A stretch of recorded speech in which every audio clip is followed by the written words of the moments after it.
like this. Is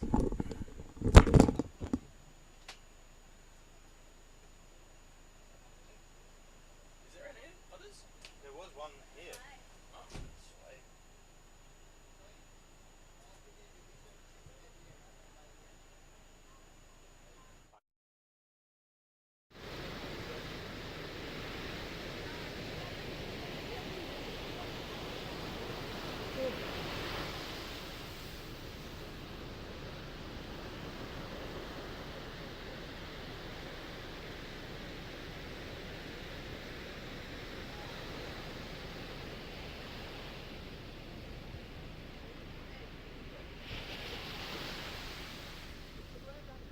Waktu di air tersisa 3 menit 15 detik.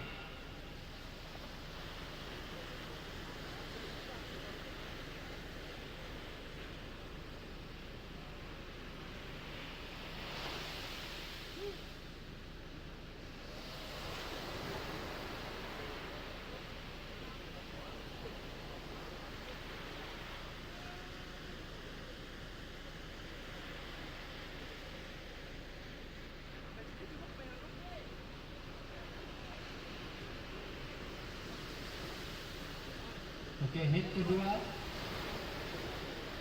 kedua bisa check-in dan langsung pedal out. Merah Rohif Ilhamsyah, biru Haris, putih Harafi Rivaldo, dan hijau Bapa.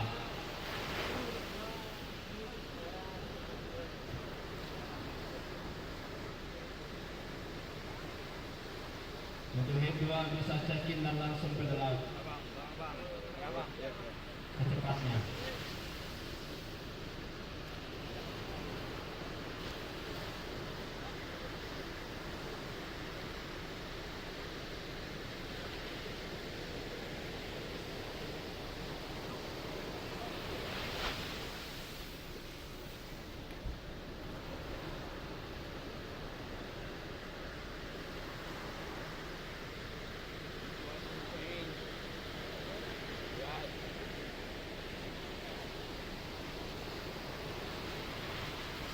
Oke, situasi di air.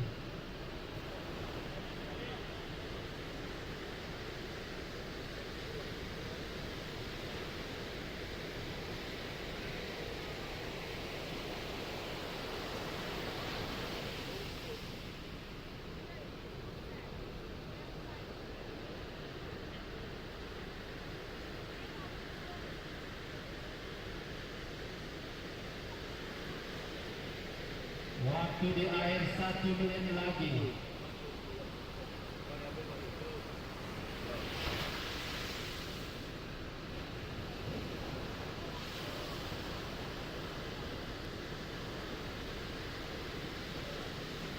Wow. Sampai sini nih kayaknya airnya. 40 detik.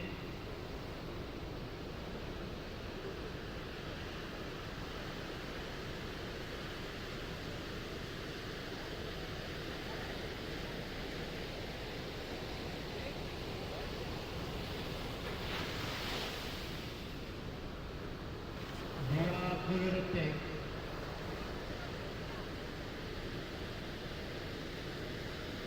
Wow, gile. 10 detik. Kita akan hitung mundur. 5, 4, 3, 2, 1.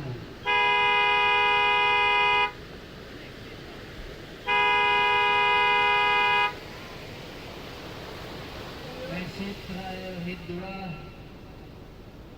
Merah Rohif Ilhamsyah, biru Haris, putih Harafi Rivaldo, hijau Bapa. Bisa langsung ke dalam. Langsung sekarang. Cepat.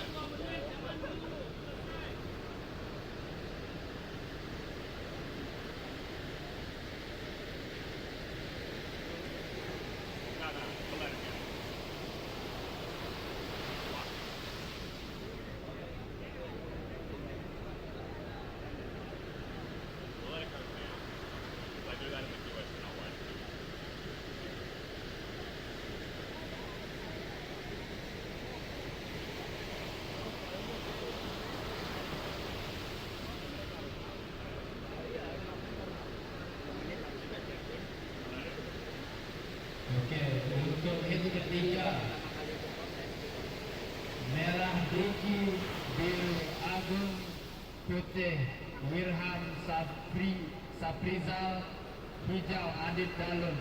Silakan check-in dan juga bersiap-siap.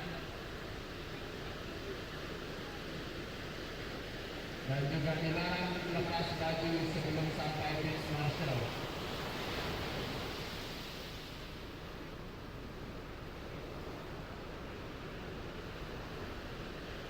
Rafli, pakai bajunya Rafli. Pakai baju.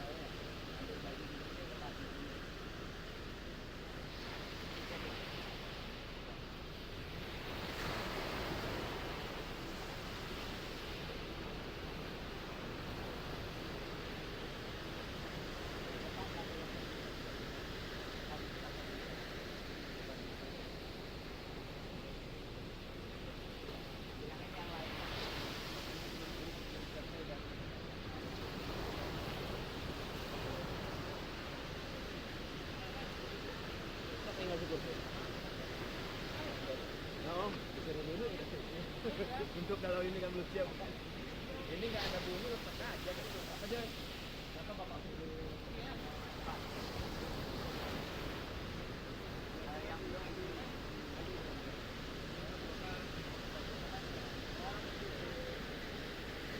Ya sudah.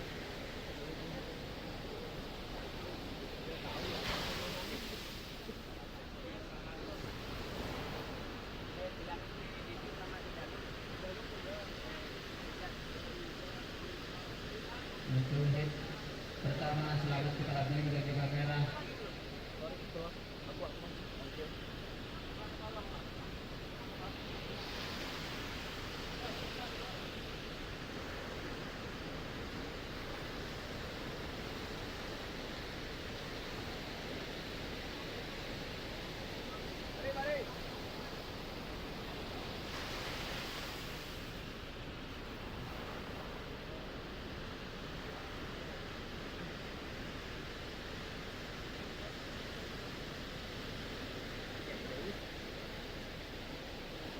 Oke, tolong sekali lagi untuk para pengunjung lokal maupun wisatawan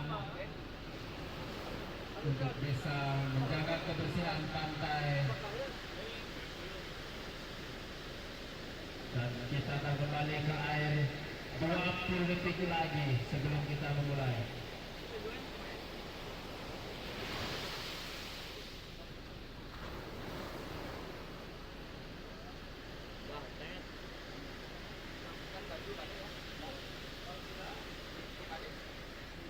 Oke, kita akan hitung mundur 3, 2, 1.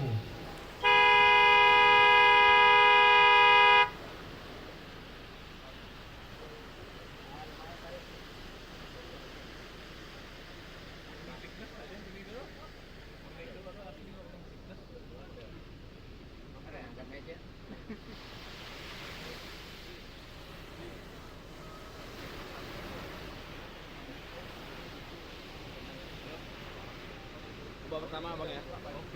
Dan untuk hit ketiga sekali lagi dan mengingatkan 5 menit kalian bisa pedal.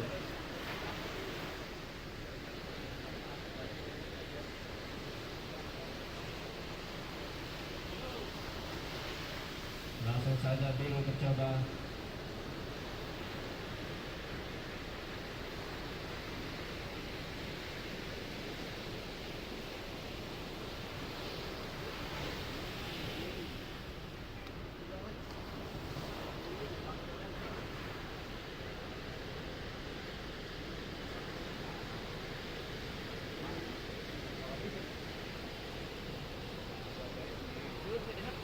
Gak ada suara sih. Oh, wow, ini. Ini wajli.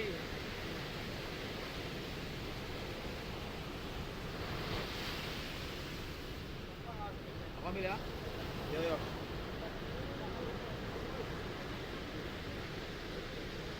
Oh, iya. Gede banget ini. Ada yang ngambil nggak ini?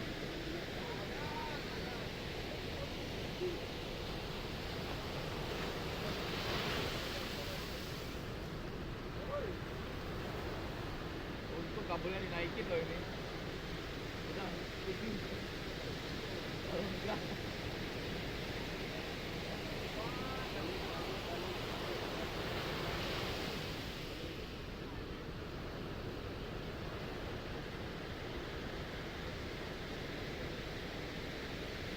Di belakang. Tuh.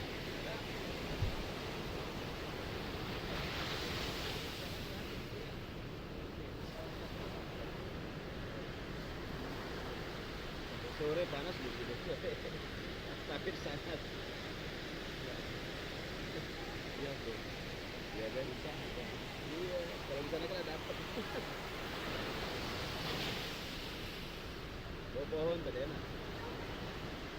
Dipes aja nanti Pak. Kalau baru makan. Oh iya. Apa aku ya? Okay, once again for junior division, men's and women's, please stand by.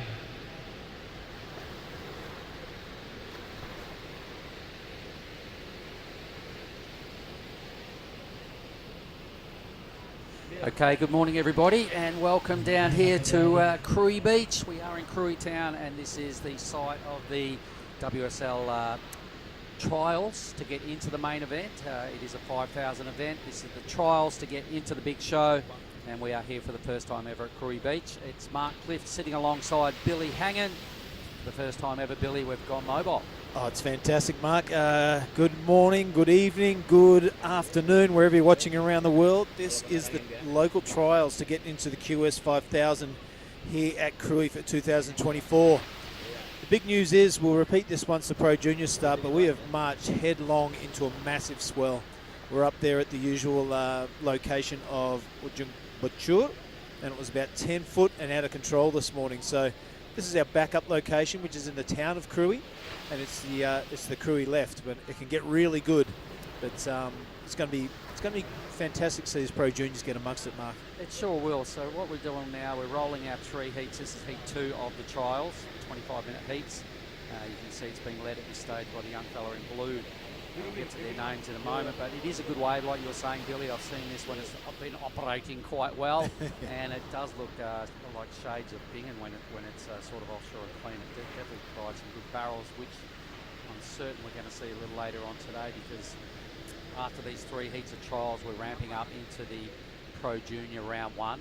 Yep. And looking through that draw, it's pretty damn hard. There's some huge names coming at us in about the next 45 minutes. So for the crew that might be online listening in, and we've just sort of started the broadcast now, my tip is stick around, because we've got quite a big program here today. I reckon at least 15 heats, Billy, and the waves are definitely getting better. Yeah, it's a monstrous field this year, Mark. We've got 140 men, 70 odd women, and we've got the Pro Juniors on top of that. So we can't have any rest days. That's the way it is on the QE grind. And as you were alluding to as well, I'm sure everyone around the world realises there's a huge swell event going on in Indonesia. It's the first big banging swell of the season, and it's coincided crash course collision with Ujong Bachor that doesn't really like it when it's that big, and it's kind of out of control, and it would have been a really dodgy call to pull it and run out there. So the move is warranted. Well done to Tai Surati and to Jabri. Some stressful moments for them to get here to this point and go mobile. And a good decision, because this morning our main setup spot looked pretty out of control, Bill. No, it certainly did. It was really fun yesterday. You and I went out there for a bit of a splash, and it was probably about overhead, but really fun waves. And then during the afternoon yesterday, it just filled in, didn't it? Big bombing sets. It did. It changed dramatically in the last 2 hours of the day. It kind of doubled in size pretty much, but all day it was just glamorous. It was right in that ideal either side of 4 foot range, and some of the free surfing was pretty insane. So for the first time ever, we've come to this sleepy little fishing village, Krui Town, and there's a lot of locals getting around going, what the hell's all this action going on in our little fishing village? But it's a big deal for the town of Krui, for sure. Yeah, I love it watching the the local fishermen, they don't blink an eye at this there. Whatever, we're still going fishing every day. So they've been going through the lineup in their little jakungs. Super cool part of the world down here at Krui Town, the big city of the district of Pesisir Barat. Yep, and yeah, just to the right of where we're sitting now, off screen, everybody, maybe less than 100 metres. It's just a beach line with these little putt-putt canoes, which they take out every day and go fishing, and they've been chipping away and doing that all morning, just looking over their shoulders. Well, dudes, what's going on over here? Here's the trials, 3 heats here. We're halfway through heat 2. We're going to ramp straight into the Pro Junior Men's. We'll get to some major developing news right here. We've had a withdrawal of a highly ranked individual, Japanese individual. We'll put more news on that as we get to the juniors. But this is also a really big deal, Billy, for the locals here, because it's all locals in these trials. The boys are pumped. I was watching them this morning. They're getting around with their best boards and assessing the conditions. And it's actually got better in the last half hour, 40 minutes, hasn't it? We got here this morning, that wind was really strong. It seems to have backed off a fair bit. Prioritas kedua biru, prioritas ketiga hijau, dan prioritas keempat putih.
Tidak mencoba.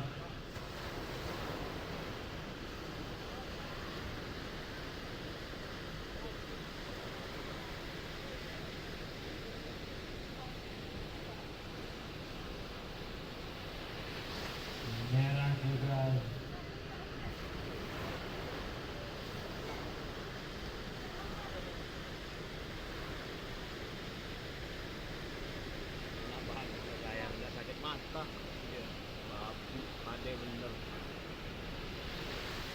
Lumik kok ini dasarnya. Iya. Katanya lumik, kata sebelah sini. Oh iya. Emang jual selalu lumik, Mas. Lumik. Situasi di air. Yang 300. Punya den yang pertama kan segini 300. Pertama dari putih 2,27. Anda di posisi ketiga. Ombak kedua dari biru 2,27. Ombak kedua dari hijau 3,00. Di mana di posisi pertama ada hijau 2 ombak terbaik 4,00 dan 3,0. Posisi kedua biru dengan 2 ombak terbaik 2,27 dan 0,50.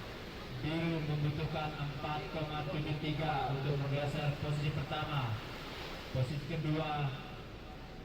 ketiga putih dengan 1 ombak terbaik 2,27. Putih membutuhkan 0,51 untuk menggeser posisi biru.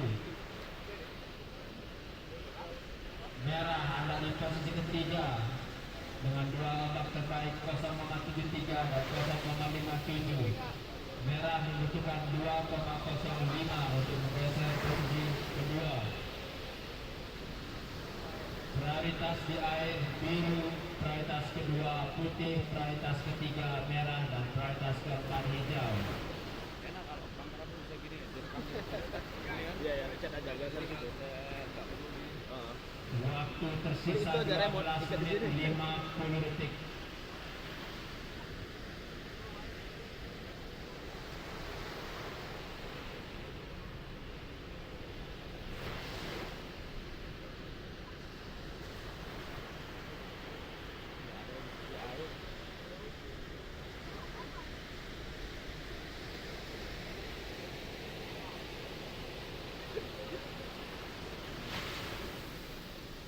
Sama kayak Krui Suplik ya. Oke.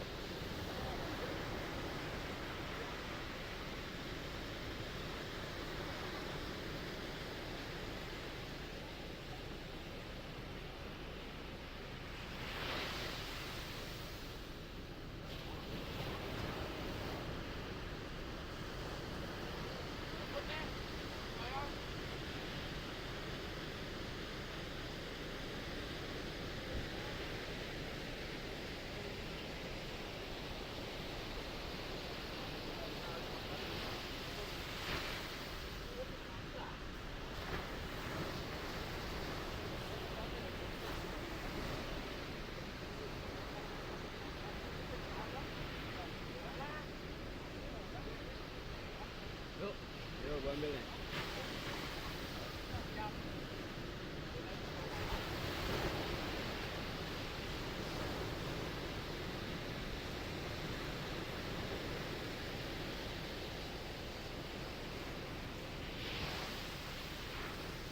Malah hilang ombak pas mereka.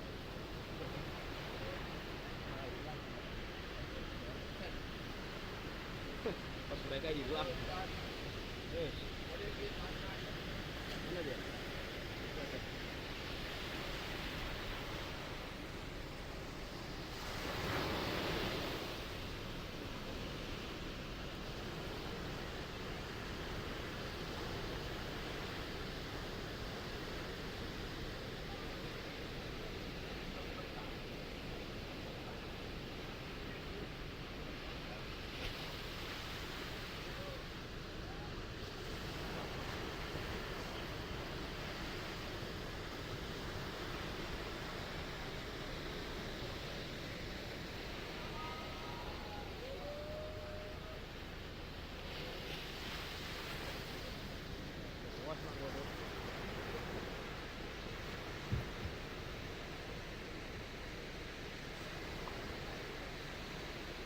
Situasi di air. Ombak kedua dari merah 2,00. Biru coba.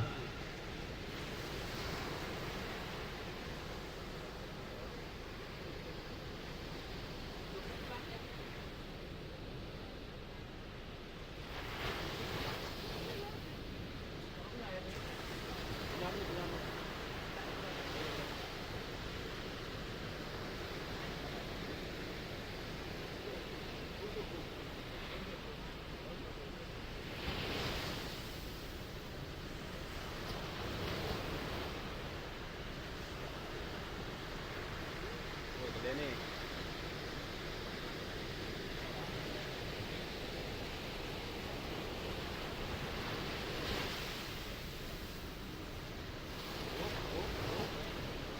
Hop, diam.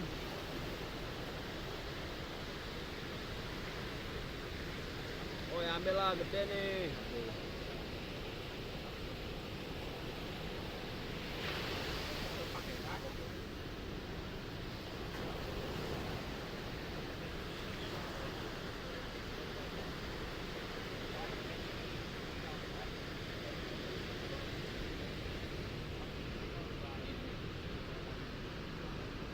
Ambil ya.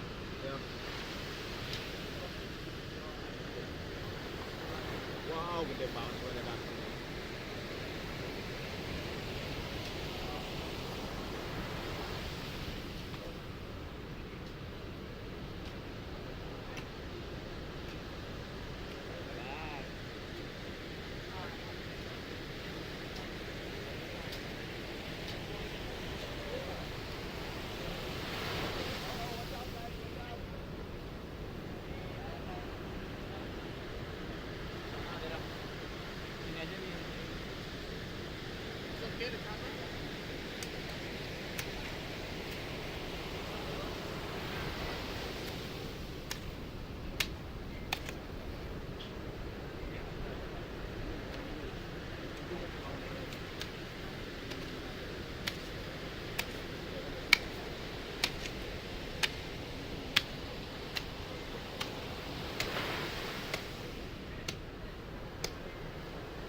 Waktu di air 7 menit 20 detik.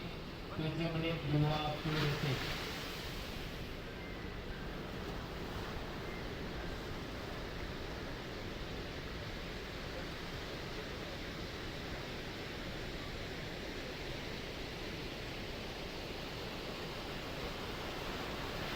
Situasi di air, hijau Anda masih di posisi pertama, posisi kedua biru. Biru Anda membutuhkan 4,70 untuk menggeser posisi pertama. Putih Anda di posisi ketiga, Anda membutuhkan 2,80 untuk menjadi posisi kedua. Ambil mas. Ya, ambil. Oke. Stop nih.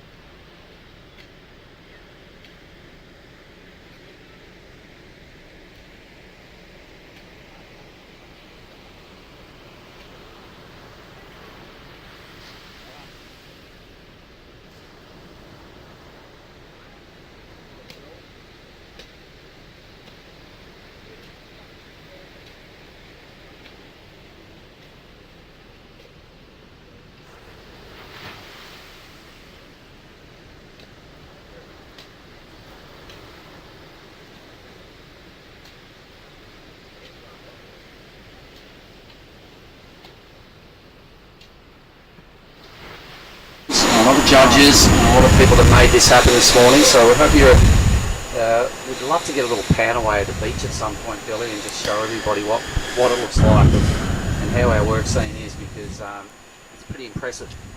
Yeah, I've seen Ryan and Ropic out there. They've been doing that sort of thing, checking out action up and down the beach from all the spectators and the competitors. I would imagine the ASC website and stuff like that will have all that behind the scenes footage. No doubt later on we'll get Ryan to fly by and get some footage of the beach and our setup. Yeah. Cool. What a great thing it is to have Ryan Williams here operating our drones. One of the world-class drone operators getting around Indo. Non-stop filming of the Mentawais and outer islands. So great to have him on board. What? Did the work out the back and fell on the end of that. The judges went, well, still better than Rafa's best wave. Daffa's got something to say about that, mate. This is a good-looking section. That's a good-looking little swack in the pocket. Well, wonder what happens on the rest of that wave from Daffa. Here he is on the inside mark. All right, so cleaning up the end of this wave now. It's a long ride for Daffa. But more importantly, he did put a strong move in out the back, which judges probably are showing us by Rivaldo's number that that's what they want to see. Remember, Daffa did all that work, good work at the end of a wave before for a 3-5. Rivaldo opened up, spread the wings and really rotated the shoulders well for his 5-1-7 out the back. So I'm thinking Daffa, he's improved his position as well. He's got his best number of 4.1. Big deal down here, Billy. Look at these Groms going hard at it. They've got about 15 waves each. This is blue. Yeah, Harris needs a score. It's a two-surfer race at the moment with under 4 minutes remaining. Harris, this one not offering too much, mate. It's a bit of a wider surfboard. Here's that inside section you were talking about. Offers a little bit of scoring potential on the inside. A little bit lateral, gets bucked off the bull right at the end there. In the background though, right on cue, you can see the, what do they call it? The jakong? Jakong, yeah. Jakong. The little canoes out the back with the fishermen on. Just launched off the beach about 50 metres to the right of our competition zone. Nice little wave going unattended. So pretty close heat going on. Harris and Ilhamza definitely need a wave each. They've only got to bust into the mid-range scoreline to make it through into the main event. 3 minutes now. Priority is mighty handy for Ilhamza. The beach announcer's belting out the requirements. He needs a 5-1-8. We've got Made Joy and Made Dera doing the beachcom duties today. So a couple of the Balinese boys giving them the scenario in Indonesia. Yeah, both those guys surfing in the event also. So doubly up on the duties. They're doing a great job. And it just, as every 10 minutes goes by, the lineup is definitely getting way cleaner. It was white cappy and it just looked like a rip bowl junky sort of setup this morning. It wasn't really looking that promising.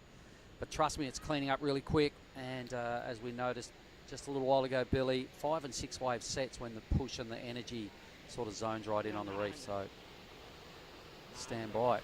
25-minute heats all day. One more trials heat to do. 2 minutes to go in this one. Daffa will be pretty stoked. He's holding it down. He's just over half a point ahead of his good mate, Rivaldo. Red does have priority, needs to get the best number of the heat to advance. Harris needs a mid-4 to get out of third.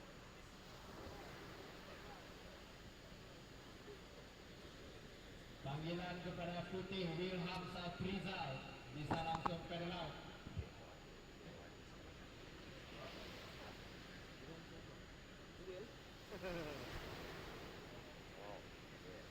Sekali lagi putih Wilham Saprizal.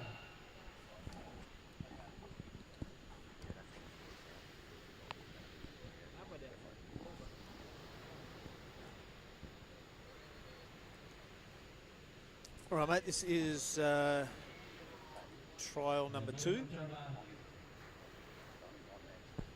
Here we go, late This charge. is Harris, yes, sorry, mate, to interrupt there, but that was a you're right. good-looking wave. Inside section looking spicy, and a few wraps around. The local lad hoping to make his way into the main event. I like his board. He's got a good little board that's suited to these waves. He's got that wider nose. You picked up on that earlier, and I reckon it's sort of working well for him. Little Hamza, though, he needs a big number. Wave of the heat. Anda sudah check in bisa langsung pedal out sekarang.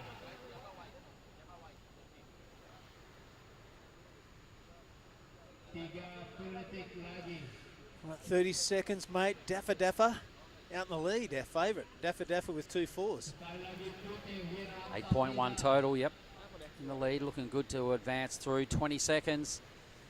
So the top two, him and Rivaldo, you can see him looking over their shoulders. They know they've wrapped it up. They've also got first and second priority, and they are both holding the qualifying spots. Good work, young fellas. It's a pity we're not going to be having post-heat interviews today, Bill. Oh, that would have been a unfortunately, ripper, but yeah. it would have been great to hear from these two and just what it means to these guys strutting their stuff on their local sandbar or reef break in front of probably 200 people that are staring at them. They would never have had that happen before. So that's the end of heat 2. Yep, one more trial to go, mate, and then we are into the Pro Junior round 1. It's going to be really good. Mate, why don't you go out and try and find Oni Onwar? I'll hold down the fort here, and we'll see you back in here for the first round of the Pro Juniors. Righto. All right, as Mark Cliff makes his way out of the van. So good that you'll hear the sliding door in the background. There he goes.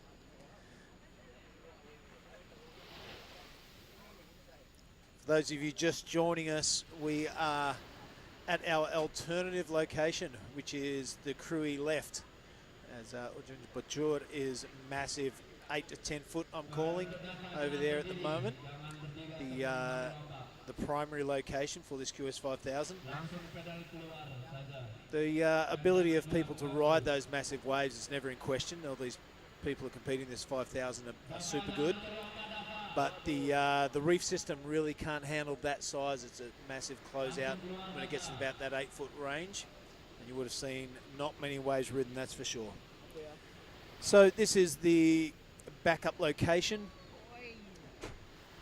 Krui left. It can get really good, and it's really improved from when we first got here this morning. We are in the back of the van here. The province of Lampung is the district of Pesisir Barat, and this is the downtown Krui, the Pantai Labuan Jakung, and I'm joined by Gia Lagari. Welcome. Good morning, Billy. It's nice to see you again. Nice to be back in the booth. Yeah, it's so cool. The effort that went in to get this broadcast going at this remote location is superhuman almost. Yeah, the conditions have improved so much since this morning. Once we got here, there was like this crazy straight onshore, and we'll get back to that as we see our surfer in green. Just quick up and out. Talung. Yeah, there was like a crazy onshore. It was raining, and now as the sun came out, it warmed up a little bit, and the wind stopped. So it's It's great. Good news for us. Yep, you're right on there. I'm just letting me look at the names here. Let's have a look at it. In red is Dicky Dicky. In blue is Agung Agung. How good, how easy for us. In white is Wirham Sapirazel. Does that go for you? And in green is Adit Dalung. Adit Dalung. Beautiful. Great. Always good to have you here in the booth because your eyes are still young. You can read the writing. So Billy, I'm a little bit curious. Do the first and second place get wild cards to the main event? I'm not too sure about that. We'd have to ask Ty Sarati or someone. All right. But we'll get that information to you. Let's have a look at the first round of the Pro Juniors. It might help us, or is this for the open division? This is the men's Pro Juniors division. Yep. So that's what we've got coming out next. The results of the trial, I think, go into the main event. Yeah. So yeah, I'm not sure how many trialists get in there. We'll try and get that information for you. But no doubt all these guys will be battling it out. Yeah, so today we will be going straight into the Pro Juniors after this. We're going Yes, to be that's doing right. 8 heats of the first round of men and 4 of the first round of the Pro Junior women's. Yep. Then round 2 is on standby, and the QS is off for today. Of course, the massive opening ceremony happening up there at Tanjung Setia. Yeah, we will be joining everyone later at Tanjung Setia for the opening ceremony. Here we see a little bit of movement out in the water. Our surfer in red has priority, meaning that he has all the rights to this wave. Didn't think that one was worth it. Rightfully so, as it did close out. So Now, yeah. you've surfed this wave before, Gianna. I remember the promo for the Krui Pro a couple of years ago had you featuring on this wave, absolutely belting at it. And look at that little turn from Agung Agung. More than a little turn. He backed it up with a bit of a fin blast out the back. Follows suit again. This is a good looking wave set for the dismount for Agung Agung. Look to improve on that 2.40. May have just done that. Yeah, I'm sure with that wave he'll be going straight to first. That was probably the best wave ridden in this heat. Yeah, I agree. Yeah, it had featured you, the promo, surfing out here. Well, that was a good day. We surfed. It was about 4 foot here, wasn't it? Yeah, it was really pumping. nice. It kind of reminded me of Bingin back at home. So I've surfed Bingin quite a bit. That was the first time I surfed out here. It was so difficult though. There was like around 200 people out that day. Well, we do bring a big show with us, don't we? It's a QS 5000. We've got 200 odd absolutely frothing surfers that are all really, really good. So saying Mark and I went for a splash out at the main point yesterday and managed to squeeze a few through the competitors. So it's good to get around Indonesia with these contests, but you're not guaranteed to catch a wave if you're on the work crew. Yeah, nah, you can definitely go with low expectations and you'll probably turn out better. But it's funny, sometimes depends the day. Like yesterday I went for that morning surf and I somehow caught some really good ones, and then I went back out in the afternoon thinking I was going to have like the same luck, and I caught one wave. Speaking of Dalung, here he goes, Giada. Good looking Here. high line. yeah, so he'll be There he is. We'll join him on the back of there. So just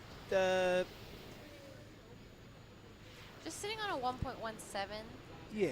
Not looking for a big score. Right behind him with red on his backhand. Nice little turn back to the whitewash, and he sets it up for the second one.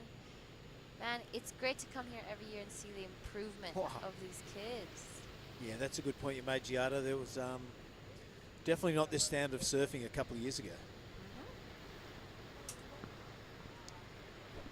Yeah, incredible setup from the crew, being able to last minute change the contest site here. The Krui left, we call it. What's the official name?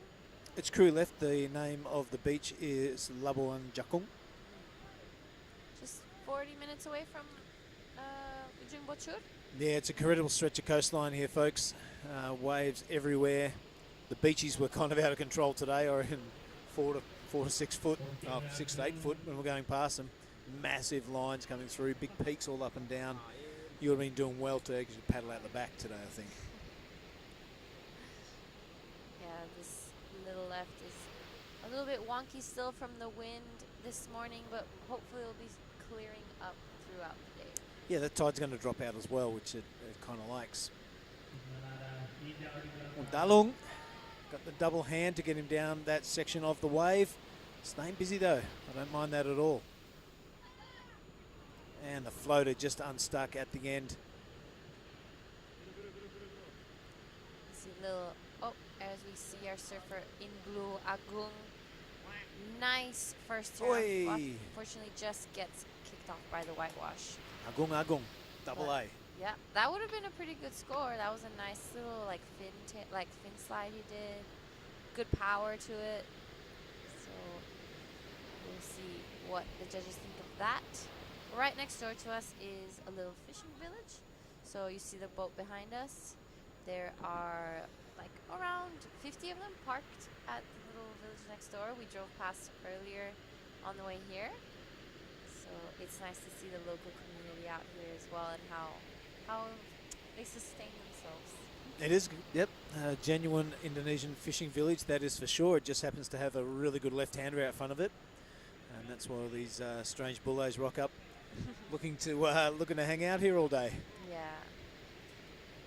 Great. And it's great to be able to bring this contest here, so they can see something different as well. And Yeah. see how all of this works and how the circus moves along. We see Teddy Billy walking past the van, the broadcast van. Geez, he's shot up, hasn't he? He's almost as tall as I am. Yep. Teddy, I just came back from a trip with Teddy not long ago. We went to HT's. Yep. With the CI team. Had a really great time. I don't know if you saw his We did. wave I with did. the triple up. It was pretty insane. He was sitting outside the office. And why are we talking about Teddy? Because he is going to feature in the next heat. Heat 1 of the Pro Junior.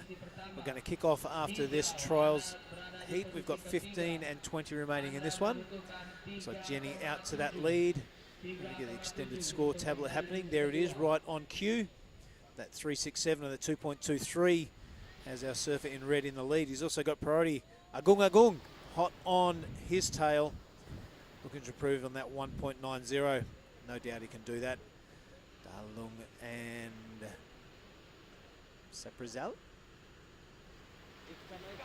Yeah, Saprizal looking to catch a wave. Has been a little bit quiet in this heat, but I'm sure he'll get his chance as there's still plenty of time left. He is our surfer in red, Jenny. A nice opening turn. Unfortunately, that's all he manages to get out of that. He is in the lead though. He's looking to improve a 2.23. What do you think? It's going to be borderline. We'll see how it goes. I did like the attacking bottom turn though. His intent was fantastic. Here's double A. Agung doesn't get it that time. Spins the wheels and tests the MCL. Yeah, he's been really pushing it. Really pushing that back leg throughout his turn, so he manages to get that tail all the way around, but just gets stuck when he's trying to just flip it back over. Hopefully he gets one of those. I'd like to see him complete that. Yeah. Villa Pisang in the background. Just to the right of screen, there's a series of headlands and where the mountains meet the sea. There may or may not be waves around there. The only way to know is to get over here and get exploring. For sure, there's so many waves throughout this entire stretch of the coast. I'm sure you can just grab a motorbike or a car and drive around and you'll find a wave somewhere. Especially with this type of swell, there'll be waves where there is no waves usually at all. Yeah, well, that's right. Yeah, you may not, on those adventures, you may not have air conditioning or the coldest of beers or the best of meals, but you are definitely up for an adventure and you're definitely going to find waves somewhere. I mean, look at the right of screen, look at that swell just pumping through the big bay here. It's all sorts of goodies on offer if you have the will. Yeah, waking up this morning, we're staying right in front of the Ujung Bocor, so there was massive waves just washing through the lineup. It would have been impossible to paddle out. Yeah, I was counting as like 5 lines of solid white water. Well, the priority holder is Dalung. He knows how it works. Don't worry about that. And takes it totally off Jenny. And that was a really good competitive move. I really like it. Yeah, that was a really good, competitive move, as you said, that he really used his priority correctly. He made no mistakes.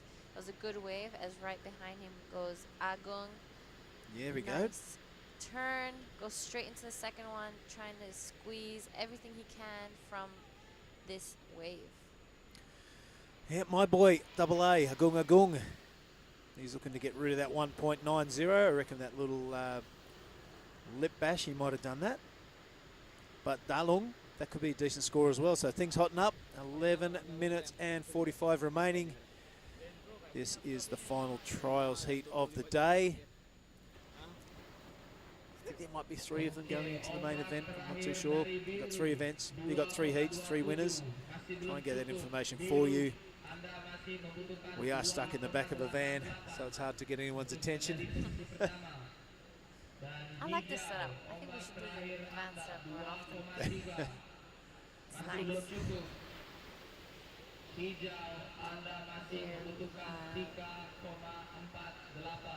Suffering Green, just taking a look at that little one, but he didn't like what he saw.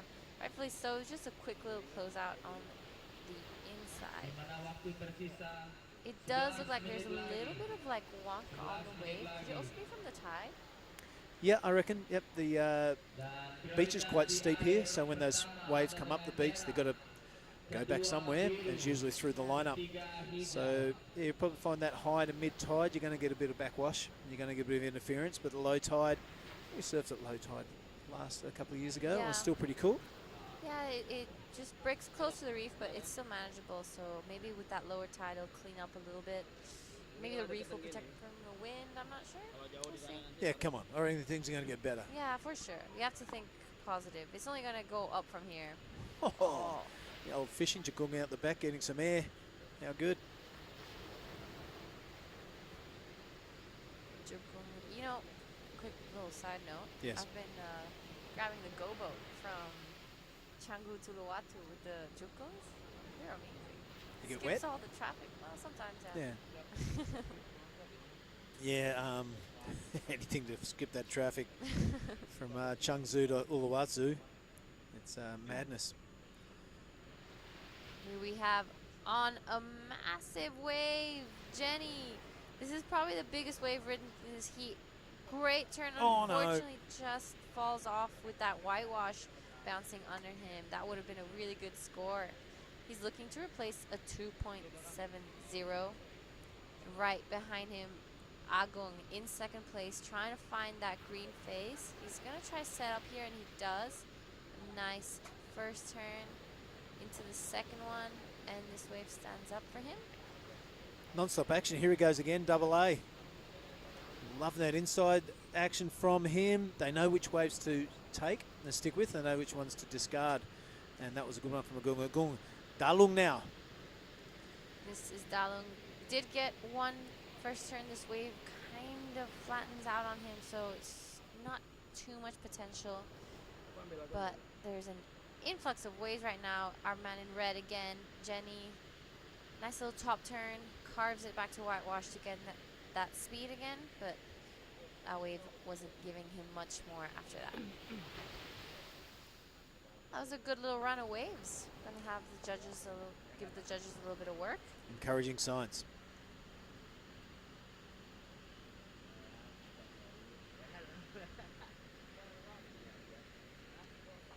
Now, seen from the social media, the gossip column, that you've been training hard with your coach. Yes, I have. I've been training hard with my coach in Bali, Ivan. I saw him the other day. He's here. Yep, he's Big hello here. to Ivan if you're tuning in. He has quite a big team over here, so he decided to come over and support everyone and JJ give now. his insights a nice first turn, almost fell off on their turn and just snaps Hey. this one shut. Wanted to get one more, but just decides to pull off on that one.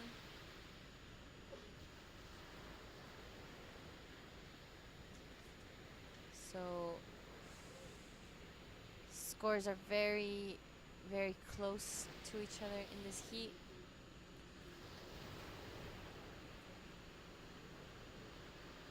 We'll see 7 minutes and a half remaining, so there's still plenty of time for these surfers to improve on their scoreline. There's so many waves coming through, which could be an advantage for whoever's in looking for a score. This is our surfer in green, Dalung, two nice opening turns, and just falls off on the finishing. Yeah, big deal for these lads, getting to go into a QS 5000 through the trials. You know what I'd love to see, Jarden, it's probably close to your heart, is a women's division in the trials. 1 year. Yep. It's a long way to go in districts like we're sitting in right now. It does take a long time, but this is where we start, isn't it? Yeah, this is how you start, and I'm sure that some of the young girls watching these events will see the other women, you know, the Pro Junior Women's and the QS Open Women's, and hopefully feel inspired and want to actually give it a go and head out there and catch a few waves. Yeah, it's one of the best feelings you'll have in your life, riding a wave, and also touring around with the competition. It can be fun. Yeah, it's super fun, and you get to meet people from all over the world. Great opportunity for people who live here. So hopefully we'll see a women's division for the wild card next year. I have good feelings. You know, Yeah, the good. older I get, I see more of the local girls actually joining into the water, as we have Agung, who has gone into first place with his last wave previous to this.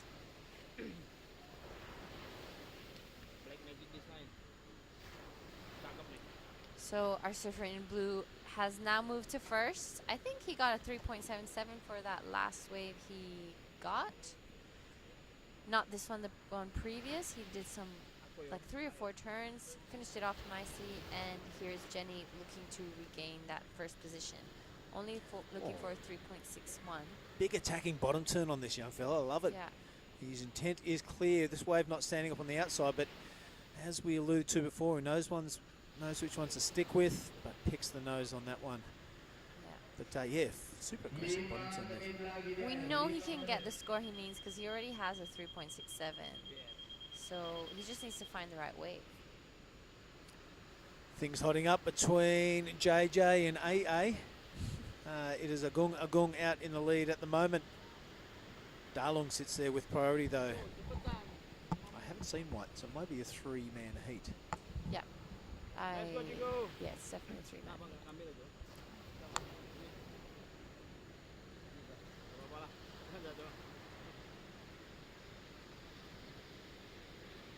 Little bit.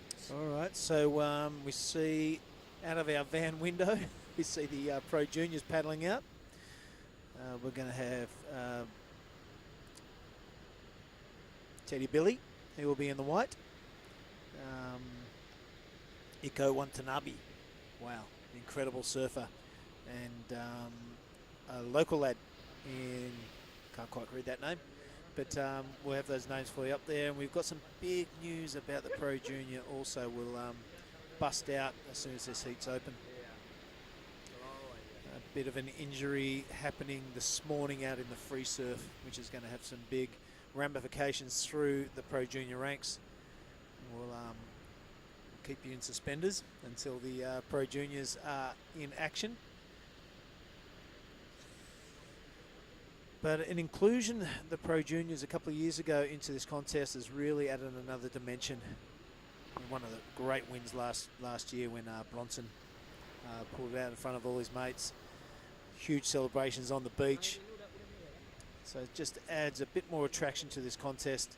And as Ty told us yesterday, the largest QS since the regionals have started. Yeah, it just shows how great the waves are and how everyone wants a little bit of it. And there on the screen shows the round of 32 Heat 1, which is the first heat of the Pro Junior men's here. A little bit of an international feel. We have Japan, Indonesia, and Sweden. Great to see the juniors joining the QS 5000, giving them the opportunity to also go against some of the big names in the 5000, because many of these juniors have joined the QS. So it just gives that extra, you know, start to be able to go against those bigger names and kind of lose their nerves as they grow into their competition lifestyle. Here we have Agung. Well, it's a wobbly one. The backwash playing havoc with that left-hander. But Agung sticks with it. He is currently in the lead. No turns on that wave. It'll be a very minor score.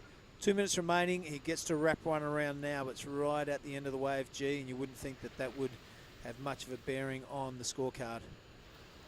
Yeah, just under 2 minutes. He's trying to milk that one all the way, as we see right behind him. Dalung in green looking for 4.07 to advance into that second position. Here comes the very affirmative style of Jenny. Love to see him in some decent waves because his style is really impressive. And rides out of that one. A bit of a nose wipe and a claim, if you don't mind. So the local lad's really coming alive with 1 minute and 20 remaining. He's put his best foot forward. He could take the lead here. Yeah, I think he could go back into first with that last one. That was probably one of the most critical turns I've seen this whole heat. 361 he needs. Oh, I think he's definitely got it. That was a good-looking wave. He got a few turns done in the beginning and finished it off really nicely.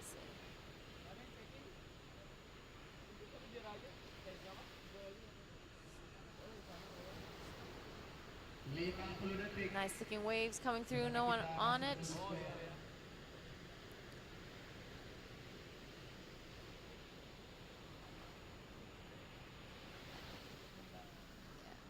you're right, it is a three-man heat. We're down to 30 seconds. And he did it. Yeah, there we go. Jenny making a late charge into first place. Agung will be absolutely devastated. Wow, so Jenny taking that first position. 10 seconds left. Oh, here goes Agung. He needs a 4.34. There's only 5 seconds remaining. He's got to go massive. Cuddy's not going to do it. So it looks like congratulations to Jenny into the main event. Giada, I am going to get you to go out and look for Mark Clift out the sliding door of the van. He's going to come and join me, and we'll see you a bit later for Heat 3 of the Pro Juniors. You'll be back in here. Thank you. Okay, for the next heat, we're going to start. 3, 2, 1.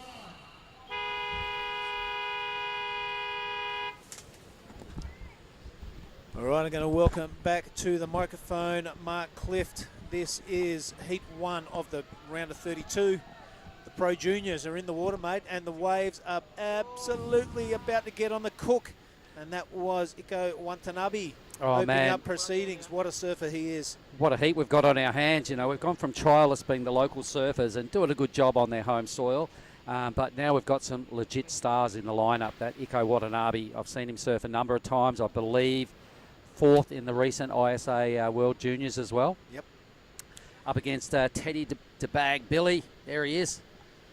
Not sure about the local fella so much in green, but we've also got Made Setriawan in red. Here he goes. So he's one of our beach commentators, Billy. Yep, Made's up, and I can tell you, mate, that he is in there replacing megastar Tenchi Awami. He was out there free surfing this morning. We've been alluding to a bit of big news. But Awami has pulled out of the Pro Junior event. He's going to concentrate on the main event. And so he should. He's a big hitter. Now, last year, speaking of the ISA World Juniors, Tenchi was 4th placer as well. So he was a finalist last year. And For me, over the Asian region the last couple of years, mate, he's been one of the absolute standout of the Japanese representation. Yeah, I'm right with you on there, Mark. His name's really familiar. There's one way that names become familiar with commentators and spectators. They is surf when a lot of heats. They blow up. They do. You know, they impress you with their surfing. Probably Yahagi is another standout from Japan for me. But big news that Tenchi Iwami is out of the Pro Junior ranks. Yep, so Made Joy, who's actually the surfer in red, Made Setriawan is his surname, but we call him Made Joy. He got the lucky spot. He hadn't entered in this division. He is still, legally a junior. It's the under-21s. And he's just got a bit of time off the beachcom duties as we watch Green now dropping into one. Let's get his first name, Billy. Yeah, I'll just do the paperwork shuffle. Al Faruchi Noor. So the heat yet to come alive. We haven't seen a real proper set hit the lineup, but trust me, guys, we do have a pretty strong heat on our hands. Looking across the first 4 heats, heat number 2 is an absolute ripper as well. We've got Bronson Mady in heat 3. We've got Weston Hurst leading the rankings in the junior side of life in heat 4. And we are going to roll out 8 of these heats here this morning before we cross to the women's pro juniors as well. Big chunk of competition out of the way on what would usually be a lay day because it's so massive up the road. So an alternative venue has been a blessing. Muhammad is his first name, Mark. Muhammad, all right. Yep. 0.73, enough to get him into second. Early days, no one's really done anything worth noting in this heat, but that will change. I'm liking the fact that they've upgraded this division into 25 minutes as well. When the sets come, they're good. In between can be a little bit ho-hum, still waves, but when the sets come, they're really good. So that's what you want. You want 2 of them. Yeah, this Pro Junior division introduced a couple of years ago, Mark, has really added another dimension to the whole QS 5000 experience as we see Joy on that left-hander. Good looking shroud off the top. Straight from commentary duty, straight into the first heat of the Pro Junior. He's doing well. These Pro Junior heats, looking through the draw, Billy, they're pretty hard, you know. You're thinking, okay, I'll go in the juniors, you know. No. You're walking straight into a boss heat straight up. So this one, for sure, mate. We've got a couple of big hitters here. We're going to heat 3 and we're looking at Bronson. Defending champion, Yep. Bronson Mady. Yep. Weston Hurst, as I was alluding to in heat 4, leading the rankings. That's right, yep. Weston Hurst. We're also going to bring in com duties in the van here, Dai Wacko, who's going to take us through the fact that there's 3 Japanese surfers in this heat. He is Japanese. He's stepping in next. Dai Wacko. Super cool name, Dai Wacko. Makes old Bill and Mark look a bit plain Jane, doesn't it? It was quite funny too, because this morning, and I'll bring this up when he's sitting next to me. Dai Wacko, we both had a giggle. He's going, what's up? He said, Wacko. He goes, what does that mean? It's a little bit crazy. And he's like, all right, I'll roll with that. So Great addition to the commentary team. He'll be Super stepping in soon. Good move by the PSOI. Yep, and Giada, we just saw her roll a heat out with you, mate. She's cool. It's good to get the female perspective as well on the whole proceedings. Oni Anwar is also going to step in and help us with duties in that heat 6 and talk a bit about Western. And on we go. 8 of these heats are the Pro Junior boys and then Pro Junior girls. 4 heats as well.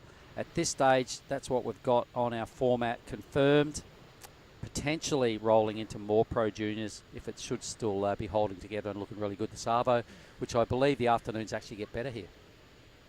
Yeah, that happened yesterday, didn't it? The guys come and checked it out in the morning, and then it's quite funny. The officials come down and check the wave conditions, and all of a sudden they're here for 4 hours. Yep, they went missing. Head honchos doing a bit of research, and none better than bringing the surfboard and getting amongst it. Yeah, so we're seeing some smallish, inconsistent waves on this little left-hander, but our main site is 10-foot wash-throughs, and it's breaking for about 200 metres of just foam balls. So it's not good. You're right, mate. I was saying while you're out of the van, it's not the ability of these surfers in the QS 5000s. It's the ability of that reef system to handle those big waves, and it just wasn't doing it. And counted like 5 sets of white water. Not just small white water that's absolutely going to throw you around, like a couple of All Blacks who've got each arm, and there was 5 of those in a row, so there's no way anyone was getting out, catching 4 or 5 waves in the 25-minute time. Blue. Here we go, Iko. Really caught my attention last year. I saw this fella through the Asian regions, and it really blew my mind when I saw him at an event we did in the Maldives, Bill. Big representation, big team member on Team Japan. So had you thrown Tenchi into the mix as well, you know, the Japanese are really brought their A team again this year. Looking strong, that's Yep. for sure. When we went for that little splash yesterday out to the main point, probably Japanese surfers were dominating out there. Yep, there's a lot of them here. We've got 3 of them in the very next heats. That's why we're bringing Dai Wacko in to help us with the comm duties. But still no big numbers. Looking like Made Joy's score is the better of them.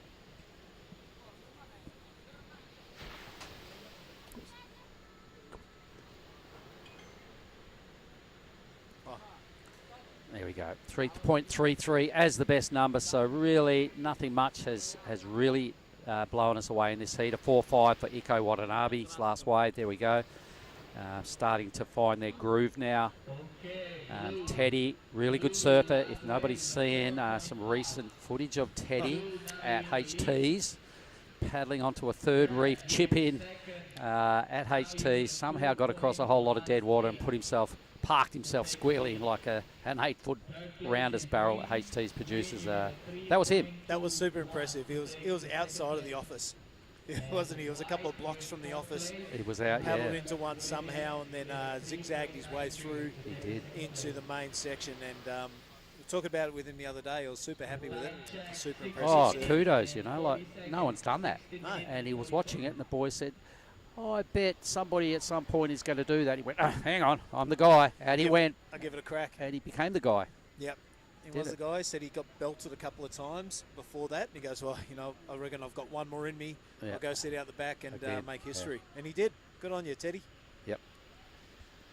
Anyway, it's all about the Krui left here today, ladies and gentlemen. We are going to get some footage very shortly of what the beach looks like here. We've got our drone pilot, Ryan. He's up and about. It won't be live footage, but we are going to cut up some clips so you can appreciate what we're doing here today.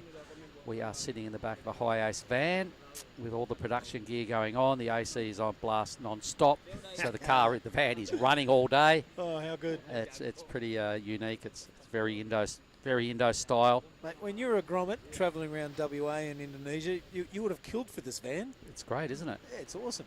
It's like got disco lights on the inside. The AC's fired up. Nice, comfortable back seat where we are. Yep. It's all pretty good. And they just did that ab lib as of yesterday. So thanks, guys. The ASC broadcast team bringing us the goodies. Here we go. Someone is deep. He doesn't like it. Priority is sitting with White, who hasn't caught a wave just yet. So Teddy will be starting to get a bit anxious. Almost 10 minutes off the clock. We can talk about his chip in all day long, but he wants to put some runs on the board here in the Pro Junior. Yeah, it doesn't He's count for sitting anything. really wide. Have a look how deep Red is. Made Joy. So out of leggy yarn. He knows how to catch waves in a packed. Yeah, that was one good turn. A good smack in the pocket. Yeah, it's going to drop his 0.6. So, you know, what we're seeing as well here today, Bill, right now is none of these guys are familiar with this wave. You know, we hardly ever come here due to the fact that it needs a lot of swell. The event's normally focused over there at Ujong Bachor. So these guys aren't really familiar with lineup spots.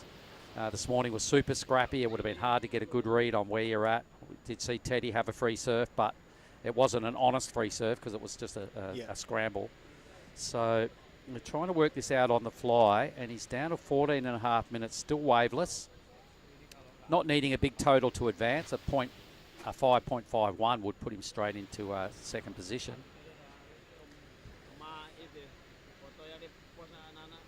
Time check, 14 minutes to go. 14 minutes. And situation change from last wave of red. Yeah, there it is. So he needs a 5.5 actually, and it would go straight into Blue's position. Nico, still some low numbers with the 5 being the best of the heat. Oh, Made Joy. it's a local lad going down there, Mohammed. not having a good. So Mate must have got a 5 off that one blast. Yeah, well deserved, I reckon. It's the best one we've seen Pretty so sick far. hit. Yep. Being the first heat, not too hard to do, but it's the surprising lack of waves by Teddy Billy. He's usually a busy young man. Yep, Benefroff and Gromit. I would have expected a few more numbers in his scoreline. He's still got time to catch up. He's still got priority bill. A mid-5 puts him squarely into second. He's being led by Mate with an 8.33 total, as you guys can see. There's the ocean. It's way cleaner than it looked this morning. That was white caps out there this morning, and it was all a bit of a scramble right in front of our van. But it's improving. We're down to halfway now in this heat.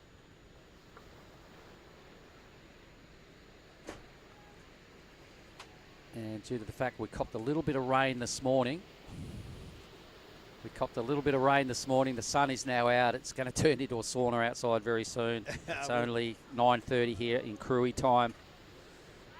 By the middle of the day, it will be absolutely shirts off, rolling with sweaty backs. Green's on the hoof, the young fella, Muhammad. Here he goes. Yeah, one of those inside ones, Mark, that stand up. By the look of his body language and his speed on his board, this is not one of them. Yep. On the inside, see if it... Yeah, he's hanging in there. They do offer those cutback sections in their, Mark, but I can see the Pro Juniors a bit later, like the likes of Bronson and... There's ramps out there. Yeah, there are ramps out there for sure.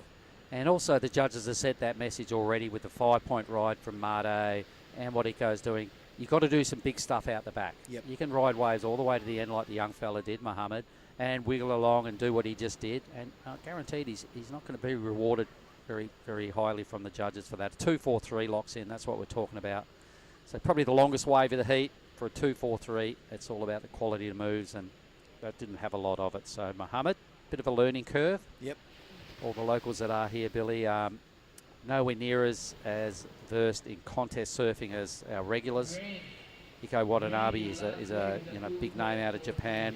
Mate Joy, he knows what he's doing. He's been competing for a long time, a la Teddy Billy as well. Yep.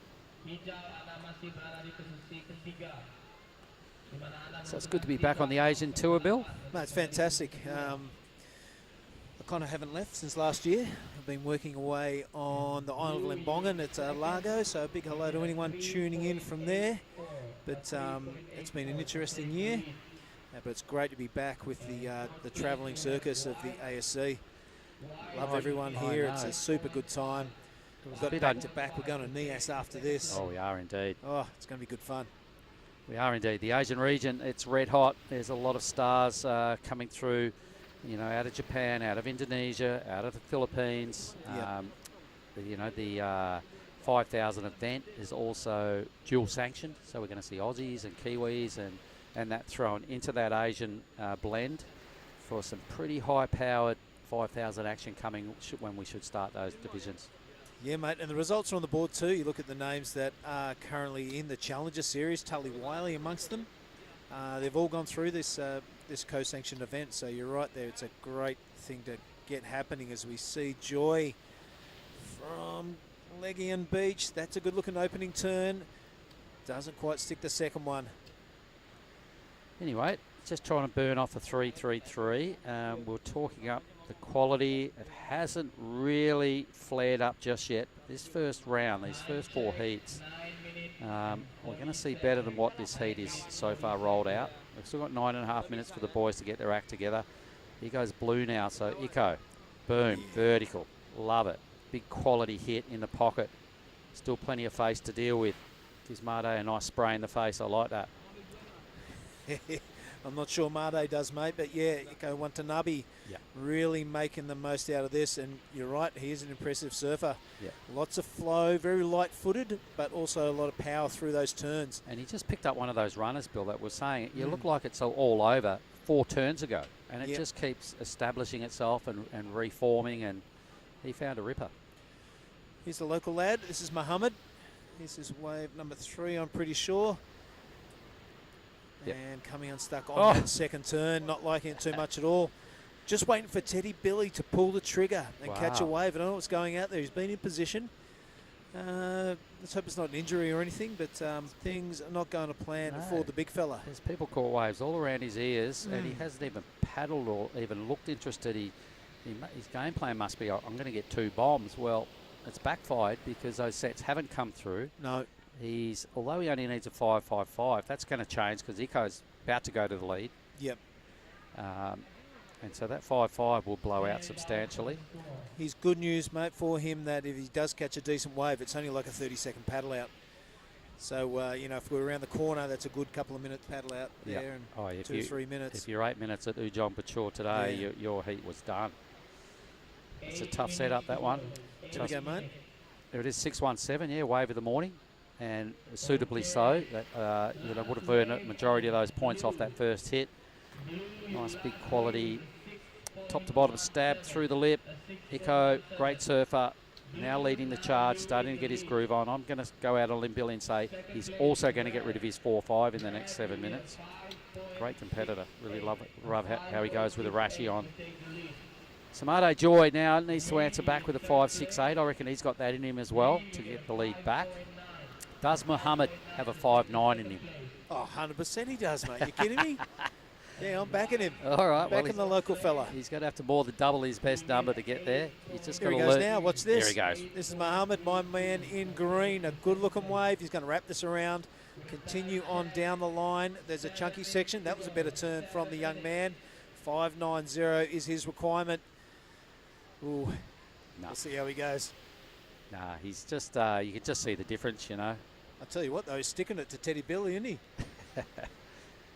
Yeah, he'd be, if he did finish his heat in 6.5 minutes and be ahead of someone as quality as Teddy. Yeah, you're high-fiving yourself all day. It'd be free noodles all round for his gang this morning. Anyway, we're speculating 6.5 minutes. This is just setting the stage for the Pro Junior Men's now. This is the first heat for real of the day, being the main round of our Junior Men's. Iko's now having another look. So let's just stay with the backhander here. Winding up, looking for a ramp. Doesn't like what he sees. Out he goes. Fair enough. Mate, I do like that judging. The 6.17 given to Watanabe. We are in the Pro Junior event, so that's just scratching into the good range. It was impressive surfing, but it's nothing that's going to blow your hair back. So really good judging. They're setting the scale. They're setting the scene for the heats which are about to present themselves here at Krui left. Judges right on the mark, so well done. Yep. They've definitely identified that as the best wave of the heat by a fair bit, so that's cool. Leaving some room in the scale for the likes of Bronson to throw some airs down later on. Yep. The heavy-footed surfing of Westernhurst coming up in Heat 4. Team Japan coming up in Heat 3. But we're also predicting, as we can see, the ocean getting cleaner, by the half hour, Billy, look at that. There's going to be some tubes today, and that's what this wave is mostly famous for. So everybody likens it to how Bingen looks when it's sort of in that 2 to 3 foot range, and I reckon that's exactly what we're going to get a little bit later on today. Ricky Sato coming up in the next heat as well. His name's very familiar. He's been kicking around for a couple of years here. Yep, and he was another one of Team Japan in the Asian Surfing Games in the Maldives last August that really caught my attention. Brilliant competitor coming up next, so it's going to be really cool to have Dai Wacko in with me next. Yeah, I can't wait. Yeah, He's just a to hear ripper. what he's got and his knowledge, and he's a competitor, and he's being Japanese. He knows all these guys back to front, so he'll have stats at random. Here goes Iko. Boom! That's what he did last wave to kick off his 6.17. He's hoping to get a little bit more damage done on the inside. Finds another little couple of bowly sections to just hang in there. Look at that speed just generated out of absolutely nothing. This is what Mark was alluding to. Iko Watanabe, quality surfing. Yep. And surprising how he got so much speed out of a wave that had no power at all. The 4.5's gone. Started well, finished well. And mate, that's why these contests are so important through the Asian region. We've seen it with the women on the WSL. It's opportunities given, and when people of quality are given opportunities, they're going to excel. And I think that's really happened with the Team Japan over the last 5 or 6 years. All these contests through Asia. They're gaining confidence, they're gaining momentum, and the results are undeniable. There it is, a 5.33, so improving his act by just under a point. His 2-wave total, so Made Joy now needs a 6.5 to respond and steal the lead. Teddy Billy, I can't believe it. Yeah, There he is in a white. couple of donuts. What's going on there? Well, there's got to be either a little brain explosion or an injury, Or a a physical niggle or injury, somewhere, because He did have a sore knee. Remember he was talking yesterday. So maybe that's flared up on the way out. I'm not too sure, but well, I did see him have a free surf this morning, and then he was still full of beans and energy before his heat. So I think his game plan's just totally unravelled here. Anytime when you normally surf with him, he's a wave a minute sort of guy. I'll try and hunt him down, mate, when I'm on my break and have that information All right. for you when I come back. All right, 3 minutes now. Iko Watanabe starting to stamp his authority on this Pro Junior division. 2 best scores of Heat 1. Mate Joy, the ring in for Tenchi Iwami. Geez, that's a big out, isn't it, mate? Tenchi Iwami out of the Pro Junior. Tenchi is huge. You know, he does man turns all the time. He Yep. never messes around with small manoeuvres. So Tenchi, I kind of appreciate that the injury took him out this morning. I was devoed when he told us he was going to pull out because I'm a fan of him. Is he going to boost? Iko, widens the He stance. is. Yeah, the Tenchi Iwami injury, he fully folded his futures fins He down did, yeah. flat with Yep, his boards, yep. with his ankle. One of his So, side fins, yeah. it's not a fakie or anything. It was pretty heavy. And Glad he didn't cut himself though. So that's awesome. no, he's got 2 big bruises on the back, right behind his hammies. So it was his actual upper leg that landed on the box, and some severe bruising already. And he is a guy that would be squarely focused on getting into the Challenger, Yep. because he's that sort of guy. And if he gets on the Challenger and the sort of surfing he does, Billy, he's waving at us. He's got no waves. Do something, bro. He's got 1:40. Tenchi is the kind of guy that if he gets on the Challenger and can, you know, get some favourable conditions, if he should get a crack at a CT, he's that sort of guy. Yeah, because I that's the agree. sort of surfing he does. Yeah, he could upset the apple cart for sure. Anyway, we'll never know in the Pro Juniors. You will be hearing more of that name, Tenchi Iwami, once we get back to Ujong Bachord. He's a big player. Yep, swell in the background, unloading, as you can see over there. There's a lot of, that's actually Palau Pisang, Banana Island. There's some more coastline just out to the right, a picture there that has point after point after point. And there's some big bossy waves that go on out there that have caught the attention of a lot of people. Say no more, as they're free surfing zones. Today's about this little spot the Krui left. 50 seconds. Yeah, so Ika has done the damage. Here goes Teddy Billy in the last minute. This is the surfing we know he's capable of. He's going to be a one-wave It's got to be an heat 8. for him, and he needs an 8.33. He's doing his best, but man, surfing like that, he would have only had to get 2 waves, and you would have backed him to get through for sure. It's a can't bit of a believe head scratcher, mate. Oh, it's a total head scratcher. I really have never seen him do that. No. In 25 minutes, I've never seen that guy catch one wave. Anyway, 20 seconds. Can he do something really clever? Paddle out and maybe Paddle out, scratch swing onto a little around. wide thing and get a 2 or a 3?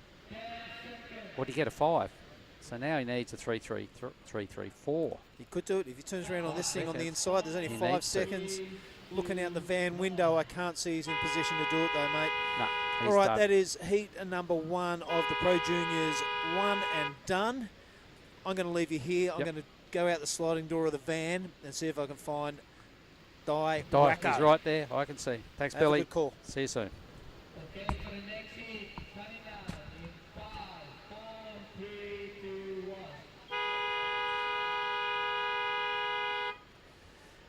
1. All right, bringing in our Japanese correspondent, Dai Wacko. Thanks to Billy Hangett for holding it down for those first 3 heats. Heat 2 has just started. Oh, there we go. This is much better. Have a look at this, everybody. So here is a little bit of drone footage of the spot we're at right now. This is Krui left. There's white water everywhere, little reef spots going on.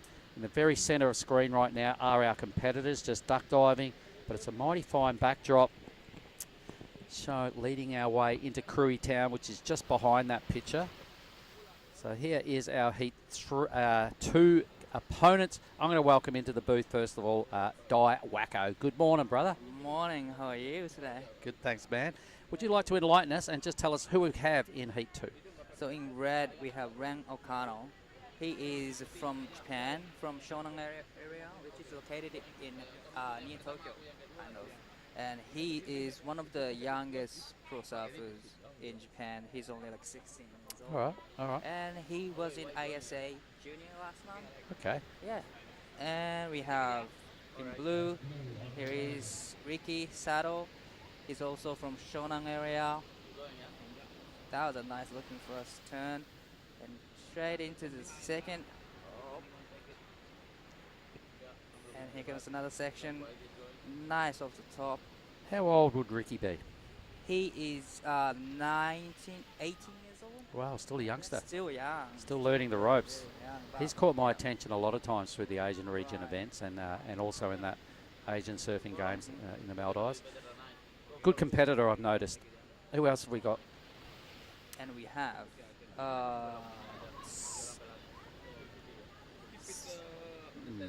I didn't bring my glasses, so I can't see that. Alexander, is that? yeah, Alexander Okay. in white, and in green we have Joaquin Okay. Whiskey, So I think Alexander is out of Russia. Russia. Yep, and he He- spent a bit of time in the... Let's have a look at this. We've got to enlighten everybody. What's going on? That's the beach. This is us this morning. This is some footage of our setup.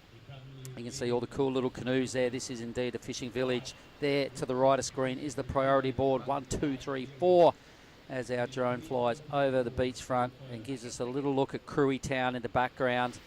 It's such a cool area. When we're driving in here this morning, Di, I was highly impressed by the amount of coconut trees and rice paddies and just natural foliage as opposed to too much built up stuff. It was really It's cool. a beautiful village right here and beautiful waves as well. And this morning we get here, it was a little bit windy, right? It was Now, kind of toxic. yeah, It's like- way better now. Yeah, the wind drops off a little bit and just cleans up heaps and the waves come in.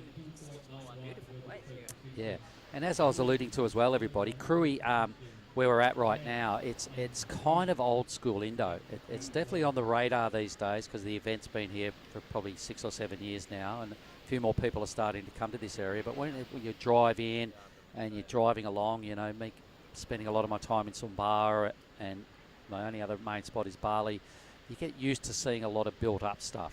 But coming into this little area today, this little beach in Krui Town, it was really refreshing just to see more rice paddies and more coconut trees than actual houses and roads.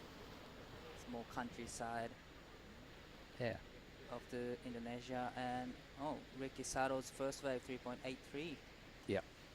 Well, your man also, Iko Watanabe, who won the last heat, he put together a 6.17 and I think it was a 5, so a 5.33 or something like that. So the judges are obviously compare and separate numbers. So Ricky, not bad, but not as good as what Iko did in the last heat. So they're just keeping the numbers real. 3.83, not a bad start. Plenty more in the tank there for Ricky. So there's a lot of times. So I had people just can wait just a little bit longer and just waiting for the right waves. So here comes Ricky again. But unfortunately, there's nothing for him to offer. I was sitting on the beach and checking the surf. It's kind of tricky, you know. It's a point break, but you kind of have to be really careful with the picking. Here is Little fella, man in Alexander, I white. think his name is. Oh. Young Smirnoff, Alexander Smirnoff. So, yeah, getting his back foot into a few little swacks. I think I'm pretty certain I saw his mum this morning having a debrief with this little fella. It's his first Right. contest. Yeah, that's what she Yeah. said, and she was very, very nervous. She was nervous, yeah, oh, fully, you know, Mumsy's first event. Yeah. The little fella's first event. The little pup was looking pretty nervous and all eyes and ears. Everything's brand new to him. And Billy Hangen, our fellow commentator, went and helped him with some of the rules and asked some questions and gave him some answers and kind of just trying to settle the nerves. But you would know when you're first time at a contest or you're new at it, you're nervous no matter what anyone says. Pretty much, but I wasn't even thinking anything because it was my first heat, and I just wanted to surf, but Mom could be very, very nervous right now. Mumsy is biting the fingernails.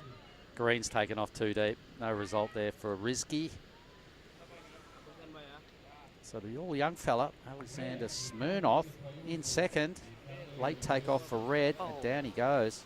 So was that Ren, was it? That was a Ren O'Connell. That was really like unusual for him. He's a very smart competitor, I guess. He can wait for so long, but he can make everything work. Here's and Ricky. Here comes Ricky again. This is a nice looking wave. Nice off the bottom turn, nice off the top, and straight into second. That was a great turn over there. He just missed time a little bit. Can he hang on it? I guess he couldn't. But it was great first turn and second turn. Well, a little bit of a pity he got stuck marginally on his first move. It was a nice recovery to belt out that second turn. Not sure how much credit he gets for the end turn. We never saw whether he got back in front of the foam on that end move, but the number will give us a clear result as to whether he got any bonus points for the end manoeuvre.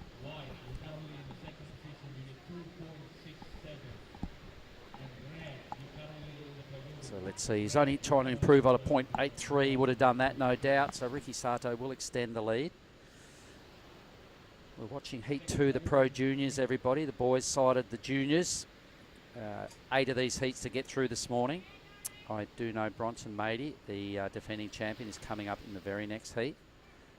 I'm sure everybody is quite familiar with that name. So Bronson, a big time player. He's just recently turned 20 years of old. He's in the next heat. I love Bronson.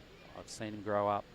He's coming at us next. But we'll stay with the live action here because Ricky Sato is about to extend the lead. Alexander Smirnoff, the young Grom, holding on to second with a couple of low numbers. And Risky and O'Connor yet to really grab our attention. But the good news for those guys is they have first and second priority. It's a good opportunity for Ran to get a next good wave. But yeah, as I mentioned before, when I checking the waves from the beach, it's kind of hard to actually picking the right waves. People, surfers are trying to find good ones and trying to go to the bigger ones, but bigger ones don't mean really the good waves here. Probably the smaller ones now are a bit better or a bit easier to surf on. Okay. Well, I've only ever had one surf out here in my life, and it was a whole lot different to this. It was actually barreling, and it was consistent, and I've seen this wave really good, so it's not doing its best work this morning, but the potential for it to fire up, it does get better every afternoon. Potential for it to fire up is one of the reasons we're here, and predicting potentially a 15 heat day, because when it is good, if anybody's ever surfed Bingen in Bali out there on the Bukit, this wave has got shades of Bingen on it. It's got a really good tube off the takeoff, and then it holds a really nice contour, you know, for a fair way. So it is a good wave. There's little Alexander Smirnoff, a little tack in the pocket. Still head height for him on this thing. Look at him go. I'm not sure how old he is, but geez, he looks young. Boom. Doesn't seem he's nervous right now. Oh, I bet Mumsy is. Mumsy's gone through her fingernails. So wave focus saying the swell stays the same during the day, probably. Yeah, it's predicted, you know, like we're calling it the first real big swell event of the year in Indo for the season. It's a banger. All the main spots up and down the archipelago will be firing. There's people going in all different directions chasing all those big wave spots because they'll all be absolutely going nuts. It's a little bit too much for our main reef to hold it today, but Krui left. We had to kind of take the gamble and do this today because out in front is kind of would be unfair to send people out there and expect them to put two good waves together in a short amount of time, because it's just a minefield of 10-foot waves unloading. So the Krui left experiment, here it is. Here it is. Ran up and riding. There's a nice checking down right there, and nice floats, and trying to come around the section, but that wave didn't offer much for Ran. So suggesting he's quite young, you're telling me? Yeah, he is only 16. Okay. Turning 17. All right, so this will probably drag him out of 4th spot. I don't know whether it gets him to 2nd, but he's still got a little bit of work to do. I like the fact that they've upgraded the heats to 25 minutes here today. He goes Risky. Is he a local fella? I think he is. He is Yeah. from Indonesia. Oh, All right. Oh, I can hear his mates screaming out the other side of the high A's fan we're sitting in. He's definitely a local. I love how he drives the bottom turn and just straight off the top. That was a great ride from Risky. Pretty good. Probably, well, definitely it's going to be his best score. Yep, for sure. And here comes a set. Wow, look at little Smirnoff. He's gone into 2nd. Here he goes again. Rah! So look at this young Grom. I reckon he's about 13 or 14, if that. Look at him go. He's competing well. He's on what? Oh, how's he a little ollie down onto the inside section here. Hits this. He's going all right. Double overhead for him. Boom. Oh, Bit of a man turn there from Ricky Sato, but down he goes. here comes Rans, just looking and taking off. This is a good looking way for Ran. Nice rubbing cut back. Go again. It's turning into a good ride. It's definitely his best wave, and he's still got more to play with. Whoa. Definitely the last time was the money turn for that wave. Yeah, But first couple turns, well, it was good. that second turn to me looked really good. He really, I think he probably didn't get maybe as critical on his first move as he should have, a la Iko in the last heat. But he did a really good job on his second turn. The score is going to be up there as the wave of the heat. Ranakano sitting in 4th spot. I think we're owed a few numbers here to catch up on current placings. As Risky got a wave, his best score, definitely Akano's best score. Some low numbers needed to bother Smirnoff out of 2nd, so I think Smirnoff might actually drop out of 2nd here. Yeah, everybody is in the same type. Yep, Risky's just put together a 3.87. Smirnoff holding on to 2nd. Okano's score will be the critical one. He needs a 4.5 second. I can see he gets that. And some. 3.73. Is that all? Okay, 3.73. He's The still judges looking wanted more out of that first turn. probably Yeah. and second turn as well. The last one was good. Needs to get couple good off the tops to Yeah. get decent scores. Okay, so Like Okano. you said, probably they're comparing the wave from the Eco Yeah, wave yeah, from yeah. the last heat. Iko's the one that set the standard in this division. He was doing some serious top to bottom vertical surfing. Okano didn't. And I think the best number they threw at Iko was only a 6.17. So they've kind of given Ren only about half of that number, just to send a clear message to him they want to see more. Here we are. Look at this, everybody. We're back on. Oh, Okano's got a 6.33, so they did love it. Oh, we'll take They that did back. love it. Let's have a quick look at our scene, though, everybody. First of all, this is Krui Town. You can see the sign there, Labuan, Jukang. This is where we're at. Little waves rolling by. There's a couple of guys surfing in the corner there. Those little dots on the very right-hand side. You can see now the left with a couple of other dots. That's us. It's the competitors. These big coconut trees are blocking out the view of where we are set up. But you can see the surfers right now coming into play. There's 2 of them paddling out. There's 2 of them sitting out the back. Our beach scene is underneath the foliage. But Ryan Williams there flying over the scene and showing us exactly what our beach setup looks like, our workplace this morning. I was asking him to do that just so we could get everybody online to appreciate where we're at and what's going on here today. But here goes Risky right now.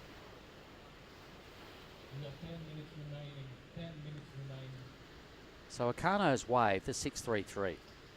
Good. So It's actually turned into the best ride of the day. So Josh did love the riding from the brand. you know what though? It was just a good wave, and his Yeah. first 2 turns, you know, his second turn for me was probably his real money turn.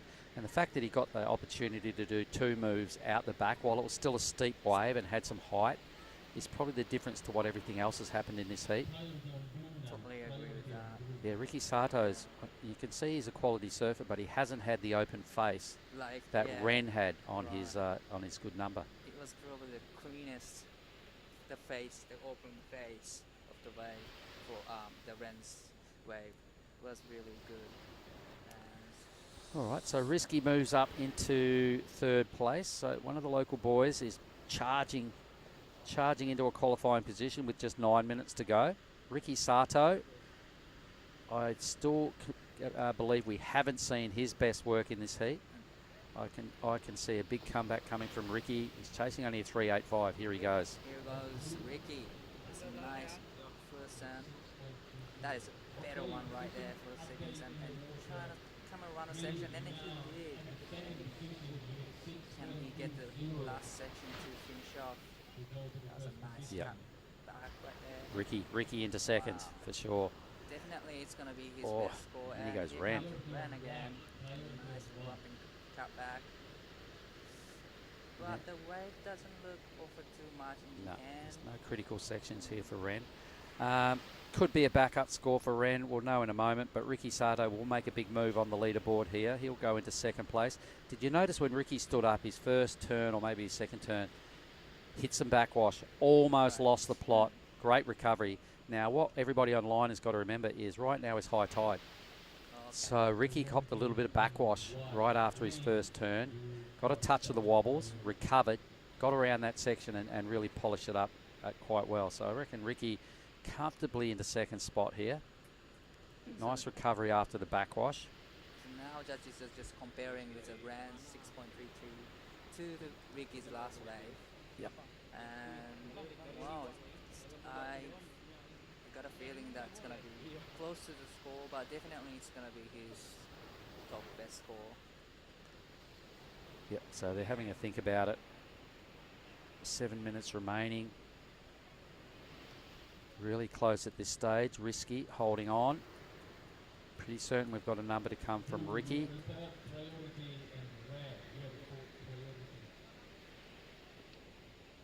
Meanwhile, who's got priority? Smirnoff, the young Grom. Let's see how bossy he can be with priority. Does he know he can take these waves, any wave he wants, off the older boys? Green's on his inside. I wonder if he knows how to play the back end of this little heat here. Okay, Ricky with the 5.73. 5.73, that is the best score for Ricky. Now looking for 4.34 to go to first place. Wow. Yeah. It's all about Risky and Smirnoff right now. They need decent score. Team Japan holding down 1-2. Boys can't make sense of that wave. To me, looking out the screen, it's rolling off pretty nicely. That could have been a useful wave for somebody. We see another wave approaching now. Everybody's fairly deep. This thing pushes wide. No one's going to get it. No. That was the biggest. Two handy waves just went unattended, mate. That last wave is still breaking as I look out the window. Could have been a useful wave for Risky or Smirnoff. I'm keen to see how the young pup in white here, how he plays out these last 5 minutes. He needs a 7. That's a big score. That's a big score for a young Definitely Grom. Yep. Gotta get the bigger size of the wave. You can see Ricky's there waving now. He wants his situation update. Might not have heard that he moved into second spot.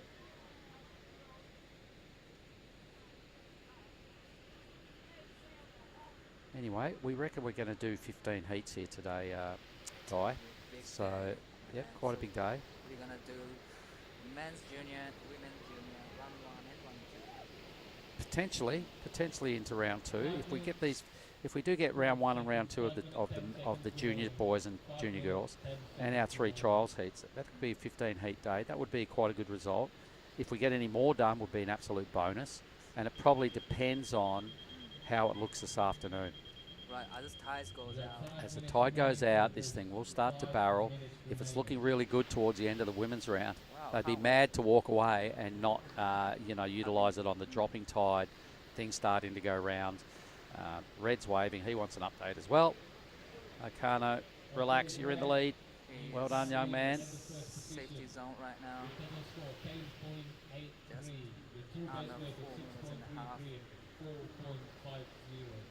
But there's going to be a lot of waves coming in the last 4 minutes.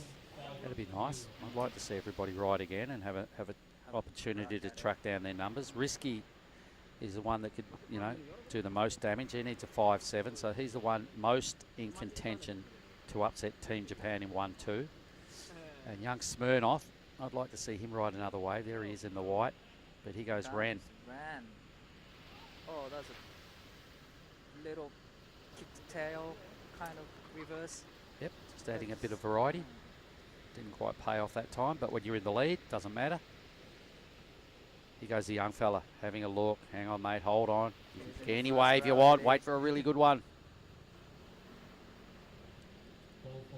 So I wonder when Smirnoff comes in, if we can ask him how his first competition went down and what he was thinking and what was he thinking when he had priority. Right. Did he know how to use it? Did he know what that means? All right. I wonder where he surfing other than just competitive. Yeah, he's probably just here on holidays with his mum, family maybe. The event was on, entered. Does he come to NIAS? I'm not sure. Not sure. Yeah, so at the end of this one, we've got 8 days to roll out this year's Krui Pro, everybody. At the end of that, we pack up, stay in the same province of the same island of Sumatra, and we take the act up to NIAS for another one of these 5,000 events. Here goes young Smirnoff now. He's pretty deep. He waited a long time with priority. Whoa. He got itchy feet. He's hanging in there. He's coming looking around for a the second. tube, looking for something. Still hasn't scored. There we go. Sa. Little mini move. Another one. He's got an inside runner. Oops. Well, big learning curve for young fella here in this heat. I don't care who you are. When you surf your first contest, you're nervous as hell. Right. He's learning a lot. He's from this learning. heat. He's learning. He'll come in and he'll probably be stoked that it's all over because, you know, it is a fairly stressful thing, your first event, and it's quite a big occasion to be performing in front of this amount of people with a 5,000 event attached to it. Looking at who else is in the draw, with Bronson coming up in the next heat and quite a few Japanese surfers as well. It's a big deal for the young man. We're just under 2 minutes on the clock, and Risky. Can he get another shot? He's 5.70. Just for the people that are tuning into this year's Krui Pro 2024, it is presented by the government of Pesisir, Barat. That's the local region. It's organised by the Persatuan Selancar Ombak Indonesia. As we watch Ricky Sato scream down the line. Can he boost? Well, he tried. He landed. We didn't quite get the whole deal, but there goes the young Grom, snapping up the scraps out wide. Doing what Grom's doing. Take any opportunity. He goes Risky. It's going to be the important one for Risky. Fortunately, he couldn't rail on the second turn. He needed 5.7. Here comes the ran again. Biggest wave for some time. Nice carves for the first turn. Just waiting for the section to just stand up. But don't feel like this wave can offer much more. I don't know. A little bit. He's hanging in there for a reason. He likes what he sees down the line, being the fact 30 seconds remaining. Might as well surf it in.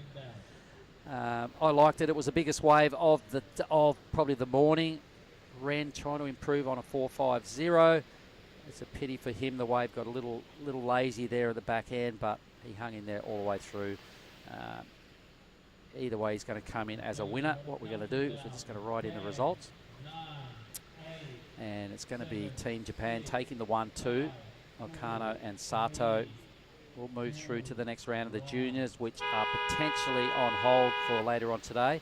I'm going to boost out of here. We're going to bring in, I believe, Giada Lagardi's going to have a chat with you, Di. So that was good. Thanks for your input, Di, and I'll be back in a couple of heats' time. Cheers.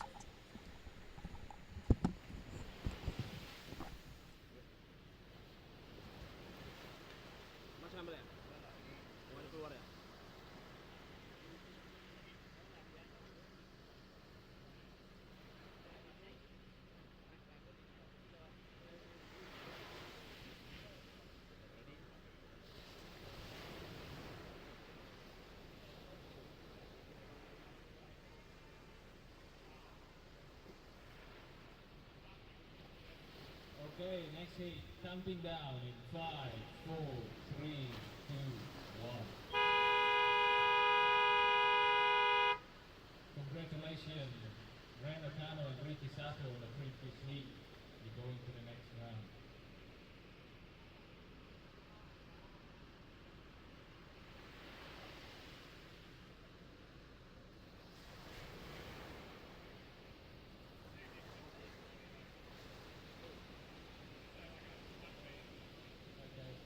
Joining on the jet ski, if you can move from the contestant area 200 meters to the right, that will be great.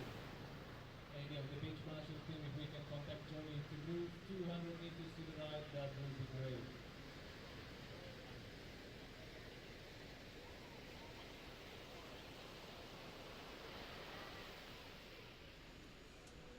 All right, guys, welcome back to the Pro Junior. This is the Krui Pro. We are now in Heat 3 of the day. In red, we have Bronson Mady. In blue, we have Made Mahendra, also known as Madedera. In white, we have Theo Radcliffe. And in the green, we have Kailash Mason. So, just starting off, we rocked up here earlier this morning. There was crazy onshore winds. It was raining, and now suddenly the wind has died off. The sun has come out, and the waves actually look super fun out there. I'm in the booth joined by Dai. Hello. So Dai, I kind of missed out on the last heat. I was snacking on those little plates they have out there, the gorengan. There's fried tempeh and all that. So tell me a little bit about what happened. Yeah, actually, last two heats, Japanese competitors dominated. Actually, the last heat, heat winner Ren Okano and Ricky Sato came in second, and the wave is looking so good right now. It cleans up, like you said before, cleans up a lot, and there's heaps of waves are coming in. So, oh, it looks right. That's great. You must be stoked that the Japanese surfers won. Yes, sure. Japan Pride. You know, actually, in this heat, there is last year's Pro Junior winner. We have Bronson Mady. Tell us about it. Top seed. He took the win last year at Ujung Bochur. Came out atop all his friends, and he's going to be trying to defend his title. As we see our surfer in green. Just take a look at that wave, but it didn't really give him what he was looking for. So yeah, it was great to see Bronson last year take the win above all the competitors here in Indonesia. He's from Lake Peak. All his friends were here, his crew, they all cheered him up, so there was probably some big celebrations after that. So any local surfers in this heat from around this area? I don't think so. No, this heat has, well, Bronson's from Lake Peak and Madedera's from Bali. Theo is from Bali as well. Right. So no local surfers from Sumatra. We'll be seeing them probably later on. As we saw this morning, the trials to get the wild cards into the event, but that was the open division. So we'll see those later on. Dai, as we wait for some action, what has been some of your favorite parts of Krui? Oh, pretty much everything about it. It's kind of like old school village. Here comes the fast wave for blue. Just one off the top. Didn't offer too much of it, but still it was a great turn. And here comes defending champ. There's a nice looking wave. And this is a nice vertical off the top from him and straight into second, but unfortunately he got stuck on the top. That was a great looking wave though. Yeah, there are some really good sets coming through. I feel like it has picked up a little bit since we first got here. I agree with that. Yeah, we are seeing some bigger sets, and thankfully cleaned up, so there's a really nice wall for the surfers to actually draw those lines out. And as we saw Bronson and Madedera do, really hit those vertical sections and straight into the pocket. Madedera's last wave came in at a 2.5, And right behind him, Bronson has a 4.33, pushing him straight into first, but That was not for long. 4.3 Yeah. for just one turn. That's a great sign. Oh, here's this is probably the biggest wave I've seen all day this morning. Yeah, that was a quick in and out from Theo Radcliffe. Yeah, that was a solid set. Right. I'm so excited to see when the tides goes out and starting to see the barrels here because this is actually my first time to here. So I'm just liking everything about it now. The waves, the village, beautiful island. You see the surfers looking at this wave. Green Wow. with priority takes off just a little bit too deep. He's going to try to get around the section, and he manages to. See what he does. A little bit of a cutback, turning back to the whitewash, straight into the second one. Pushes the tail out and finishes it off nicely. Oh, unfortunately, just falls off. He's Southern Blue. That's a package of spray he threw. Trying to connect to the inside section. Here comes another section right here in front of him. But unfortunately, everybody just seems like getting a rail over there. With a defending champ. Nice wrapping cutback. Another one. Just waiting for the section to stand up now. That was just quick in and out wave for Yeah. red. He's just looking for that to back up that 4.33, right. but knowing Bronson and knowing what he's capable of, I don't think he's going to be very happy with that scoreline. So he's definitely going to be waiting for those sets to come through as surfer in white uses his priority. He's on his front hand. I've seen this surfer at sandbar all the time. Nice first turn. Just, a little late for that second section. Has to pull off. Only sitting on a 1.7. 18 minutes left. All the surfers are paddling out. So, Dai, as we wait for some scores to come through, who are the Japanese names in this seeding that you think are going to be standouts? I would say, I gotta say Tenshi Iwami, but unfortunately, he landed this morning when he was practicing. He did air and he landed on the fins and he got hurt. And it's just unfortunate, but he is out of the contest right now. So that was really unfortunate for him, but he is probably one of the surfer, I would say. Stands. Oh, that's a shame. Unfortunate for Tenshi Iwami. Do you think he'll be joining the QS? Because I know he does both. Yep, that's pretty much the reason. He just trying to rest for the juniors and focusing on the main event. Okay. So hopefully he's coming back to the main event. Oh, that's unfortunate. Was it looking serious, or was it something he can push through for these two events? It was okay. He didn't have like a big cut or anything, but he got a really big bruises. But well, couple days rest should be enough for him to just recover. That's good. Well, it's looking like we have a few days of surfing out here. I think we might continue Right. the juniors today. We'll see what happens tomorrow. Who else is on your list? Probably the style I really like is Sakai Sentaro. He is in P6.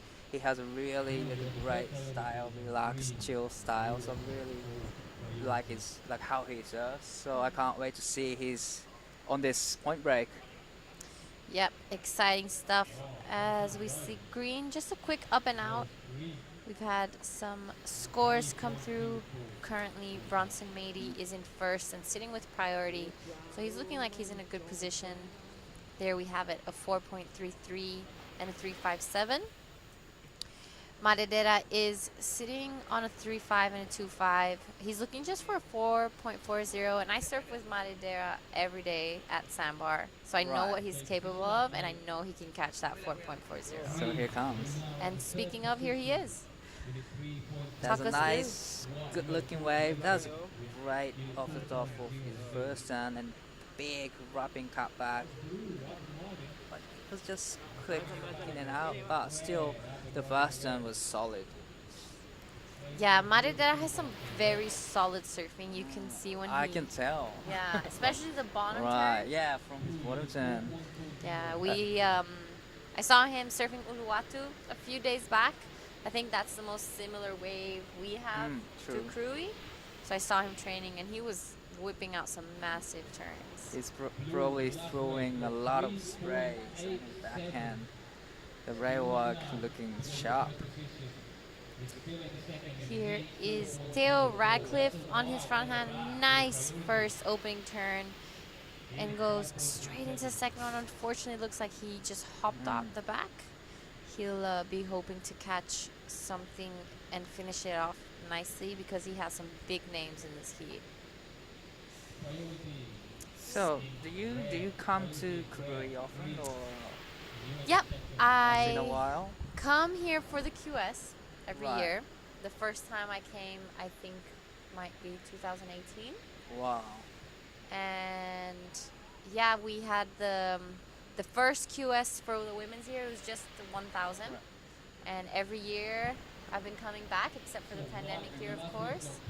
And it's just my favorite event. Seems like this event every time you guys have the best way Yeah, for the contest. it's funny because every other contest I go to, they have the problem where it's always too small. Right. And here in Krui, it's always too big. Like, Yeah. this is the second time we've had to, like, change or adjust the situation because it's just massive every year. Yeah, I never imagined that we have to go to the mobile area in Indonesia Yeah. because you guys have a lot of waves here. Imagine, when have you ever heard a contest moving because it's too big? Yeah, you I know? never heard of it, but it is now. It's looking super big at the point today, Yeah.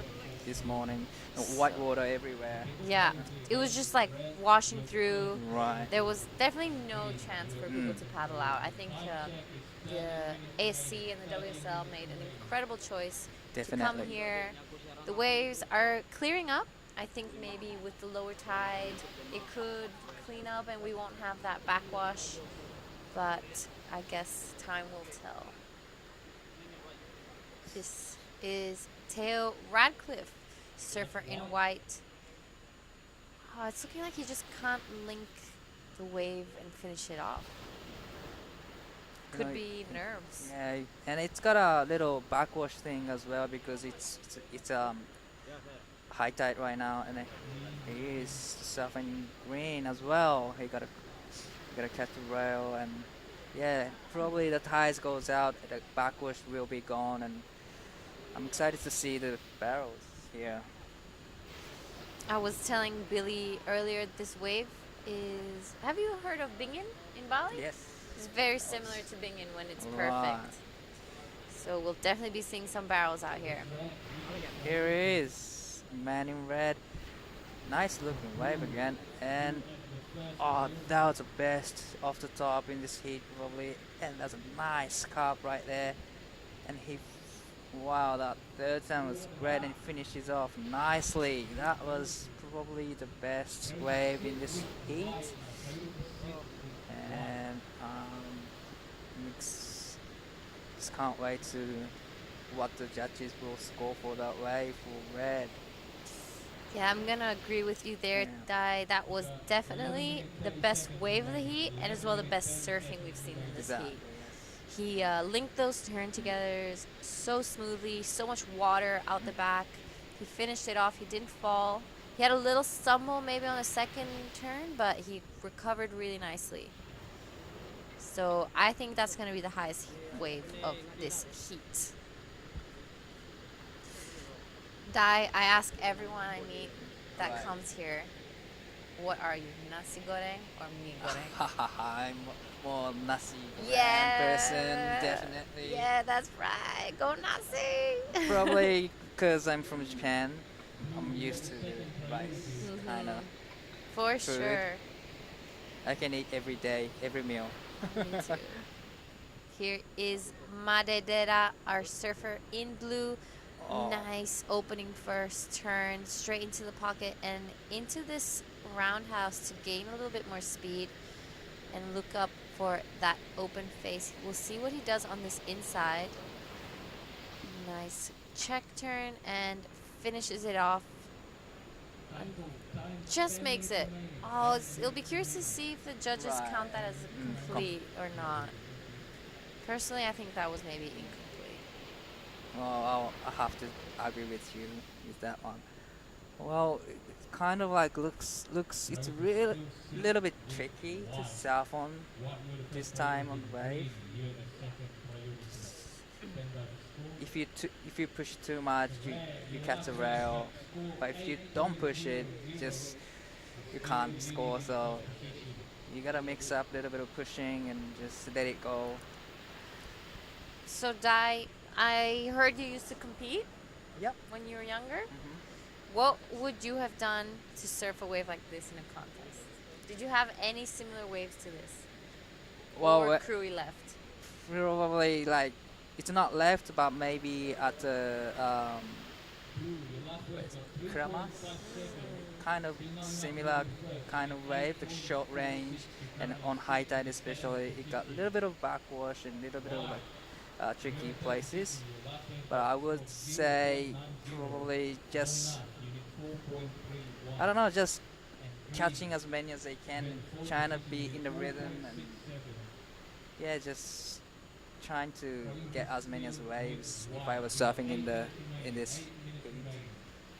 So I always see that the Japanese surfing Right. circuit do contests in Kramas. Yes, Is it like one of the biggest contests you guys have, or? yes, it is one of the biggest contests we have as a Japanese pro circuit, and pretty much like every April we will be returning to Kramas, and we are so lucky to be able to surf that point with just 3 other surfers. Mhm.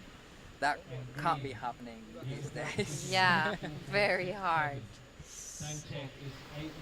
Wow, the last wave of red, 8.0. That is the best score so far this morning. Well, definitely they love the judges love the. Oh, here comes a replay again from the drone angle.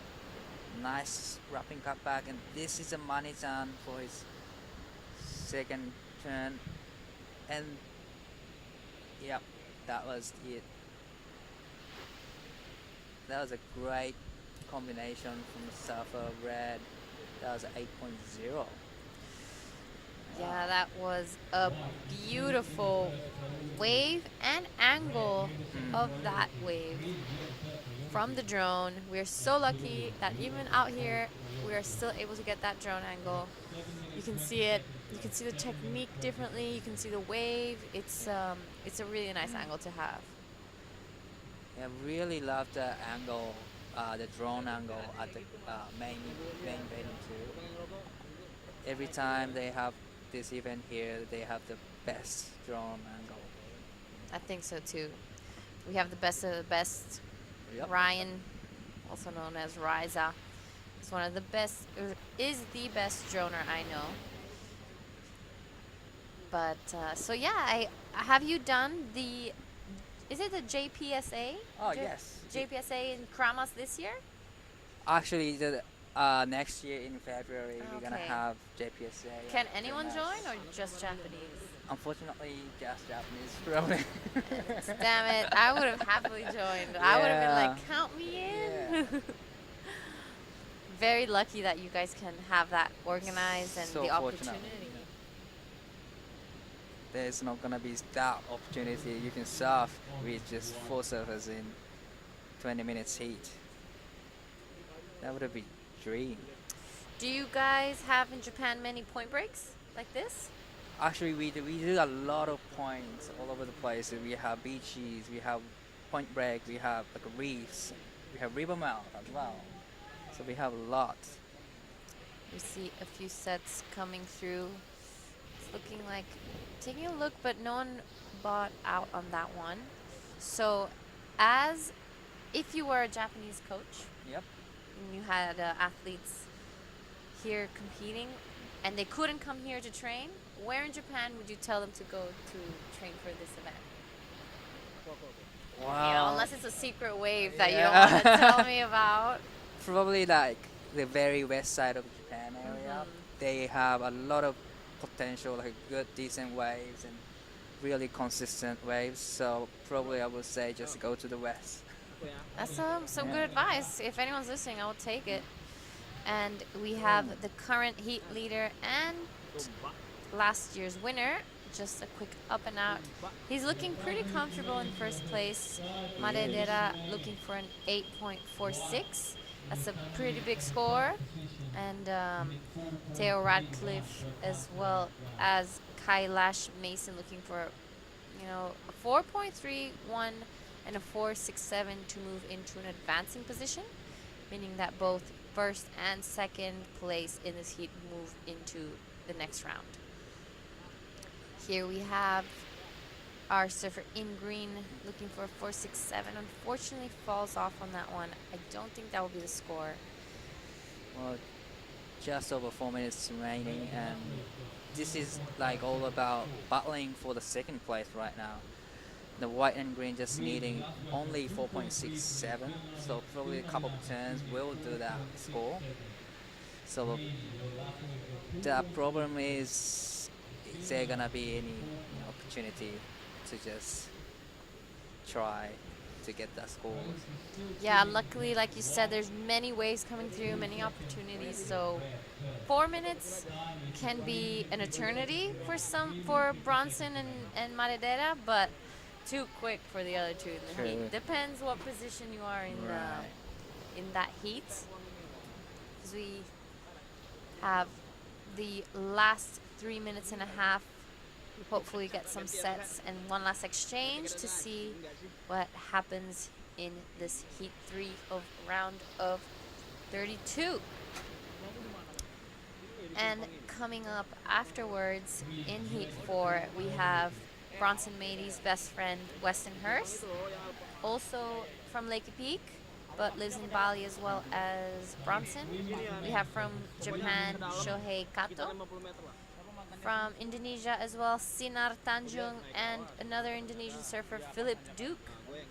Oh, Shohei is gonna be in the mix. He is very, very strong competitor. He's one of probably the strongest, powerful surfer in the junior division. Yeah, it's great to have you on board to give us that insight of the Japanese surfers, because I'm sure you are very in sync with all of them, as we have our surfer in red. Or little combination, little variety for the surfer in red. He's sitting first place safely now, 8.0 and 4.33. He's just trying to surf like free surf right now at the moment, just over 2 minutes. So he's sitting very safely right now. Yeah, he's feeling comfortable. He's in a safe spot, so I think he's just trying to loosen up, get ready for his next one maybe, and get the feel of the contest time again. Right. But just under 2 minutes remaining. Hopefully that there's gonna be another like a good-looking waves coming to for those white and green and blue. Well, they're really close to each other, as you can see on the screen. Yeah, it's besides Bronson's 8, all the scores are fairly similar in this Right. heat. No one really passing the 3s and the 4s, so kind of shows that it's not very easy out there. Even though it looks perfect from the screen, it's pretty hard. So new wave, everyone's been surfing the point most of the time, so you're still learning where to sit and adjusting to the lineup as we are about to reach the 1 minute mark. Oh, this is gonna be the toughest moment for those 3 surfers. This last minute. Is there gonna be another wave coming? Well, looks like here comes a set. So no one's on it for the first one. Yeah, Manadera maybe trying to keep priority. I mean, he has second priority, but he's trying to keep close to Theo Radcliffe, maybe apply some pressure, make sure he maybe tries to sell him onto a different, on a worst wave. And the heat leader just having a little bit of a victory lap here. Wow. Oh, that was one of the biggest turn probably in the first round. 7, 6, 5, So his Looking- backup score is a 4.33. 1. Oh. Unfortunate for Taylor Radcliffe. Looking for a 4.31. I'm not sure he got it. But Bronson Mady definitely going to be improving on the 4.33. All right, guys, we're going to head to a break, and we'll see you guys in the next heat. Still waiting a score.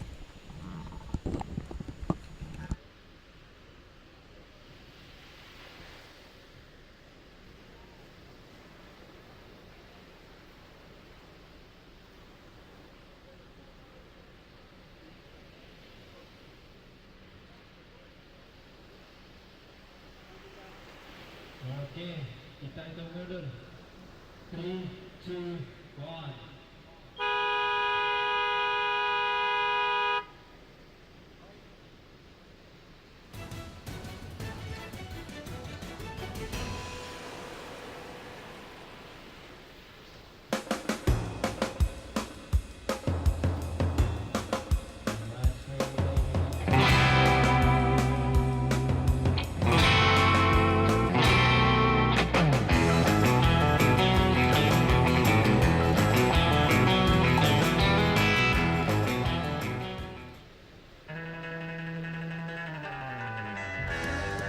First, I want to thanks to everyone at home for supporting me, and I love you guys, and can't wait to see you guys soon.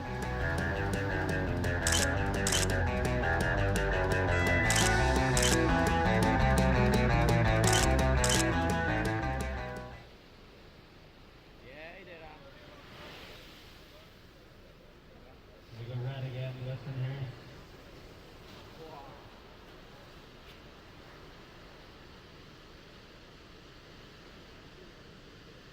Getting cleaner, bro.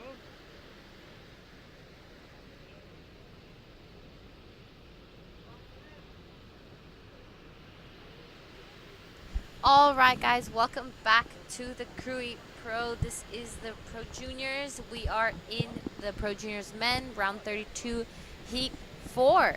And in the booth with me is Mr. Oni Anwar. Good morning, Giada and everyone. All right, Oni, talk us through a little bit about who's in this heat. Okay.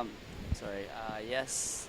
Oh, guess what, guys? We have Western Hurst, one of our leader on the junior ranking right now, which is one of our Lakey Peak boys. So I'm really excited to watch this heat, to be honest. Coming with the Japanese surfer, and who's the other two white? So we have Sinar Tanjung in the white, and we have Philip Duke in the green. Oh, go Sinar! Woo, so good He's as a Sinar in here. Dynamite. Yes. Phil Duke. So Weston is part of the Lakey Peak boys, Yeah, is he not? yeah, he's one of our boys. Shout out to Troy. He'll be sure you're watching, and of course the mom. Everybody at Lakey will be watching right now. So looks like a fun waves for Weston. So I'm really excited to see what he's gonna do out here. I just saw last heat Bronson Mady. Did he dominate? So I was just about to say, speaking of Lakey Peak, Bronson Mady in that last heat came out first, and he had the highest wave of the event for now, with an 8. So he won, he got the 8, and I'm pretty sure he backed up that 4.33. So that was a massive heat total for Bronson. I'm not surprised. Yeah. So Bronson is one of my favorite surfers, to be honest, right now. Yeah, for sure. He's just like, every time you watch him surf, he really surprises you. You never really know what he's going to be doing next. So I think that keeps that element of surprise. And also, he just come out of the big operation Yeah. for his knees. So this is one of his first event coming back after 8 months. I think he's out. He went to America, did the huge surgery. So yeah, it's a good warm up for him doing the juniors, and he'll be competing in the big league too with the big boys. So, yeah. Yeah, most, if not all, but I think it's most of the surfers in the Pro Junior have also signed up for the QS 5000. I mean, since you're here, you might as well do both, right? What a life they have, you know. As a being a juniors, you can practice this for like you get to go surf twice, pretty much, you know. You get 2 opportunities. Exactly. It's like a recharge. Yeah. Can we go back to junior again? No. No, I would not go back. I would. I feel like I'm still a grum. Yeah. Confirmed. Speaking of Groms, Weston Hurst got his first score in. Yeah. He got a 5.83. Our surfer in blue, Shohei Kato, a 5.10. Dai was telling me earlier that Shohei Kato is one of the strongest competitors coming up right now in Japan. So I'm excited to see some of his waves. Yeah, look, nowadays surfing is crazy how the level are, and Weston, Shohei, and up and coming like Phil Duke,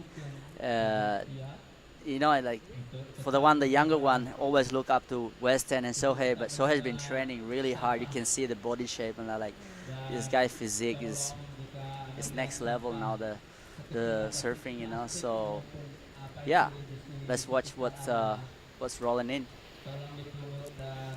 So Weston, taking a look at this wave, it's a little bit smaller, but it's looking like he has a nice swaths. He goes down the line, just a 1 turn. He's going to improve his scoreline, but knowing Weston and knowing how he serves and the level he has, I'm sure he's not going to be happy, and he's going to be looking for something big, especially after watching Bronson's last meet and hearing the scores he had.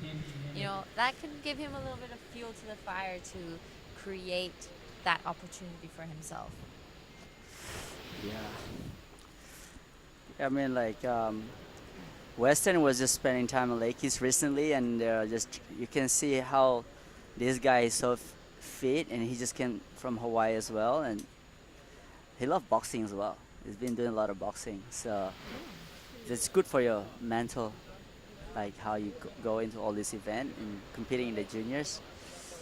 There you go, as a backup, just a total score of 8.33. You know, you mentioned earlier Shohei Kato training and the physique. Do you think that nowadays you see younger kids training harder in the gym, not only in surfing but in the gym, as compared to back in the day when you were growing up? Well, I guess like nowadays we have more facilities. You know how they have sauna, ice bath, and people like that just kind of like they can train more in one day. You know, back in the days probably you just go surf and your whole body's kind of sore. But now things that we have to get back into the water again. So you can see like Shohei Kato, and he does crazy airs. Here goes Sinar. Sinar taking off on a bomb. A nice first opening turn to start his debut here in the Pro Junior. Goes for second one and pulls off. And right behind him, Shohei Kato takes off on an even bigger set.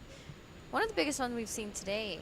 I think it has definitely increased in size since we have gotten here this morning.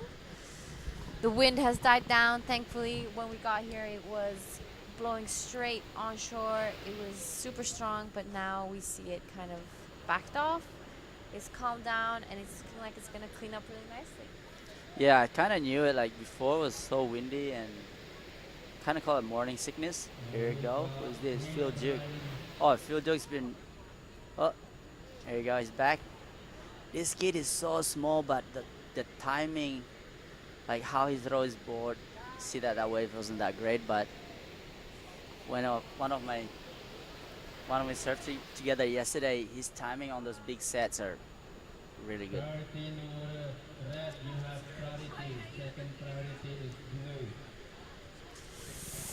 Yep. So as we wait for some waves to come through. Tell us a little bit of how you have been training for this event, because I know you're going to be joining the QS Open Men's later on. Yeah, I'll be competing in the round of 64, heat 15. Probably not gonna run the next couple of days, I think. So because we have like there's women's QS as well and the junior QS. So yeah, I just been chilling at home. Went home to Lakey Peak. I just finished my house at Cobblestone. Kind of just good to be home and kind of rest from all that traveling. Been competing a long time now, so it's good to watch all these young up and coming, the new names and the crazy talented young kids around coming up. So it's inspiring me to stay busy too. You know, I kind of like just want to go out there and surf with them, and yeah, it's really sick. That's where my training, just watching the boys. Grom in your mind, yeah, it's the Grom in your mind. He's like still there. You're still there competing with them. Your level is just as good. So, you know, seeing those up and coming boys, I guess, pushes you as well. Yeah, you know, like it's good to have. Surfing is never ending. You know, like you can never say surfing is like how soccer or fighters like that. They retire early because the body physique and stuff not gonna be last any longer. But surfing, you can. It's up to like 70 or something. How old's Kelly right now? Is still surfing. So. Yeah, for sure. You know, it's definitely not a joke when people say that surfing is a lifestyle more than just a sport. Exactly. Yeah. Do you agree with that? Yep. There we have some of the scores up on your screen. In priority, in first place, we have Westonhurst with a 5.23 and 3.10. In second, with second priority, is Blue, our Japanese surfer Shohei Kato. He has a 5.10 to his name and a 0.93. He's going to be looking to replace that one. Both Sinar Tanjung and Philip Duke both sitting on twos and just waiting to catch maybe another set and give them the opportunity to push up into an advancing position. Both first and second place move into the next round. So it's you know, it's a battle and it's not over. Definitely not over. It's only just the beginning. There's 13 minutes to go. Yeah, I'm talking about Sinar and Phil. These guys grow up together in Bali. So Sinar always compete against his older brother, Farun. As you can still watch him on Instagram, they're trying to be a fighter like against them. Like, yeah, Sinar is a really competitive kid, you know. So good start for Sinar to start his pro junior career as in Indonesia. We have such a good wave. So I mean now we're slowly starting the first day today. So yeah, what do you think about the next couple of days, Giada? I think we're going to be having some great surf. I mean, there's going to be non-stop waves. We're going to have a really good run throughout the week, and then the last day is going to be huge. My Lord. So it's going to be maybe moved back here or maybe finished earlier. I don't know. I guess it's only time will tell, and we'll see what the head judge and Tai Sarati decide, but that is still ages away.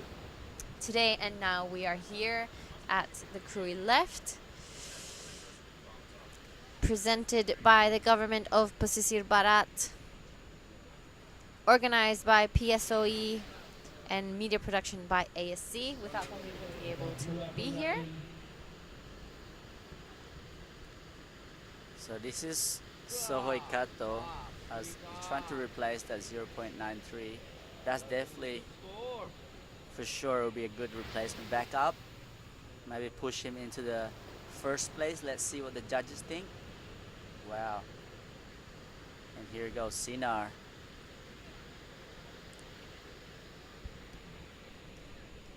Yeah, Sinar's looking good. He's improving a lot. So he's been riding the JS surfboard. The whole family, the Tanjung families are riding the JS, and I'm looking pretty sharp. I'm excited to see what Farun is. Farun still in the juniors? No, Varun, I had a talk with him earlier. He's not in the juniors anymore. So he will be cheering on his younger brothers. Brother. Yep. And Weston, his best friends. So hopefully we will see some more action from Western, because looking at that 5.23, we know he can go big. Yeah, Weston and Sinar, they're all staying together in one place here in Krui. As you can see, that last wave of Sohei was at 8.17, put him right in first place. So, wow, what a great surfing for Sohei Kato. I'm not surprised, this guy is really fast. He can do big airs, big turns. So, Weston Hurst definitely doesn't like to be in second place, as he's currently in first place in the ranking right now. So, yeah, 10 minutes ago. And exciting. So looking at the next heat, after this one, heat 5, we will be seeing Made Ariana, also known as Pajar, Yep. Noah Arkfield from Philippines, Dylan Wilcoxon from Mentawai, and Ahmad Trimukti from Indonesia as well. You know, Dylan Wilcoxon coming from the Mentawai with his whole family, with a massive group of kids all here ready to compete. As we see Weston Hurst, a beautiful big first turn, finishes it off. And while we're waiting for the score of red to come in, we see our surfer in blue, Shohei Kato, getting an 8.17 on that last wave. Yeah, is that one of the second highest score from what Bronson did? No, that is the highest score The highest. of the event. Only by a 0.17, but still, like, that's the high score of the event for now. Some beautiful surfing from Shohei Kato. Weston, last wave came in at 5.30. Did lower the requirement that he needs to go into first, but still looking for a huge wave of 7.98, which we all know he is capable of. Here he is again. Yeah, I think Weston's trying to feel his board and how the waves are out there right now. It's a bit tricky, but seems like you can see the waves are starting to kind of more calm down, as not much bump on the face. Yeah, so 7.98 required by Weston. Sitting in fourth priority right now, so I would say maybe stay busy and do one massive air, big air, or here you go on a drone angle. Here is the replay of Shohei Kato's 8.17. That is some beautiful surfing from our surfer in blue. Solid style, that so much water thrown out the back, and finishes it off nicely. He's looking really good. Yeah, the board looks really nice on his feet. I think that's what also is a bit hard for all surfers in the water right now. They've been training to surf that Ujung Bocor, the left, where we're supposed to run the event, but then last minute we decided to come move it here because the big swell there is closing out, so much easier to manage out here for today.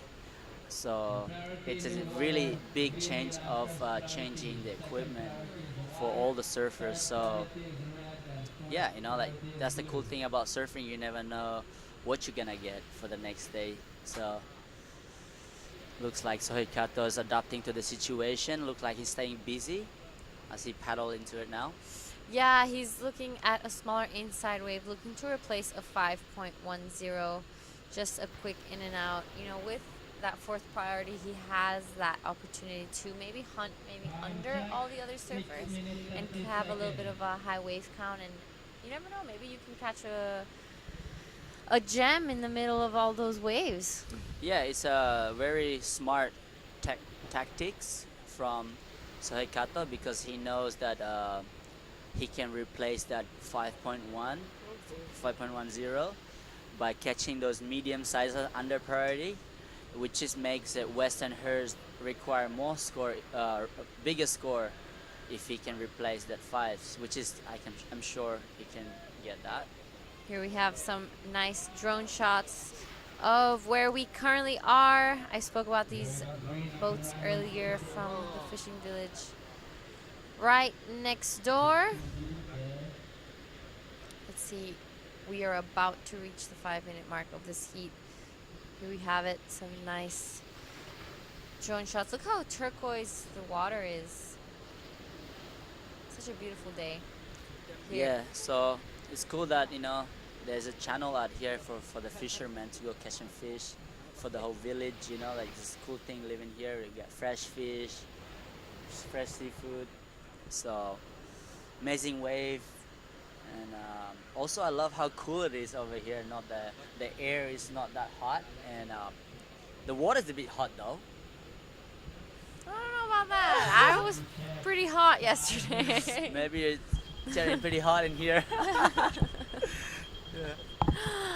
Yeah, yesterday was pretty hot. I don't know what you felt, but I'll stay inside the aircon, man. here we have Sinar Tanjung looking to replace a 2.07. Some nice flow, and unfortunately falls off on that one. He has still 4 minutes and a half remaining to get the score he needs. Yeah, Phil Duke seems like a little bit frustrated out here right now because he's trying to figure out where he should sit. Now he's looking like everybody, first and second, Sohei and Western Hurt paddling wide on the right side. And you can see that Phil Duke's a bit lost in this situation, but I'm sure when he gets his rhythm back, this kid can serve. He serves amazing on his backside, front side. So there's still 4 minutes to go. He requires a pretty big score, but everything can be changed in any minute, right? Yeah, anything can happen as we see Westernhurst looking for a 798.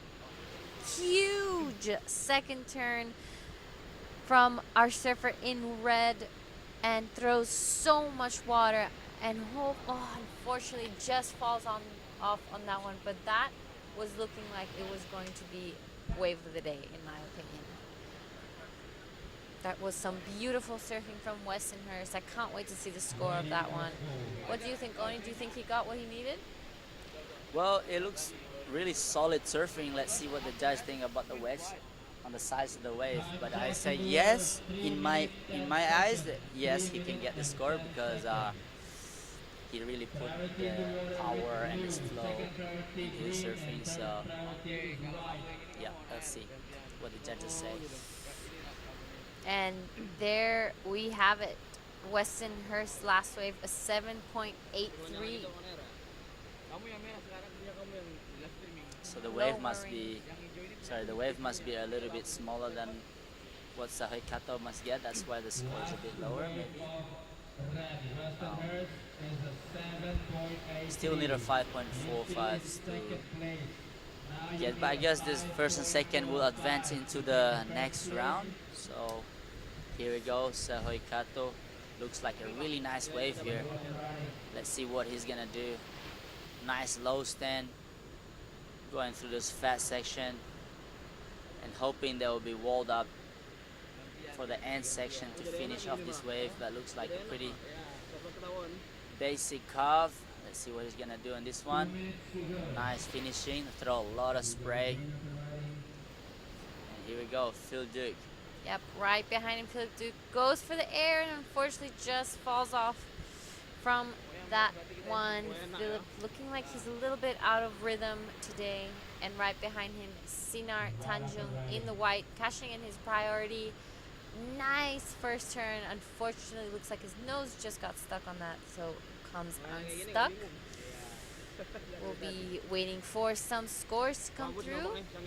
Weston will be Even though he didn't get the score he needed, and that was his main goal, it was smart surfing because he created even more distance from himself and the surfers in third and fourth position, making it harder for them to get into that advancing position. Putting both the surfers in the field in combination situation, meaning that they need 2 scores to advance, not just 1. Here, feeling taking to the air, unfortunately just falls off. Doesn't make it, and our surfer in red. I love how how low he sent into barrels. Ah. Yeah, looks like he's having a lot of fun out there, trying to get barreled, but unfortunately, a little bit frustration. Second place still okay, so I guess it advances to the second round. We have 30 seconds to go for this heat. Yeah. But in these first opening rounds, first and second advance, the most important one to win is the final. Correct. So well done, Weston. I can safely say that you're probably going to pass this heat. This is our surfer in white, Sina Tanjung, just looking to finish that wave. And we have it, guys. We have in first Shohei Kato, our Japanese surfer, and in second Weston Hurst. Passing to the next heat. All right, we're gonna go to a break.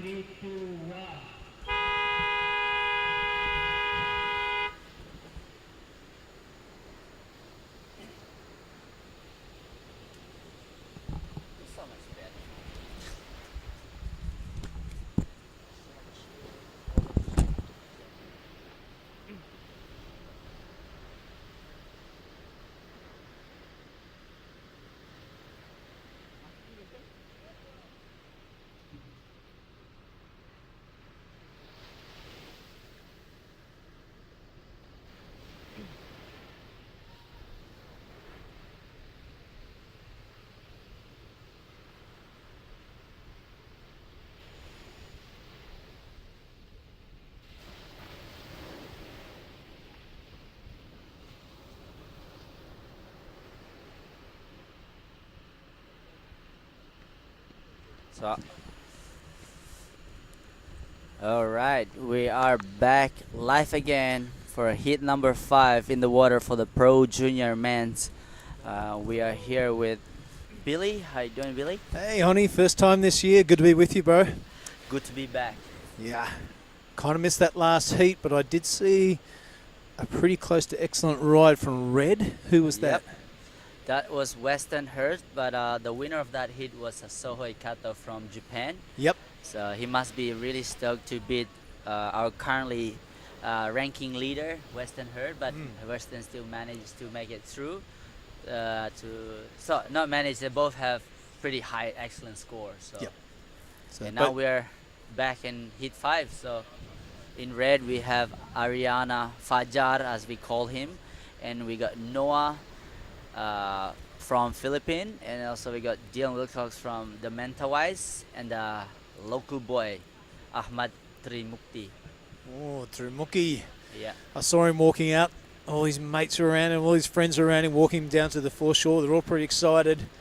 And that's the best part. Here we go. Noah is already starting his first wave. Noah known as the surfing the Cloud9 going right, and that's backside turn looks really good, Billy. Yeah, Arkfeld now applying his trade onto this Krui left. There are a few left-handers around that Cloud9 area, Oni, as you know. You've visited that area. Yep. A little bit of travel, but yeah, some quality left-handers around Shargo for sure. So that's Noah out to a strong lead, a fast lead at that. Dylan Wilcox, and I can't wait to see him get the machine rolling. And Fajar, quality. Yep. This is the Fajar's kind of wave because he loves going left. I'm excited, as you can see the local boy also trying to stay busy. What he's gonna do? Wave looking good. Can he do something? unfortunately not. Yeah, a bit late to the show on that one. The lip collecting the back of his head. He'll go down, get out the back. Sure, the nerves are playing a bit of a factor there. Yep. He'll wants to perform in front of his friends and family and also the big stage. Getting broadcast around the world, so wherever you are around the world, I hope you're enjoying the show thus far. As we keep mentioning, we are at our alternative location of Krui Left. As, the big left-hand point up the road is absolutely bombing out of control. So good afternoon, good morning, good evening, wherever you are around the world. Yeah, check it out. This is the Pro Junior division of the QS 5000. And this is downtown Krui Town. And the left-hander, that can be super fun on its day. Yep. Yeah, I was just saying that about the Ahmad Trimukti, that, you know, this is a big event for him. You know, everybody coming all over Asia, and also Australian are here too to compete against all the Asian region. So they get points from this. You know, it's a lot of pressure if you, the whole family, friends, and yeah, come in here to cheer you up, and can be either be fun or it can be so much pressure. So looks like he's trying to stay busy on this event. So, but Fajar haven't get any wave yet, and Dylan Wilcox, and these guys are amazing surfers. They can definitely surf on Omar. You are correct there. So it is the local lad in second and the Filipino out into an early lead. This stuff's going to change as a bit of a set rolls through. You're right, mate, there is a lot of pressure involved, but it's a good way of learning stuff. To go in a surfing contest, you learn to handle pressure, you learn to handle expectation, disappointment, victory. You get to handle all these things and learn in something that kind of has not much consequence. You know what I mean? You can take that into wherever you go in your life. You know, I've dealt with pressure before, I've dealt with expectation, and you know, if I keep doing it for a long time, it does help. Here he goes, Dylan Wilcoxon from the men towerways, goes vertical, wraps it around. See the standard of surfing starting to lift now as we get into the first round of the Pro Juniors. Two banging turns out the back from Wilcoxon, and that'll do him. Not a bad opening wave, Oni. Yep, that's exactly right, Billy. That shows how good he grew up in Mentawai, surfing perfect wave, that bottom turn. As you can see, Fajar also, his first wave looks like a pretty average wave, but he's throwing a lot of spray in this one. The waves, can he finish it really nice into the... Oh, look at that. Really fast, Billy. Yeah, a lot of board speed through those turns. Very small wave, but out the back is the Filipino. This is Noah.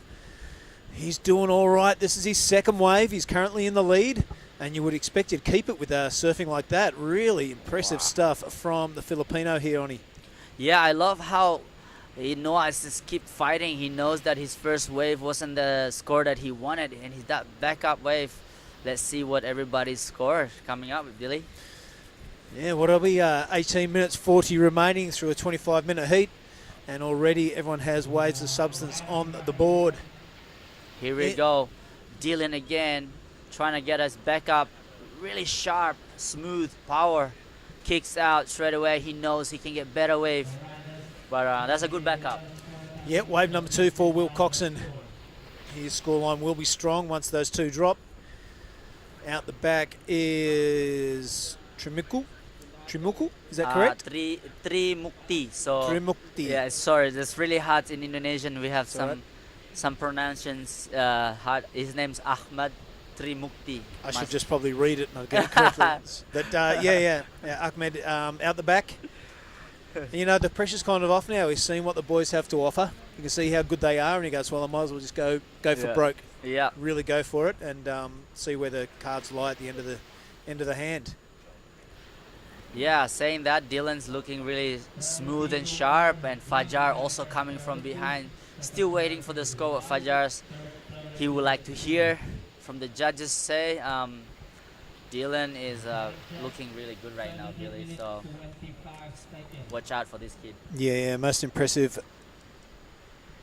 thus far in this heat. Excuse me, I'm just adjusting myself on the van back seat. It's good to see the WSL judges out there kicking it old school. They've got a couple of plastic chairs on the beach. I know. They're doing a bang up job, but it's far from the glamour of the WSL big show.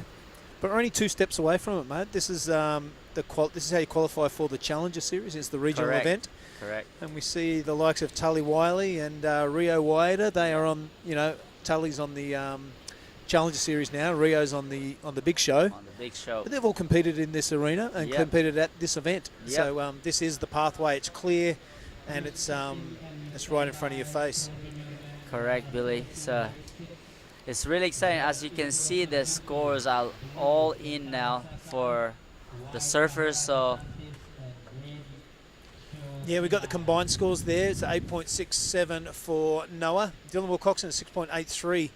Hopefully get that extended view of the scorecard up there so he can give you what they require and all that sort of gear. yeah, it's a great surfing what the surfers did, but the wave must be a smaller wave, so the judge is still going under the score. So as you can see, maybe we can see as that 2 waves of Noah is a 5.17, a 3.5. He's first place right now. And the first wave of Dylan Wilcox was 6.83. As you can see, the local boy. Yeah, come on, lad. Stick it to it. He's freed up a little bit now. Ooh, loses the wheels on that one. Does a bit of a burnout. But looking a lot more freer and relaxed for sure.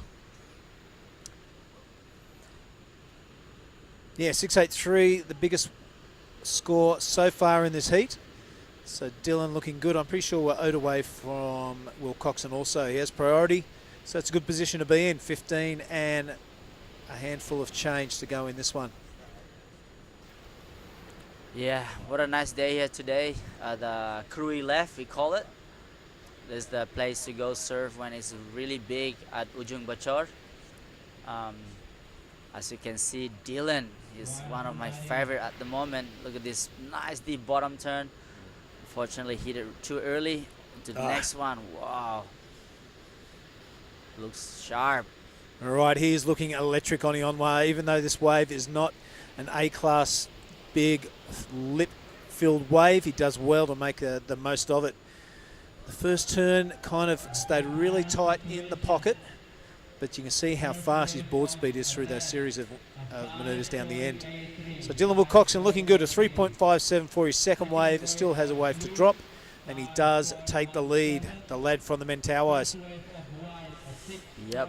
And what about Fajar? How old's he, mate? Fajar's around 18 or 19 right now. So he's still a grum, but he surfs like a real man. So he just put his hands up to see what the score he required, and I'm sure he will go on a beast mode now. There's 13 minutes to go, plenty of time to put some show on. There's no pressure under his skin yet. And as you can see, as a backup for Dylan Wilcox as a 4.43, is it good enough to put Noah in second place? Now Noah needs a 6.1 to go in first place. So yeah, he's in the lead, Dylan, but you can't put the cue in the rack just yet with the likes of Fajar and Noah breathing down your neck. All right, that first priority does sit with the Filipino. 6.10 is not a massive ask. The second biggest score of this heat. Yeah, it looks like a fun wave today, Billy. So really love to go for a quick surf this afternoon when the events are finished. Maybe a good sunset, hopefully. Here we go, Fajar. Nah. Yep, sunset coming this afternoon for sure.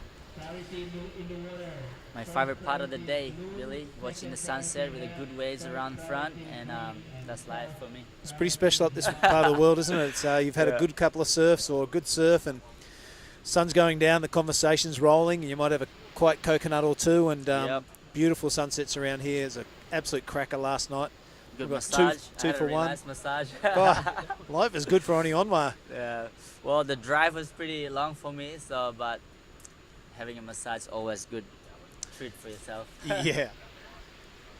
Now Dylan Wilcoxon, it's good to see him, but it's not the first time we've seen him in the media. Did you see the footage of when Rajo Barrel dropped in on him up at the Mentawais? Oh, that was classic. And then Dylan, they put on the boxing gloves and Dylan gave a big right cross. Yeah. That was fun, a good bit of fun for between two lads. You know, it's cool to watch them doing that, but soon they will surf against each other. That's even cooler, you know. So as you grow into a man, so these are juniors, then they can join the QS. And Yeah. Now, you're from Lakey's. Yes. That drop-in was pure Lakey Peak, wasn't it? Yep. Typical Lakey Peak style. We just drop in on anyone in the water. It brought a tear to Mark Cliff's eye because, I've taught him that. That was fantastic. But I guarantee you won't do that against Dylan Wilcoxon again. Nah, definitely not.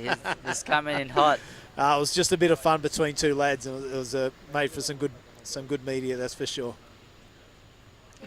Yeah, you can see who's have a priority right now is Noah. So second place right now, Noah, and Fajar still looking to get his backup score, as his first was a 5.83. That's a pretty good score, Billy. So let's see.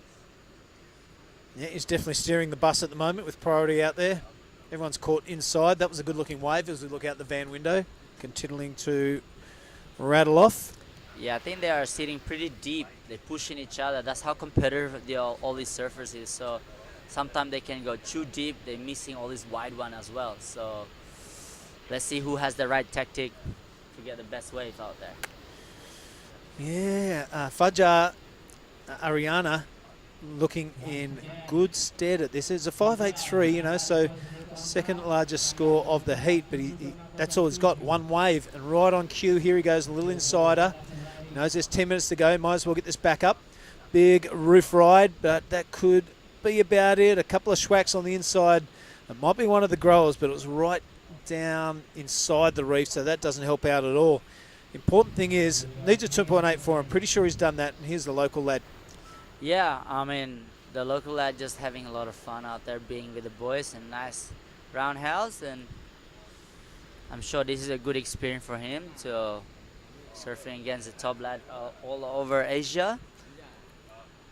So still going all the way to the end. Nice. So yeah, I think, all right, so Fajar's last wave came up to a 3.83. Now put him in a second, push down Noah into third place. So they all require pretty small score. So very good tactical surfing there by Fajar. He didn't need much to get into first position. All this information is available by the beach commentators. So very intelligent surfing, impressive for such a young man. Now he sits in second. He'll be looking to ditch that 3.83 and make a run for Dylan Wilcoxon. Yep.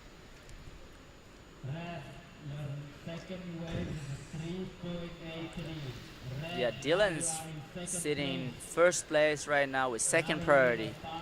Here we go, the replay of Dylan. See how the bottom turns super deep, and like this one throws a lot of spray. His timing on top of that section is, you can see this. That's like, see how he loves his board. He's so connected. He's probably riding this board for the last couple days or weeks maybe. That's why having that one equipment that you love. I was talking about Giada before. As we've been practicing surfing Ujung Botor, now we're moving last minute to this Krui left. It's a lot of trick to change, adjust your equipment. So Dylan also adapting to that really well. It is, mate, but Dylan surfs a lot. All these young kids surf all the time, and that's super important. You go surf a couple of surfs at one place where you think the contest is going to be, and then you've got to readjust. It's the people that stick the work in when they get to the venue that usually come up trumps. Have a look at this one. This is Fajar now on a bigger looking wave. His third attempt at the lead through this heat. That's a good wrapping cutback to start off with. Will this be one of those growers on the inside which offers a bit of lip? It won't be. He pulls out. Don't know if that will better his 3.83, but I like the game plan. Yep, staying busy, knowing that he needs to replace a 3.83, but also Noah has a 3.5 as his backup, so now Noah needs a 4.5 and he has priority. So he's going to be waiting patiently for that good one. As you can see, he's asking for the time and the score update. And yeah, let's see what's going to fold into the next 7 minutes to go. How's that good overhead view, Oni, of where we are at the town of Krui, but the beach is Labuan Jakung. That's just what you saw from the air there, that beautiful drone angle of Ryan Williams, one of the best pilots in the business. Big fan of his work. We're lucky to have him on board, aren't we? Oh yeah, he's the man with the drone. he's just really good at catching eyes with all these camera angles, you know. That, Yep. Right. As you can see, Noah is using his priority. Let's see what he's gonna do in this one. Nice first turn, bit caught there, but as he kicked out of that one, lost priority. Changed to Dylan, so will be interesting situation. Fajar still in second place. Maybe he'll hold in that second place. Let's see.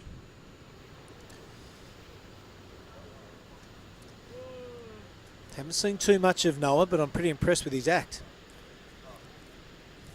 Yeah, I mean, it's pretty hard to see if you paddle into a wave. You think it's gonna hold up or not. Sometimes just fats, and then that's part of surfing. You never know what you're gonna get, right? Yeah, it's a gamble. Yep.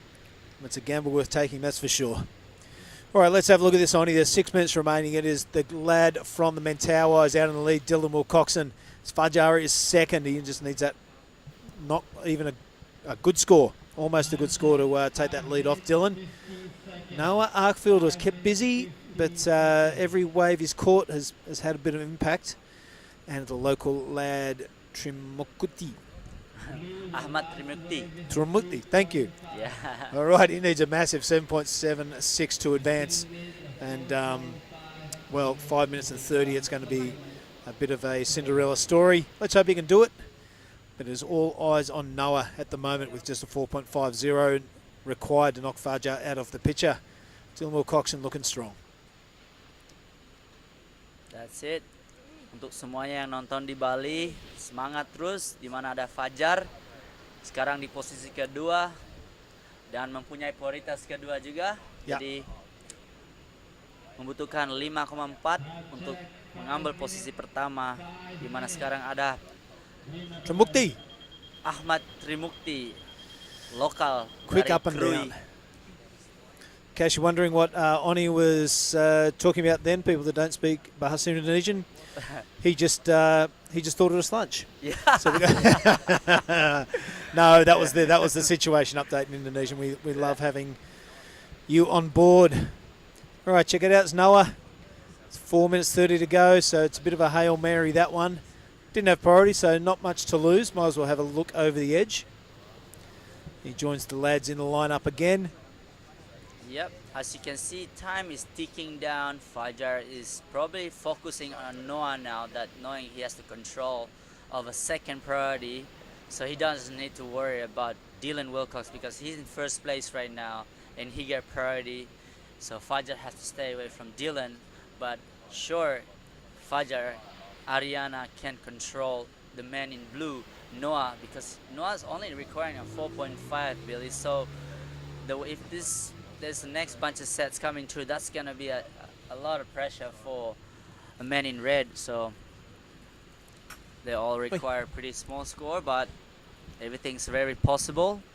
And there's 3 minutes to go, 3 minutes and 40 seconds. If I was Noah, probably that's good to stay away from red. The pressure, like Fajar will be saying, like, let's go, time tick out really fast so I can just move on into the next round. Yep. Where Noah is thinking like, no, please give me time, slow down, and hoping that there will be a wave coming in the next few minutes.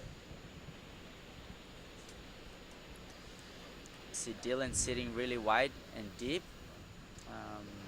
Interesting spot to be, as he has the priority. Maybe he's probably just trying to let blue and red trying to hustle for the second place. It's a lot of tactics in this game, Billy, so it's not really just about surfing. Yeah, especially the 4-man heats. You've got to really keep an eye on your combatants. They could be setting a little trap for you. You've got to play your own game. This is Noah. Requires a 4.50 to stay in the game. It's a good way to start it. Will this thing run down the line? It does. Here's a second section for him to hit. He has to resort to that wrapping cutback, which is not going to garnish you too many points. And that is definitely not going to help things out when you fall over your outside rail. Yeah, Billy, I think Noah is putting a little bit pressure on himself by losing that priority like a couple minutes ago. Yeah. I think he's been trying to be selective, but then it took the wrong wave. That kind of plays with his tactic now. So as you can see, Fajar trying to get a backup of a 3.83. Oh, we got Nice turn. Oh, that was real. Let's see what the judges say about that floater. That's a scary floater, though. Well, you really rode the lip down, didn't he? And there's a lot of force in there. It's hard to do. You don't get the big spray or anything, but I can tell you that's a difficult manoeuvre. Here's Ahmed. All right, local lad plying his trade. I love the local flavour that is injected into this contest. It makes all of us feel part of the community. The family and the friends are on the beach. They're all stoked, yelling their hearts out. Yeah, it looks like he's really still a Grom, so I can see the next couple of years this kid is going to build more power on his legs and on his body. So, yeah, see what Ahmad can do in the next couple of years. It's a good experience for him the first year. Yep, for sure, mate. All right, 1 minute to go. It's probably all eyes on Fajar's last wave. 5.44 is the requirement. I think he's going to be in the ballpark. That's impressive. Couple of turns. They don't count the turns. They count the quality of turns. It's a technical floater. It's really hard to say because it's like more like a turn, but it's like underneath the section, which is very hard to do. There you go. A 5.93. I'm pretty sure it was, yep. That's it. Wow, Fajar straight in first place now. Just out of the good range. Why not? I really like that. I think it was a bit more than a floater. I mean, he came down with that lip. His board was absolutely sideways, you know, landing rail first almost. So a much deserved score. So in the last 30 seconds, it is Fajar over Will Coxon. Those two guys will progress if things stay the same. This is Noah having a good play with 15 seconds remaining. It's a small inside wave. He's going to have to do something crazy. He doesn't. Inside that 10 seconds now, mate. Looks like that will be the result. No, it won't. Hang on. One more card to play with 3 seconds to go. It's Will Coxon taking off. He wants to get one over his mate. It's a good-looking inside wave, a good-looking few turns as well. It's only a 4.93. If this thing stands up with inside, which it doesn't, he may have had a chance, but 4.43, 4.93, maybe. Well, I guess that was a great surfing, and I'm sure those boys are stoked, Fajar and Dylan. And unfortunately for Noah and Ahmed, next time, and good luck. So, meanwhile, we're gonna go for a quick break.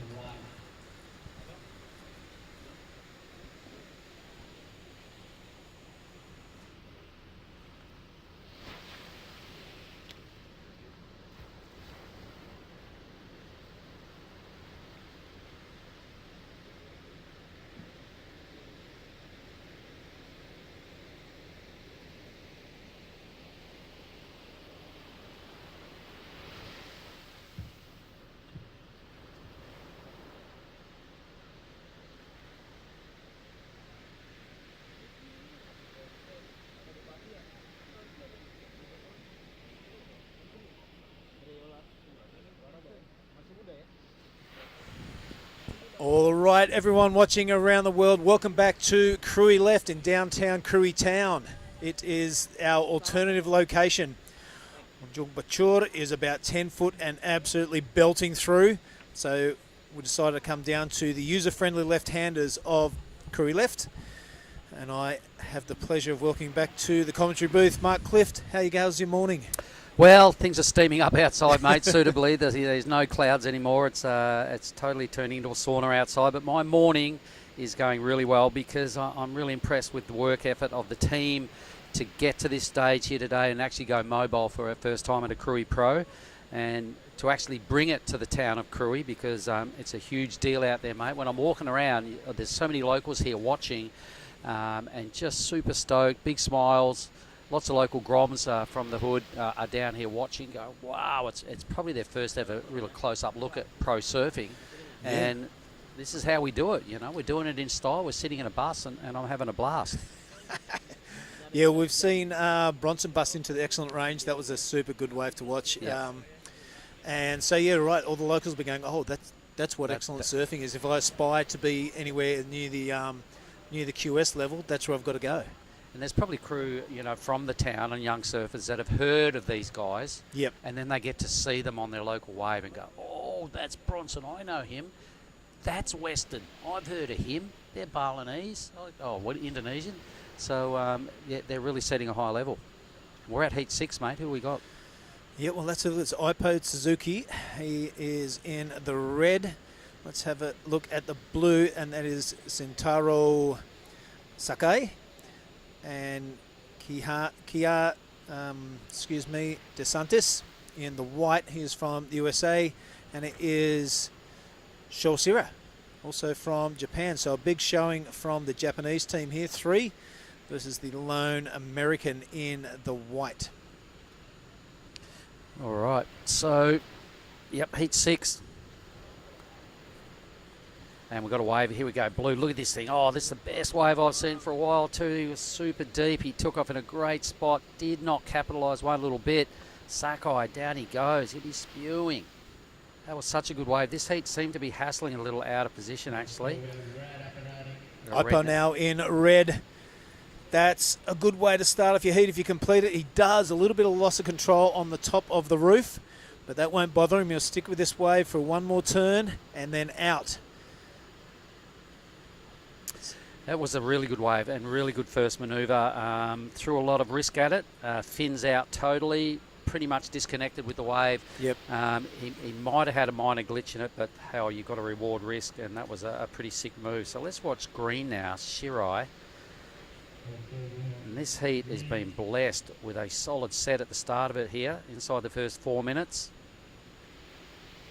All right. Now, what I've noticed, Billy, since I'm on my break and outside watching, the first half of the wave is really good now, but it doesn't seem to have that running length it had this morning. Doesn't matter. The judges want to see it done out the back, right? That's what got the excellent ride this morning, Mark. You're absolutely correct. It's got to be a big belting turn where the wave is the most dangerous, and it's at its most dangerous when it first takes off and it's at its biggest. Wow, White went down pretty hard to Santos. So let's watch Sakai again. So this is a much better effort. Now found himself some clean green face. He's just winding up, staying in the pocket here, hoping he gets a bit more steepness on the inside. Here it comes. Oh, yeah. Good little blast right there. Yep, all right. Well, he found himself a real runner, and boy, oh boy, really connected to the inside. So well done there, Sakai. But yeah, I did watch Bronson's heat, mate. He had a couple of excellent scores, actually, an 8.17 and an 8. Said he's feeling really good after his knee operation, so he's set the pretty high standard here this morning, and rightly so, being defending champ. He's a unit. Yeah, there's a few of them hang out together, isn't there? Yep, him and Bronson and Rizal's young man. Bronson and Weston hang out together, and Varon. They're a bit of a team. Getting into their training these days. Just 8 months out of a knee operation, an ACL operation is Bronson. So forget all that. Been seeing him hanging out with Dana White at the UFC in Vegas, of all places. Wow. Dana White came to Bali earlier on this year, and Rizal hooked him up, towed him and his boys into a few waves at Ulus, if you wouldn't mind. And that's one way you be Dana's white show. kid, yeah. And then went over to America and he totally buffed the boys up. So being absolute rock stars that they are, the young gangster squad. Yep, and into their training these days. Weston's dad, Troy, tells me that they're right into going to the gym and all sorts of sports, mate, and pushing it and having a little wrestle as well and all sorts of things to improve themselves. So. Well, you've got to, mate, because the standard of surfing throughout the world now is it's very hard, or it's unheard of to just be a natural talent and do no training and go out and win titles. That's not going to cut it. It's that close, and it's that you're looking for an edge, and a lot of time your edge is your training and your strength that you can hold through the turns, and stay alert and stay sharp through a 30-40 minute heat sometimes. So yeah, training is not just a luxury anymore. It's definitely a necessity. Oh, and it just gives you that mental edge too, mate, when you know you've done some hard work, and when the going gets tough and it all comes down to it, you've got to dig deep, and that's the times, and that's the way to do it, is just build a bit of mental toughness as well. So a 7.17, let's see what that number actually was. So 6.17 and he's won, but I'm liking the 6.17. Sakai really got his groove on that wave. Shirai in the green for a 4.33. Most of those points coming off that first manoeuvre. Suzuki. So we've got 3 Japanese surfers in this heat, and DeSantos in 4th spot. Needs just a 2:01. Plenty of time to go though. 17.5 minutes in this matchup. Yeah, and in the land of cool names, Sho Sakai is one of the coolest I've heard. What about Dai Wacko? Dai Our Wacko's fellow out. That's a commentator. cracker. That's pretty cool. How'd he go in his first heat? Yeah, he did good. He loved it. Yeah, we had great. a ball. We had What a ball. fantastic Good time addition together. that is. Yeah. He bust out some Japanese? No. We'll have to Go get there him. next time. Yeah, We'll go next there heat. time with him. I'm sure there's a lot of Japanese people watching in the land of the rising sun, so hello to all you guys. I'm not going to embarrass myself by trying to say hello in Japanese. I But- know Asahi, But yeah, we know a few of those. Wasabi. But we look forward to having Dai Wacko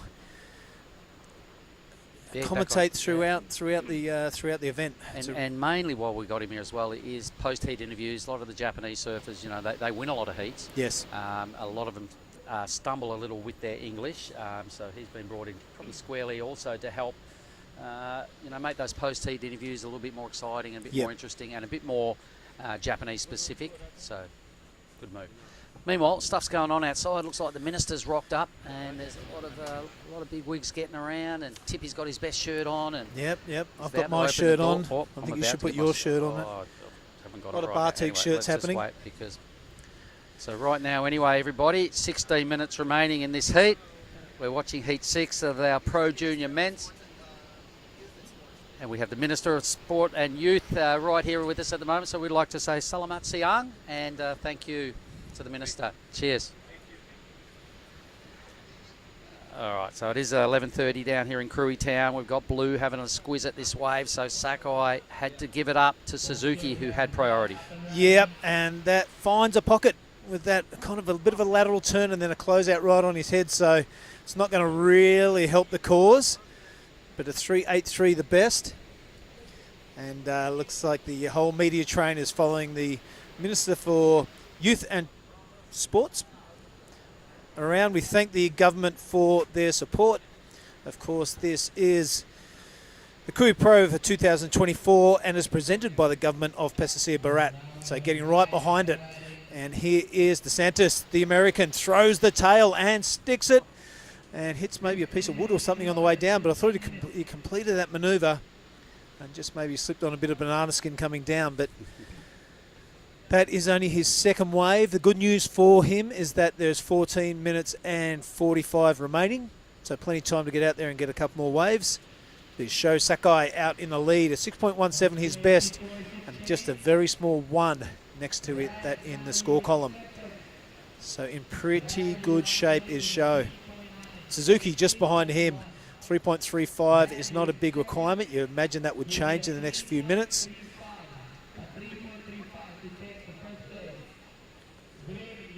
But, geez, it's looking a whole lot better than it was this morning, mate. That ocean right there had white caps all over it, Billy. You can see 4 competitors sitting tight out there right in front of our work site. The Minister's in town. There's a lot of dignitaries getting around at the moment, mate. The numbers have blown out by about 40 people. Well, we just had the massive opening ceremony up there at Ujong Bachur. And that is always a big show. So there would have been a lot of surfers there that aren't competing in this round of the Junior Pro Junior. They would have been up there showing their faces, getting some photos, signing some autographs. And there would have been a bit of dancing and speeches going up there. Usually we're right amongst it, but today we had to pack up the circus, bring it to town down here at Krui, and this is what you're watching right now on your screen. Yeah, and, you know, we're about half the heat remaining, just having a squiz at it. Playing catch-up a little bit is DeSantis. His best score is just a low 2.33, so he's got a bit of work to do. I'm liking the work from Sakai and Team Japan. 1, 2, 3 at this stage.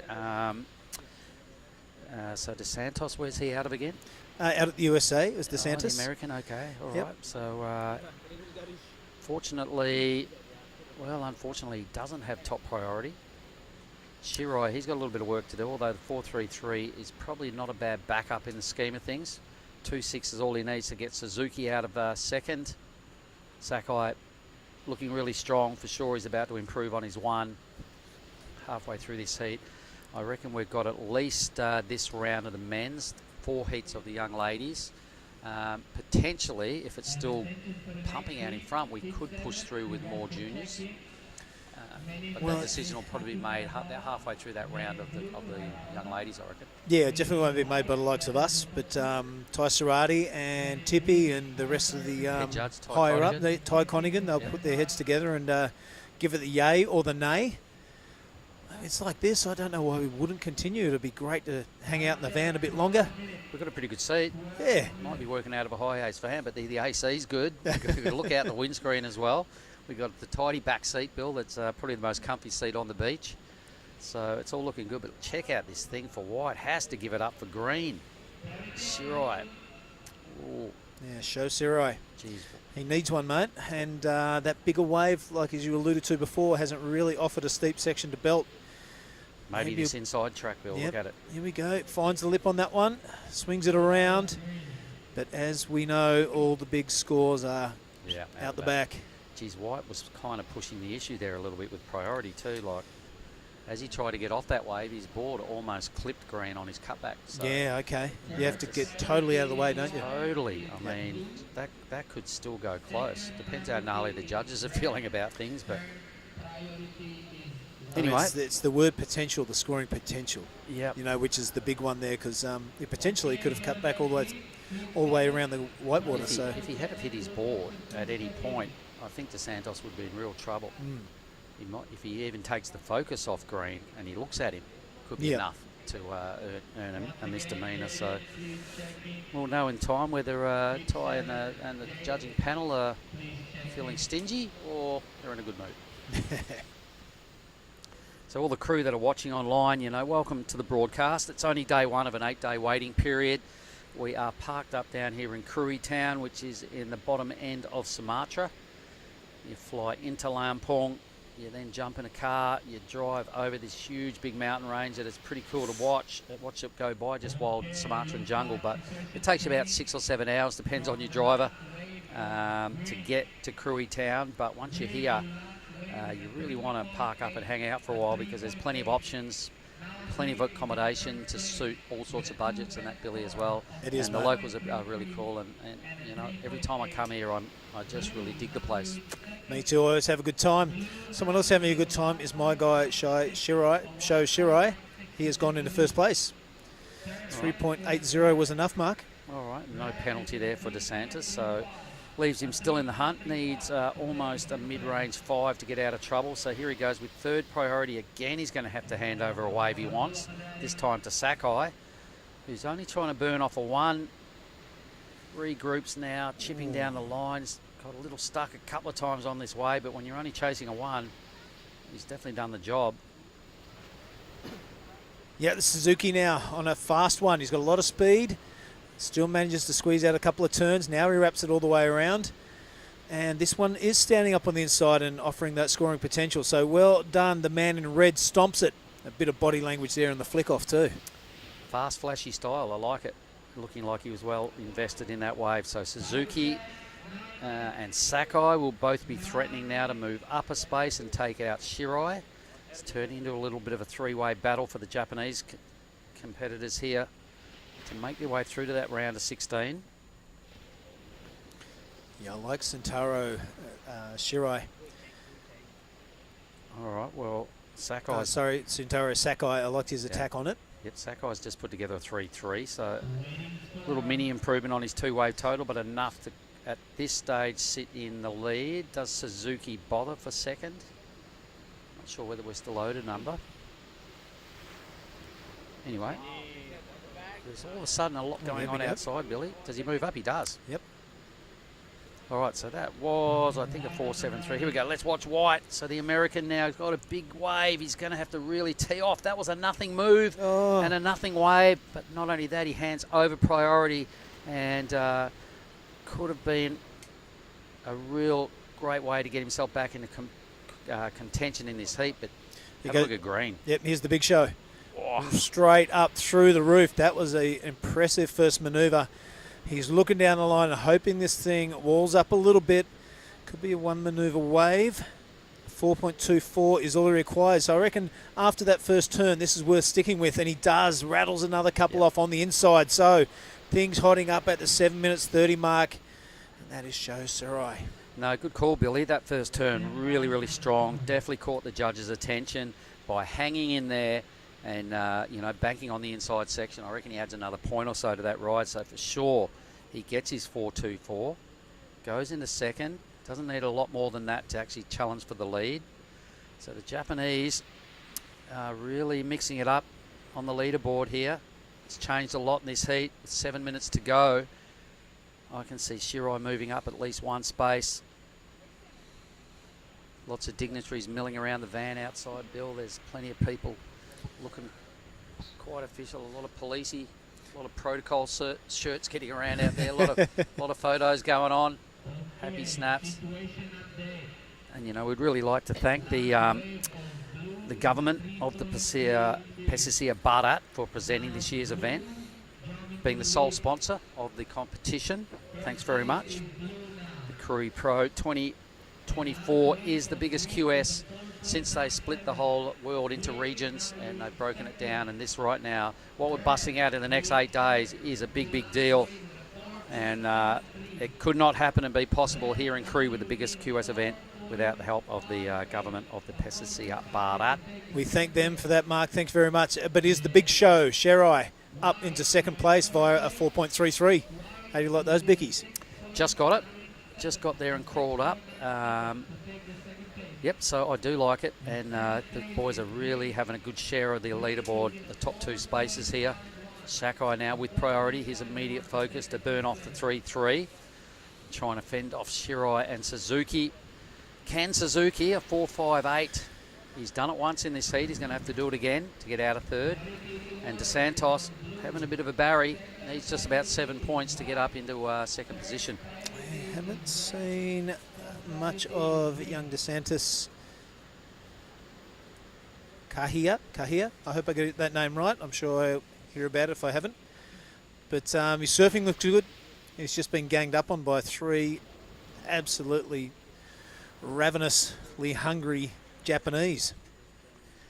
Yep, and we know the Japanese are really awesome competitors. They've really got these slick, polished styles, Bill. There's a lot of them getting around, so they're all dragging each other up through the journey. Yep.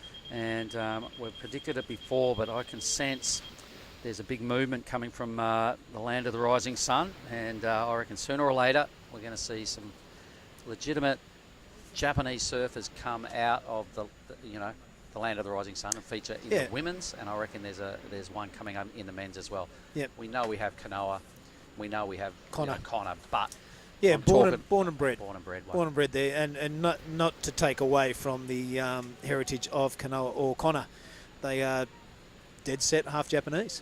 Yep. And why would they? I mean, I'm sure it's fantastic for Connor to get over there. It's going to be a great experience for him. Absolutely horrible for Australian surfing.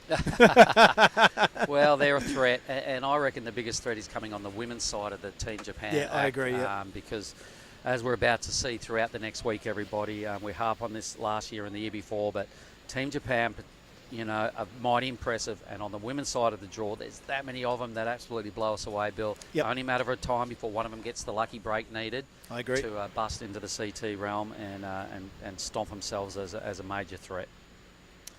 Anyway, that's in the future. Let's stick with the present and see how these last 340 roll out. Priority sits with Sakai and the lead. Really good spot to be for that fella. I'm sure Suzuki will be champing at the bit, and DeSantis to pull out these requirements. Suzuki is the most capable, looking at the number needed. Mid-range 4. Unfortunately, with third priority, he's going to have to hope that both Sakai and DeSantos take something that doesn't improve their situations and leaves him open for a 4.58. Yep, first nickname of the event, mate, is in the books. The Big Show, Shirai. Shirai, the Big Show. All right, nice. Bit of Glenn Maxwell about that.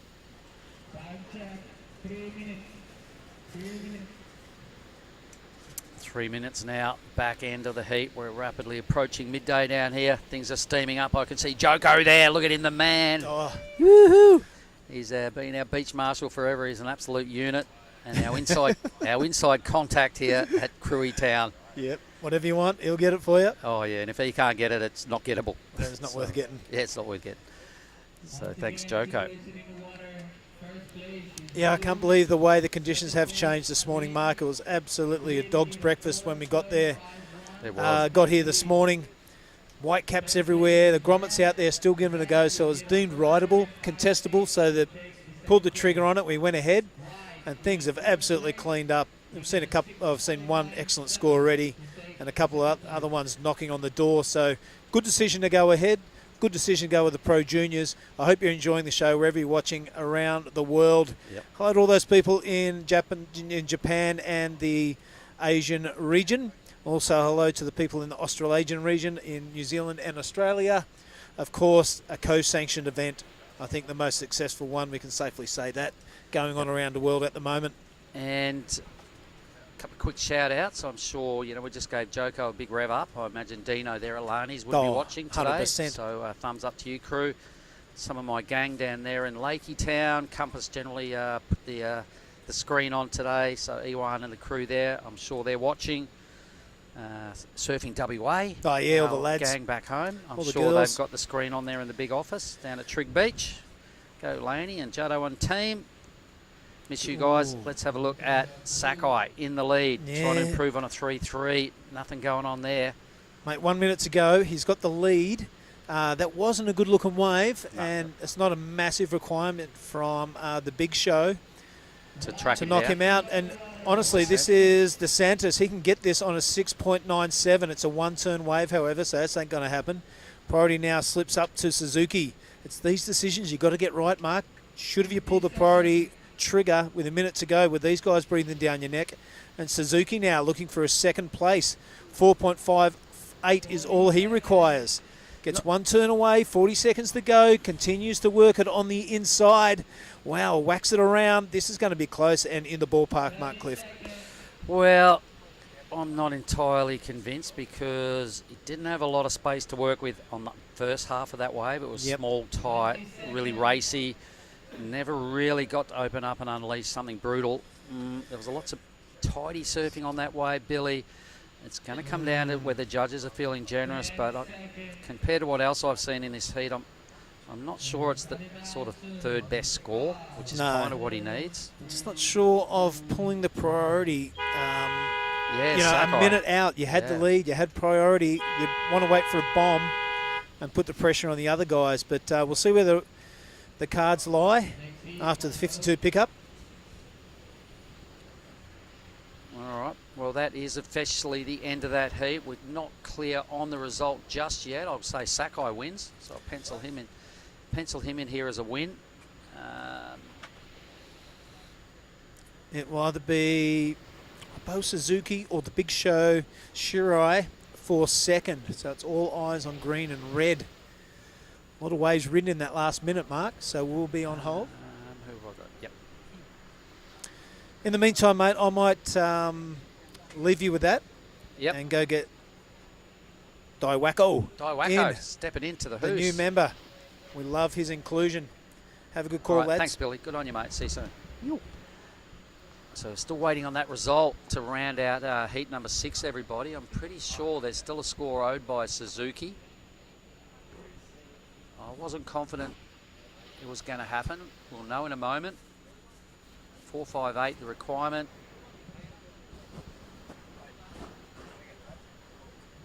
Anyway, while we're waiting for that number, let's just welcome back into the booth here Daiwako.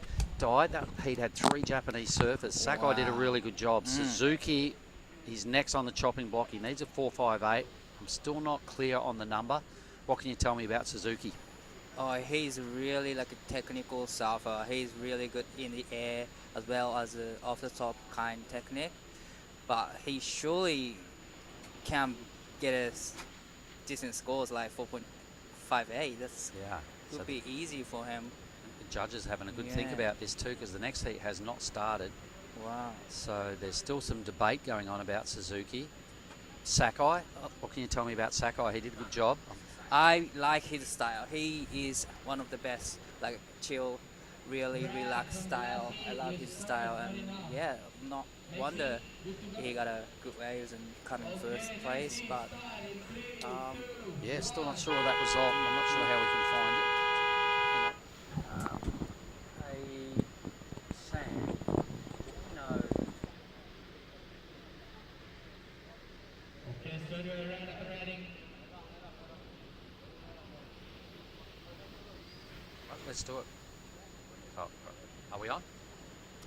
Wow, have a go at the start of this heat. Kanazawa. Tell us a little bit about this man in red. Taiki Kanazawa is the brother of Roy Kanazawa. His brother is really good, strong competitor too. Now, surfing white, up and right. Jaden Wilcoxon. Just up and right, up, in and out. Yep. But Taiki is a younger brother of Roy Kanazawa, and Taiki is also really charging the big waves too. And he's still 18 years old or 19 years old. And All right, there's those official results. So it looks like Suzuki didn't get the number to knock the big show out of second spot. Shows Shirai and Sakai. Great job there to take it out. But pretty close. Look at the Team Wow, Japan. We're super- served within 0.6 of Right. each other for separating first, second, and third. super close heat, last heat. Yeah. And we have Raiha Ono in blue. He is from Shonan area, and he's 19 years old right now, and he came third last in India event last year in summer.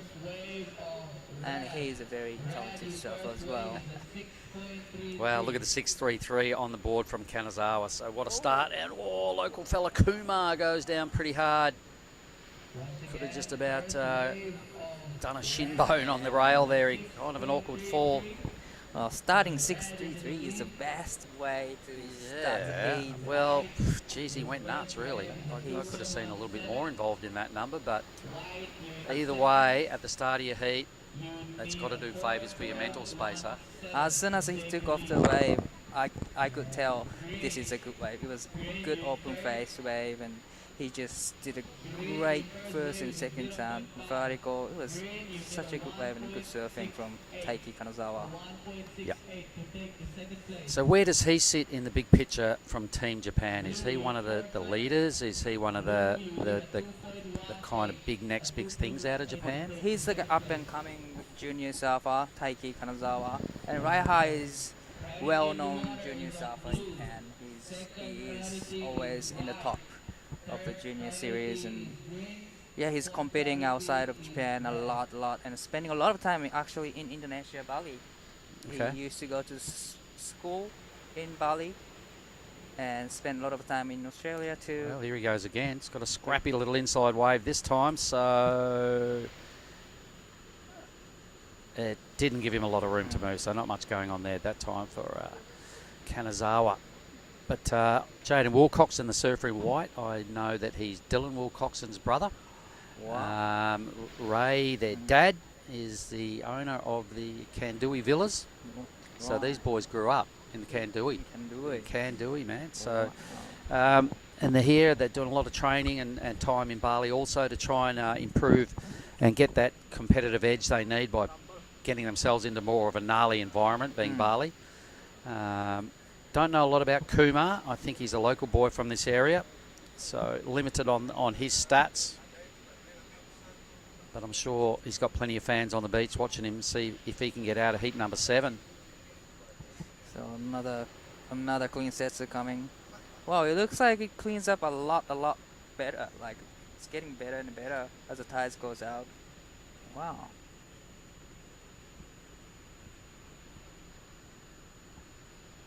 Yeah, I reckon when the waves come, they're looking better now for sure. They've definitely got a bit more of a contour to them and some bossy, steep sections. So he goes, Kanazawa again, straight through the roof. Now just hanging in there, biding his time, looking for a steep inside section. It's kind of started off to how his first wave did. A little bit of a bog there, not favourable. Still got a bit of an inside track to finish off here. And down he goes. So a couple little errors there, a couple little fumbles, a good first turn for sure. It's going to lock into his top 2. Wow, so yeah. decision well worth doing there by pretty sure he seems like he's looking for just another backup in first 5 minutes and secure his spot. But unfortunately, the last wave didn't offer too much. He just missed time a little bit, but still he's in the lead. Other three surfers haven't got any good waves yet, so Taiki is sitting comfortably in the first position right now. And Raiha has first priority.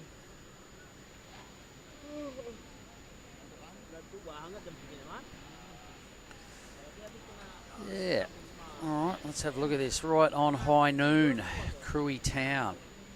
It's your first time to the Sumatra area down here? My very first time to Krui, and like I'm very excited to see everything I see on the way here. Everything is beautiful here. And have you been to Indonesia before, Di? Yeah, a lot of times. Okay, but just never to this yeah. little province.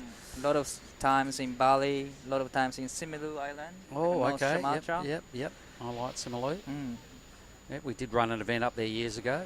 It was the back end. Well, it was the middle event of a 3 Triple Crown, Nias, Simeulue, and then we went to Yo-Yos.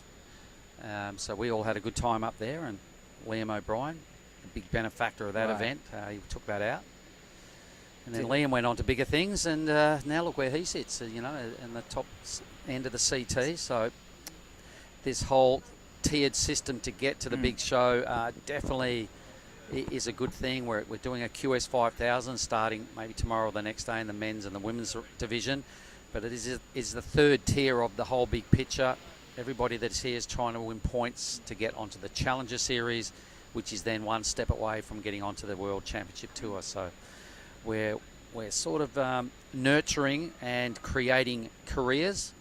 It all starts here at the lower end of the whole QS schedule, the qualifying series. That's where we're at.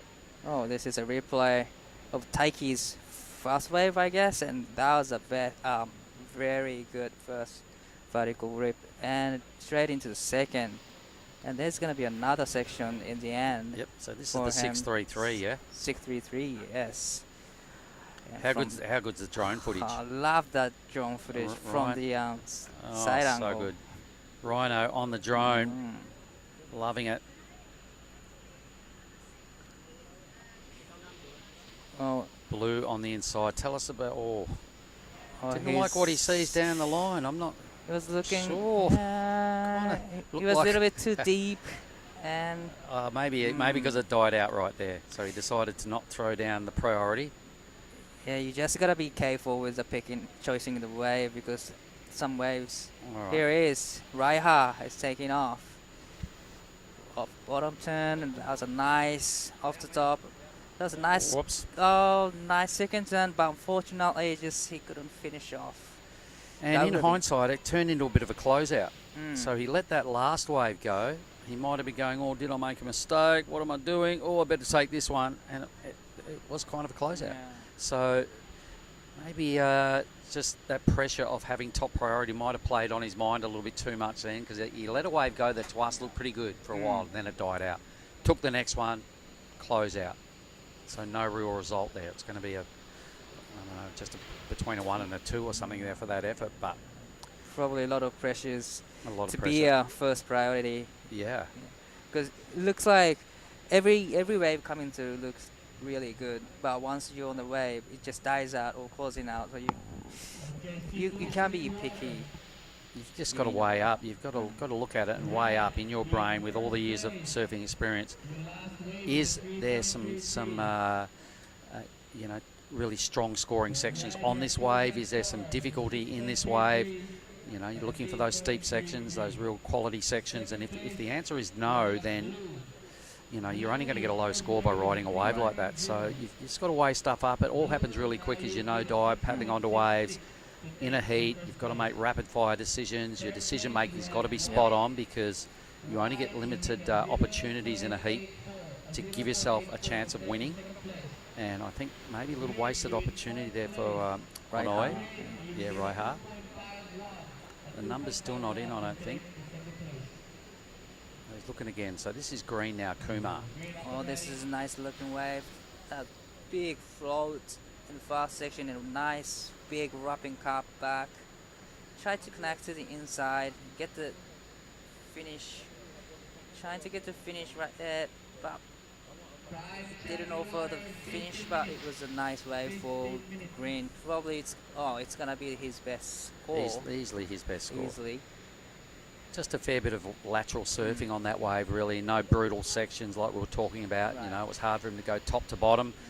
Hence, we saw no top to bottom turns. So I'm sure the judges, they're throwing a 3 at him, a 3.2. Slightly better than the right Haas last wave with the closing out wave. Yeah. Here Yeah, comes- lots of surfing for a 3.2. Right.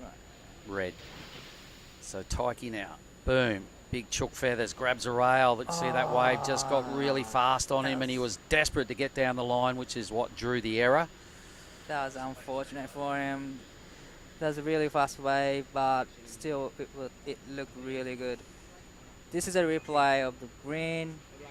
The nice bottom of the turn, nice off the top. But unfortunately, after this section, the wave didn't offer much. These wraparound cutties don't add up to much. So that's his fourth manoeuvre there. The wave scores a 3.2, and you can see there's no real top to bottom critical surfing right there, due to the fact the wave had no real critical sections. Right. So, you know, as a coach or as a learning curve for young Kumar, you've probably just got to look at that and go, okay, I felt like I surfed it really well. But at this level, pro surfing, Right. you've got to do something pretty gnarly to get the judges' attention, because they're set in their ways. They know what they want to see, and when they're saying that's a 3-2, young man, you've got to learn from that and go, all right, okay, that wasn't enough to. It's not what they really want to see in comparison to Taiki's 6.33. Well, look at how close they were sitting each other. It's just And they're pushing kind of deep. Yeah.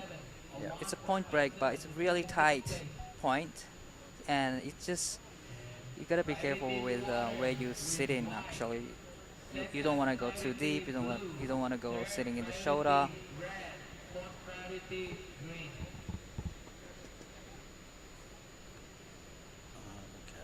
Let's have a little look. I think we've got some update. I think we are going to roll into more pro junior surfing. So we've got 4 heats of women's surfing coming up next. All right. Well, shortly. This is heat 7. So after heat 8, we're going to see 4 heats of women's surfing. Then we're going to do 8 more heats to round out day 1, and they are going to be pro junior round 2, men and women's pro junior round 2 as well. That's the updated schedule. Thanks very much. Nice. As the tides goes out, the condition will probably improve a lot as the tides goes out. I'm excited to see some like a barrels condition this afternoon. Let's hope so. There's obviously a reason, and talking to a couple of the crew that are more familiar with this wave than me, they've all suggested that, you know, it's probably going to start barreling, and it's looking pretty good, and so the decision has been made. Why not stay ahead of the curve with our busy schedule? I think we had 140 heats to get through this week. The main event is huge. It is. It's the biggest 140 heats, mind you. Once you time that by 25 minutes, it's a lot of hours. So the decision has been made to push on and extend today's program by an extra 8 heats. So that would make a grand total, should they all get done, of 23 heats for the day. 25-minute heats. Right. That's a big day. That is a big day.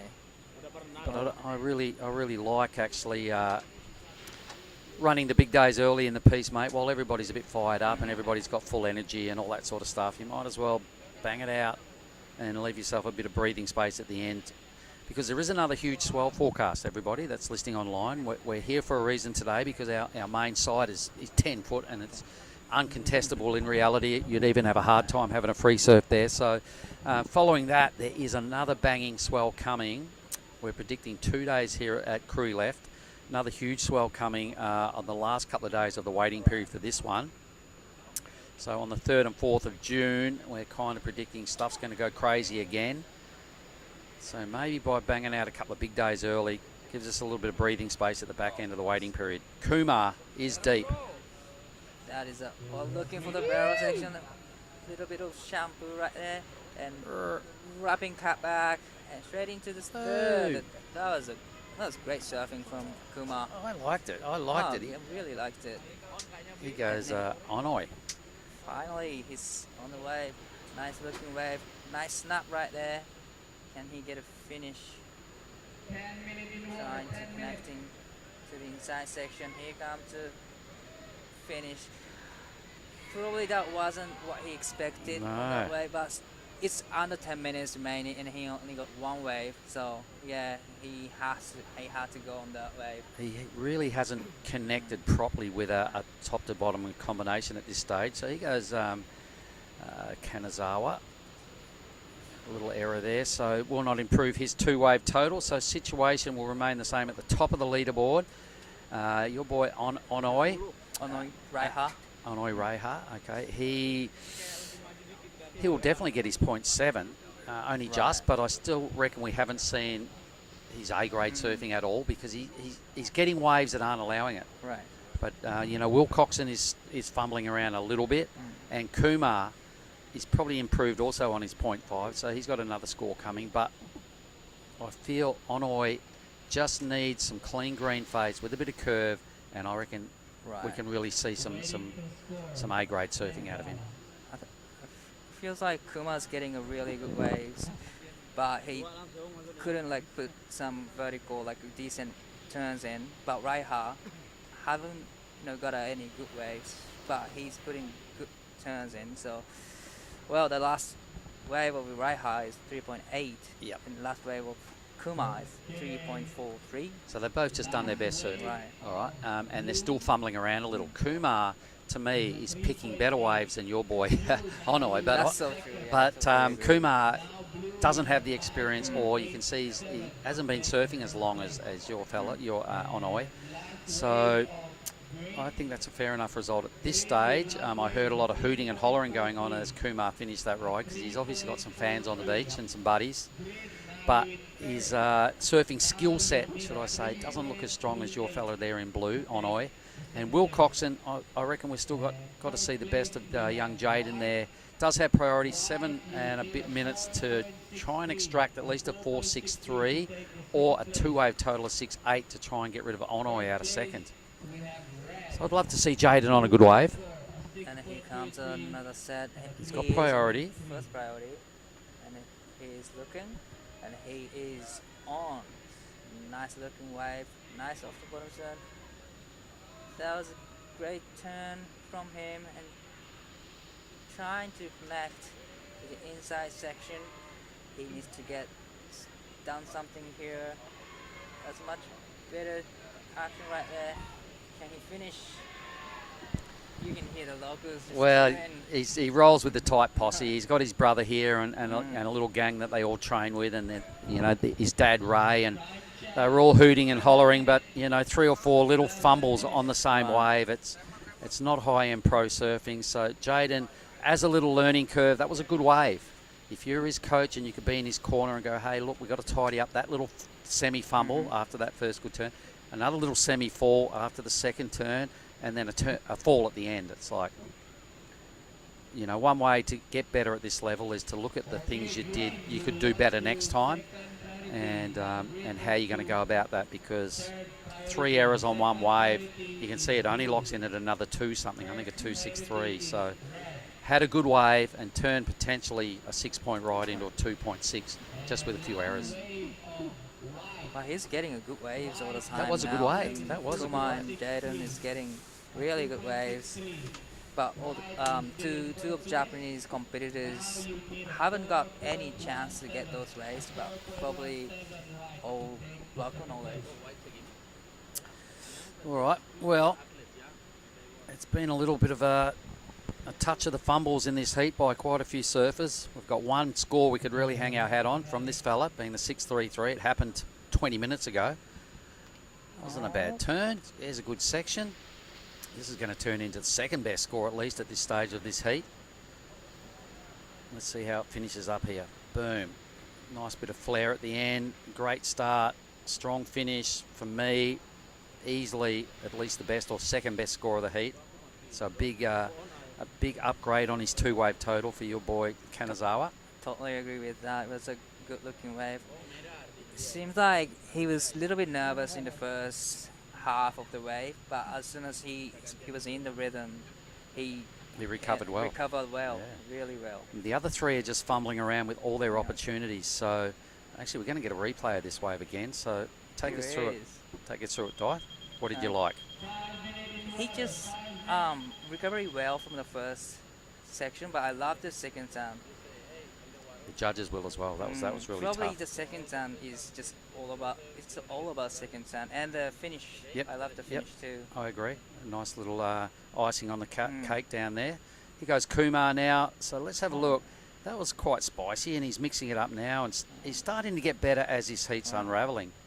Take a few more chances. He just, as you can see, doesn't quite have the strength of Kanazawa. He doesn't have quite the skill set, but he's competing well. He's not failing. He's competing well, but he's just not as advanced as your boy or Onoi. But getting a good wave is probably the most important things. He could go to second. He only needs a 3.38, so Onoi could be in trouble here. Kanazawa puts together a 5.13, so there we go. There's the two best waves of the heat. Taiki must be sitting in comfortably. I reckon place. Blue might be in a little bit of trouble here. Yeah. It wasn't really strong surfing by Kumar, but when you think it's probably his better wave, he needs a 3.38. That's not much score he needs. 3.38. He's already got a 3.4 in this score line. So the judges have got to determine whether they reckon he gets it. Was it his better wave? Potentially. He mixed it up a little bit. Here comes a right half. He needs this. Wow, that was a big first time and straight into the second. The wave is a little bit smaller than what Taiki got for the last wave, but still it's managing to the inside section right there. Yep, compared to what Kumar just put together, that's way better. So if he does drop temporarily into third, he'll get it again once that number drops. So strong surfing. Here we go again. I'm loving the drone footage. Krui town here, everybody. This is how it looks from the sky. There's a big point. There's the big point right of screen where we're sitting. There's another bay. I've never been into this next bay, but there's another nice big bay with what looks like another little point and some rocks in the middle of the bay. You wouldn't never have seen this either. It's all new to me. There's a little fishing village. Has all the little boats down there and some sort of natural harbour. And here's Jaden. Whoops. All right, nice recovery, but a real loss of control. Young fella Jaden. Onoi 4.33. Yep. So 4.33 is the best score.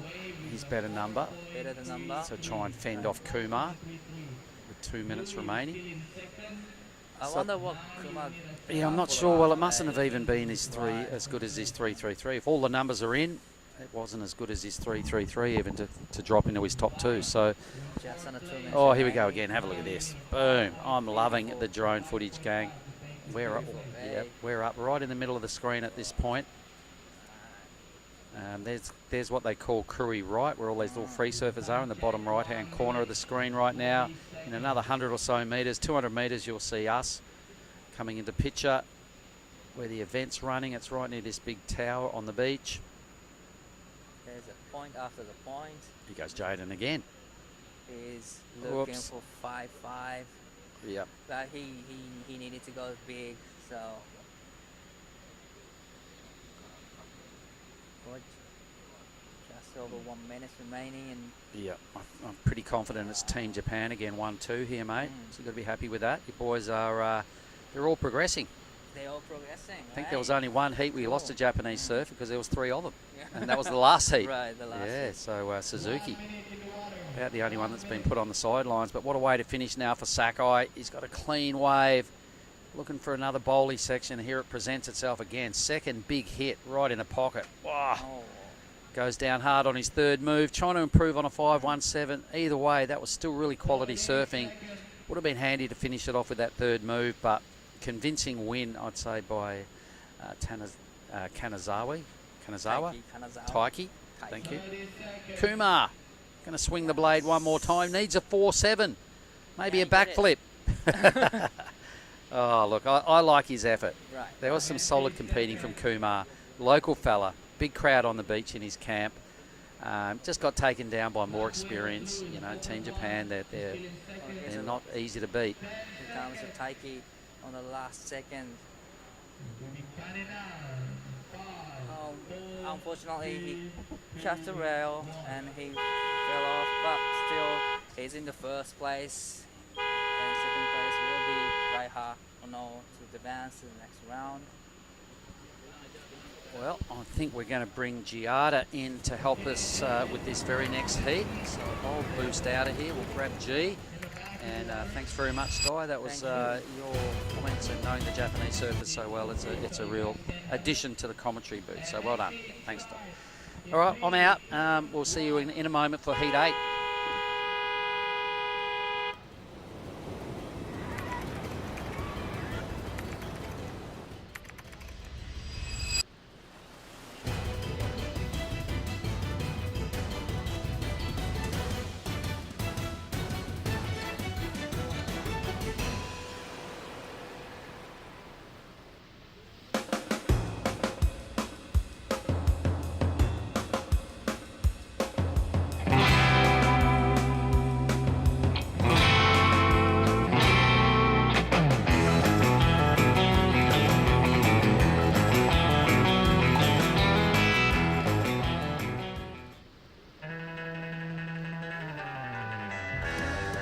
First, I want to thanks to everyone at home for supporting me, and I love you guys, and can't wait to see you guys soon.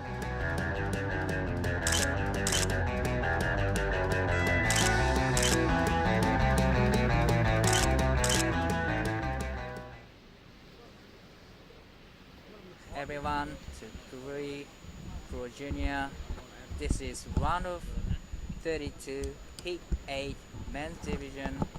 We have Raimu Yamamoto. Oh, here up and riding, surfing wide. That's a nice looking wave. Huge rocking cutback right there. Wow, was just quick ones. Well, I'm here. Oh, hang on. There's another good wave from Yamamoto from Japan. Well, I'm here with Yada. Welcome back to the booth. Thank you so much. I'm very excited to be back here. It's nice and cool inside our van, so I was very excited as we see our surfer in green right now with 2 wrapping cutbacks to open up his debut today, and right behind him our surfer in blue. Just a quick up and out. We are seeing some beautiful conditions today here at Krui left. Hopefully it will stay that way. So we're gonna do the round 2 of men's and women's juniors this afternoon. That is correct. We got the call and we will be going into the round 2 of the men's and women's pro junior here at Krui. A nice opening turn for our surfer in red. Raimu Yamamoto. He's from Japan, and he's only 16 or 17 years old. He's a big guy. Yeah, he's really tall. He's really tall. Unusual for the Japanese team, but he's only 16 and he's got a nice technique. And also we have Mori Hiroto. He is 19 years old from the west side of Japan, and here is Hiroto. Oh, that's a nice big spread he's throwing. That's a nice roughing cutback. Love his hand movement right there. Tried to connect to the inside section, but it didn't offer the finish section, but still it was a good first and second turn. You know, and a really important surfer in this heat, well for me, that I think definitely deserves a mention is Ifran Saipu in white. He's a local boy from Mentawai. He is full Mentawaian. He grew up in a local village there, and now he's living in Kandui Resort with the Kandui Groms and Ray Wilcoxon, as well as all the crew over there. He's like such a ripper. You know, he's an incredible surfer. I've spent time with him there in the men's wise. I think I've seen him improve the past year immensely. The first one of the year, he caught a crazy one out at Rifles. So he's definitely a kid to look out for. Full Mentawaian, and a big shout out to the Kandui guys, especially Ray, giving him the opportunity to come out here and compete on the international big stage. So he pretty much know how to surf the good waves. Yeah, he definitely knows how to surf those good waves. He's used to it. He's comfortable in the big waves. And he's really good at the small stuff, too. I've seen him ripping out at 4 bobs in front of the Kandui Resort. He has so much talent, so there's big things coming from him in his surfing. And I'm really glad I get to see him in his heat, because he's such a friendly Grom. I've never seen him without a smile on his face, so props to him. Here comes. This is our surfer in green, trying to replace a 0.5. Beautiful first cutback straight into the second one. Tries to lay back into it, but unfortunately just pushes it a little bit too hard for that section. It just went live. So we'll see some scores coming in from that last exchange. We're gonna have to move him back at the same time. Our surfer in red is a 5.93. Pushed him straight into the first position. Ifran got a 3.33 into second, but he won't be happy with that score. He's going to be looking to back that up. He's going to be looking for 2 big scores, because we saw the talent. There's so much, you know, explosive surfing out there, so you need to put up some big scores to pass these heats. Now he's sitting in the first priority, so he probably just waiting for the right section, the right waves right now. Yeah. Here we have it. We've seen the tide get lower. We don't have that backwash into that wave, so it's a lot cleaner. The wind has completely almost died down. We're almost offshore. Yeah, so it has turned into a beautiful day of competition. A great call from the entire contest for having brought everyone here. So, have you had any highlights already of this event? Well, probably the Shohei's surfing is my highlight so far. He's throwing a lot of sprays, and yeah, his surfing was incredible. Well, all the surfers surfing incredibly on those great surf. Do you have any highlights? I think my highlight of the day would probably be Bronson Mays. I think he got another 8, if I'm not wrong. In the end, Yeah. on the very, very last wave, Yeah. another 8. Exactly. I think that heat was my highlight. That was True. the first, explosive heat that came out with like those big high scores. He was like unpredictable. Every time he stands up on a wave, you don't know what he's gonna do. So that was a really great heat to watch. But even on the last 8, it wasn't even the wave that give you the 8.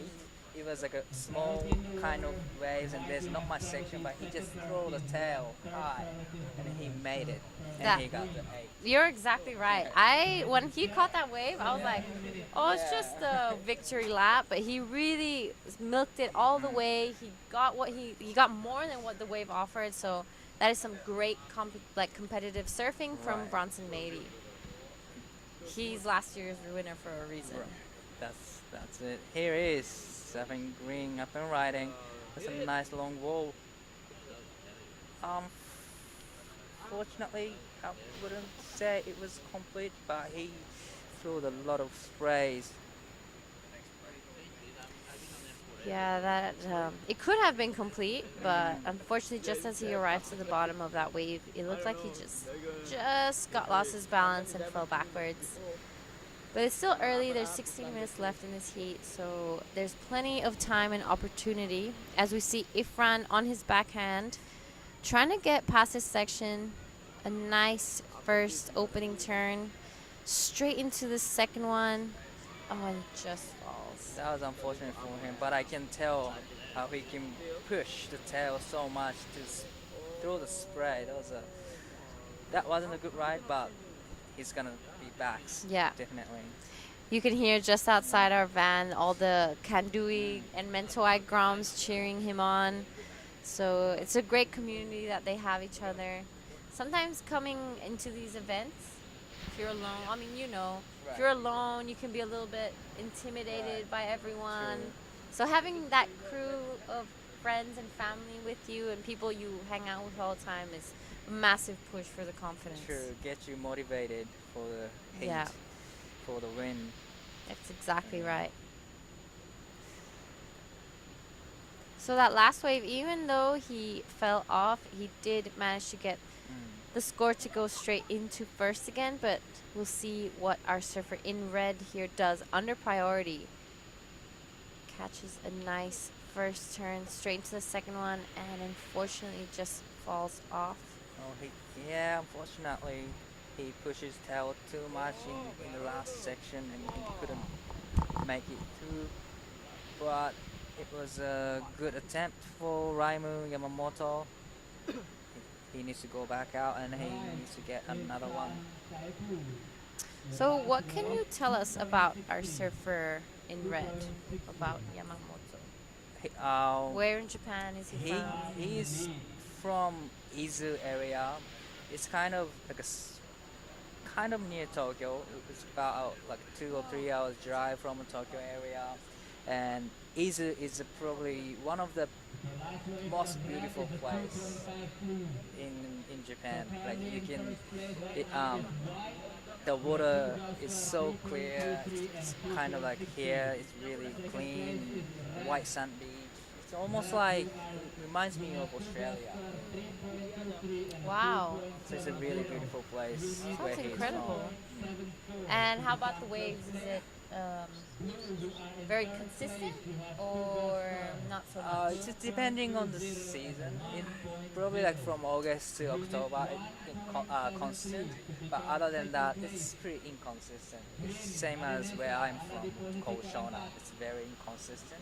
But once we get to swell, it's really good. We have really good surf, like river mouths, reef points, and beach breaks as well. So. Well, I'm very excited to hopefully one day come and surf in Japan with all of you guys. I've been a few times to the ISAs there in Miyazaki, and I absolutely fell in love with the place. Big shout out to my Italian team. Emi Kusoni, if you're listening, my best friend on the Italian team, she's here. She came to compete in these 2 events with us in Krui and Nias. So she'll be in the Opens later on. But we traveled to Japan, and the people, the food, the place, everything was just spectacular. The sushi, oh my god. What dishes did you like most? My favorite is a nigiri. Oh, that's just my favorite. I'm very simple. That's my favorite. Nigiri. Or ramen. Oh, ramen. Oh my god, I love ramen. You're a nasi goreng person. Still, you love the ramen. Yeah, we have the best ramen in Japan. Really. Oh yeah. If you ever come visit me to Bali, I'll take you to a ramen spot and tell me how it is. Yeah, I will. You're gonna probably be like, but I think it's good.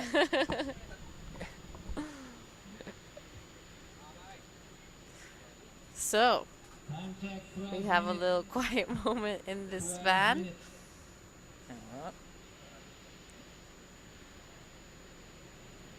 It's a little bit of slow heat, I guess, compared to the other heat. They only, checking like 5.96 is the highest right now. The highest heat total. You know, a factor of this could be because with the low tide, there just could be less waves coming into the bay. But hopefully, if we reach past the point of low tide and once it starts coming back in, we'll see an influx of waves come out again. So the lower the tide gets, I think the slower this could get. But hopefully I'm wrong, and that doesn't happen. We hope so. With the massive swell that we're seeing now, it's going to be really hard. I don't know if you can tell, but I can tell that there's a white sprays out the far back kind of near the edge of the island. Oh, yeah. That's how big the surf is. Yeah. Just to show you how much power Yeah. and drive there are in that swell. And there we have it right on the screen. In first right now is Ifran Sepu, sitting with a 3.33 and a 2.63. He knows that the other surfers in this heat are extremely good surfers, so he knows that that's not going to be enough. He will be looking for an improvement. In second is Red, our surfer from Japan. Yamamoto with Raimu. Raimu, sorry. Raimu Yamamoto with a 3.23 and a 2.70. So it's, if you look at the score lines, there is hardly a point different between all of surfers. them, yeah. So it's anyone's heat still. So Hiroto's got a 4.2. That's the highest score of the heat. Yeah. And he only has a 1 point for the backup. Only needs 1.7 to go into the second. So probably Raimu is not sitting with confidently. He needs another ride to secure the spot. But probably most of them need another good ride. There we have our surfer that is currently in second position, looking to throw away a 2.70. A beautiful floater to start things off, and he does a first turn. Unfortunately, just falls off at the end there. But I love the strategy though. There's not many options coming through. Here comes the surfing white. That was a great first turn, and hopefully there's gonna be another section in the end. Can he make the last section? Here comes the finish, and he makes it, and you love it. Yep. I have a favorite in this team.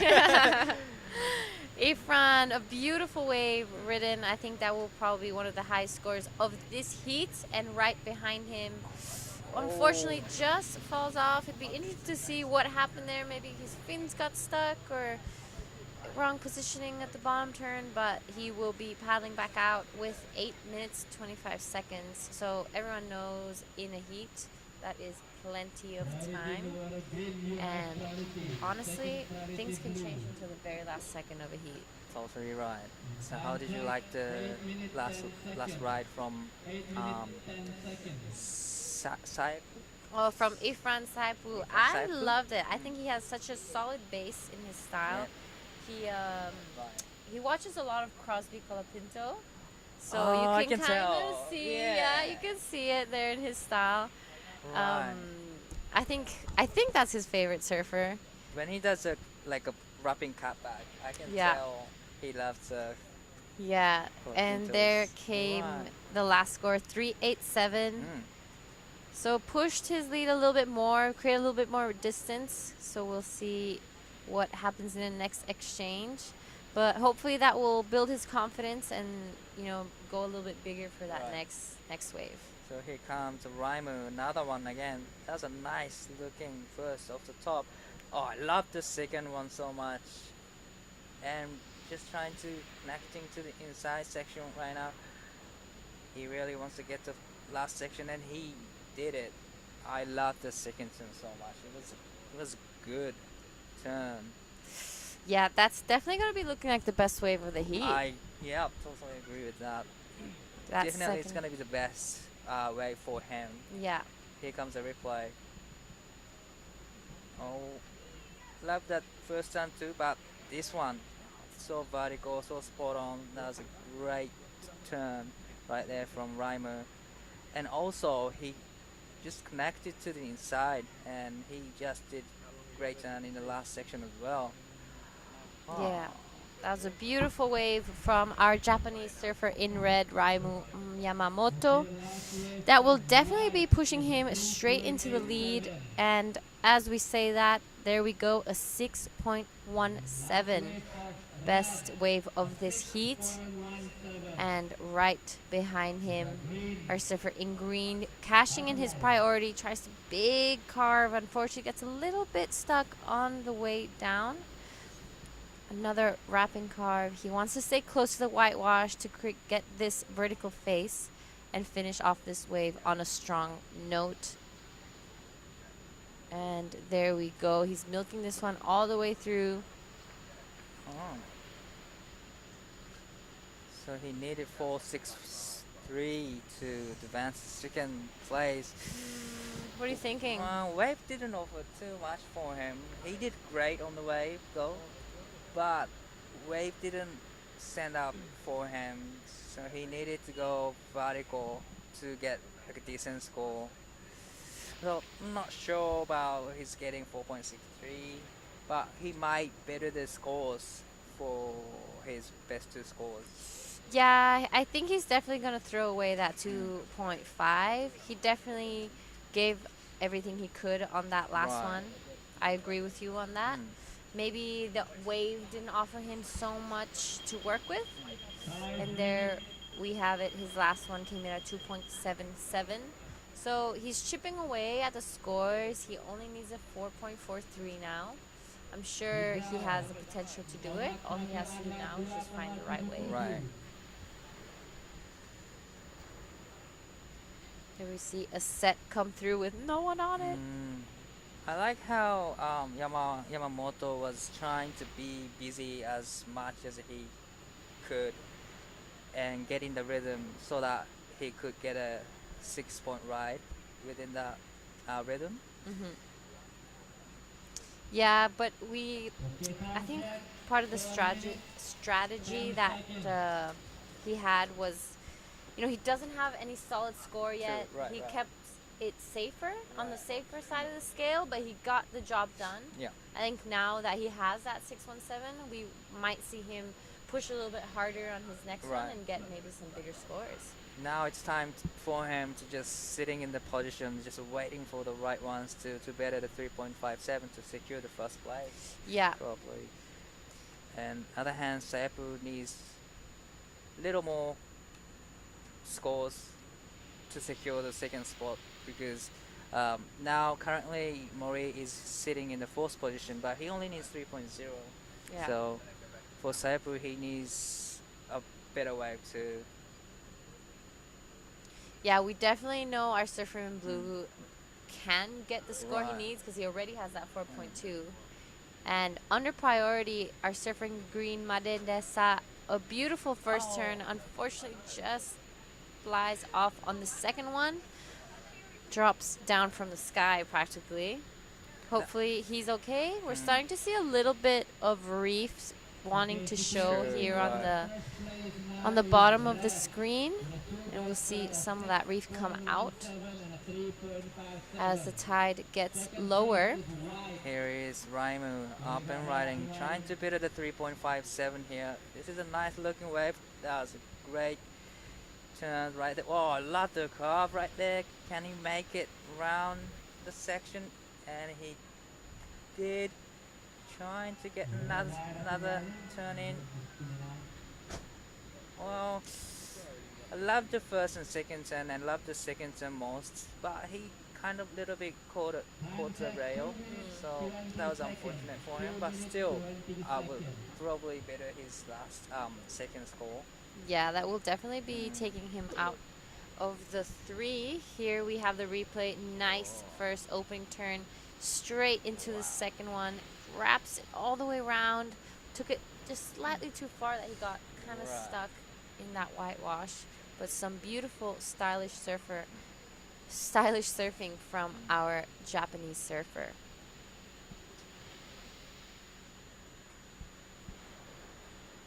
Well, just under 2 minutes remaining, and now he got 5.60 for the last wave. Total score is 11.77. Now Surf in Blue needs to work a little bit harder, looking for 3.0 to secure the spot. That's a nice wrapping cutback right there, and here's a third section. Can he get the finish? There's another one. Well, it was good wave, and it was probably the best surfing for Hiroto Mori so far. Then just over 1 minute remaining. Now Saipu has first priority. He's probably need another score. There we have the last wave of red came in at a 5.60 that will be extending his lead over the rest of the field. And there came the last wave of blue, a 4.37. Did push him straight into second, so now with priority out the back, 30 seconds remaining. Ifran is going to be looking for a 4.70. There's some sets coming through. Let's see if he's able to get this last score, maybe as a buzzer beater. Wow, tense moments. We see him Oh. paddling for this set. Let's see if he's able to catch it. He did it. Hopefully he's not too deep on this one. Nice. Just under the lip. A nice opening turn. He's going to be needing to go vertical to get that score. Unfortunately, just falls off. Wow, that was a great ride from the first to second, but just unfortunate in the finish turn, couldn't make it. Yeah. But it was a great surfing. Great surfing from Ifran. Hopefully we'll be seeing him next year again, our local Mentawaian surfer. We heard his crowd on the beach, and in saying that, we will be heading on to a break before we start with the Women's Pro Junior.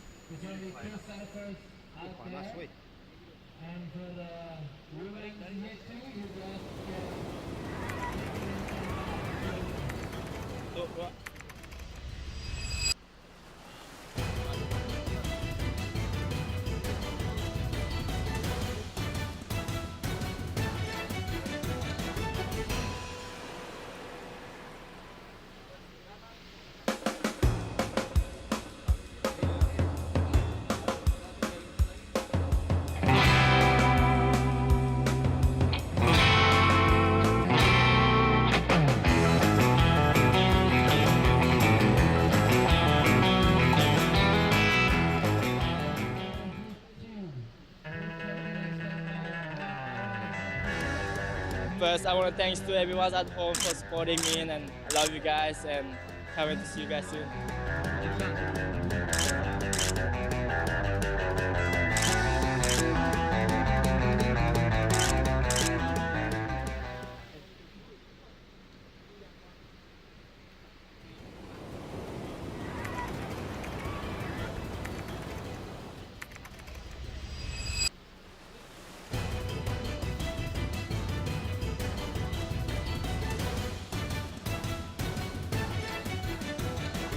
All right, guys, welcome back to the Krui Pro 2024 in the water. Right now, we are seeing the first Pro Junior Women's come out. This is their debut heat. I am in the booth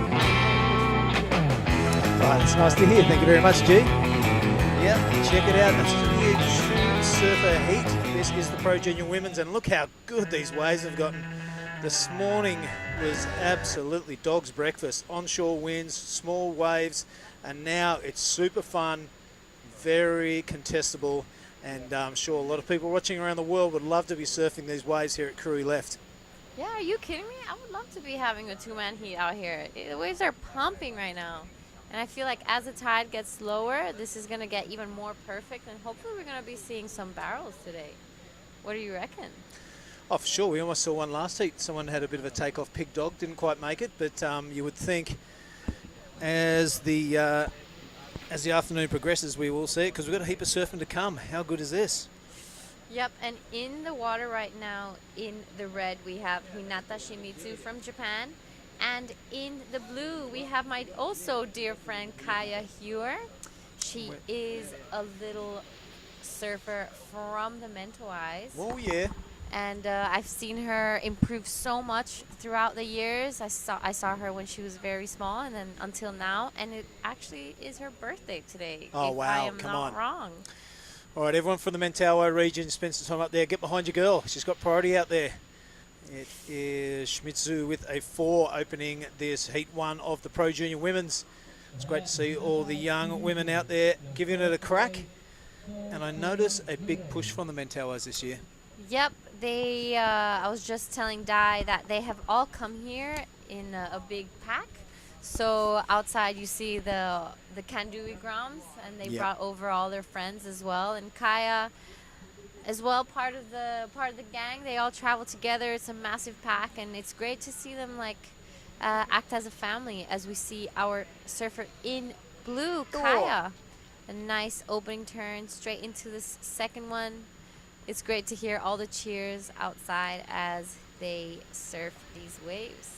Yeah, they're definitely a tight group, the Mentawais. One thing I've noticed that it can really happen when you're from a region which is really rich in wave quality. You come to a contest like this and it's not much of a stretch, you know what I mean? It's kind of similar waves. The Mentawai is probably the best on the planet. But you go to a beach break like Kuta or Manly or somewhere where the waves aren't A-class, and you're brought up in that that really high quality region, sometimes it can be a bit of a struggle. Yeah. So it'll be good to see the adjustments that people make, especially Team Mentawai. I know as far back as 2010 when Putrapulu from Limbongan, he had to move over to Kuta and live with Garut for a year before he could get that competitive game going. You know, the powerful waves of Limbongan, but he wasn't used to generating his own speed, generating his own turns, and you know, the wave kind of did the work for him. So he had to go there and do a bit of an apprenticeship on the not so powerful waves of Kuta Beach. Yeah. And of course he went on to be the Pro Junior and the Open Junior Open champ in 1 year. But it's definitely going to take some adjustment, I think. So it's over to the parents and the coaching staff. Yeah, for sure. If you want to make it at the top, you have to make some sacrifices if you live in places like Indonesia. We saw Rio do it when we were younger. He would surf like maybe his favorite waves in the morning, like Uluwatu or Canggu, and then in the afternoon he would spend some time in Legian and Padma area. So that, you know, all that hard work and dedication really paid off for him. He's now one of the best surfers in the world. He's on the CT. All of Indonesia backs him, and I'm sure that he will be keeping a close eye on this contest, as it is one of his favorites, I imagine so. Oh, yeah. He did win NIAS Pro last year, where we're going straight after this. So a big shout out to Rio. Some scores coming through for our surfers in red and blue, the only two surfers out there. So a 4 and a 3.33. This heat is practically just for seating. That's So right. No one we misses out. can, yeah, both of the surfers are going to go through.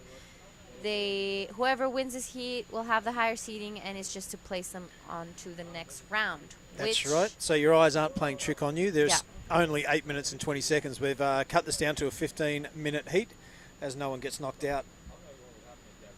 Shimizu from Japan holds priorities. Having a look at this one. Backhand attack. The waves are a lot better quality now. It allows you to keep that high line and speed as you approach these turning sections of the wave. And there's a couple of handy ones straight away. This is wave number 2 for our Japanese surfer. It's looking pretty good. The inside delivering on this one. You think it's going to run out of puff about now. And there's a little bonus ping pong section on the back. So well done. Yeah, this is a great little opportunity for these girls because, you know, they can't lose.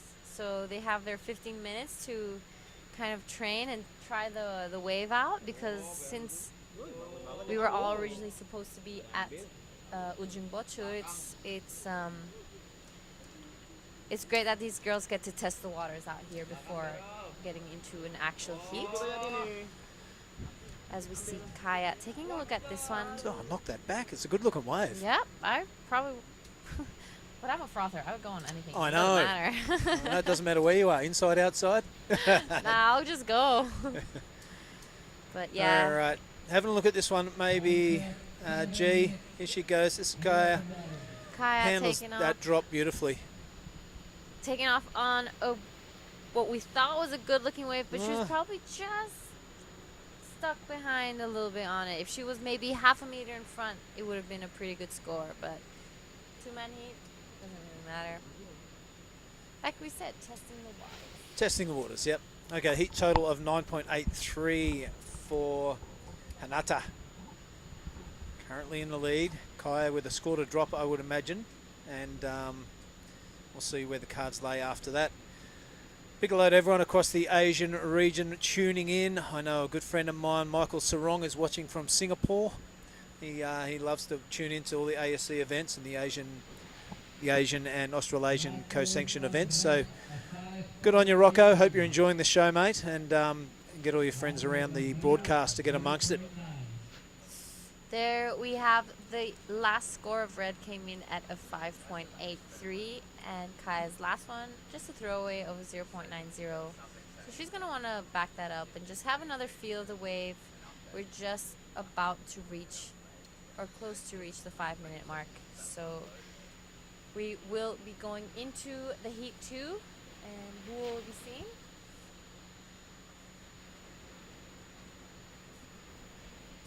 In Heat 2, we will be seeing Aura Zeflin, another one of the Kandui Groms. We will see Una Yang Li from the United States. We'll see Yitian Yi Wang from China and Yi Yao Wang from China as well. Wow, 2 Chinese surfers. Yeah.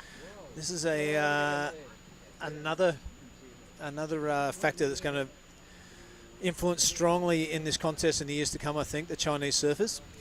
Yeah, for sure. We already have a Chinese surfer qualified for the Olympics this year. Right. So it's going to be a huge inspiration for all the Chinese surfers out there. And just to show them that, you know, with the hard work, you can get where you want to. Just takes time and dedication. It's going to be super interesting at Chopu, the Olympics. Not casting a shadow on anyone's surfing ability, but if you haven't surfed there before and you've done the bulk of your training on beach breaks or a wave pool, and then you're thrown into Chopu, it's going to be super interesting. I agree, actually. It's quite a common conversation between surfers, and everyone's pretty curious to see what's going to happen out there. Well, it's definitely got the world's attention, hasn't it? And that's what the surfing is all about. We're trying to attract a new audience. I mean, every surfer in the world will be watching that anyway out of curiosity. We want to attract people that maybe are football fans or gymnastic fans. Well, I might tune into the surfing and check that out. So the dynamics of having it at Chopu is really going to pay off, I think. Yeah, I think maybe seeing these surfers tackle those incredibly difficult waves is going to bring a new light to surfing. You surf there? Never. Never. I live in Indonesia. It's hard to leave. That's very true. All right, 3 minutes 40 in this one. Looks like the Japanese surfer looking pretty comfortable. 6.50 required by Kaya. Of course, none of these 2 surfers get knocked out. Things starting to heat up outside weather-wise. It's getting steamy and hot. The broadcast van has suddenly got crowded.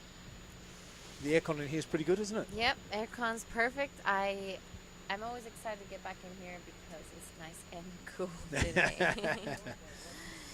So after that, we'll go into Heat 3 and into Heat 4 of the round 1 of the Pro Junior Women's. And we had the official call earlier on that we will be doing the round 2 of both Pro Junior Women and men, which actually I believe is the quarterfinals already. Yeah, that's right. Draw of 24 it would be. I think a good decision.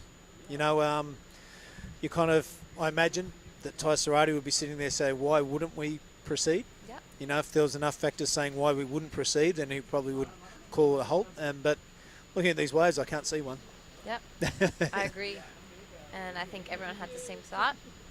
You know, we have seen a massive improvement in the waves from this morning until now. It has cleaned up, the tide has gone lower, the wind has died down, the sun's out, so there is no excuses for not doing that. I mean, who would not want to compete in those conditions? Yeah, super fun. So we are currently in the province of Lampung, in the district of Pesisir Barat, in the town of Krui. And right now we have moved the contest to Pantai Labuan Jakung as we see our surfer in red, Hinata Shimizu, a beautiful looking wave, very calm style, very elegant in her surfing. I like that she is not rushing anything to get to this last section. You know, that's a really good way to describe the Japanese women's surfing, is elegant. Is that what you said? Yep. Yep, very good, very descriptive, very apt Don't really put a lot of feet out of place through their turn. So, yeah, really good description there by you, Giada. And I'll keep that in mind while I'm watching this over the next couple of events. Kaya, unfortunately, just falling off in that last turn. We're just reaching the last minute of this heat. So, as we've said, both surfers pass. They will be moving on to the quarterfinals of the Women's Pro Junior that we will have later on today. In Heat 4, we will be seeing a pretty international heat of Hinano Shimizu from Japan, Imari Hearn from Great Britain, Dia Dwi Lestari from Indonesia, and Neis Awalia Shaldira from Indonesia as well. So great heats coming up.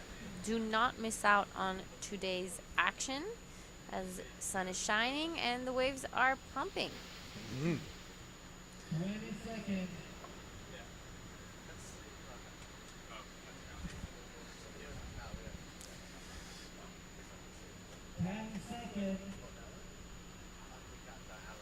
Right, just 10 seconds remaining in this one. G. Quick one, in and out. It's both surfers through to the next round. You can hear the horn in the background maybe. And there's a good overview of the reef system here at Krui left. It rattles off. It can hold a good 4 to 5 foot. And you see way in the distance there, that is not the it's not the point that we surf, but you can see the amount of white water pouring through as the bay opens up. Right, Jada, I might let you go out and see if you can find Oni Onwa. Yeah. Can you send him in here, please? I'll trade in my favourite Italian surfer for my 5th favourite Indonesian surfer. Will do. Thanks for the call. You've been an absolute pleasure as usual.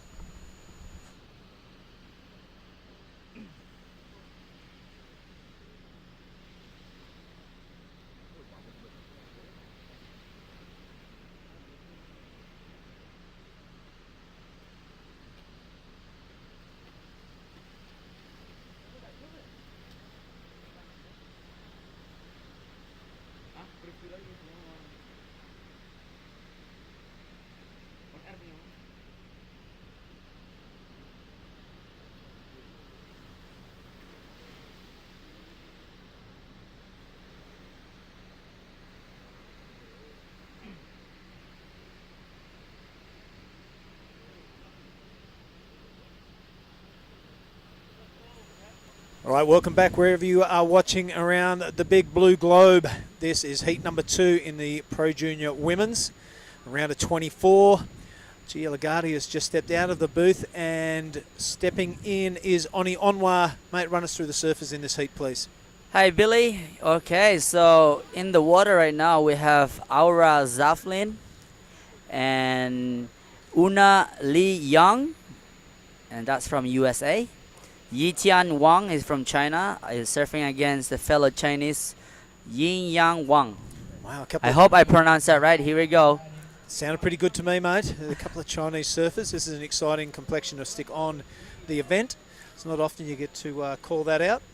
So surfers from all over the Asian region coming here to Krui to check out the action and hopefully go home with the title of the Pro Junior Champion. We'll see how it folds out in front of us, but it looks like Wei Yang in the lead. There's 2 of them there. Yep, that's it. This is the a surfer from China. They're surfing against each other.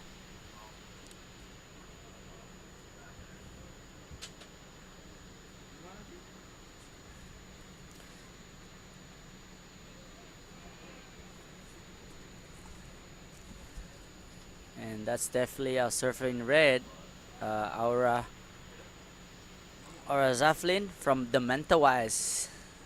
There he goes. He's paddling in the water right now. Looks like a nice drone angle from Ryan.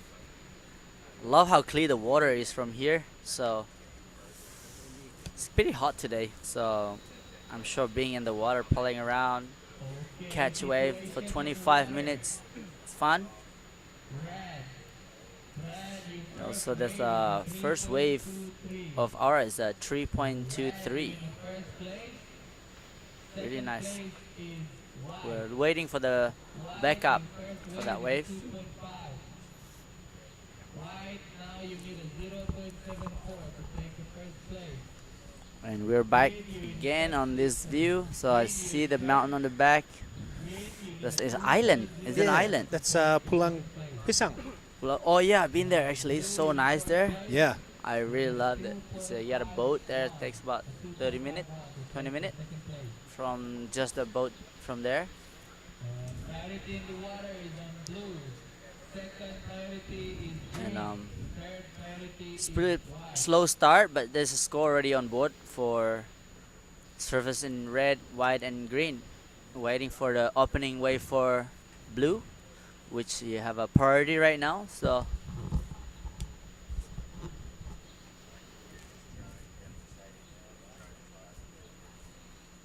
look at that. I love watching this wave, Billy. Just mind surfing this thing. I'm better than Kelly Slater when I mind surf this wave. Oh, I'm ripping. Yeah, it's not intimidating wave. It's just like it's a bit of a skate park going on.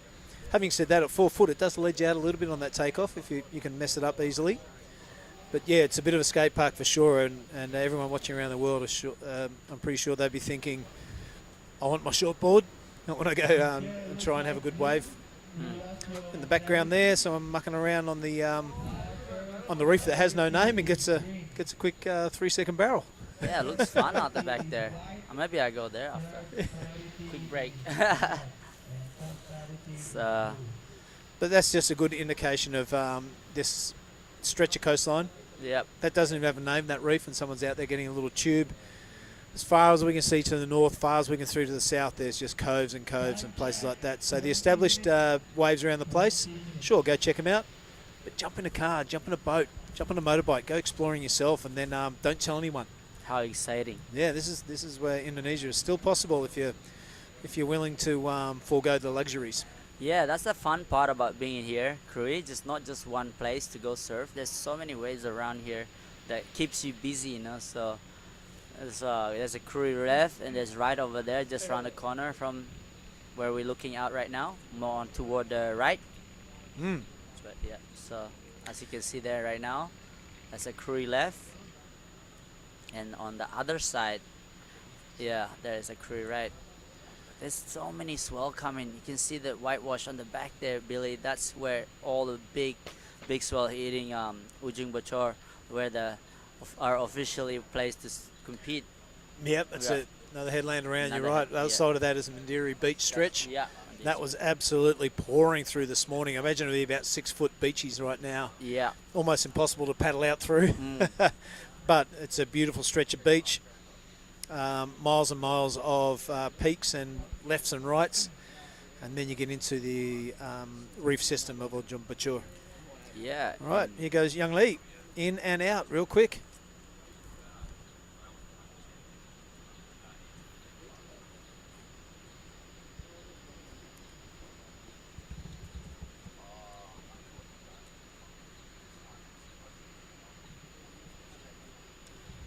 Yeah, it's interesting when you're actually competing in a competition.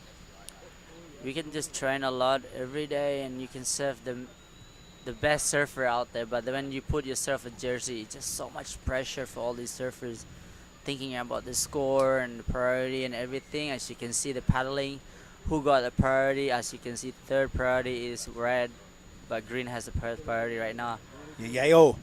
The Chinese is coming to compete in this Krui. Can she made it? Nah. But you're right, mate. There is a lot of pressure in surfing. It's a bit like golf. You Yep. step up there with your driver, and you've been on the practice range. You've been absolutely smashing them. You got through your fens around, and of course you're going to slice it or absolutely top it. There's a lot of mind games happening in surfing. Yep. Out there surfing yesterday amongst all the QS competitors. Yeah. Of course, every wave I've got, I've tried to do the turn of a lifetime because, you know, there's these young kids in front of you, and you got to Yeah. blow it. Yep. And but yeah, just when there's a bunch of friends around, Yeah. and you've got the set of the day, a lot of times you blow it. Imagine having all these people around the world watching the broadcast, all your friends and family on the beach, the officials, all that sort of stuff. There is a lot of pressure involved in professional surfing. Exactly, that's part of the game, you know. It's not about just being able to just surf and destroy the wave, but actually you got to learn how to control your pressure. And as you can get see, the red is up and riding. Really nice turn here.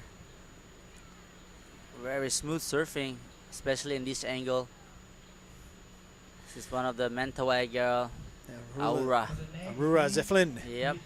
All right, I like that style.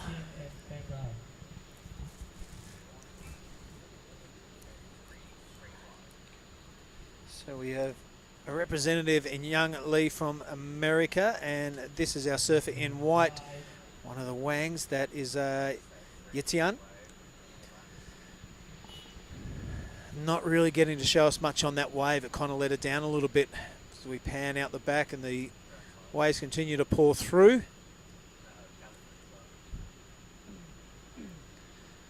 Let's have a look at the one at the 16-minute mark. There's a couple of waves to drop, but it is Zeflin, the young girl from the Mentawai, taking that strong lead, or the early lead, mind you. This is Young Lee from America. Great looking drone angle. The ASC being the media production that is bringing you these images around the world. Not quite finishing that one off.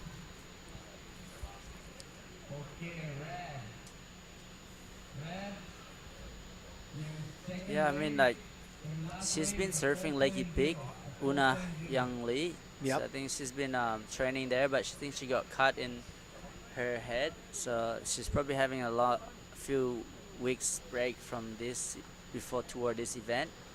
So you can see how she's trying to get back into the water again. Let's see what you're saying she had an injury from Lakey's? Yeah, Right. I think her board hit her in the head. Oh, right, gotcha. That's happened to the best of us. That's why we have There's this. Johnny.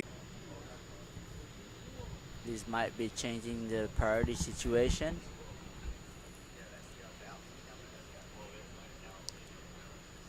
Yeah, it's good to have Johnny Dicker on board this year.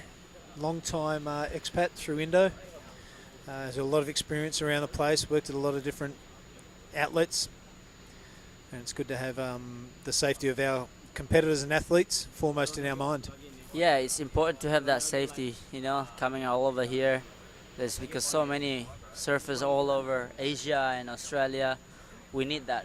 Yep. The medical and rescue. Having a jet ski around, especially when it's really big, you need those jet skis.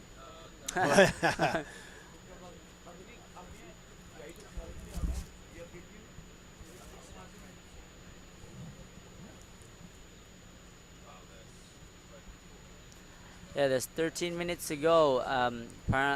Currently, red in first place with a priority, and second is white. Need 3.84 take the lead.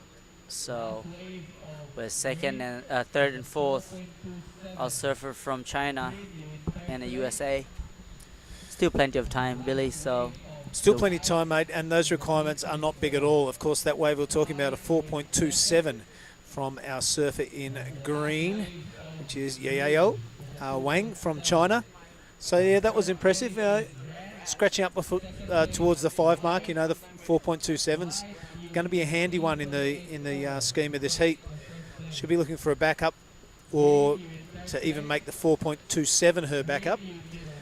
Still got 12 minutes and 20 remaining in that, but the requirements for the other Chinese compatriot, 3.84, and it is the young Zeflin lass looking to better a 3.23 at this stage. Yeah, I love how all the Chinese are working so hard to come here. You know, like they're hiring like a good coach. They are here with the coach. So, you know, Dede Suryana, one of our Indonesian predator who used to compete a lot, and he's coaching all the Chinese. Saw Pep and Hendrick out there this morning, also on the coaching hat. And here she goes now, yeah. Yeah, is really good surfing, you know, like improving a lot. Good for people from China to come here and represent China. That's Yi Yang Wang in green. She's currently in third place, looking to take down her fellow friend Yi Tao Wang. Sorry for my pronunciation. So here we go. Here goes the American now. on her backhand, screaming down the line. It's the third section he's got to throw a turn into. Good looking wave, a little bit out on the shoulder. The judges aren't too impressed by that. Love to see her right near the breaking part of the wave where it's super dangerous. We'll see where that wave falls.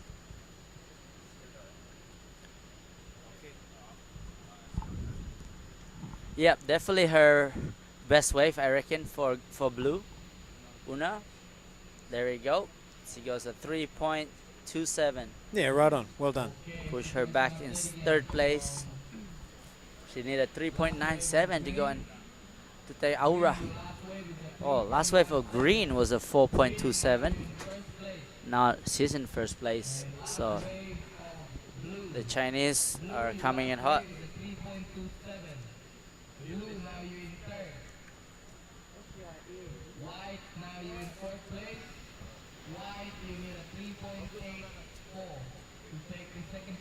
Yeah, so it's gonna be up and down from the situation currently right now, because they all just require 3 point, just under 4 point, right? So here goes some sets coming.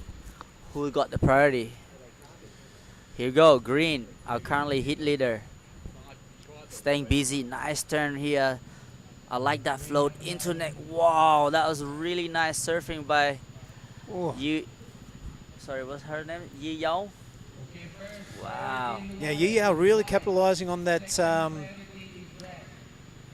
not sure what happened with the red there. If she caught a wave to give up that priority and sitting there with second, maybe she missed it or something. I didn't quite see on the live action, but yeah, Aurora sat there with priority, and maybe she missed it. She was too far outside or something, but Yi Yao really taking advantage of it, because that was a good looking wave. I think that 3.17 is long gone, and the lead will increase. Yeah, that's pretty tricky with the priority situation. Once you paddle and you put your head down, automatically the priority judge is gonna change that. It's pretty. So you gotta watch out when you're paddling for a wave. You just gotta make sure, especially on a point break like this, and you have the priority. You gotta. Yeah, once you commit. Yeah. Once you commit, they'll take that priority for you. I didn't quite see what happened there in the live action.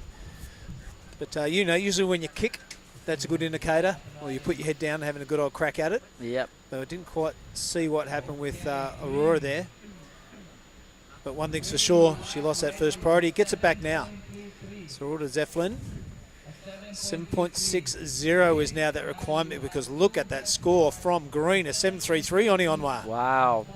Amazing surfer for the green. Was it Yin Yao? Yeah, Yin Yao. Yin Yao Wang. You gotta remember that name, because this is really putting a good score into the board. So putting red, blue, and white. As you can, red need a 7.6 to go in first place. Yeah, that's right. Now she's got to fend off Young Lee and the other Wang in Yitayan. So it will be the girl from the Mentawais trying to hold on to that second position, or get the wave of the heat with a 7.60. Yep. Sina Surfing just needs that heat. There's all the next heat preparing, doing their meditation, and trying to control their mind, because they'll be thinking, oh, is the board ready? Is this? There's a lot of going on before you paddle out in this moment for all the athletes. And then, as you can see, blue watching red. Competitive mindset is starting. Must be the Japanese surfer. And then who we got here in red? In red, I can't really read that in that light of the van, so I'm going to hand it over to your young eyes. Yeah, so good. We got, Renon Matsumara, Rika Soji, and Camille. Wow, that's a hard one. And Wu Yamei from China. Wow, it's really good hit actually, this one. You can see all the fishing boats there. The beaches are absolutely lined with those things. And when it's a fishing day, it's a big convoy and a big fleet of boats going out there.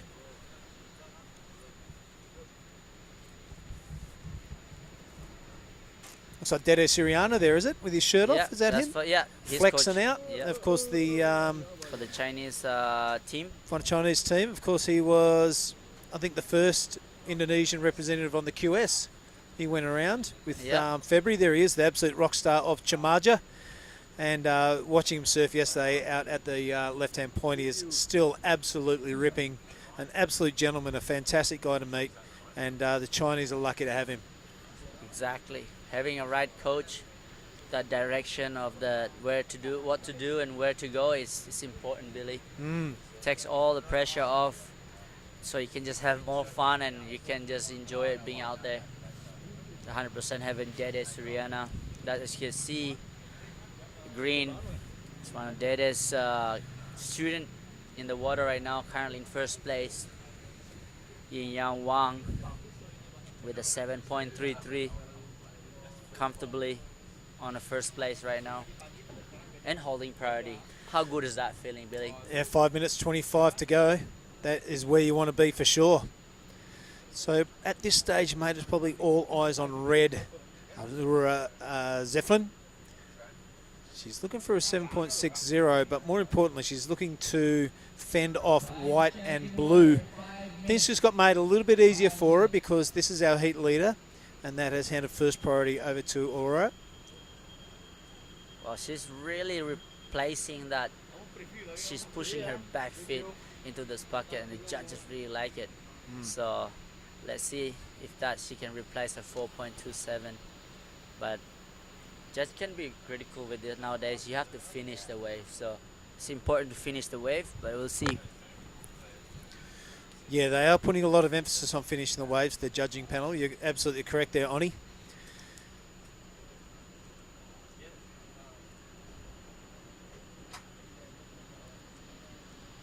I think we've just seen one excellent score today from Bronson. He got that flat 8, an 8.00, and there were a couple of really big turns out the back and then capitalised on the inside, probably about 4 or 5 turns on the inside as well. But each turn had a lot of intent and a lot of delivery about it. And yeah, I'm pretty sure that's the only time we've gone to the excellent range today. It was Mr. Kato coming close. The next heat was 7.83. But looks like Bronson is the only one to bust into that excellent range. Have a look at this now. Improving her situation with a 5.50 is Yayo. And that has made the requirement a massive 8.83 for Aurora Zeflin, who must have got a wave because she's not sitting in her first priority anymore. Yeah, I mean, she paddled a lot of those insider one, but I don't know, surprised not losing her priority. So the judges the priority judges must be not seeing that as taking away her priority, second priority, so it's good. As you can see, Una Yang Lee, first priority, she only needed 3.97, so I want to see what's going to come in 3 minutes to go, Billy. So yeah, mate, actually, young Zeflin did have had first priority there for a little while, so I'm not sure what happened in that last exchange, whether she paddled really hard for another wave, but that's 2 in a row that she has kind of coughed up first priority, so maybe a bit of a tactical error there. Let's hopefully she gets through this heat and the judges and parents can get down there and just go through what has transpired through this heat, and that's how you learn, that's how you get better. Here is the next heat paddling out. This will be an absolute belter. yeah, look at that face. They're all like taking it. Let's go. This is all the mind game starting from this point, Billy, where it's too much going on, and take a big breath, and that first duck dive, so much release until they catch their first wave. Yeah. Yeah.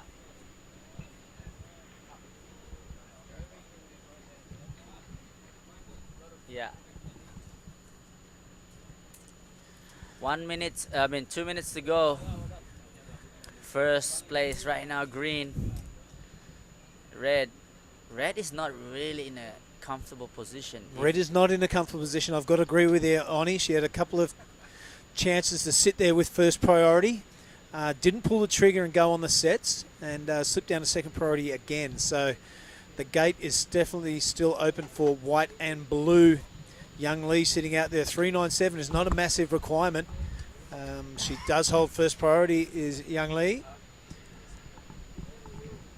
So Aurora Zeflin not safe in anyone's books There is only a minute and 15 remaining. This is going to work in her favour. Yeah, I mean, Red is saying, come on, minute times run out ASAP.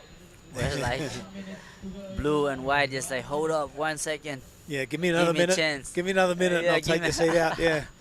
Yeah, some people asking for time to fly by and some people asking for time to stand still. Yeah, and that's a But I tell scary you part. what, it's And been a entertaining heat, Oni, and I've been impressed with Yayo in green, Yayo Wang. Look at this wave coming through, Billy. Looks like Ooh. Una is using her priority. Whoa, what's she gonna do? Young Lee on her Is she gonna backhand. use- Yeah, finds the pocket on that. A pretty good looking drone angle. It makes every turn look really good. Yeah. And then when you look from the front angle, maybe you can get a better perspective. But with less than a minute to go, it's exactly the right thing to do, is take that wave and give it a good old crack. 15 seconds remaining, Oni. I reckon that might be the results are going to stand, how the results are going to stand. Yeah, we have to wait what the judges say about this. Well, there you go. As you can hear, the horn just went off, and stand by. And now I'm on air and I was moving.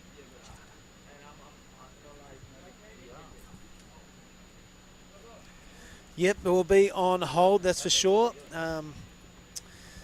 Mate, I might go outside, make sure everything's honky-dory with the beach commentators, and welcome back into the booth our favourite Italian surfer, Gia Lagatti.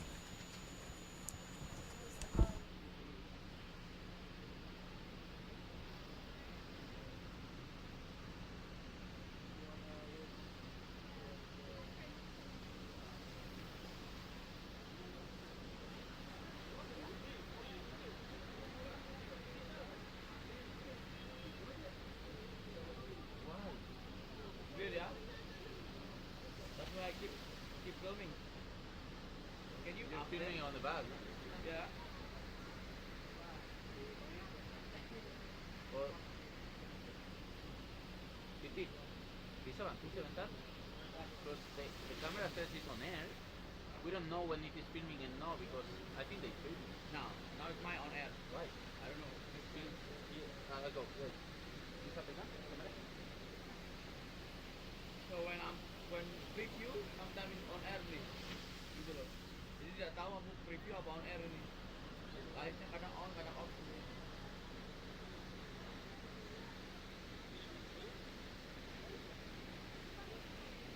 Sekarang nggak apa-apa, sekarang on air ya. Aku filming tiba-tiba preview. So, aku bingung. Oh ya, nggak preview kan di sini. Makanya aku tetap filming terus semuanya.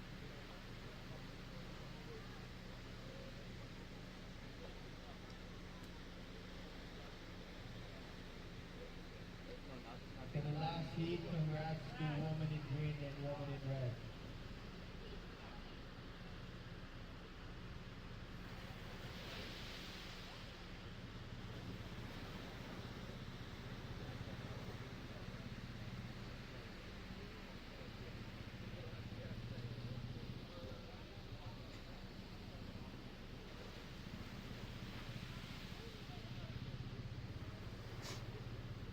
Okay. First wave of green. Green, your first wave is a 5.0. Green, you are in first place. And blue, you first wave is a 4.0. Blue, you in second. And white, your first wave is a 0.77. You in third. And red, your first wave is a 0.5. You in fourth place. Red, you need a 3.51 to take the second place. White, you in third. You need a 3.24. A 3.24 to take the second place. And blue, you in second. You need a 1.01 to take the first place. Bagus, lep. Wow, ini ya. Oh.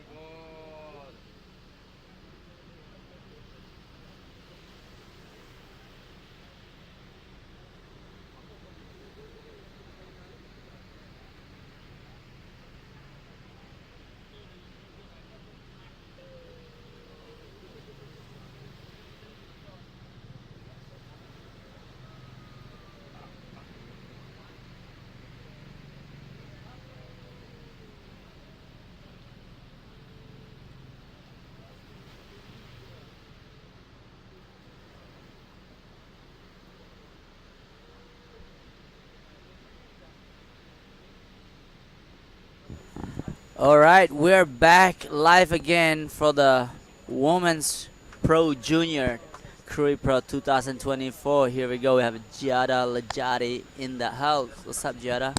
Hello, Mr. Oni Anwa.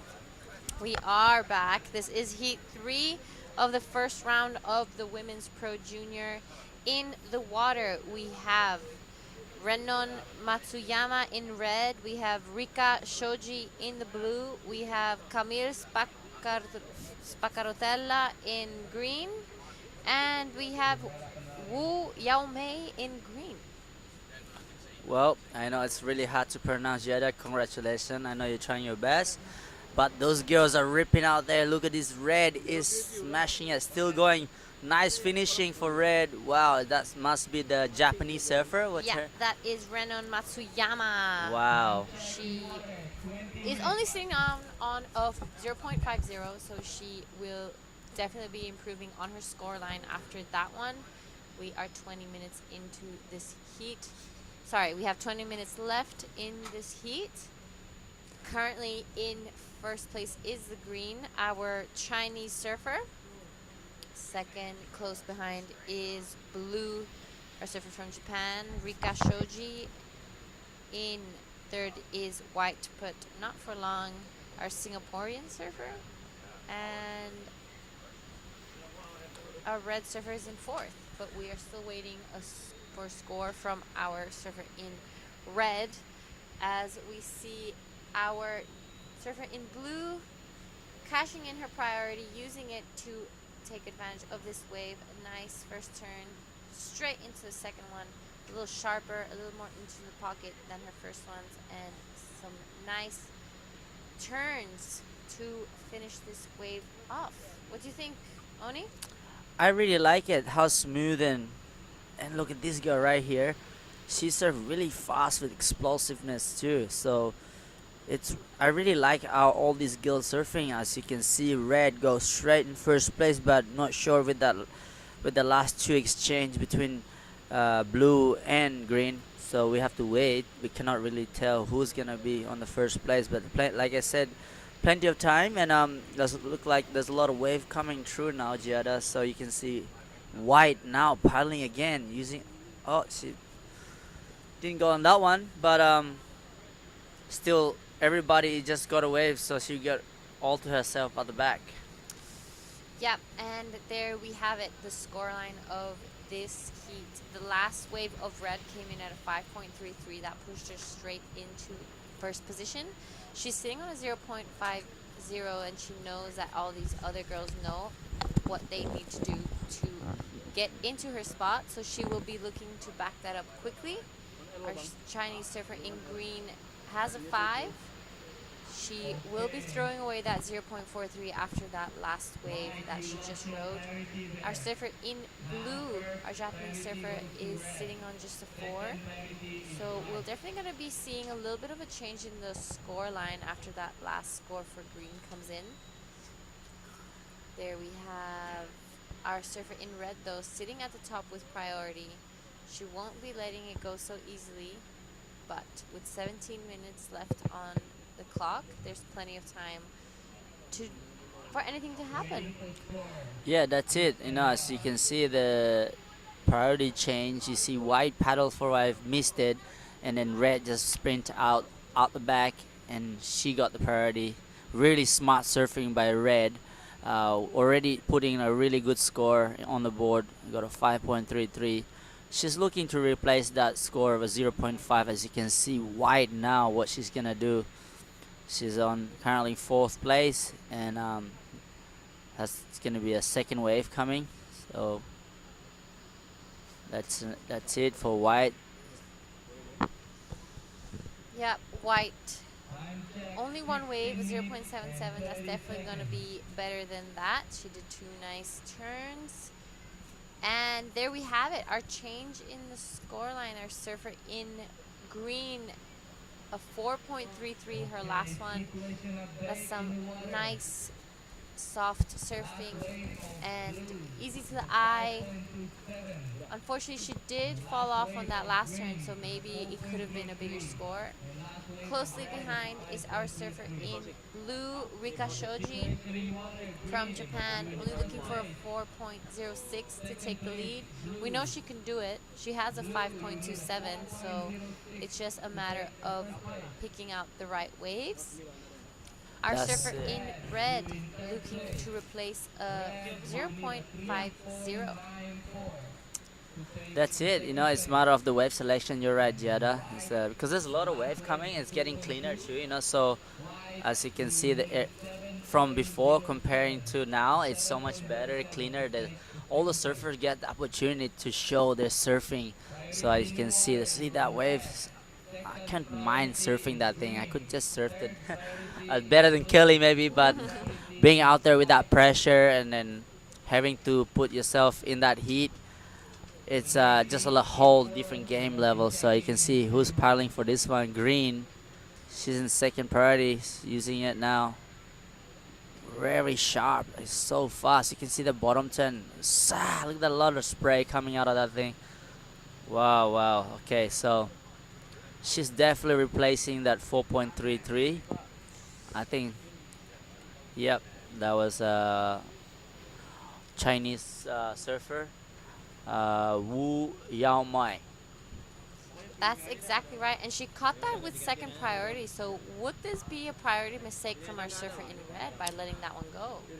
I think that red has that 5.33, and she's trying to get better of that 5.33. She knows she can get a 0.5 replaced in any way, but I think she's really being too selective out there right now, which is not a bad tactic to do, because now she's just sitting there.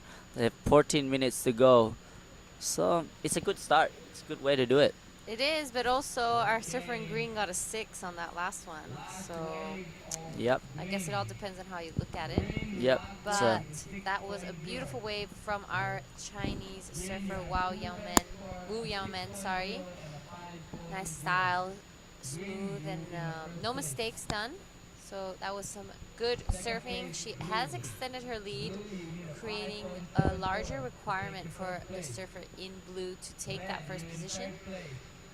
Red, as you said, only sitting on a 5.33 and a 0.5, looking for a tiny score of a 3.94 to take into an advancing position.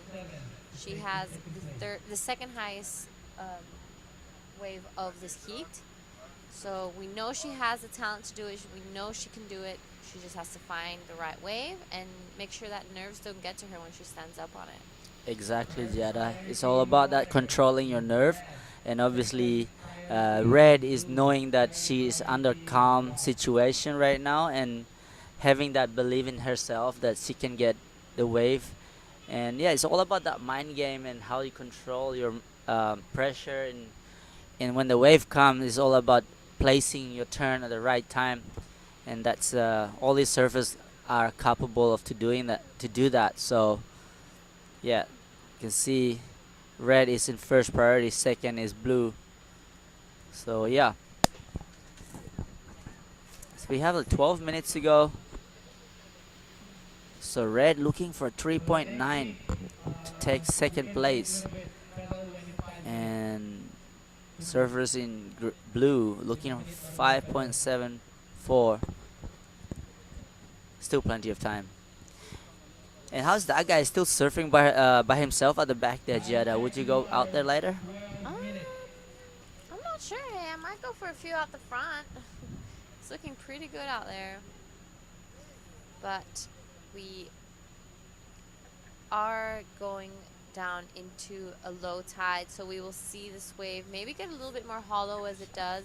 Yeah. Hopefully we'll see some barrels. This wave is very similar to a wave we have in Bali called Bingin.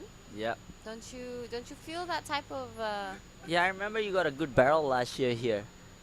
Was that you? No, that definitely was not me. Sure? I Yeah, think sure. it was you. Oh, look at the back there, Giada. Look at that, Oh my whitewashed. goodness. That's a good 8-foot set. Yeah, you 'Cause- can really see the swell all around us, like even just above in front of us, when we have the front angle, you can see massive whitewash just like smashing onto the shore. So it's some serious stuff out there. Incredible job from the ASC and the WSL to move the contest to Krui left today. This is called Pantai Labuan Jakung. We are in the province of Lampung, in the district of Pesisir Barat, the town of Krui. Thank you for having us. This is an amazing place. So many fun waves. Fresh everything. You go surf, eat good food. The local style, more or less not as crazy as Bali.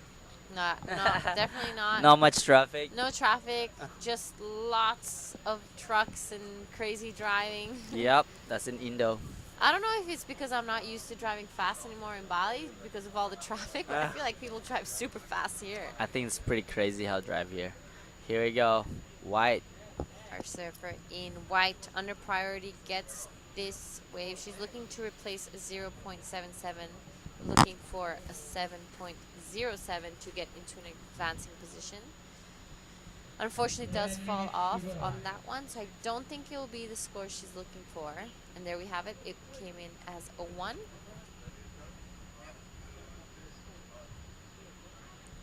Wow, look at that. All the fishermen's, what's it called, the boats to go fishing.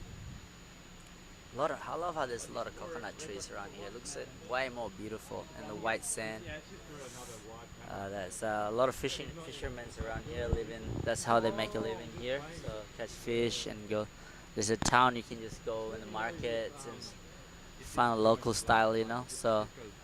And there we have it. That is our priority and Rashi stand, and right next to that is the judges area. You can see all blocked out by the strings, and you see that bus right behind the priority stand. That's exactly where we're sitting at right now here in Krui left. An incredible day out here, all the crew working super hard. So we're very excited to be here. Again, great call from everyone here to move the contest to Krui left.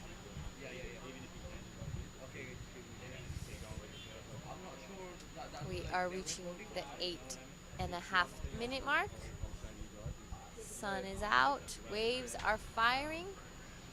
We rocked up here this morning. It was straight onshore and raining with a really wonky waves on the lineup, and now it is some of the best conditions you could possibly get out here. Yeah, that was. You kind of asked me, hey, it looks a bit rainy today, and then I said it's gonna get sunny later. It's always like that. When it's raining in the morning and a bit cloudy, it always turns out to be good in the afternoon, like midday. So yeah, thank you for that. Good for the surfers. I cannot wait to surf my heat too. So, I just want to go surf, to be honest. Yeah, I'm excited to surf too. Talking about surfing, coming up in the next heat 4 of the Pro Junior Women's here. It will be the last heat of this round. We will have from Japan Hinano Shimizu, from Great Britain Imari Hearn, from Indonesia Dia Dwi Lestari, and from Indonesia again Neza Walia Shaldira. And this is our Japanese surfer Renon Matsuyan cashing in the priority, looking to replace a 0.50. What do you think? I love it. She's going all in those turns. She's really just pushing it, like aggressively hitting that section. Unfortunately, didn't make it, but I love how she's going for that section.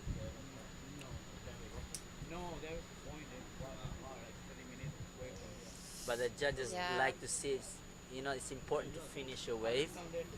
And there we have it. It came in. Her last wave came in at a 2.60.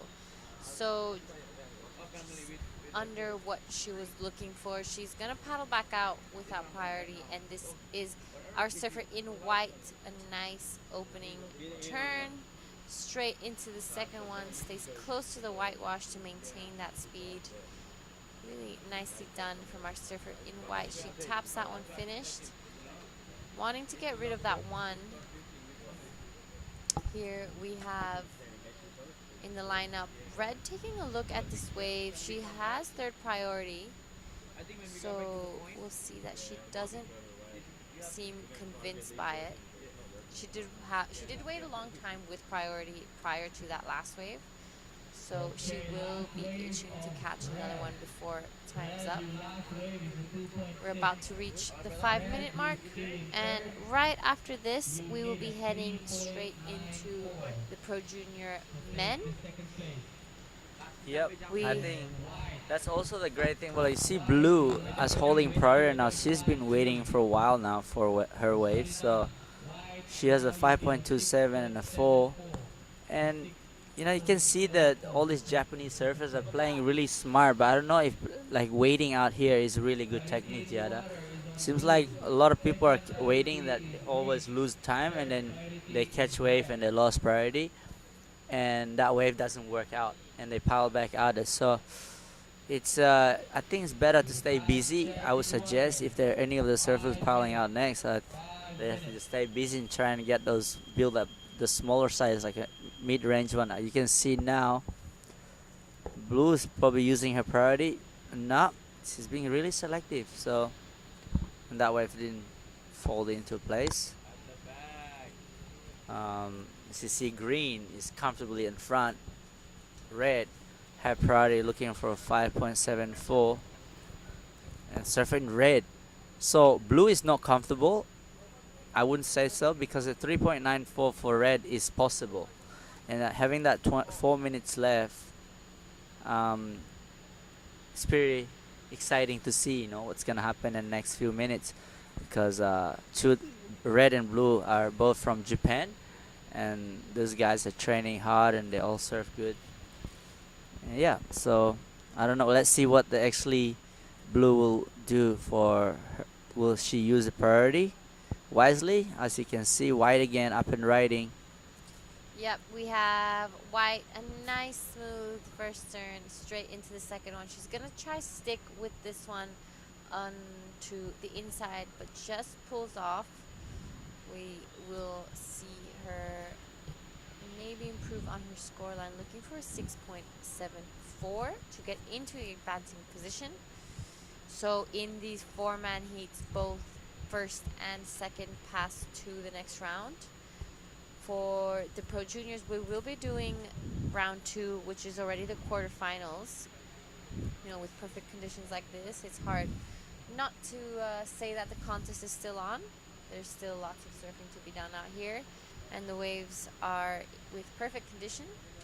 So we will see the men's Pro Junior and the women's Pro Junior come back on later on today in the afternoon. Exciting day for us. Get more. As you can see, this morning everybody was ripping, so you can see the winner of that. It gets better, isn't it, Jada? Get more action, and that's why I'm here to witness that. Yeah, and I totally agree with what you said earlier about being active out there, because we saw in the last heat of Bronson, we will get right back to that as we see our surfer in White. This has to be one of her most powerful waves she has ridden. She will finish that one off. Unfortunately, just comes unstuck. She's looking for quite a decent score, so I don't think she will get it with that one, but maybe she will be chipping away at the scores with it. So slowly her requirement goes down. I like that she keeps busy on the inside. Like we were saying, Bronson actually caught one of his 8-point rides under priority. It was a smaller one that he caught much deeper than everyone else, and it turned out being an 8. So you don't always have to sit out there with priority to get the scores you need. You can sometimes just go a little bit under everyone and catch a smaller one, and with enough talent and hard work you can get that score. That's exactly right. So staying busy, always key. And I would catch any wave out there if I get a chance. Here, just as we were saying, Red catches one deep inside, Nice first turn, looking for 394.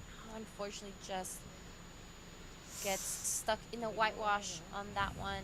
We see some sets coming through, but no one riding them. Everyone's slightly too deep. We will be reaching the 1 minute mark. Hopefully, Red gets to power back out and have one more opportunity to get the 394. Yeah, there's a minute to go. Red need a 3.94. Can she do it? She has to paddle faster than that. Is she the one on the shore? I'm not sure. Let's see. Looks like slowing down.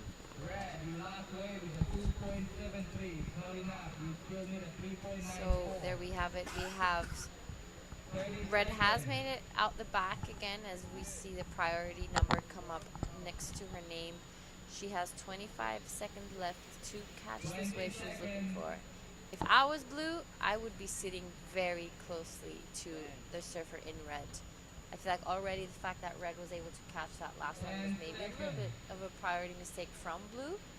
But yeah, we will see how it turns out. Here we go. Wow. Well, there we have it. I think that's Folks, it. our surfer in blue did use her priority at the end, looking like it will be our Chinese and Japanese surfers who will pass to the next round. And in saying that, we will take it to a break before we start our next heat.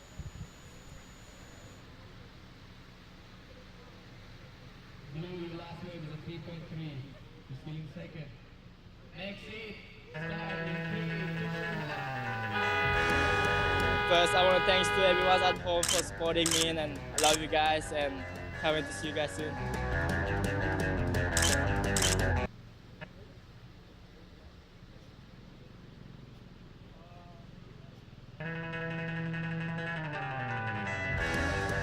First, I want to thanks to everyone at home for supporting me, and I love you guys, and can't wait to see you guys soon.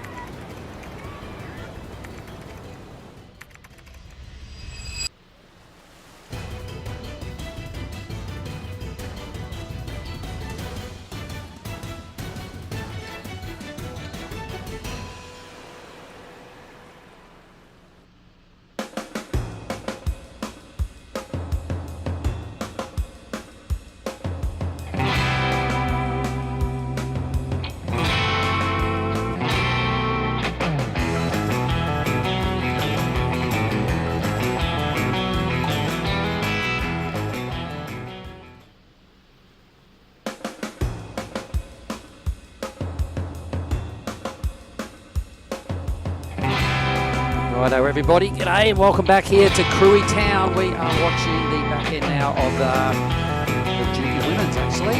It's 4 and taking us through the list of who we have. Dai, why don't you tell me who we got, come on. So in red, we have Hinano Shimizu from Japan. In blue, we have Aimari Hyang. In white, we have Dia Dwi Lestari from Indonesia. In green, we have Awalia Shaudira from Indonesia. Thanks very much, my man. So we got a Japanese surfer, a couple of Indonesian surfers, and what's that one? I can't quite read it. What? Oh. All right. Following this, we've got 8 heats remaining for the day. So this is effectively heat 15 of the day. Good luck to the young ladies that are out there in the lineup, 25 minutes to make the most of what's turning into being a really good afternoon of surfing, Di, because there's waves out there that are barreling off the takeoff now. I'm sure you noticed that. Right, I was checking waves like the last couple of heats, and just waves after waves. There's like it's like a wave pool out there now. It is. Yeah. It's looking pretty glamorous, isn't it? Steaming hot. Here we go, blue. So here is. Oh, unfortunately, she just fell off at her first attempt. she needs to go back out and get another one. But we have Japanese surfer Shimizu Hinano. Actually, her twin sister was surfing in the first heat of the round of 24.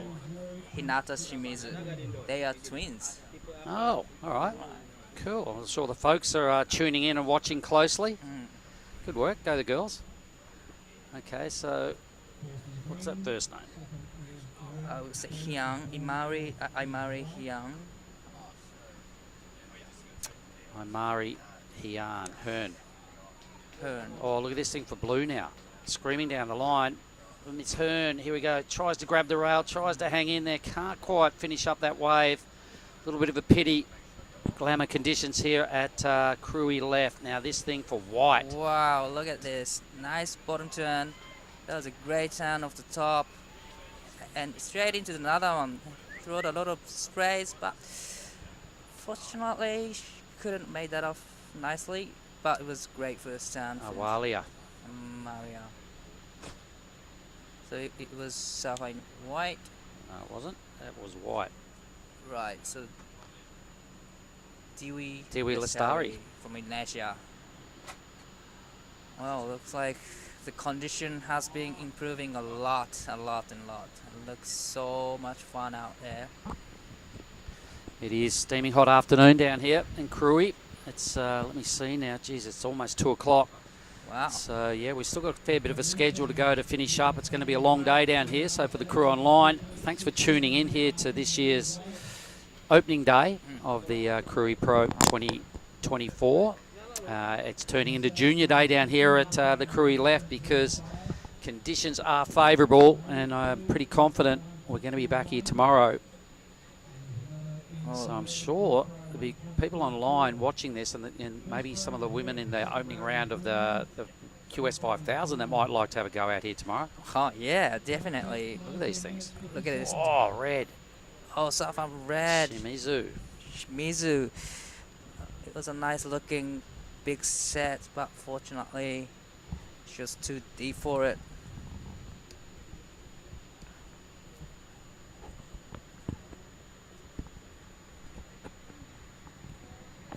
So Hinano was in the ISA World Junior last month. Shimizu, you're talking about? Yeah. Okay, all right. And she was in the ISA World Junior last month.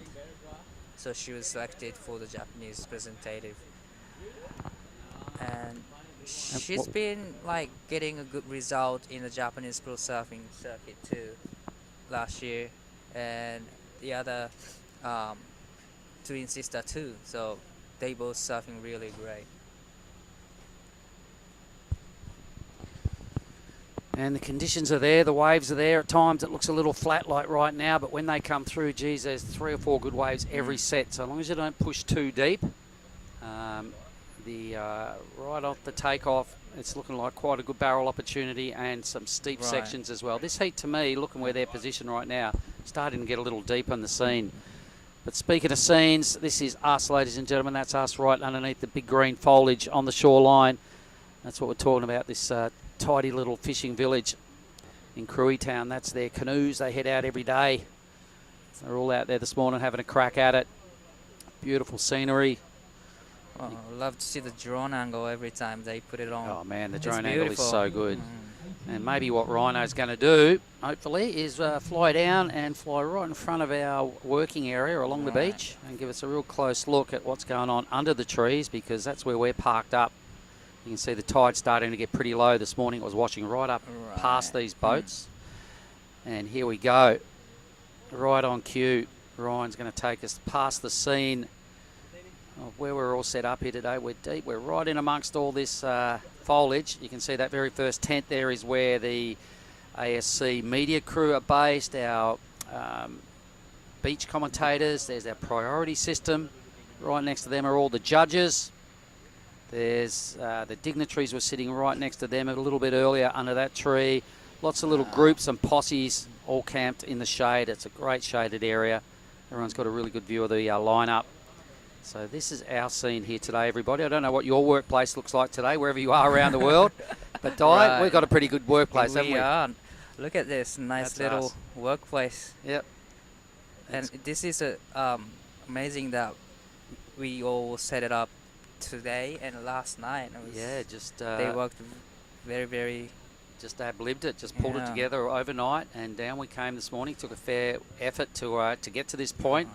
So for all the crew that are watching and tuning in today, look, I hope you can appreciate the effort we've gone to be here and do this.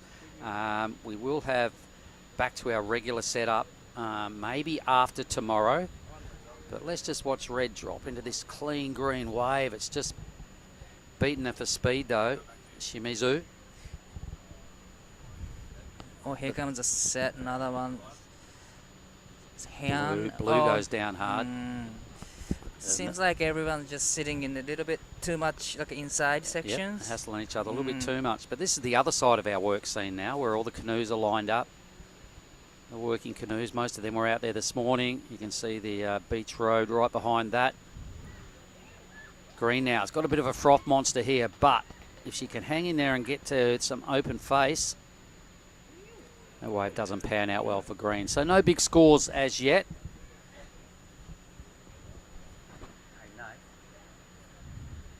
Here comes White looking.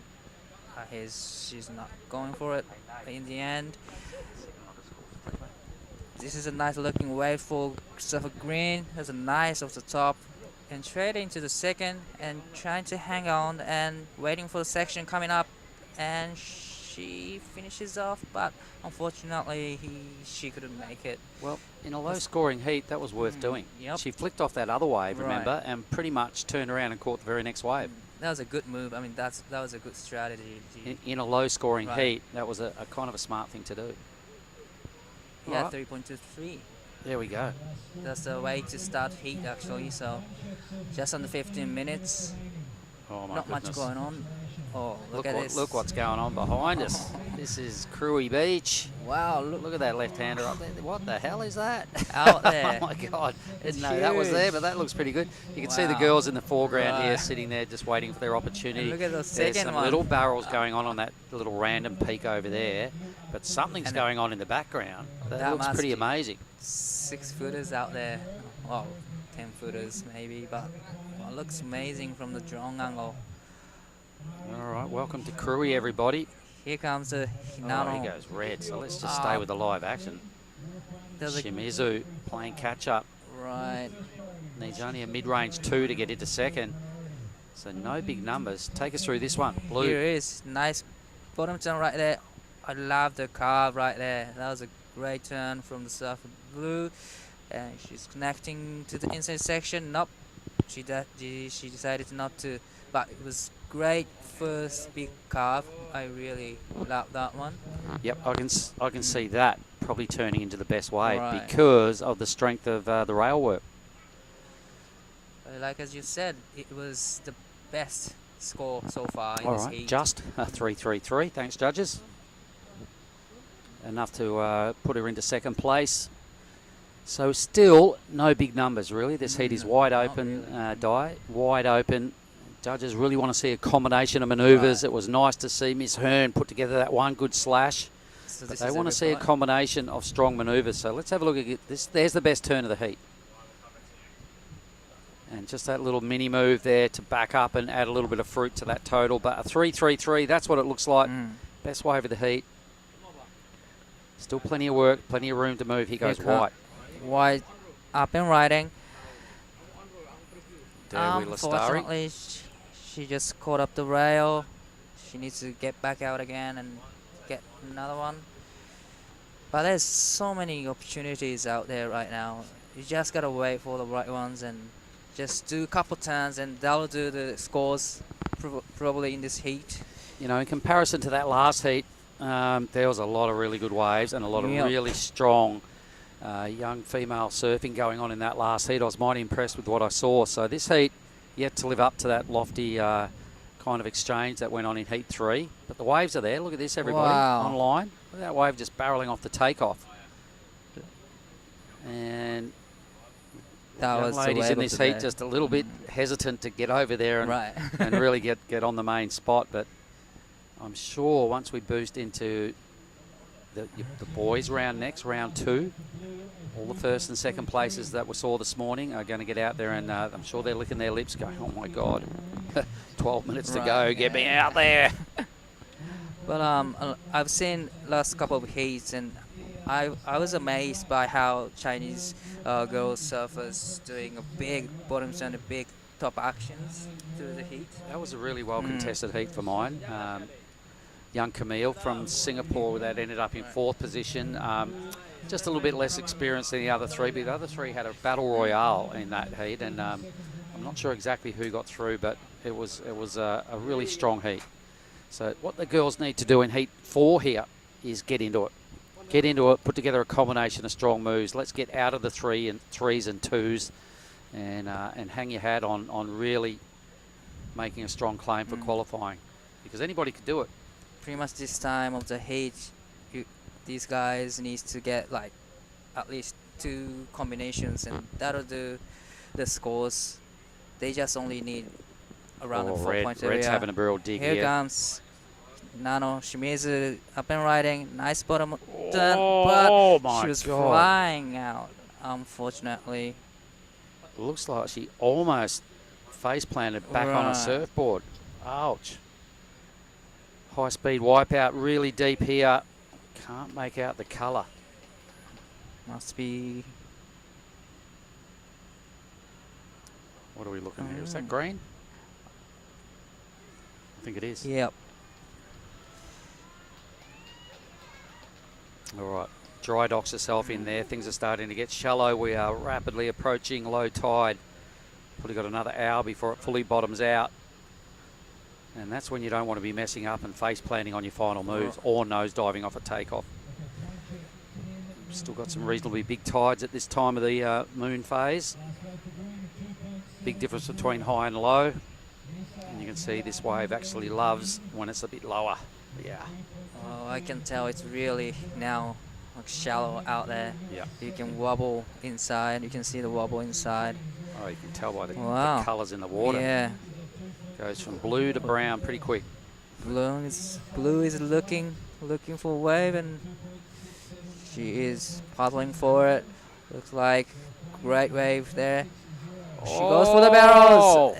Nice attack. I'm not sure she was in the barrel, but straight into nice cutback, nice wrapping cutback. Oh, this is a great wave in Right. this heat. Is she And gonna find this last section? And she, you know what? Doesn't matter. That she fell right there. Right. I really like the intent of the takeoff. She thought she was going to get barreled. May have. I'd like to see the beach view. Right. But good, firm intent. Then she grabbed the rail and heaved into a cuddy and mixed it up well. So we now have white Dewi Lastari. Dewi needs only a 1.6 at this stage. It's going to be more than that. That's not an accurate read, the 1.6. Because Miss Hearn has put together a pretty good wave. Surfer in blue. Blue will go to the lead easily. Gee, that was a good ride by Wow. Miss I Hearn. wish I could see What's her the first name? Imari. Imari? I mean, Dia. White. Dia? Dia. Okay, blue. It's blue. Oh, blue. Imari. Imari, there she is right on screen. Imari, congratulations. I'm looking forward to seeing the number here. That was a great. Well, here comes the score. Okay. 4.0 A for 4. them. So it's the best wave. So obviously there wasn't a barrel. But Still. the rail grabbed Cuddy after it, you know, then a little bit of flare on the tail of a third move. So the judges are demanding to see more by only throwing these 3s and 4s. Right. They want to see more because they've just been treated to a pretty highly contested heat in heat 3. So they want to see a little bit more. Heat 4, either way, win, lose or draw, you've just got to get in the top 2. Doesn't matter how you get there, whether it's 3s and 2s at this stage for Awali in the green, holding on to second spot. She's also got priority. Your girl Shimizu is ducked on the inside here with second priority. And she's following for the wave. She gonna get it, and she is up and riding. nice off the top right there. Only she needs is little small scores to get back in the game. It's not a big wave, but probably this is gonna be her best score so far. So Yep. she definitely needs to get back out again, and she needs to get another wave.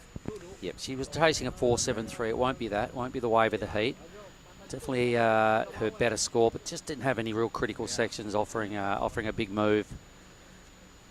But I think it was a smart move for Shimizu. She got 3.40 now, and now she needs only 2.53, so just over 6 minutes. Oh, hang on. Take off for the little one in white. Oh, that was unfortunate.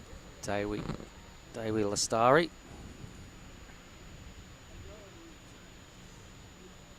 Look at those waves, long walls. There's a lot of potential in those waves. Sure is 6 minutes to sort it out. I like what Imari has done here. She's definitely showing she means business when she goes for a wave. When she does manoeuvres, you can see the determination and the grit in what she's doing. So that's what's got Blue into the lead. She's now eyeballing another wave, but may have to give it up here to Awali in the green.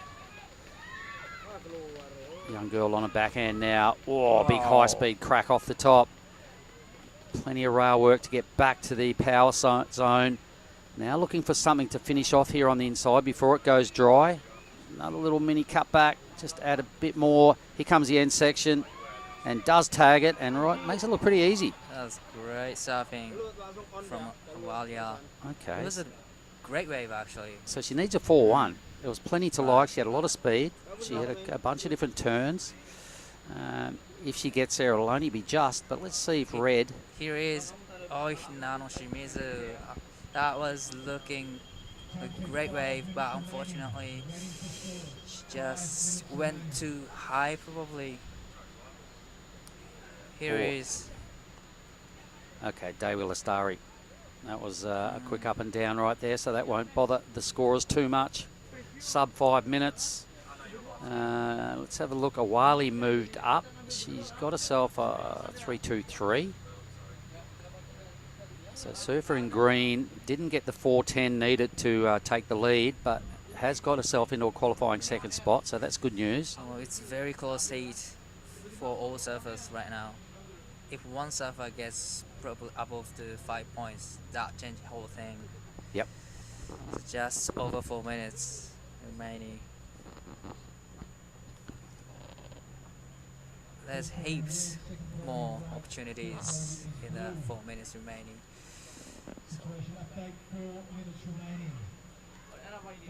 All right, somebody wants an upgrade on the time schedule. Here we go. So this is that wave of greens. This is the wave that got it into second. It was a really good looking wave. There wasn't a lot of verticalness in the surfing, but there was some pretty good rail work to get it into second. She finished it off well, landed on her feet as well, and got some applause from the crew on the beach just the other side of our van here. Nice work, well done, into second. That's well served from Surfer Green, Awalia. Well, this is a tense moment for all surfers. Yep. Just over 3 minutes remaining, and Shimizu, she only needs under 3 points. 2.96 is easy to get it for her. But She's got priority. She's struggling a little bit to timing right on the wave. Always, she's always catching a wave. You know what? I reckon she'll have some confidence from that 3.4, because that was the second best wave of the heat, right? And they would have called it out. She'll know. Okay, it was, you know, she burned off one of her ones, for instance. Got the second best wave of the heat, but you're languishing in fourth, and you need just under 3 points.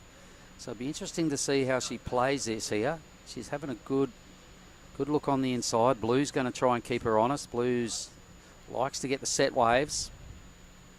Shimizu's having a look around where the others are. Looking at a lineup spot. They've spotted a set now. So here we go. This is the beach view. This is what the judges get to see, everybody. Shimmering afternoon conditions here. Here comes a set. Oh, it's a solid wave as well. Oh, Blue has to give it up. Oh! That was really unfortunate for both of surfers. So Shimizu had a priority. Hang on, so yes.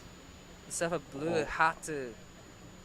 I think Blue's board may have taken her out. I'm not 100% clear on exactly the scenario, but In the meantime, Green's Blue- up. yeah, let's just stay with green. Wow, nice looking wave. That is a nice turn over there, and she gonna finish up. Ooh, into the Grabs a barrel. rail. Grabs a rail. Grabs Ducked a ahead. rail. Ambitious over dry reef, but But I love the second turn though. It was more vertical than what she's been doing so look far. at green and blue having a little chat there now. Oh, they're in the next heat maybe. He goes white, so Davy Lastari, she needs a 3.69. Oh. Whoops. Okay, this will be her last opportunity with just over 1 minute. Needs a 3.69 out of this to make it count. Wow, that was a great wave from, especially angle from the drone. Here comes Shimizu up and riding. She's looking for 2.96. Nice turn over there, first turn. Straight into second. Well, that was a great that is a great combination from Shimizu, and she finishes off. Not Very completed, interesting. but still, it was a small wave, but she only needs 2.96. You're right. I'd really like Wow. to. She's having a look at her fins. There's something going on there for Shimizu, but may move up into second spot. So it's Was great. that little altercation earlier between her and the surfer in blue? Doesn't appear to be much have come out of that. It did look pretty close. Shimizu wisely realising she Right. still needed a wave die. She caught a wave and did some really strong work from the drone angle. It's going to be the beach angle though that the judges will be basing their numbers off. Blue's got a ripper here into a first carving manoeuvre. Can't quite hang in there and capitalise. So all eyes on Shimizu. Does she get the 2.96? It kind of looked favourable from the drone footage. Yeah, Definitely looked favourable from the I drone got a footage. feeling she got the 2.96. It's not a big score. All right, well, we'll know shortly. So, Di, I think we're going to get you to bounce out for the time being. We're going to get Oni Anwar to come in and take us through the first men's heat with myself. So thanks, Di. That was good fun. We'll get back to that result in a moment once we know it.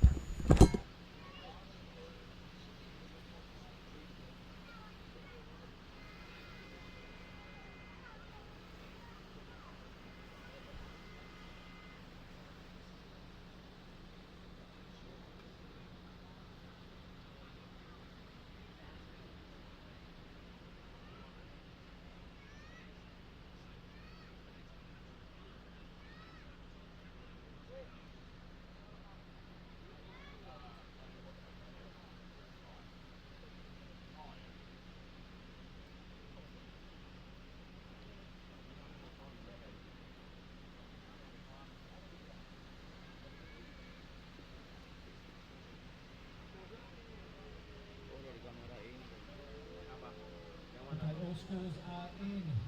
Red, you are first. Green, you are second. There has been a priority call, which was blue and red. All right, we're back here at Krui Town. This is the round one now of the heat, round two, heat one of the junior boys. But look at the results here. Big turnaround. Oni Anwar. Red just went from fourth to the lead. She got the score she needed, being a 3-4, maybe it might have been the 4-8.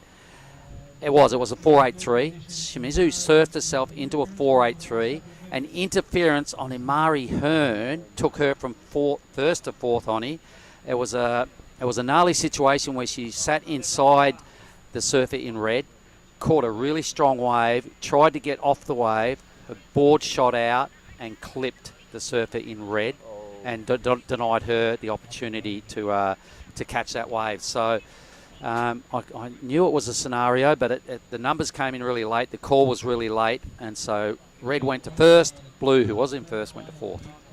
Wow, That is part of the game, isn't it? Like how That's gnarly. technique can come with it too. Yeah, it was, Blue surfed a good heat. I thought Blue surfed a good heat, Oni, but that little indiscretion, there was only about a minute and a half to go when that happened. And then Red wisely jumped on a wave, did 3 good moves, got the wave highest score of the heat to put herself squarely. It would have taken her to second. but due to the fact that the leader had the interference, she dropped out all the way to 4th. That's the way she goes in surfing events, everybody. But this heat now is an absolute blockbuster. Let's have a look at this. Iko Watanabe in the red, opened up with the 3.83. He's up against Weston Hurst, the young fella out of Lakey Peak. Wa'ura. Yes, this is amazing hit, Mark, and I'm really excited to see. As you can see that red also see the domination of this morning. Yeah. Rena Kano is in white. She's strong. Yep. Strong surfer as well. And then we've got Made Mahendra right there in Made Dera in the blue. Is that Made Dera? It's not. Yes. It is Made Dera. That is Made Dera in blue. And all right. we got... well, we can see Weston there in the green. He's on the inside. I'm sure his old man's watching. So g'day Troy and Uni if you're both tuning in. Yep. Boys and Lakey will probably be watching. Yeah. I know they'll have it on at Compass for sure. G'day to the gang there if you are watching. Interestingly as well, Weston Hurst leading the junior rankings, so he'll be keen as mustard to capitalise here, mate. Yep, he's the man right now. He's the man in the rank, and also he's hungry and looks solid. So you can see he's sitting deeper than everybody. So he just want to show who is the king. Yep. All right. You know what? The waves are actually really fun right now. When it comes and it's actually that glassiness. You know what? We're going to see some barrels on him. We're going to see barrels. The waves are barreling. Yep. The young ladies had a try at a few late takeoffs and a good look at a few tubes without getting barreled. But I think the boys here now are going to take to the next level and actually get behind this thing and take off and get the job done. Yeah. Yeah, I guess that last couple hit of the girls are really sketchy. I saw someone got sea urchin on their feet too. Wow. Still kept going surfing with a sea urchin on her feet. All right. Well, the boys are on the hunt here, mate. They've spotted something. Here we go. Made Dera's decided the first wave is good enough for me, he says. Does he grab his rail? Indeed he does, and ducks his head. Right on cue, second wave of the heat. Someone's in the pit on him. Yes, and also I think he's changed his board right now. Before he was using that carbon black rail thing, and now he's on another equipment. So barrel time. Oh, surely that. I think I just saw. We have Weston Hurst. Yeah, so Weston's in and out of a barrel. He's got plenty of clean green face in front of him, but he says enough's enough. I'll kick out in front of Made and get back to the peak. How's that? Wave number 2 and 3 of this heat. Tube.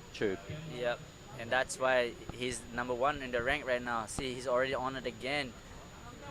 And what we got to remember as well, everybody, there's Weston. He's 15. He's only 15. In the under 21s. He's in the under 21s at 15 and he's leading the rankings. Yep. And he's a big boy, you know. He is a big boy. He's a big unit. Big unit. And he loves throwing a big turn too. He doesn't hold back. Oh, this will be good. Here we go. So that's the first. That's the second wave of this heat. So this is Made Dera. Strong. There he goes, finishing up that opening wave of his. Out he goes. Now let's watch Weston. Here we go, taking off deep. Gets a little zigzag going before the tube. Ducks his head, busts out through the curtain. That's the strength of the young man and says, that'll do. Back to the peak. Yep. Smart move, kicking out right in front of Made Dera. Smart move. Trying to get that priority again. Now this will be interesting. The judges, we haven't seen any tubes all day. These two waves, tube. Yep. Rail turns. Well, the tightest. Here comes the result. Oh. There's some scores, mate. You want to read them out? Yes. 6.5 for first wave of Made Dera. And I think that's... We'll get the second numbers as well when you're ready. Yeah, that's... so, first wave of green, Weston Hurst with 5.17. And he get backed up with a 1 point ride, so I'm sure that it's just a warm-up wave for him. Warming up, brother. He's warming up. But look at the wave of blues, though. The backhand tube ride by Made Dera, 650. Thanks very much. Look at that wave. It's Bingen, isn't it? It's doing a great impression of Bingen. Or Lakey Pipe. Lakey Pipe, yeah. Lakey Pipe, Bingen, this is all in here. So I think these guys in the water right now is having so much fun. And here you go. Weston again. Crunch. Big turn. All right, down he goes. Anyway, he would have just burned off his 1 point ride, so he's extending on his 2-wave total every time he stands up. It's a good way to go about it. Made Dera will be quietly chuffed with the 6.50, makes for a pretty good reading. Okano now, Ren Okano. He's the only surfer waveless, so with top priority, plenty of time to work on a number. But a good way to start this heat, a good way to start the round, this round 2 of the junior boys. And also, these guys are in the main event too, the QS 5000. Of course they are. This is just a practice for them. It is. No, that's a good point you make, mate. I think everybody that went in the juniors is stepping it up as well and doubling up into the main event. So yeah, I think for Western to get a couple of waves before the QS start, it's really good, and you can also Made Mahendra as well. And blow out some nerves, get yourself in the competition mode. Shimmering afternoon conditions, mate. While I was outside watching some of those heats, it's so glassy out there. It's really hard to see what colour it is. Yeah, you need sunglasses. You know, sunny's on, I still couldn't tell. All right, so a couple of Lakey boys featuring. We've got Western in this one. Bronson will be coming up in one of the next 2 heats. On Bronson so far, BOG today, mate, with his scores. Made Dera right here, trying to make some sense of this wave. He's a strong lad, isn't he, as well? He's a big boy too. Blows the tail out that easy just then. For one scoring manoeuvre on that wave, so a throwaway score, but a backup number, that'll take him into the lead. Iko Watanabe waiting for his second number. Ren Okano yet to get off the mark.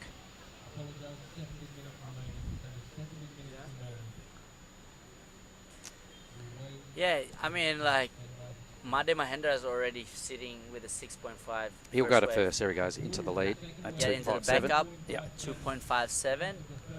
And that's okay, backup, but I know he's going to come in for a better one. So Made is one of our beach commentators, everybody. So he's here on the work crew as well. Yep. He's coming with us to Nias and then on to Wafulu right after that, I believe. Yep. Surf trip with a surfing contest in it. Yeah, make some money on the way. And a little tour through Sumatra, make some money, go home, all smiles. Yeah. Might have some worthy QS points as well by the end of it all. Yeah. And maybe the challenger. And maybe a new reputation if you win one of these things. Yep. Not a bad trip to Sumatra. Well, you're in that mix as well, mate. You're here on a work tour / competition schedule. I'm just trying to enjoy myself watching these guys ripping. Yeah, mate. And I'm trying to fit in. I can't wait to watch you get the Rashi on as well. I love the way you compete. Yeah. It's fun to be here. There's a lot of waves and coming with the crew. So after a little bit of a hiatus from the contest Rashfest on Ianwa, how keen are you to pull that thing on tomorrow or the next day or the next day? Super keen. You know, just I've been out of the water, just been surfing at Lakeys, Cobblestone, and been watching a lot of guys just ripping nowadays. And yeah, just want to see how I can still surf with these guys, and really excited to see how that goes. Yeah, well, you just got to remember, these events are in Indonesia. You're an Indonesian, and you've been doing it for a long time. So get bossy on them, mate, and show them exactly who is. Yeah, who is. Bring the Grom Oni. yeah. Don't just you're in this for a reason. There's points, there's prize money. Show these young Groms how it's done, mate. Yeah. That's a nice drone footage overhead. You can see the reefs are starting to pop out, everybody. The colours are changing due to the fact that the tide is receding rapidly. Sitting in blue water, they surf their way into brown water, and you don't want to nosedive on the end right about now. But it's a really good way to start the junior round 2 for the boys, mate. I'm mighty impressed with these numbers and the tube rides that are going on, and I'd love to see Ren Okano get in the mix here, the surfer in white.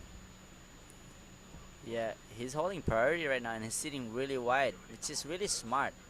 Because once the wave comes to him, he can just go either paddle deep or just stay there where he is right now. Either way, he's going to have to do something and make his starting opportunity count, because you want to stay in touch with these crew. He's got 2 surfers with a really good score each. So you want to try and match him. He goes young Westernhurst again. So he gets a quick pump off here into a big slicing manoeuvre. Just about splits the wave in 2. jamming hard on his heel side again. Boom, crunches another strong manoeuvre. 15 years of age, he's got to weigh close to 70 kilos, I reckon. He's a big lad, and he's not done with yet. Look at him give it another pump, mate. How's the body language in Westernhurst on this wave? He means business. Wow. He's in the lead on the rankings, and he's not about to drop that title anytime soon, mate. Look at that. He's just not letting that wave to go piece. I think he was smiling as well. Yeah. Look at him. He's always smiling. All right, big number about to drop for Western. Straight back into the lead, handsomely. That was a really good wave. A smaller wave, but he demolished it. Absolutely crushed it. And it gave him a lot of sections. Yep. It's actually hunt for the section. Here it is again. Take us through this, Oni. What did I you love like? how he set up his speed and going straight. This nice carving. Control that straight into this turn. So he's holding, he's staying really low in this bottom turn. That's a really tricky turn right here because really shallow and still throw a lot of spray. So Western making this small wave work so well, and he doesn't stop right here. He just keep going. Yeah, the camera just Surf right off the screen. That's how fast he was going. Yeah. All right, where's the number? 583. There we go. Thank you. So Westernhurst with an 11.2 wave total now. Troy, your boys ripping. Yep. Troy's making really good boards for his son, Weston. So looking sharp and strong. And what a perfect combination having a dad as a shaper. Oh, I know. This, and, you know, you're not going to be really shy awesome on boards, are you? On the latest technology and yeah. And you know, even though he's growing fast, his dad's keeping up with that and upgrading his boards and all that sort of stuff to suit the power mongering that is Westernhurst. Yeah, amazing surfing. Yeah, I've really liked him for a long time as a Grom. You know, we watched him and Bronson grow up as absolute grommets, mate, in Lakey Peak town right there, and they're both featuring heavily here this morning. They've both gone into the excellent range this morning. They also they're pushing each other, you know. Bronson's always been that talented freak, and then Weston coming behind that want to catch up with him, and that's the best sparring partner. And they also hang out a lot together in Uluwatu with Farun and his boys. And I mean, what a good healthy environment for Weston to look up to all these guys, 100%. you know. So. And I think talking with Bronson earlier today after his heat, 8 months out of an ACL operation. Yep. He had to get gnarly serious on your rehab and that sort of stuff. Yep. One of your boys in his posse being Weston, he's jumped on the bandwagon too. Well, if you're going to train, I'm going to train. Let's all train. Exactly. Everyone's doing it as well. So they're dragging each other up. Yeah. And it's a good thing, Oni. Yeah, really I mean, it's such a healthy lifestyle what they choose. They also learn how boxing and do MMA and stuff like that. So it's really healthy, you know. The boys are out of trouble. Mate Darrow, what's he got? Small inside wave, trying to burn off a 257, everybody online. Let's stay with our beach commentator right here is Mate Darrow. Wow, that turn is sick. Ram. Pushing it up. When you see the rig on this guy, he's a powerful unit too. He is. He's not as tall as Weston, but he's chunky. He's chunky. Thick-boned, man. He loves meat pie, I reckon. He's what? Meat pie. He loves meat pies.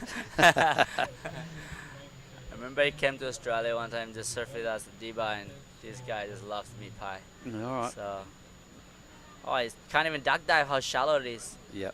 Well, he goes. Let's see what the meat pie can do this time. There's your meat pie for you.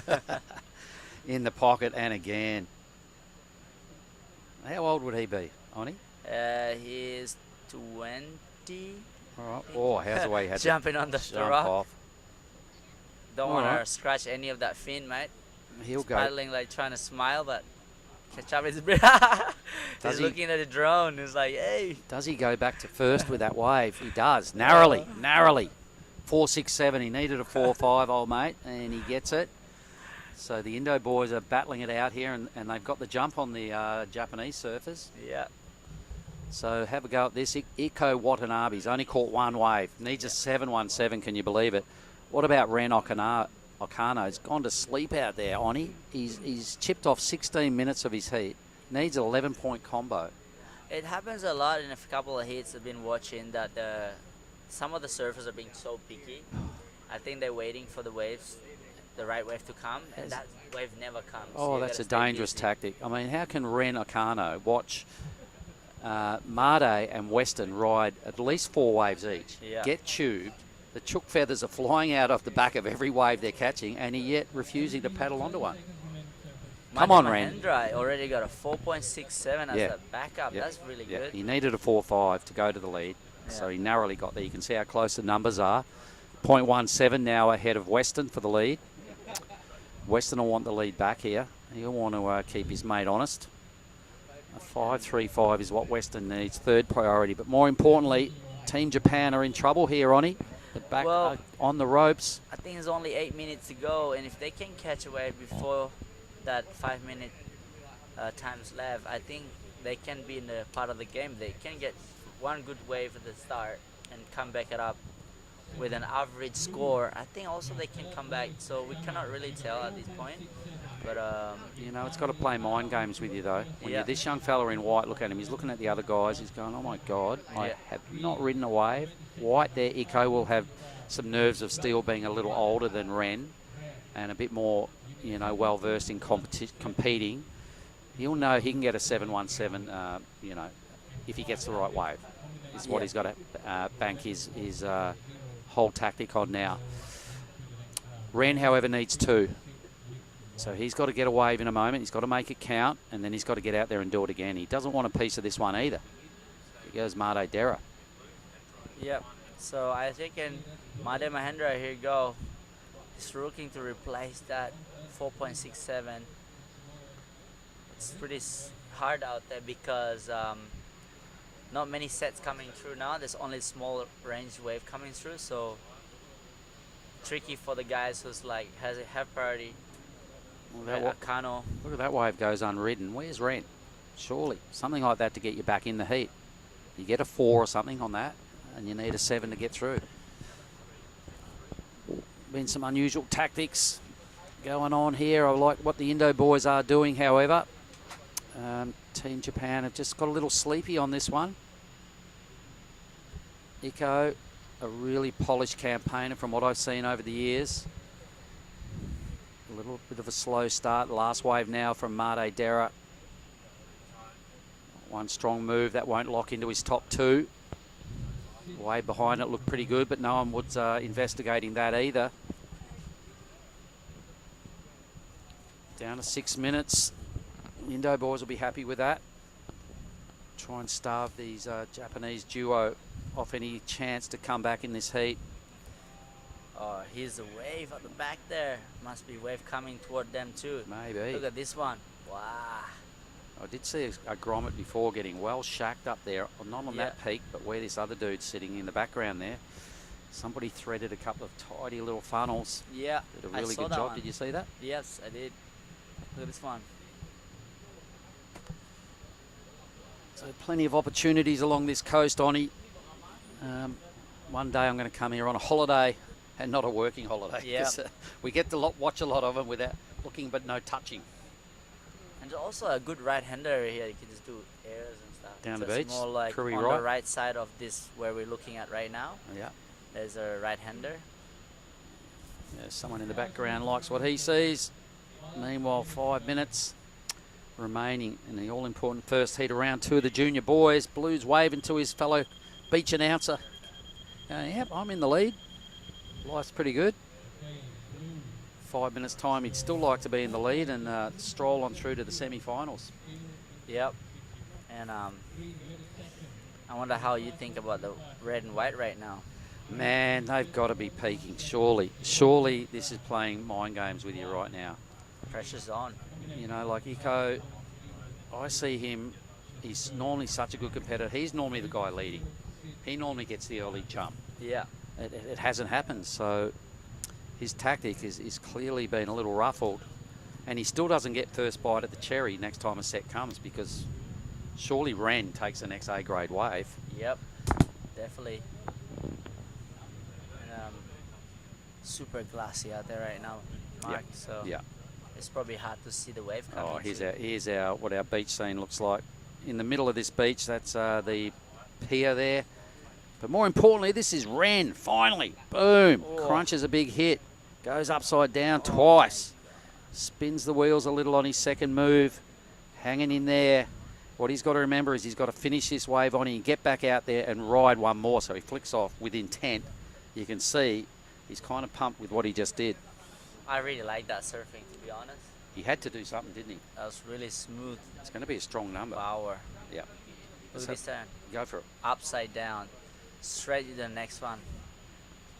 Wow, and that's it, Mark. That's what he can do. I just wish that he'd get that earlier. What do you reckon, Oni? Where does that number go? To match the boys? Around 7 maybe? 6. It was pretty strong surfing, wasn't I it? think 7, yeah. More vertical, upside down, back to back. Okay, we've got to remember what Weston did for his 5.83. Young guy had probably a better wave and a bit of steepness. Yep. For those first two moves, looked really sharp. Didn't quite get the inside that Weston got, but the out the back bit looked pretty good. Either way, where is it? So it's in the neighbourhood of what the other boys did. Okay, so he's back in the hunt. A 5.73 inside 2.5 minutes. Oh, that was a 5.7. A 5.3. 5.3. That was a 5.3. All So it was right. right in the neighbourhood of what Weston did on his waves. All right, he's back in the hunt. His buddy needs a 7.17, Iko. Ren is back within striking range if he gets another opportunity. Have a look at the next quarterfinal. We've got Bronson, we've got the other beach announcer in Made Joy, and we've got Team Japan again.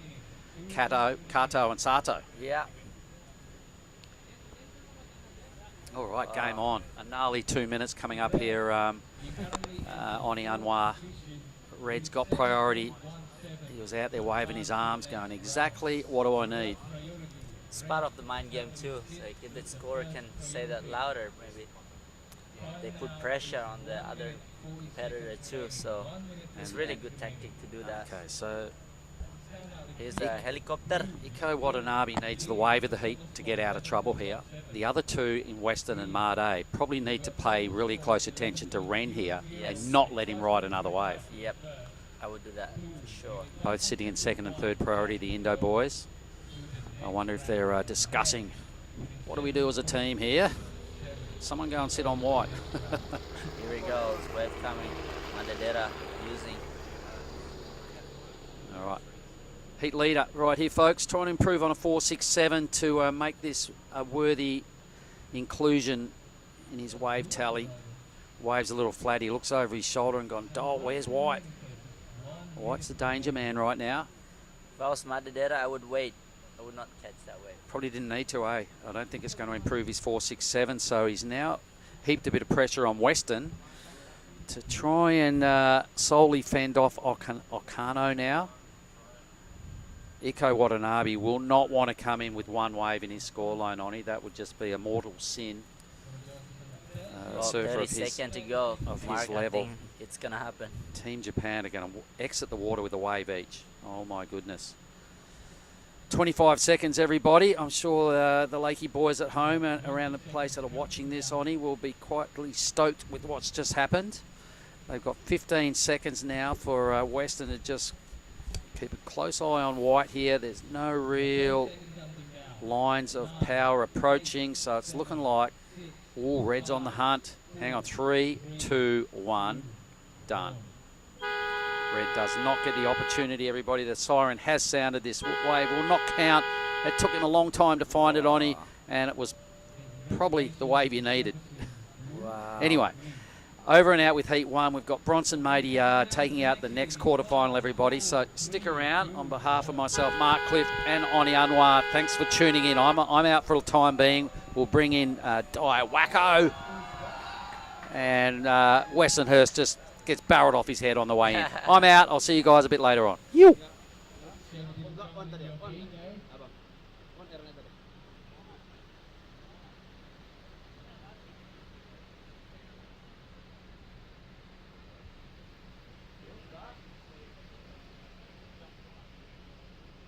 Let's keep just getting better and better, boys. And we got all the best junior surfers competing here in the Krui of Lampung, the afternoon place. All right, we are back live for the juniors quarterfinal number 2. We have now Dai Wacko with me. How What's you up, Dai? going? How are you? Good, Morning. brother. Good, good. Looks like Bronson is first wave. Bronson had a good hit this morning, Dai. So did. pretty excited to Right. see what he's gonna do in this hit again. Right, right. And we have two Japanese competitors in this heat. We have Shohei Kato, Ricky Sato. They both. And I have two Indos, so you and me are betting each other. Two Indos and two Japanese. So okay, let's go. Let's go, boys. We are Well, cheerleaders, huh? We are the cheerleader. Right, right. The waves are looking fire. Yeah, it looks so fun out there. Did you see the one the guy in the last heat got for the last heat? Yes, boys are ripping. Right, Two Indo right. guys like literally catch so many waves, and Unfortunately, two yeah. Japanese got. and I don't know what the knocked out, technique but- was. They waited for a long time. Yeah. So what would you do in those conditions? Would you wait for the right ones or? No, I would not wait for too long because the waves are a bit slow right now. So It what is, the huh? boys did was pretty smart, staying busy because so many insider like here as Like a this. blue, staying busy straight up. Really nice. That was great first turn. I love the third turn. Can he make it? He holds on to it. Oh, that was a great ride from Surfer Brew. Madejoy, yeah. Madejoy. Madejoy is our boy from Padma. He's coming with us as a crew. He's working as a beach commentator. Right. So yeah, and And this is Surfer in white. Nope. Excuse me. This is. who's probably- this? Is it green? Sato. Ricky Sato. He's from Shona area. Okay, but that's your home. Yeah, he moved to Chiba Okay. for practicing surfing. And his dad is actually former, like ex professional surfer in Wow. Japan. So, he family has surfer. family Yeah. surfers. And his little brother surf in the competition too. So they are the surfer family. How good is that? Oh. Family trip. Oh, That's Madejoy. our first time, and really like the Wow. third time here. You know, like Madejoy and I have been traveling a lot, and as we watch the replay of the two surfers, blue and green, yeah, these guys can just throw big power turn. Yeah. And even like the sea, he knows that. Oh, So is Meidi a Shohei Kato, man. natural footer? Is Meidi a natural footer? Bronson Medi is one of yeah, out from Lakey Peak. Our boy from Lakey Peak, and he's a freak, man. So I'm excited to see this hit because Shohei Kato also is a freak, and I'm He is. been watching these two really- guys, red and white, and you know, Madejoy already posting few scores. He knows that he's surfing one of the best surfers out there, so he's a good tactic to stay Right. busy. Wow, looks like there's gonna be sets coming in, and Shohei has a first priority, but let him go on that one. He pulls into the barrel, stay, but unfortunately, So you know, Bronson haven't surfed the contest for a while. He's been injured, really. so Oh, now he's a first. It's the first competition. This is Shohei Kato from Japan. The first one was solid, and I loved the connecting turns, but unfortunately the wave didn't offer too much for him. Well, everybody is regular footer, so Yep. it's pretty much like easy to compare to each other's waves. So yeah, I'm really yeah. excited to be sitting here watching this heat because all these guys are really Yeah. good surfer.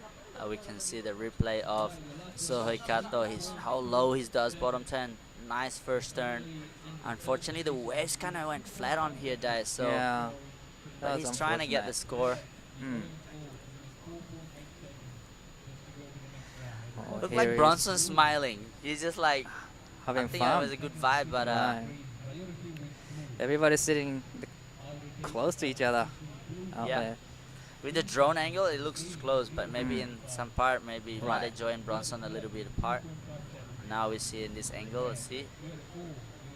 So those surfers from your area, or Yeah, so Bronson's from Lakey Peak. His dad from Australia. His mom is from Lakey. And Madejoy from Patma, Bali. Right. So here we go, Bronson. He's trying to get barrel straight away. Oh, can he? Oh, that was a nice goal. Oh, I love the second turn. It went Wow, vertical. And he's gonna finish off nicely. Wow, that was a great ride from Matey. Yeah, Bronson Matey. Bronson Matey. That was a great ride. Yeah, Bronson is trying to stay busy for this heat. He's getting warm up, as you can see. Oh, Ricky, nice looking wave. Can he come around? He did, and he's waiting for the wave to stand up a little bit. But fortunately, it dies out. But still, he got 2 solid turns out the back. It was a great wave. Well, Yep, boys are definitely. ripping. Yeah, right. That's a good technique by Ricky, because that's what the judges want to see. Right. 2 big turns True. on a bigger set.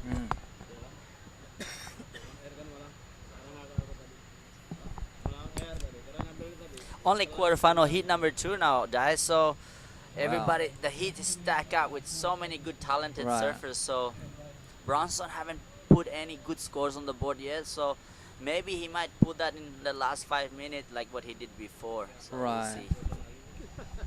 So fast wave of Surfer Blue is 6.17, which is the highest score of the heat. So Ricky has the second highest score of the heat, and we're probably waiting for another score for Ricky right now, And Bronson. and Bronson as well. Yeah.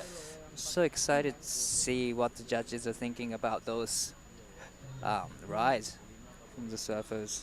So now Shohei Kato is sitting with the first priority, and here comes. It's funny to see everyone who's watching live. Me and Daiwako went to school together in Australia, and now we finally get Yeah. to sit here and witness this. The juniors watching. What do you reckon? How you think about all these guys who are surfing now? That's compared to where we grow up in the Gold Coast. I'm feeling I'm old now. I don't been think so. You don't still look like a young Yeah, man, man. It's been 15 years. But I'm just excited to see the young generation surfing, ripping and on fire. And here is Ricky again, up and riding. Nice off the bottom sand. Oh, I love the off the top, but unfortunately, he got stuck on the top. So, do you know any of these guys, Ricky and Shohei Kato? Yeah. You know them well. Can you tell me more about Actu- where they training and surf? Actually, both of them train in surfing in Chiba area, where the Tokyo Olympic Yeah. was held. And That's Ricky, the center of surfing, right? yeah, Chiba. pretty much a lot of professional surfers go there and practice. That's the main beaches in Japan. And Ricky is originally from where I live in Shonan area, but he moved to Chiba just for surfing. Because of better waves. Right, so right. Shonan's like can be on and off, right? Where Chiba's always wave.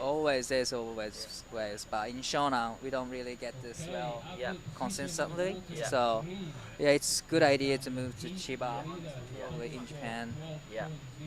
So all these guys in the water right now are around the same age. So Yes. really exciting what the generation are look like, right? So especially with the training and everything what they have, with the offer of Right. facilities of having a right coach and the camera, and it's really awesome. So we didn't have that back in we right. training That's so at school, true. PBC, and look at that, all these guys sitting there, and you can see Ray got a 6.25 and a 5.83 first place right now, with Made Joy second place with a 6.17 and a 4.6. He requires a 5.87, guys. So Bronson Red, he has second priority. 7.17. Wow. Very scary situation for Made Joy, because only requires small score for Bronson to go in second or first. Ooh, wow, that's pretty cool. That was a really late takeoff for Shohei Kato. He is in fourth place, and he's only have 3.27, and he needs 7.5. So he needs decent score to back in the game, probably. And did you have a first priority then? Yeah, he did, and Yeah, he he just lost lost it. Do you think he needed to go for that wave? I don't know. Would you It was too late, so I wouldn't say he should have. Yeah. But probably he was Maybe too pressure. excited. Maybe or- he pressured to go because the Right, waves a bit, right, that was right. a kind of bigger set, right? So And I think Shohei has been watching all heat and people getting barrels that are heat before, so yeah. probably he wants to, get the barrel. Looks like but- he's staying busy right Yeah. here, so he's trying to get that. He knows that a 0.67 as his backup. Now he's looking really sharp on his turn. Smaller wave, which is not the wave the judges want to see, but the surfing he's putting is really good. So Yeah, let's see what the judges saying here. probably it wasn't what he was expecting to get, but still he probably better the 3.27. So pretty much that was the best ride for Shohei Kato so Yeah. far. Now he needs back in the game. Wow, I love the first one, but look at this second turn. He pushes the tail really hard to throw the tail, and That's he really hard yeah, to do, right? That on tails. those on those fatter sections. It's Yeah. really hard to do. On a smaller wave, Yeah, because there's exactly. less power on the wave, so you kind of have to push a little extra to Hmm. get the judges' attention, right? Because it's a small wave. But yeah, let's see what the score are. There we go. Are in for Saikato a 4.57. Wow, he's So he back put in the him- game now. Yeah, he still need a Wow. 6.2 to advance, but Yeah. Bronson, he's in third place. He has priority, guys. So it's gonna be exciting 12 minutes. It might go in first or second. Yeah. So Made Joy has second priority. Right above that is Ricky Sato. He's Ricky's- currently in first. All these guys is not safe yet. Not because safe Bronson yet. have a really Yeah, good right. score. Matey has like 0.97 as a second backup score. It's like nothing. You just get another ride and he gets the second highest score. So, well, next exchange is gonna be interesting. You can speak in And- Japanese if you want. See this one. Right. We can commentate in Japanese. Then- Pak. And maybe you can speak in Indonesian. Ya, sedikit Oh. saja. Ini ada Bronson, di mana Bronson dari Lucky Peak. Oh, Sangat can he bagus. make Apa it? bisa keluar? Wow, inilah Bronson Mady having so much fun out here. So He's just having so much fun. I love how these guys surf. Yeah. Oh my God. I grew up with this kid. Oh, look at that. Yeah, boy. Climbs So it. yeah, I grew up watching him. He'd be out there surfing Lakey Peak left and right. Yeah. When he was 9 years old, already getting better like that. Wow. So all this kind of stuff for him is nothing new. So Oh, here comes a replay. Straight into the barrel, stalling all the way till the inside, and he comes out right there. And wow, you said this is the first event like in a while for him, but it doesn't seem like he has a pressure. well, you know what, Dai? Watching is more. You learn so much from watching. True. Especially if Yeah, you're not right. in it and you're hunger, you want it to be out there, back out, compete, and right. it just. I think the best way to do it nowadays is watching. True. But if you Right, keep right. pushing yourself to keep competing and you get burned out and you get frustrated, and I think learning to sit back and having injury is the best way to study about everything. So Bronson had putting a lot of time in Probably, watching, yeah. traveling around, supporting Farun. While he was injured, he went to Philippines, watching us, and I think that's a really cool thing to do, And Bronson obviously Right. learned so much from watching people losing and winning, and he's observing that. But if he didn't have that injury, he probably would still be struggling to make a heat right now. Totally agree with that. So Sometimes you need to step away from Exactly. surfing to get motivated Yeah. again. But now he's got a 7.83. yeah, look, he's also his pro Wow. junior. It's not even his focus. I think he's just trying to have fun here. This is more like True. a heat training for him for the main event, the QS. Right. Because we all know what Bronson can Yeah. do. As if you follow him on Instagram, he's the backflip, alley-oop, whatever you Yeah. call it. Well, you can And, tell it from the scores. Yeah. So judges love that exciting surfing. He's a freak. I'm not sure, but one of the best heat total scored right now at the moment, 15 points. Oh, he got 7.8, 7.17. now Shohei is in a little bit of trouble right now. He has priority, but still needs 7.46. It's a decent score, but he can't get it. I would like to say Mbak Devi, kalau kita mun tandasi kalian buat ade doa baru anak dah. Leda orang maju anak kita semangat Bronson lucky pick. You. That's Bimanis language. Here we go, Mother Joy, our boy from Padma. He's trying to get that 5.8. You know what? Is still have a chance for Mother Joy.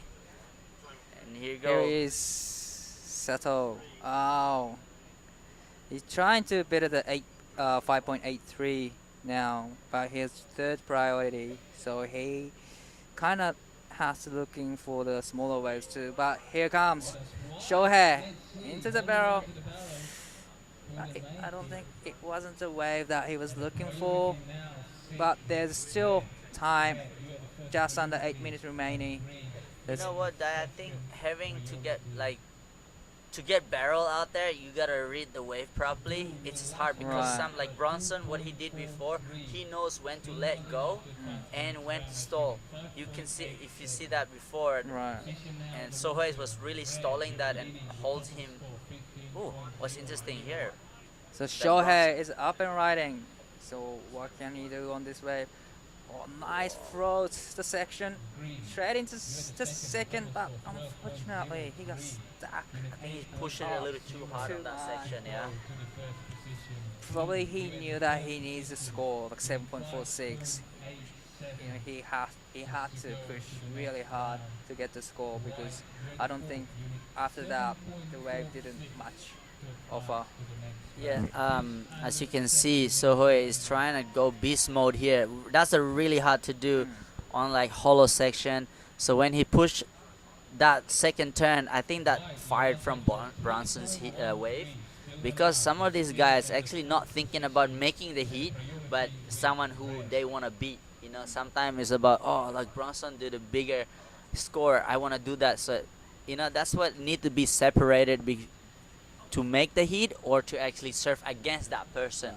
So yeah, really exciting to see. All these guys are so competitive against each other, and see Bronson just having fun, and Ricky Sato is already still in second place, 6 minutes 20 seconds to go, needing the 8.8 to take advance to go in first place, where third and fourth still have chance to grab that second place. So the door is still open for Made Joy and Sohei Kato, because I Right. believe they can do it. Yeah, I believe so. Here is Indonesian team and Japanese team sitting together, waiting for the sets coming in. Just under 6 minutes remaining. Yeah, I mean, good for us because one Indo, one Japanese making through the. But we'll see. We still have 5 minutes to go. We can't really tell. The Mother Nature will tell who will get the best wave and how they handle the pressure when actually the wave come to them. It's not actually they need the wave. Sometimes it's all about how they can control the pressure inside them, because right now the levels they're all the same. They all good. Maybe Bronson's a little bit different because he's good at barrel and the air and Right. all that stuff. He has advantage of that, but saying that every one of these guys can make it, but it's all about the Mother Nature. Well, look at those the surfers, how they sitting together. But Shohei has the lowest priority, but he's sitting in the way deep inside of them. How does that affect the older surfers? What do you think he's trying to do? Shohei? I think Sohei is trying to stay away from all the pack. And as you can see, he's trying to see if there is a lucky shot wide one or the mid-side range one, which is not really a good tactic, because on this kind of point break, you need to be on that big set, or not even a big set, that lucky wave that comes through, and get rid of the pressure that he's thinking about the score. which is pretty hard to do. That's what the part of the game with that most of these guys training. It's not just fitness, but also how they can manage the pressure under their, Right. you know. So interesting. Probably Mady right now has no pressure at all.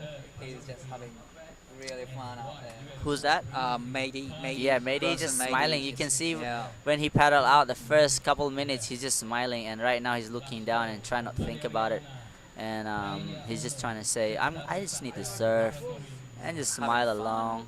Right. And which is irritates the other surfer too. When you smile around like that and knowing that you can just beat people, that's kind of annoying. I wouldn't want to see, other surfers smiling. Yeah, no. Because you know that, they got Yeah. good scores. But- Yeah, that's the cool thing about these guys. So yeah, Mother Joy is thinking like, come on, I want that wave. And 5.87, it's possible for the last 3 minutes to go, Mother Joy. And definitely, it's a makeable, right? Yeah. 5.87. Once he gets a wave, but just over 3 minutes remaining, and is there gonna be another good sets coming in, or? Can you see on the back there? There's big sets Right. coming through now, rolling. Yeah. I don't know how long that's gonna take. 2 minutes 50 seconds. Can they get there on time? Oh, here we go. There's a movement. Is on the move, Sohei have fourth priority. and everybody lets him go, but he decided to not to. He's still looking for decent score, 7.46. But Ricky, in the other hand, is sitting second place. Dia hebat anak kakak Dewi. Topo terus senyum nih. Doa terus, doa terus. Jadi yang nonton dari Lucky Peak, boys, ayo semangat. Lihat nih Bronson, lihat posisi pertama 7.83 and a 7.17, comfortably at the front. That's a solid scores. I would be so stoked if I get those scores 7, 8, 3, and 7 in my head. Yeah. I would be smiling. Yeah, for sure. You know, growing up in Lakey Peak, there's the only wave that actually makes you surfing a lot better. You surf every day. There's a left and a right, and you can tell, you can see the talent coming from Bronson. Right. It's a place that where good for breeding for the up and coming surfer. So that's where my next. Now I'm coming to an age where I wanna start doing my surf training center there. I'd love to bring a couple of good junior surfers and maybe train with them and push them into the next level, because that wave is excellent surfing spot, and I'm from there. I'm a local there, so I really wanna grow my community into a healthy lifestyle. Here we go. 1 minute to go, guys. So Shohei. Everybody's on the move. So who's gonna get those sets? So first one, no one's on it. But looks Oh my god! great waves. So is there gonna another shot here? and Bronson has the priority too. Right. Wow. So Will he Bronson go? is letting them go right Letting them- now. Oh. Wow. So 30 seconds to go here. Is Mother Joy need a 5.83, 8.7, sorry, and Saikato 7.46. 20 seconds to go. There you go, paddling for Mother Joy. Just got behind. Unfortunately, not. 10 seconds. That is the last wave for Mother Joy. is there gonna be another? Here's a set shot? coming. The show Oh is howling my. for it. Can Who he is gonna make go? it? Sahoy. Here we go. Last He shot. Got it. Ay, the party. Ricky is up and riding. Wow. That Well, was a good technique. Smart move for Ricky. Tried to secure his second position right there. yep. And it's over. So probably Bronson and Ricky will advance to the semifinals. Yeah, that's exciting. Congratulations to both one Japanese, one Indonesian. Both happy. We handshake that for that, sorry, Dai. And we're going to quick break, and we'll have you right back soon. That's a victory lap for the surfers who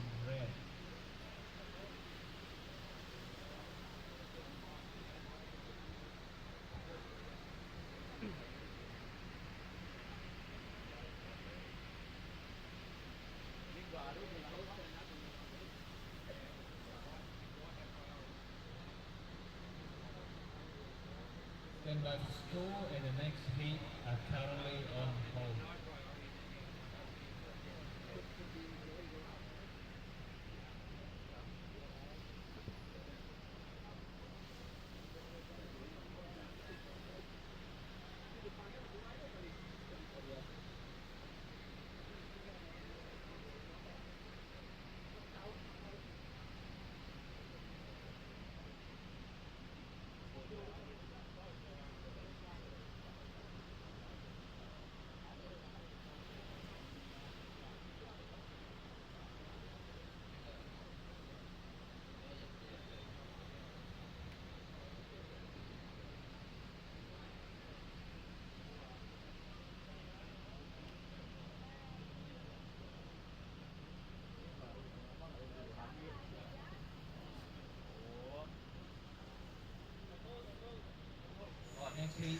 Welcome back to Krui Pro.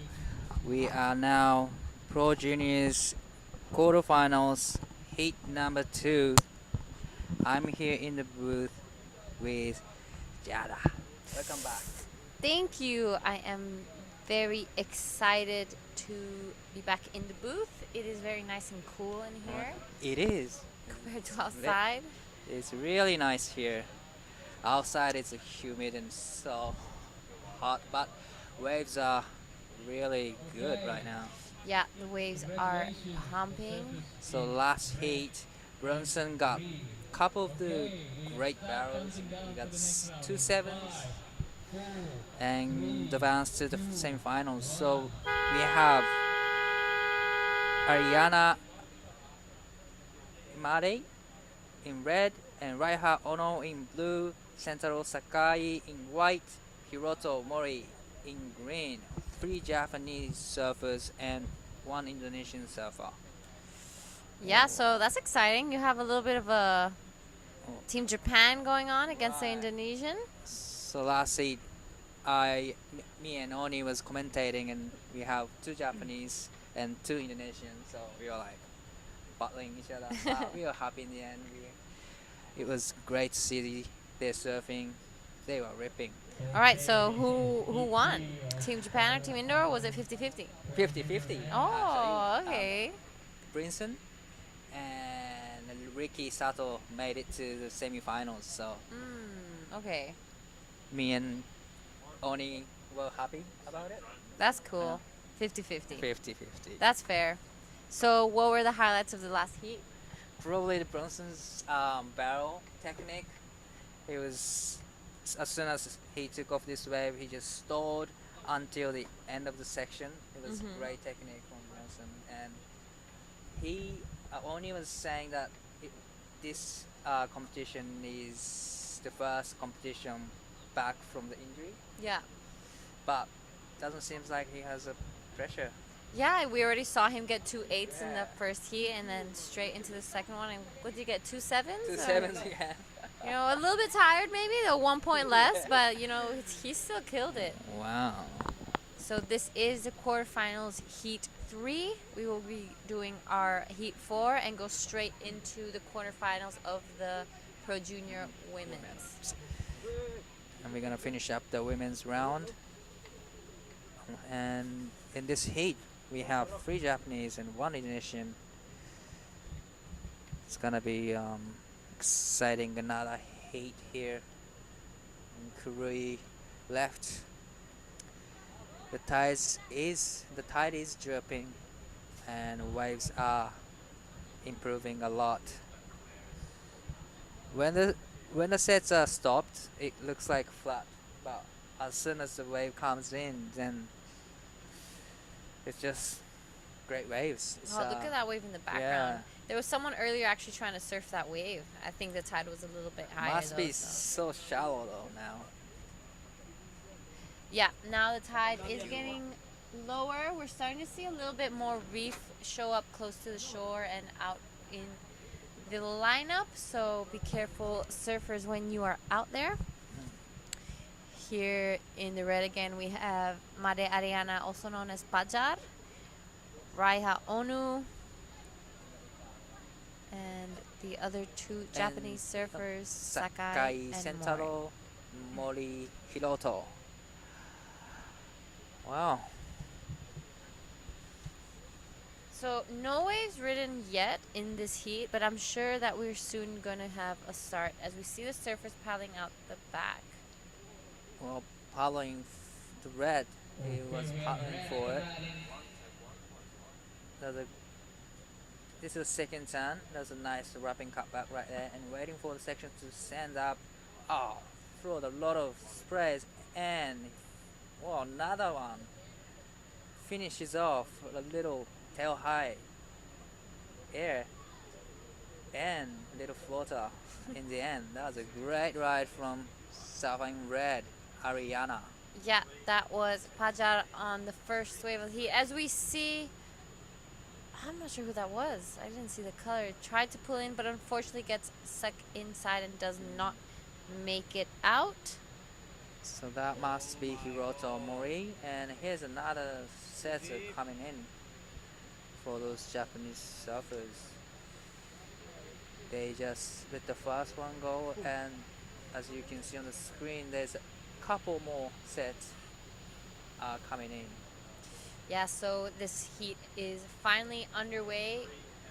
We see that now that the tide has dropped a lot, the wave has become much more hollow than what it was earlier, compared to when there was a higher tide and that backwash hitting on it. So it's much cleaner, and we've had a few barrels ridden as we see our surfer in blue, Raiha, just airdrop and unfortunately fall over. That looked painful. Spicy, right? I'm not sure if he's. Oh yeah, he's okay. Hopefully his board is okay too, though. Yep, he'll make his way out the back. So we're still waiting for the score of Pajar, the man in red, to see what he got in that first ride of the heat. We see White taking a look at this. Sentaro Sakai looking for the sections coming up. That was a great first turn. And can he put the second one? And connecting to the inside section. Probably he wants to finish off nicely here. Looking for the section to stand up. And he make it, and he did, and this is Raiha Ono. Oh, that was a great vertical action, but unfortunately the wave didn't offer too much, but the wave for Sentaro was great. Yep, that wave from Sentaro Sakai in white, was incredible. That opening turn was insane. Yeah, I really loved that one. Honestly, I thought he was going to fall off on that. Me too, like, I thought he stuck too long, so he couldn't make the next section, but he did. It was a great technique from Sentaro Sakai. We are still waiting for those scores. Here's a replay. So here are some replays. This is our surfer in white. That big opening first turn gets a little bit stuck on the top, but manages to slide out of it nicely as he just is waiting for this wave to build up a little bit on the inside. He goes back to the whitewash a few times to build that speed and finishes it off nicely. And right behind him, surfer in blue, Raiha Onu, upside down on that one. He had wasted no time. Saw that the wave wasn't going to give him anything else, so decided to paddle back out. And there we have some scores finally on the board. Mare Ariana's first wave came in at a 6-point ride. Sentaro Sakai at a 5.33, and Raiha Onu sitting on a 3.50. Wow. Still some work to be done for our surfer in green, but plenty of time left on the watch. 6.00 and 5.33. So have you spent much time with any of these three surfers on screen right now? Yeah, actually, Sentaro Sakai is from where I live, and Raiha Ono is from same area as me. And I coached Raiha before a couple of times, so I am really familiar with those guys. Okay, so watching this heat right now, what would you tell Raiha? Probably just picking up the right waves because if he gets a good one, I know he can throw a lot of sprays. So just be careful with picking waves. All right. Is that what would you say before or after the heat? Now that you're watching it. Probably before. And what would you say after now? Same thing. Right. So we have it. So actually, Raiha spent a lot of time in Bali too, Indonesia. He went to like a language school in Bali, and spent a lot of time surfing in Bali area. So I'm pretty sure he's familiar with those kind of like a good horror section kind of waves. Yeah, he's had that practice and surfed a lot there. That's cool. That's cool. He's been around the QS for a bit now. I remember seeing him quite a bit. And we see Paja pulling into that wave. That was a beautiful drone angle from Riza. A nice finish. Wow, that was a nice wave. It was a great wave, and as well as the drone shot was incredible. Yeah. Didn't miss the shot. That was an incredible wave from Pajar. He's so relaxed in the barrel. He has really fell on the map, in the surfing map, kind of, last year. He was surfing out here in Krui, and he really shocked me at how incredible his surfing is. Like, so stylish and very relaxed, but still has that power to it. Right. So I think he's definitely one of my favorite surfers in Indonesia. How old is he? He's quite young. I'm not too sure. I don't want to say something stupid, but Still maybe young. like 20? Yeah, I think he's 20. He's really young still. Has his whole life and career in front of him. So I do hope he goes far in this contest. And there we have it. His last wave came in at a 6.67. Wow. So 6.67 and 6.0. That's a great combo. yeah, it's a good start for our friend Paja in the red. He's only ridden 2 waves, and those 2 waves are both 6 and above. Yeah.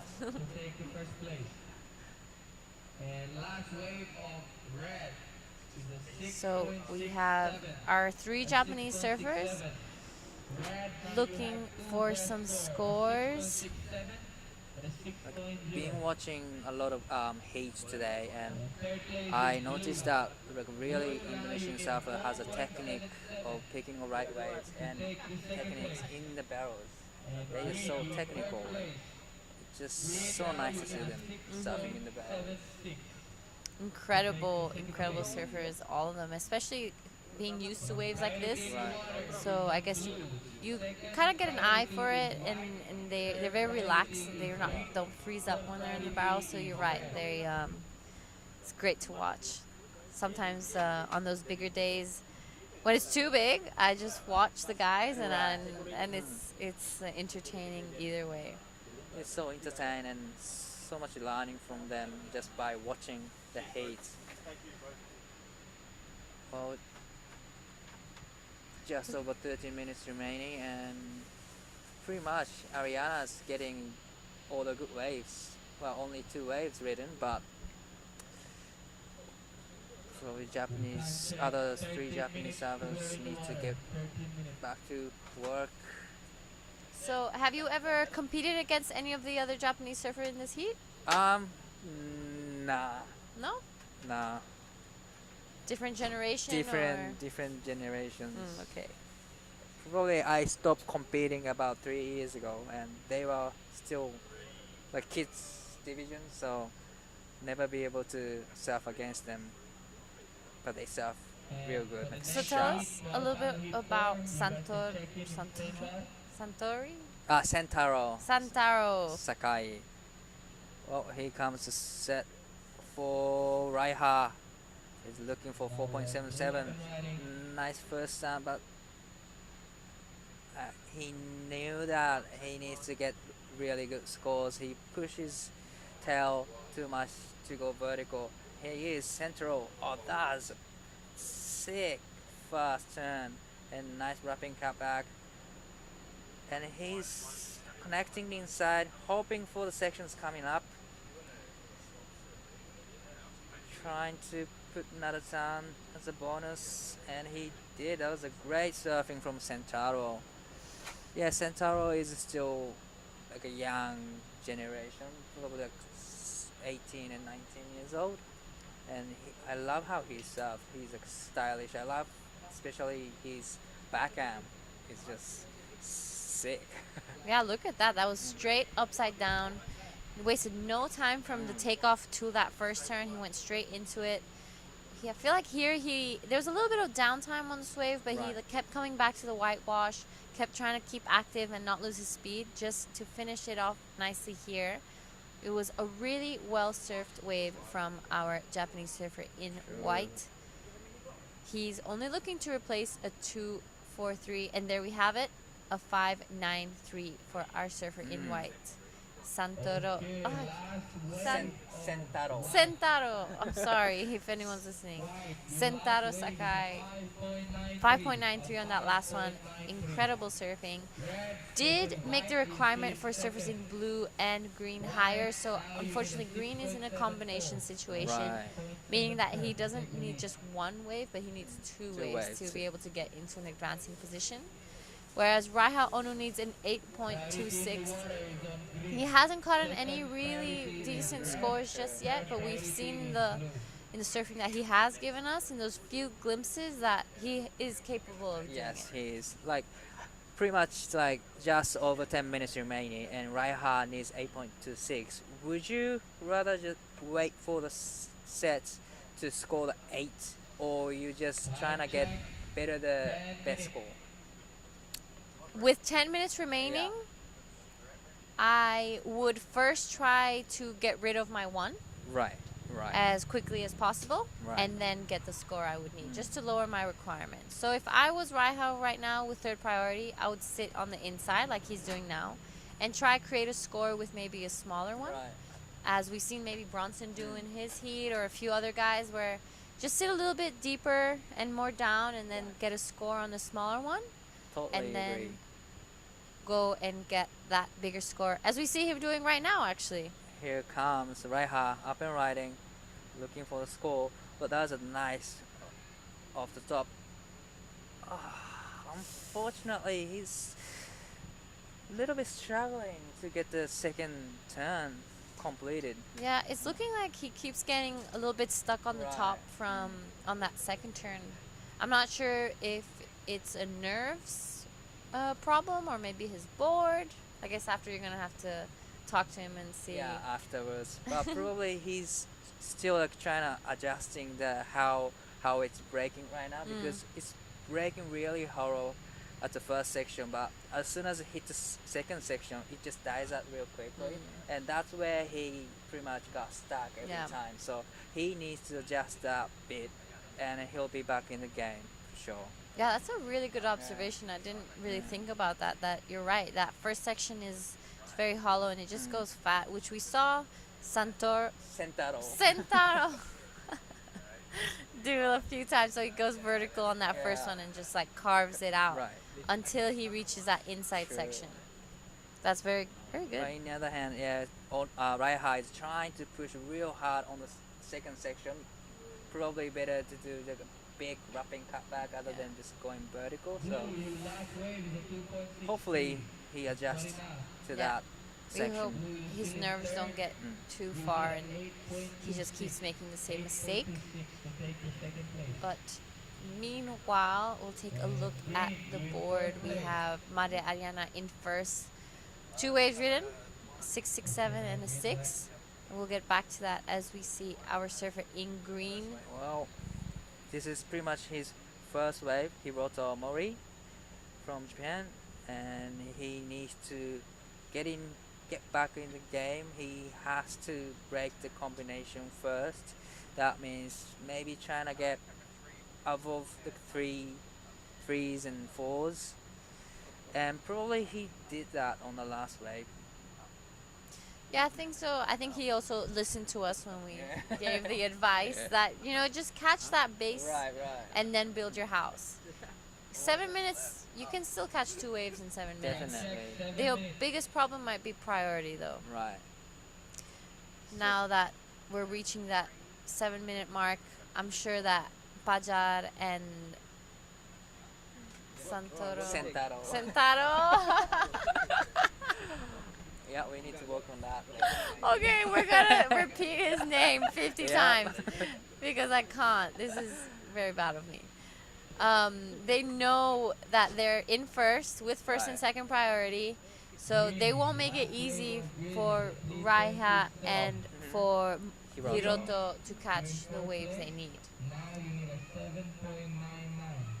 A 7.99. There we go. So Hiroto got a 3.27, making his requirement a little bit lower. He got out of that combination situation, as you said. He needed a 3, and there he goes. He listened to you. So now just need to catch that back up. But 8 is really big score in this condition. Yeah. We only see 2 8s today, maybe. Yeah, and they were done by the same person. Oh, Yep. sorry, no, we saw 3 8s. Oh, 3 8s. We saw Shohei Kato also get an 817. So yeah, 3 8s. So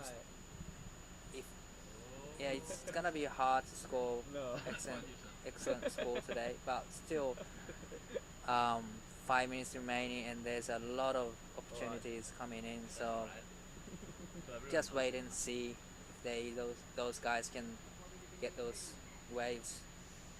yep, we're reaching the 5-minute mark. So pressure's on, and we always see this last leg of the heat start to become action-packed. Like under 5 minutes remaining, it's kind of getting to the time that you're thinking about getting into the second position, not the first position now. So it's probably battling in between those 3 Japanese surfers right now to secure the second position. But still, Raiha and Hiroto needs a big score to get into the second position. Yeah, they will be praying to all the ocean energies to please bring at least a 4 or 5 wave set, because otherwise it's looking pretty tough for the guys. They have to do something pretty spectacular and catch, the best wave of the heat and make the best score. So we'll be keeping an eye on those two. Well, it looks like few lines out there now. Yep, it's looking like a few waves are coming through. Surfers are paddling for it, so who's gonna get the first set? Here we see. Oh, and it's looking like none of the boys are gonna make it. Just let this one go. They were sitting 2 inside, but few lines are still coming in, so wait and see. Just over 3 minutes and a half. Here comes Sentaro Sky. Good first sun. Oh, that was a little bit like a missed timing on the second sun, but that first sun was solid. Okay, so with 3 minutes and 20 left, he's in second place with. Oh, and I think Pajar just got barreled again. Again, we missed it, but it looked like it. It looked like a really good wave. And I love the double hand layback, cut back. Yeah, he has He this did. really strong style, and he really pushes the tail on all the Right. turns he does, especially that wave that we saw earlier with that fin bust. He's a beautiful, beautiful surfer to watch, and I'm excited to see the score and what the future holds for him. So he's going to be paddling out with those last 2 minutes 45. Well, this is Raiha, but unfortunately, the wave choosing is not really working out for him in this heat. So just under 2 minutes and a half, and Hiroto has priority, and Sentaro has second. I was gonna say Sentaro lost his first priority over those 2 guys, and I didn't know what to do with what's gonna happen, but Raiha just lost his priority.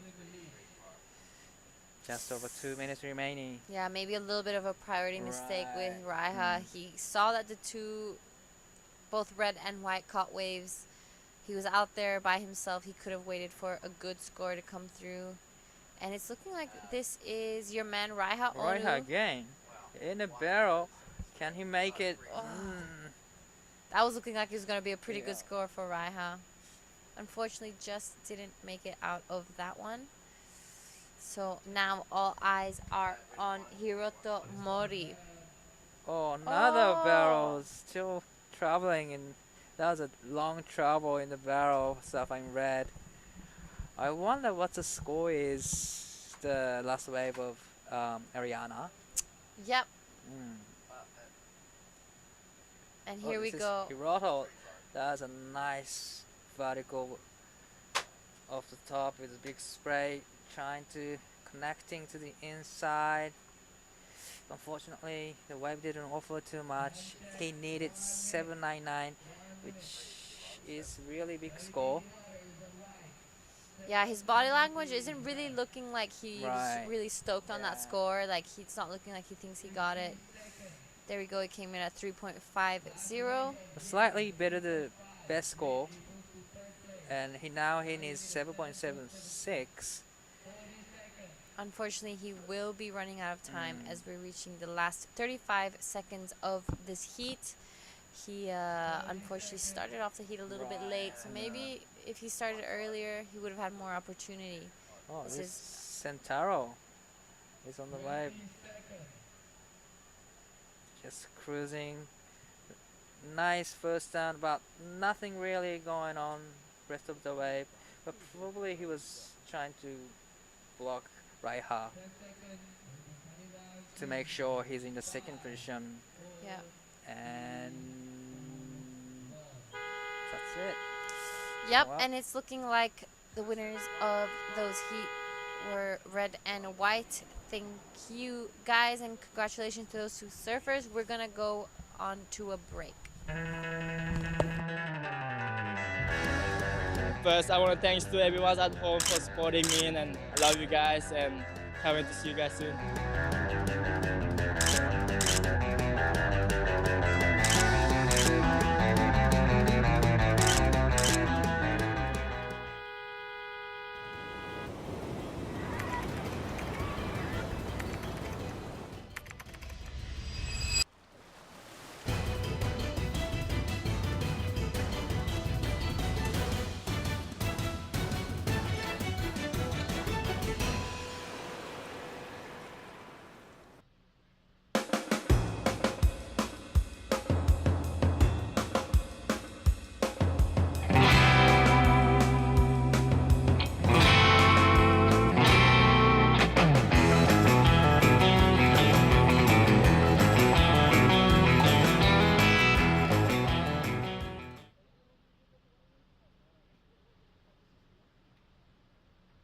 Righto, g'day everybody and welcome back. Here we are. Look at this glistening afternoon. Billy hanging here, joining Mark Clift to take us through the last boys' heat of the day, mate. And what a ripper that last one was, particularly from Red Fudger.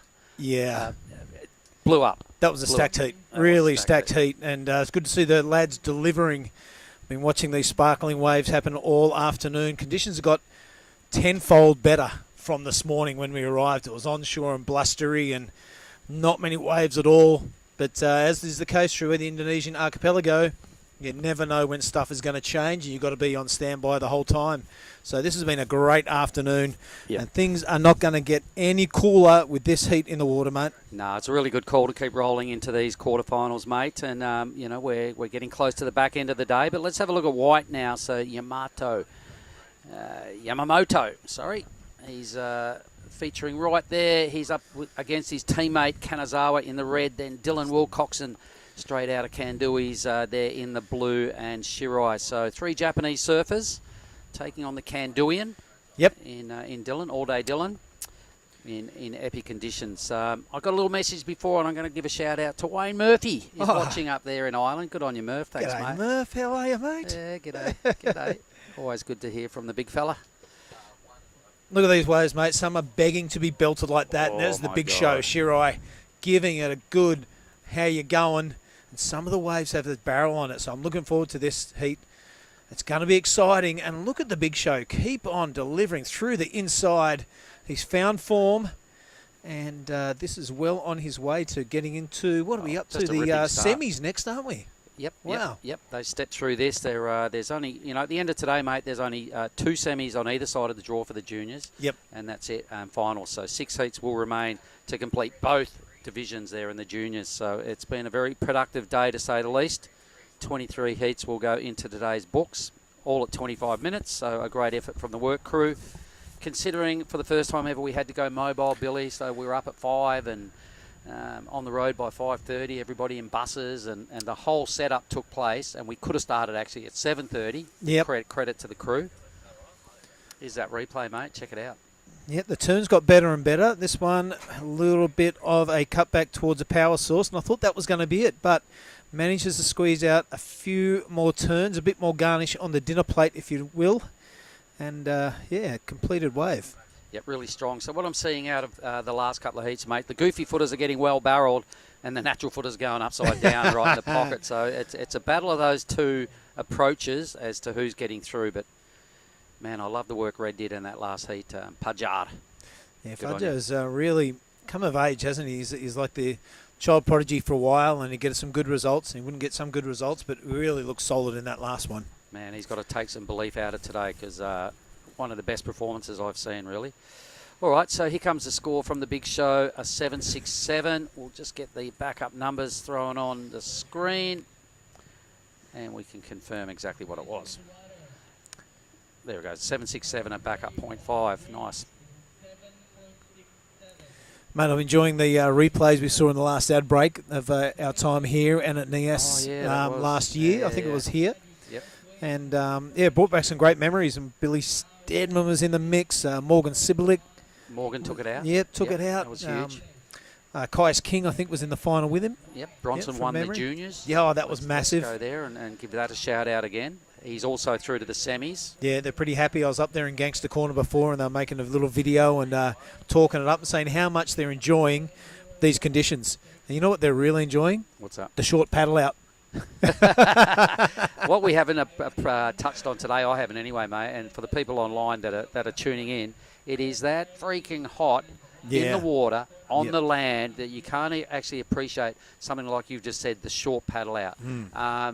When you're doing this for real in a contest kind of environment at Ujong Bachor, our big long left-hander, man, on your paddle out you are sweating. If you have to ride another wave straight away, you're just about dehydrated.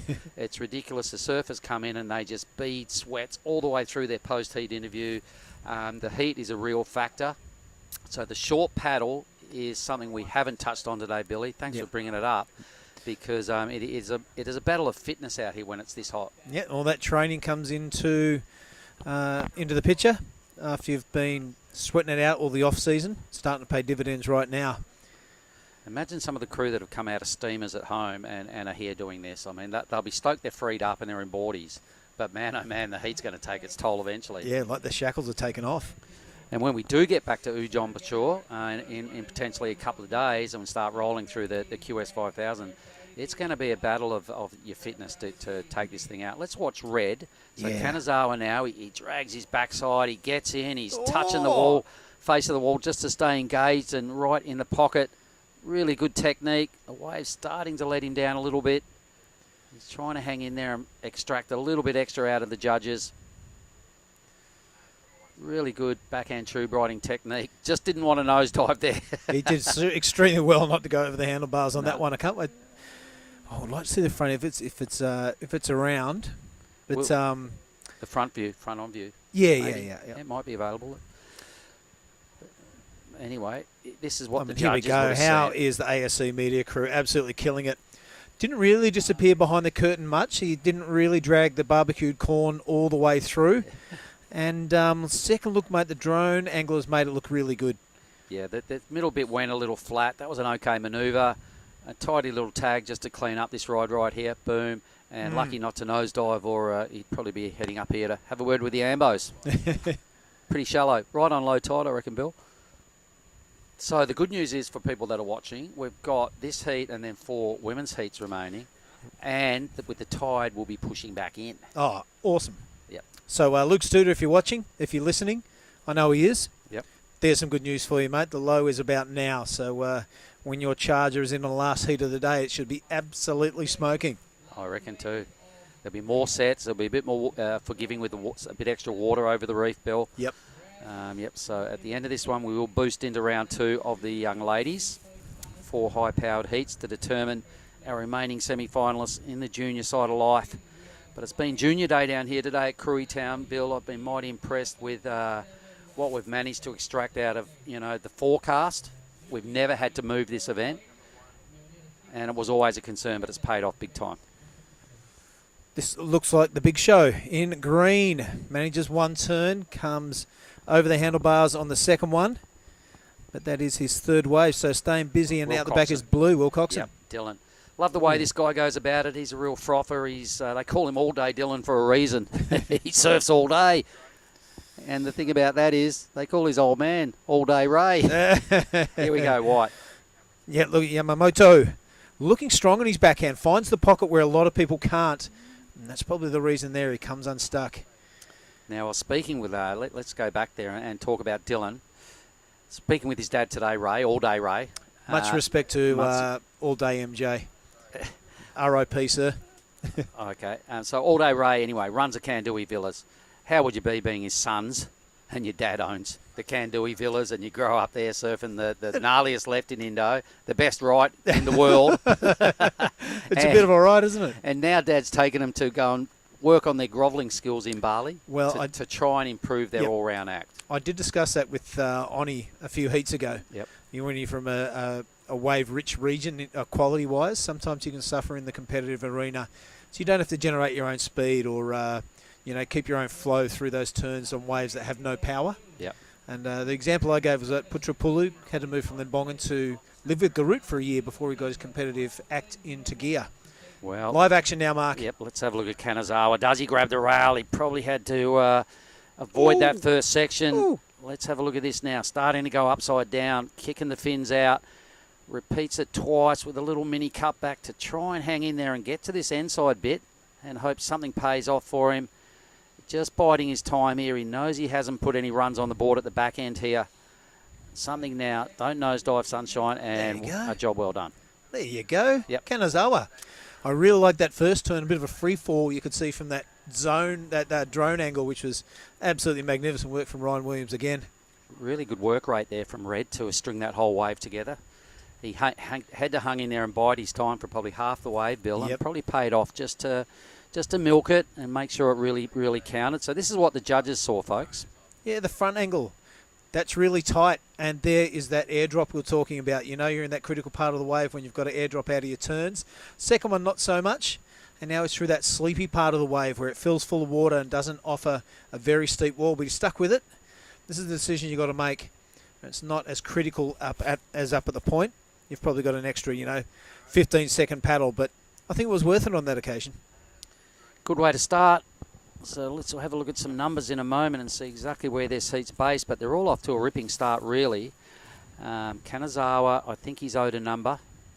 The 767, ripping highlight there from the big show in green. A couple of low backups. The good news is we haven't even got to the halfway point of this heat for everybody that's watching. These guys are going nuts. We have 3 Japanese competitors up against All Day Dylan in the blue. Now, one thing I did want to discuss with you, Mark Clift, is your boy, Rajo. Or Rajo Have you seen the footage of when he dropped in on Dylan, then Dylan put the boxing gloves on and give him a big right cross on the shore? I did. So my little buddy, Rajo Barrel, everybody online, we digress heavily here, but we've got to mention Rajo at all costs. Goes and hangs with the boys in Kanduis for 2 weeks on a CI trip. Drops in on Dylan at hideaways. A really good tube. Dylan had to straighten out. Rajo's flicked off, giving him the finger. Fair enough. Dylan doesn't like it. They get the boxing gloves on. But Rajo turns around and he goes, yeah, but Bunga, he dropped in on me at Lakey. So it was actually a payback on behalf of Rajo. And he's gone, I don't care. And he remembered that for like a year, but got him back. Well, I think it was Ryan Williams behind the whole thing, actually, the boxing match and everything, because he filmed it. I think it was. 100%. But it was great viewing. It was great viewing. It was. And there's going to be a lot of highlights out of that Ryan has assured me he's got some killer footage that's getting chopped up and about to get released sooner or later. And we have spoken about it for years. We wanted to see a shootout between Rajo and Dylan, both touted as the best tube riders of the young generation. Let's hope we see it for the next 5 or 6 years, those two battling it out. Well, on the waves, not in the boxing ring. What we've got to remember as well is Dylan's just 15. Yep. All right, so he's a super young pup. Ra's 14. Yep. Western Hurst is 15. Yeah, wow. You know, these guys that are... Seem like they've been around forever. You're right, it does, because, well, another a Ra shout-out. Rajo Barrel got his first tube when he was 14, ladies and gentlemen. So he has been... He's 4, trust me. And it's not a lie, it's not an exaggeration. So I saw him get a double barrel when he was 5. Anyway, let's have a look at this, mate. Enough of the Ra call-outs. What do we got, Billy? Just under 12 minutes remaining in this one. It's the Big Show. Had that strong lead via the 7.67. Kanazawa, he only needs that 5.25. Consistent wave riding there between his two best waves. Yamamoto, 7.31 is a bit of an arse. There's heaps of time left, and Dylan Wilcoxon, we know he's capable of anything. 7.17, his requirement to progress into the semi-finals. Now, he does sit with first priority, but look who's keeping busy under priority. All right, now, effectively trying to improve on a 4.67, a smaller inside wave. He's going to need to go nuts here and hope he gets at least one more steep opportunity. Kind of does. Once again, just the work rate of this guy, mate. He doesn't give up on anything. Every time he stands up, he's going, you know what, I'm going flat out to the end of this thing. Crunches it again. I reckon he's upgraded his total. I reckon that's really clever heat strategy. If you were his coach, you'd be going, dude, I've got a really strong competitive animal here in my camp, because body language, wave choice, work rate, tick, tick, tick, young man. Paddle rate on the way back out. I like that. All right, let's see. Time will tell if it pays off here for Kanazawa. And you look at the contrasting ethos between that and Dylan Wilcoxon. He's kind of setting anchor out there with priority. You know what, hopefully a big set comes through. Yep. You know what, though? Dylan is a master tube rider. He really is. He's got priority. Yep. He's not phased at all by these call-outs that are going on over the PA, letting the Japanese guys know where they're coming. He'll be like, you know, no worries. I'm just going to park myself in a backhand pit you watched. I'm going to put some money on it. Anybody out there want to bet? I'll bet you one coconut at the end of today. I'll bet you a coconut. A tall coconut, make it, Billy. Oh, shout out to Dino if you're watching. Get him on ice. Where's Dylan? Nothing short of parking himself in a backhand pit. Lead change there, Next opportunity. Right, okay, Kanazawa does improve his lead by about half a point. So, great contest now coming through by Kanazawa here. Really showing us, you know, and he's got 9.5 minutes, Billy, to do his best work now. He's done what needed to be done to get him in this position without blowing down the door. There's Dylan biting his fingernails. It still looks pretty unruffled, young fella. He knows what needs to be done as well. I saw his dad having a chat with him just before they went out. He's got a tight little posse down here with him as well that seem to be going pretty well. Oh, here we go. Blue, is it? No, it looks like green. That's a Big Show. He's currently second, looking to improve the 2.73 from what we saw on that little exchange out the back. I think he's done that. All right. Yep. Kind of missed the start of that, but I'm sure it was worth doing when you're sitting in second and just trying to burn on. And you've got the highest scoring wave of the matchup. I imagine he's pretty relaxed. Something happened there. Dylan doesn't have first priority anymore. Really? All right, here's that first turn from the Big Show, the last wave. So a couple of decent turns. What a recovery to get that second move in, Yeah. mate. And the wave kind of going to sleep here, so nothing of great consequence Back down to the end. lead. He just goes back to the lead for sure. Okay, so he said something. Oh, boom. There we go. Or is this a replay of his... It's a replay. It might have been his Dylan. first wave? Did Dylan, Yeah, that looked like blue. I think that was Dylan's first wave. Anyway. Right, that's the one we missed when we were watching the Big Show. So we'll see where that falls. Okay, so Dylan's got a score to come. The Big Good. Show's got a score to come. Well, we're on. Well, absolutely on, Mark. There's 8 minutes remaining. This thing's And about priority to now sits with White. catch fire. I'm loving the Jess Spicoli van. It's absolutely awesome. Where we're sitting? Yeah, the broadcast van. Let's remind everybody again, we're at a steaming hot beach, but you and me are sitting in the back of a high ace van. It's been With the idling all production day. team. The engine's been on, the AC's been on all day. I'm not sure if anyone's checked the petrol tank, but we've been sitting in the back end of this luxurious high ace van with the nightclub lights going on. Oh, and yeah. That's why I say it's a bit fast times at Ridgemont High. The Jeff Spicoli special. How about that thing? Someone has shoved in there. It was Yamamoto. He's not coming out, though. That thing really clamped on him. So effectively, we've got the best seat in the house, Billy. Oh, 1,000,000% we do. Yep, there goes Blue waving at us. G'day, Dylan. All right. Dylan is waiting for that score, and so are we. Yep. So there's no indication of we've got a 5:07 for the big show, mate, to comfortably sit in the lead. Dylan Alcoxon, does he go up? He'll definitely go up a space. He probably won't go up 2 spaces to get into second. But he's going to put his best number together, I reckon, mate. He just has a 3.9. That requirement down to a 6.8 right now.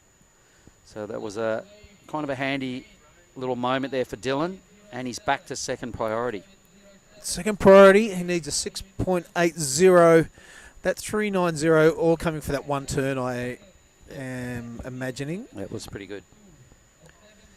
So I reckon we've got a real interesting 6.5 minutes on our hands, mate. I would say shut the gate. Shirai has shown enough to win and definitely become a worthy semi-finalist. Yep. I reckon second place is on the line. Kanazawa's done some strong, basic, good things lots of times to hold down second. But I reckon the other two haven't shown us their best work. And should Dylan get a set, I can sense a mighty fine tube coming up. Here goes your boy. Yeah, here's the big show, the current heat leader. Looking to get rid of that 5.07. I think it's going to be a big turn here. Smashes it through the roof. And again, if you don't mind, it wasn't even a set wave. It's kind of a medium-sized one, but he engages the rail on the third and finds it inside again. God, so the big show, Shirai, absolutely showing us what he's made of. That's absolute cracker. He did some A-grade surfing on a C-grade wave. It absolutely blew me away with what he can do. Tight in the pocket. That flare on about turn number 3 was ridiculously good. How he pulled that off and did not nosedive, Billy, is a master stroke in small wave surfing. Looks at his watch. Maybe he hurt his hand. Maybe he's a bit of a scrape on the reef. Have a look at us from the front. Loving the 2 angles. Well done to the ASC production crew. Stabs it through roof there. That was really tight, and that was really tight as well. So this one, he even engages the rail where most people kind of flick it around. Look at that. Mate, this could be the best wave of the heat. Wow. Johnny Decker out there on the jet skis doing a water patrol. Thank him. It'd be hot out there, wouldn't it? Yep. Either way, that's a pretty good seat. They're looking straight into the pit out there. Our water safety patrol. I reckon Shirai's number is not in just yet. There it is. Well, 5.63. So not the best wave of the heat, but the second best wave, Bill. There we go. He's got the top 2 scores, comfortable in the lead. A 13.3 is a mighty handy 2-wave total. Well done. Now Kanazawa needs the best wave of the heat to take it out. The other 2 guys have got a bit of work to do. Now I reckon it's all eyes on Blue for me, mate. He's got priority. He's got just over 4 minutes remaining. Needs that 6.80. He's well capable of it. Yeah. He can sit out there and take any wave he wants for the next 4 minutes. Just hope the young man doesn't get a touch of the yips and goes for any wave that comes through. He's not that sort of guy. He's got 4 minutes, yep. He'll wait. I just hope a set comes through. That's what I really want to see. I want to see both blue and white ride a wave. I'm sure the fans out there online would love to see the same thing. And let's surf this heat out and not let the clock determine the fate of the other 2. So there's our water patrol right in the front of the screen right there, keeping the scene safe. Boy, oh boy, they're going to have some work to do when we get back to the Ujong Bachor. It's a left-hander that breaks for about 300 metres with a mighty rip at the end of it. And there's a lot of stuff that can go right, but a lot of stuff that could go wrong. You're correct. So see up to the water patrol. Get ready, boys. Meanwhile, Dylan's having a think about it. He looks at that wave. It's got a bit of height about it. It's also got a bowl on it. It's also Kanazawa. He needs that 7.7. He tucks himself in there. This is the way he's going to get that score, but he can't box his way through that clamping white water. So 3 minutes remaining, mate. He's going to go down the bottom of the priority board. So that'd be why Dylan didn't take that wave. Leaves the door open for Dylan. Here he goes, absolutely screaming down the line. He's got to land that free fall. He does. Slips under the curtain. The wave doesn't play the game. That's 6.80 the requirement. I'm not sure what he did before we joined him, but he was away down the coast. Look at the size of the wave he caught. Maybe he was in two minds. No, I don't know. He got a big hit. He thought about the tube, then that didn't come off, and he thought about another hit, and then flicked out. Wow. Caught in two minds, the young fella from the Mentawai. I think he got the wave he wanted. Got the wave he wanted. I'm not sure the manoeuvre selection went completely to plan. I'm not sure whether we even saw the very first bit of that. The first turn looked really good, but was there anything before it? Now, mate, do you reckon the glare is playing any factor out there? We haven't been able to do post-heat interviews and ask the guys and girls, but, you know, it'd be quite shiny on the face, or it'd be really good on the face? I know the cameramen are having all sorts of grief trying to film into this glare. From the look at that, it looks pretty good. Yeah, no, it's like being at home in West Oz, mate. Yep. About 4:30 in the afternoon, once the sun just gets ridiculously in your eyes. It's 4 o'clock here at Krui time, everybody that's watching around the place. And the glistening is having a major effect when you walk out of our semi-little nightclub van here, mate. That stuff hits you right in the face and you start sweating immediately, and the sunnies definitely get a polish up because they're staying on for the rest of the day. All right, Dylan Wilcoxon up to second priority now, Mark. He is hunting around the inside like a starving animal. He wants that 6.80. Yep, still needs the 6.8. So numbers are in. Didn't do him any favours. So I think he got the wave he wanted, but it just didn't go to plan. Kanazawa on the inside. Doesn't like the look of that. Next Good heat, choice. You can see the young ladies right there. They're parked up, ready to do business. They're pumped.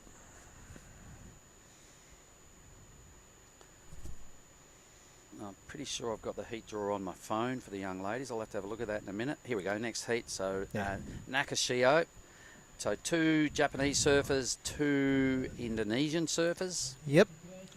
Hanasuri Jabrik, Shimizu, and Zeflin. Azura Zeflin from the Mentawai as well. Oh, there we go. That Yep, is part of the- Kana Nakashio.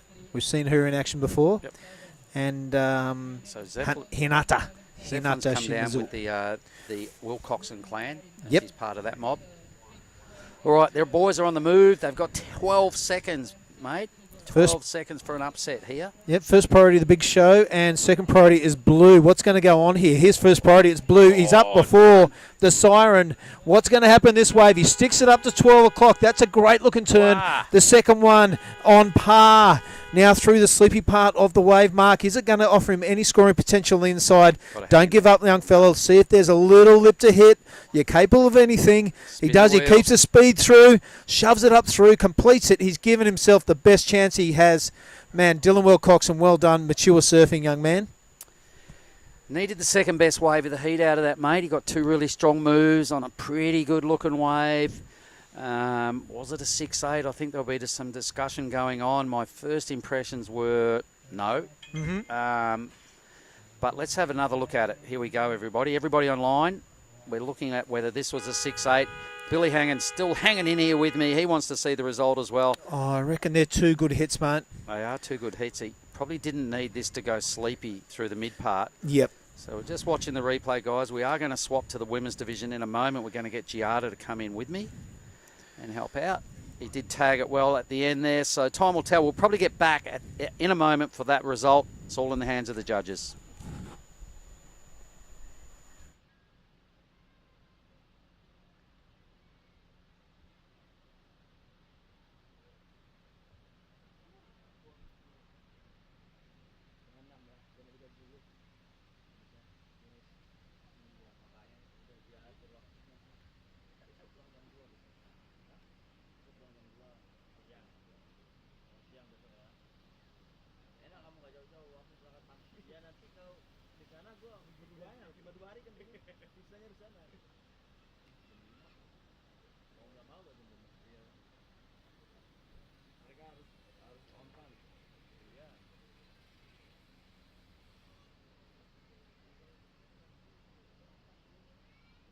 Righto, everybody, we are back. We have swapped divisions. It is the ladies, the young ladies. Let's have a look at that final result, though. Congratulations to the big show. Shirai taking it out with the 2 best scores of the heat. His teammate in Taki Kanazawa holding on to the second. Dylan Wilcoxon had his moments. There's a lot to like about that young man. We'll see a lot more of him. And Reimu Yamamoto will have to settle for a 4th placing. I'm going to welcome back into the booth with me Giada Lagarde. Did you see much of Dylan's efforts in that heat just then?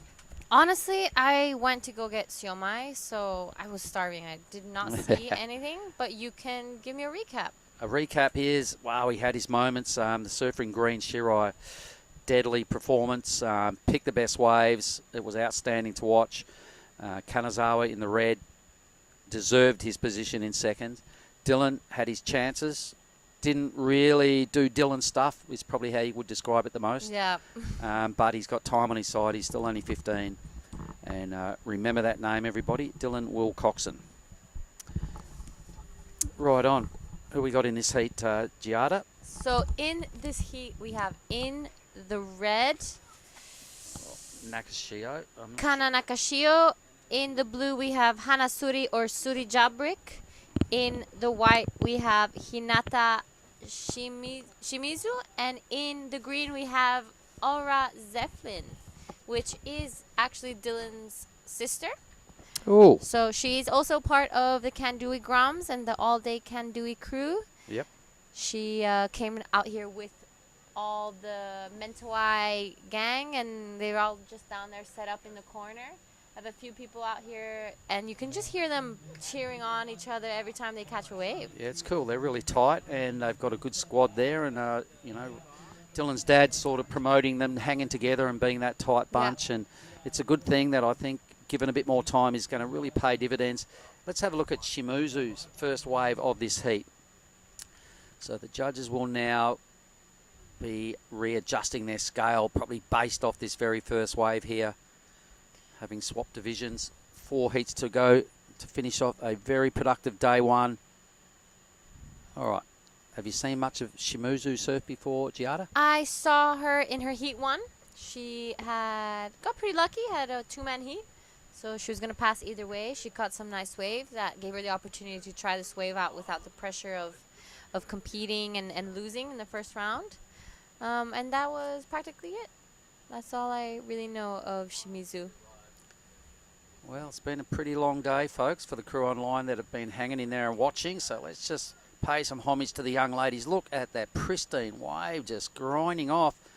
So this is green. This is Zeflin. What's her first name? Yeah, this is Aura. Aura. And this is a really good first ride from our young surfer as well. Very young, only 15. Do we call her all-day Aura? Because the others seem to be that. I call her Alin, actually. Alin? Yeah. Okay. So I think Aura is her proper name, but she goes by Alin as well. Okay. An amazing, amazing young talent. I spent some time with her at Mentawais at the Kandui Resort, and she has improved massively in the past year. Do we know how old she is? I think she's 14 or 15. I think I saw that on the brief earlier this morning, yeah. She must be 14 or 15. Yeah, so she has improved so much in the past year. And I love her style. She has this very nice flow about her. She has a very feminine surf style, with her graceful. Hands. Yeah, it's very graceful and nice to watch. Right. Cool. I love it. Shimuzu opened with the 5.17. Aura has answered back. She'll put a respectable number on the board to kick things off here in quarterfinal number 1. And what a day it's been. We're down to like, in the juniors, 6 heats remaining at the end of this day. Let's just have a look at red now. So Nakashio with priority. Hoping for a bit of steepness here to tag it right in the pocket with the drone following closely. The drone angle, just such good work to be that tight time and time again. Thanks very much, Ryan. That was a beautiful first turn from Kana Nakashio. And we see Alin or Aura Zeflin's first wave came in at a 3.33.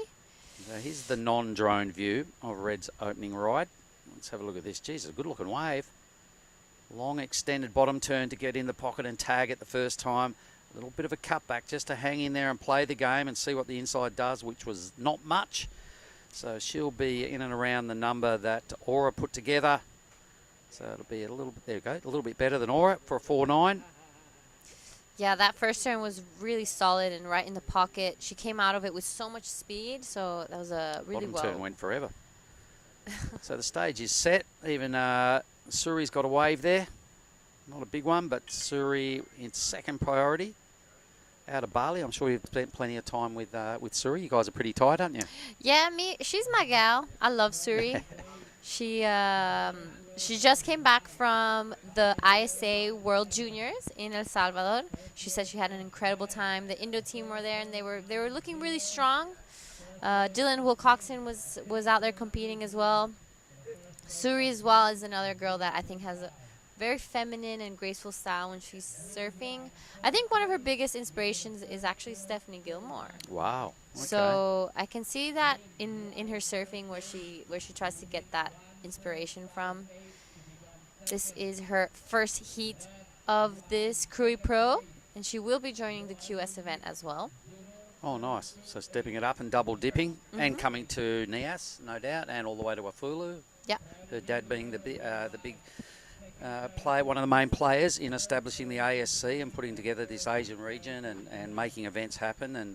And this year it's a rated event up there in Afulu after the Nias episode. So there's a lot of rash vest sharing going on in the next month throughout Sumatra. 3 events. Yeah, these contests are actually some of my favorites of the entire year. I think they all have such world-class waves, and it's just like you enjoy competing because of how good the waves are, and you want to be out there and try surf your best. So and the stat on this event, Giada, we mentioned it earlier, but we'll mention it again because it's a worthy one. It is the biggest QS event since they chopped up into regions, and we now have the Asian region and the other 6 regions to go with it. It is the most heavily patronised event by the surfers, numbers-wise, since they've broken the QS into regions. So it is that way because of the quality of the surf. We're in a really nice part of the world. Look at this. Here we go. This is what we're talking. We're at Krui Beach, everybody. Labuan Jukang. This is the beach just a little to the north of where we're set up. We'll get down to our spot in a moment, but we've got some crew just milling around and playing in the sand and having a little swim down here. I can see our 4 competitors in the top right-hand of screen as we get down to the channel that separates this left from a little shorey right-hander. The jet ski there is our water patrol dude. We can see some tents on the shoreline. Maybe we'll get down and have another little look at where the judges are positioned. Yep, let's do that. Ryan says, righto, let's go have a look at the judges and the rest of the mob. So this is where we've been parked up all day. It's been junior day down here at Krui left, but there are about more than 200 competitors awaiting their turn in the 5000s, Giada. You can see the priority board clear as. The media tent is the one on the left. Our van, our high ace van, is right behind the media crew right there, that pimped out mobile you can see in the background. And the judges were right next door to the priority booth. In fact, we can see, is that Joko the man? Changing some priority colours right there, shuffling them around. Yep, it is. Judges are parked up right next to them. That's our workspace today, everybody. So if you had to go to an office in a town today, we had to come to the beach. How good, Giada? Yeah, it's such an incredible location. It's been such a gorgeous day. We started off this morning with some bumpy and lumpy conditions. The wind was straight onshore, but it's really cleared up and turned into a gorgeous, gorgeous day of surfing here at the Krui Pro.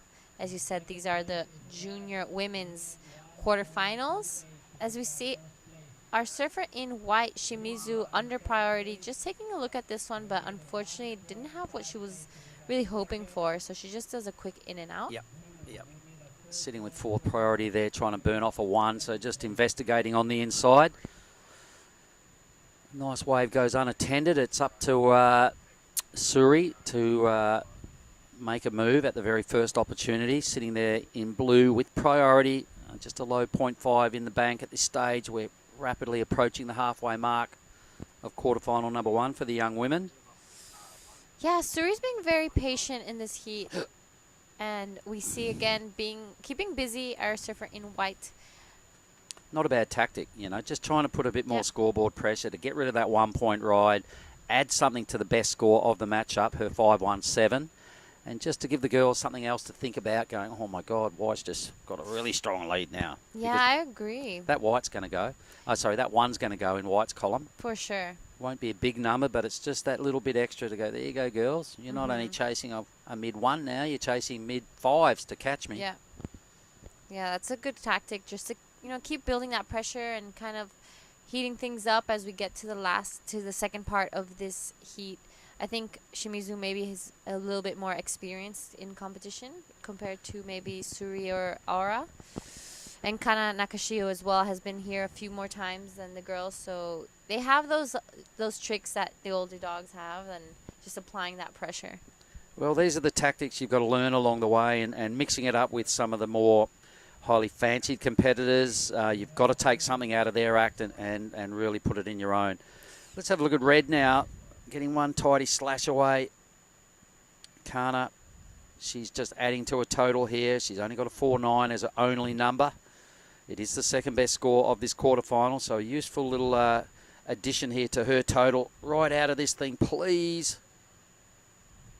Unable to capitalise on that finishing move. But once again, a bit like Shimizu, just getting them some work done and, you know, just getting a nice platform to consolidate second place. Yeah, and she actually did that under priority. She was at third priority and got that wave under Suri and Alin. Yep. As we see the girls now taking a look at this wave, and it's looking like Suri is going to cash in her priority. She's on her back end, and unfortunately just falls off on that first turn. It's looking like she tried to hit it in the pocket and maybe just arrived a little bit too late. Yeah, it didn't go to plan right there. So with 11.5 on the clock, Suri's going to have to get out there and establish herself in the priority ranks again, or maybe not even worry about priority and just start catching some waves, finish some waves, get yourself back in the hunt. Start applying Shimizu and Nakashio's. Yeah, she's got to try and stay within striking range here. You can't fall too far behind. She now needs an 8.16, which is a bit of a nightmare number to hear when they go, you need an 8.16. You're like, damn. Effectively, she really only needs 9 points to catch up to Nakashio in red in second. So let's forget about the 8.16. Let's focus more on tracking down a 9.03 on 2 waves to get into second. Yeah. There will be... But you're right, sometimes they can get in their own head when you hear that big score, and it's just catching 2 waves. So she just needs 2 4s. Here she goes. Right on cue. Go for it, G. We said it, a nice... Oh, that was looking like it was going to be a good turn. Was that a last wave? A similar thing happened just then as to a last wave. No, I think this was That was a fresh wave. Yeah, all right. So that little technique moment right there, something needs to be addressed. Sort of just getting that little moment a little bit wrong twice in a row there for Suri. But she definitely has the right idea now, you know, under priority, catching those waves, just getting that wave count up and just like chipping away at that score. Because otherwise she'll reach the last few minutes of the heat. I think for her own headspace, she needs to ride a wave and finish a wave. Yeah. Just finish one. If it's a 3, good. It's your best wave. Whatever. Get to the end. Do a combo of moves, a couple of moves. Yeah, just forget about the other 15 minutes. Just finish a wave, get your headspace back, and then blast through the last 5 minutes. Easier said than done, G. You're going to be in this boat sooner or later. You're in the, QS 5000. You're in the QE. You're going to be doing it soon. I am, as we see Aura, Alin, Zeflin taking a look at the barrel and does a beautiful turn. We'll see if that score is what she needs. She's only sitting on a 3.33 as she paddles back out. I'm liking what you said earlier. She's got a great style. Look at that. That was all style, you know, even a little attempted tube, but the style on the attempted tube and the tidy little you know, graceful hack there. She's definitely got a good platform to keep improving on. If she's only 14, my goodness. Yeah. I'm liking what I'm seeing, G. I can hear. She's super young and has such a huge future ahead of her, especially surfing all the time with her brothers, Dylan and Jaden and all the Mentawai crew, Alif and the boys and Ifran. She's going to improve really quickly because, you know, they really push each other out there. So I'm excited to see her future. And to get exposed to this sort of stuff at 14, you know, that can only help. So she's just got to take little bits of every event, win, lose or draw. You know, what can you do better next time? Who do you really like? Watch that person. What did you like that they do well? Try and incorporate a little bit of that into your own act and just become a little bit more contest savvy earlier rather than later. Here we go. Yeah. Red. Oh, Oops, red will lose priority, no doubt. We'll paddle and a pullback. Yep, yeah, I there feel we like the kids nowadays here in Indo have so much more opportunity and get exposed to these big contests much earlier at a young age. When me and Kailani and Pua and Chinta were growing up, I don't think I did my first QS until I was like 17 Well, you know years why. old. You had to go halfway around the world. Yeah. You know, now it's regional. You don't have to leave your country to really go to some big events. Yeah. You know, maybe go to the Philos as well, maybe get to Japan now, but you don't have to go any further than that to become a Challenger Series surfer. Exactly. If you get it right within your region. So I really like what the WSL did, and they took a look at the big picture and go, my God, these people are going around the world, surfing 30 QS events all around the world. It's costing them $100 grand to do it. Maybe we can do better for them. Let's just keep it in-house and bring the regional factor into it. So I reckon it's a real positive step. Because, yeah, people like Aura would not be surfing in these events at the age of 14 if she had to go to Huntington to do it or somewhere, you know.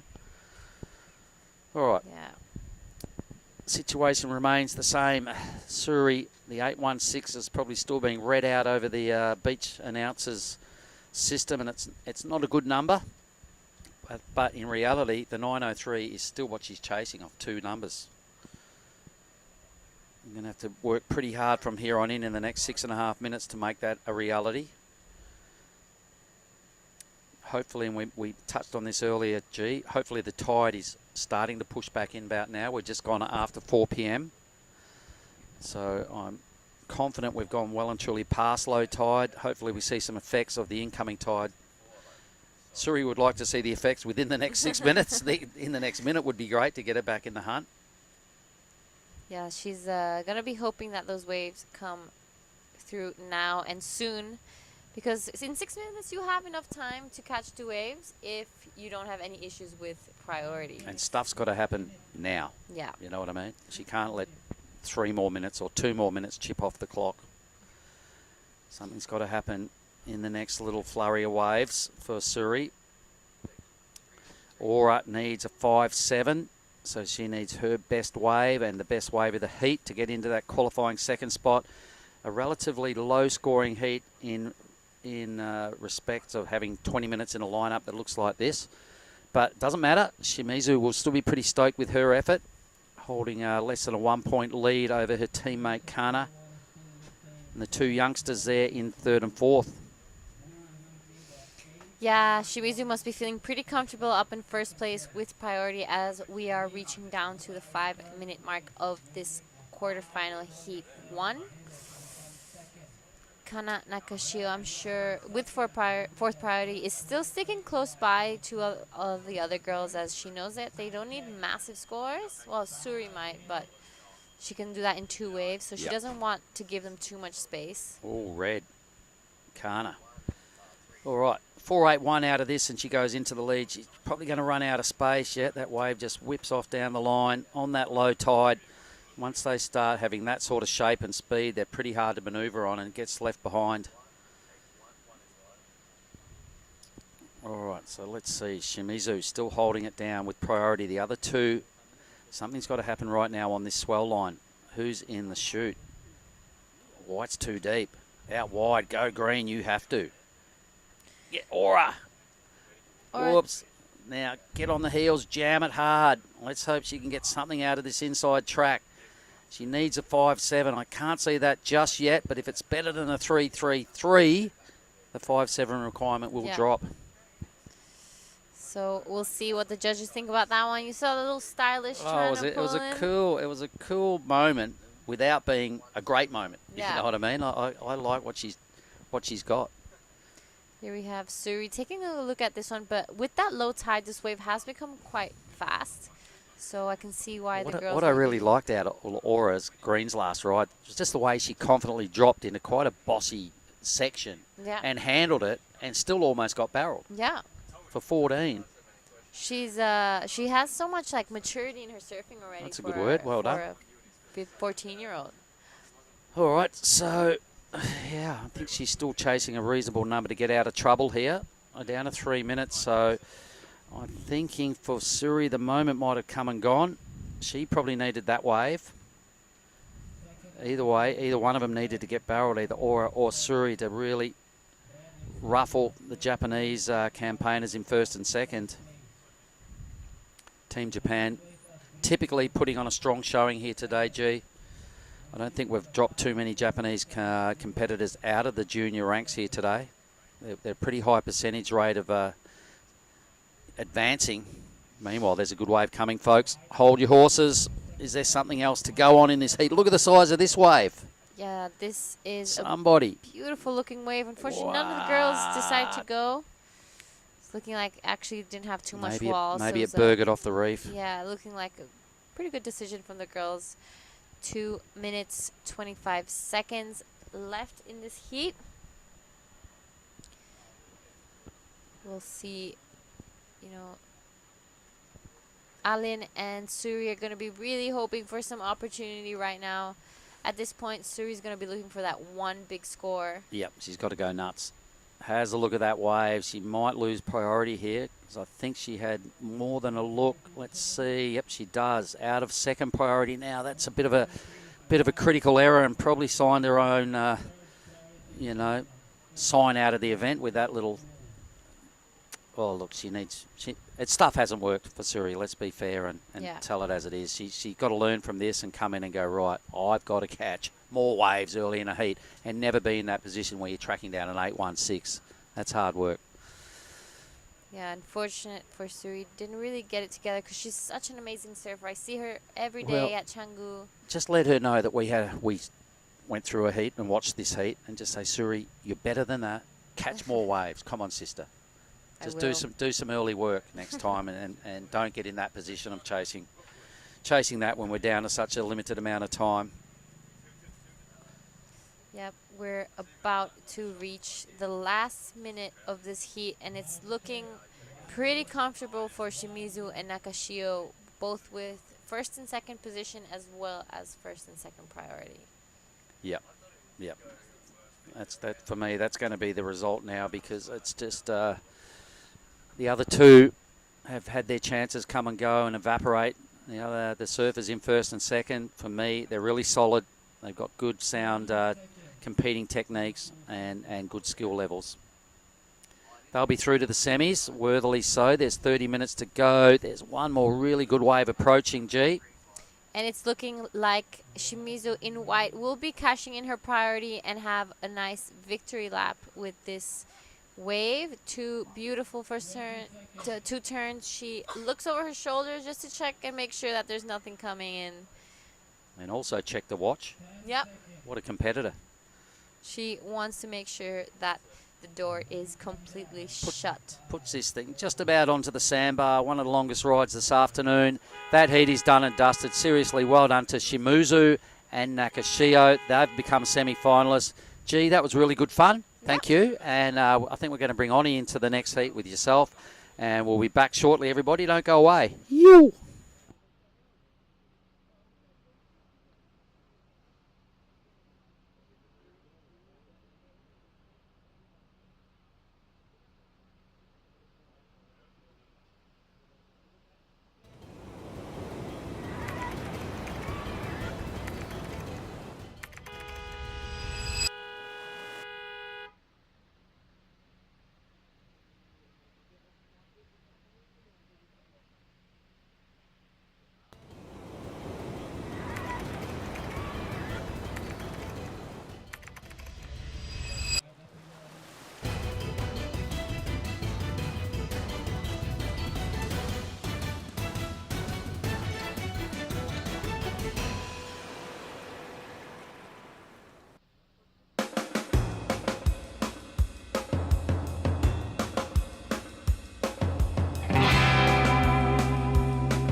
first, I want to thanks to everyone at home for supporting me, and I love you guys, and can't wait to see you guys soon.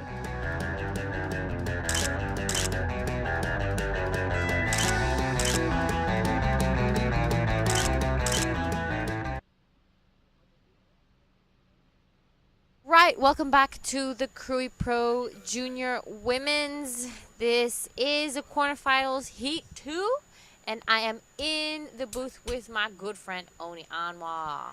Hello, Giada. Good afternoon. Good afternoon. Wow. How are we today? Oh, I'm wonderful. How are you? Oh my God, sounds good. All right, so we have who are we in the water right now? So in the water right now, we have in the red Sumomo Sato, in the blue Rita Suzuki, in the green we have sorry, Yoa Wang, and in the white we have Kaya Hewer. Nice. Yeah. Well, this is a good hit, isn't it? Yeah, we have 2 Japanese, a Chinese, and an Indonesian. Well, it's gonna be a good sunset for the girls in the water, so I guess hopefully they get some barrels. I saw some good barrels for the boys before, so.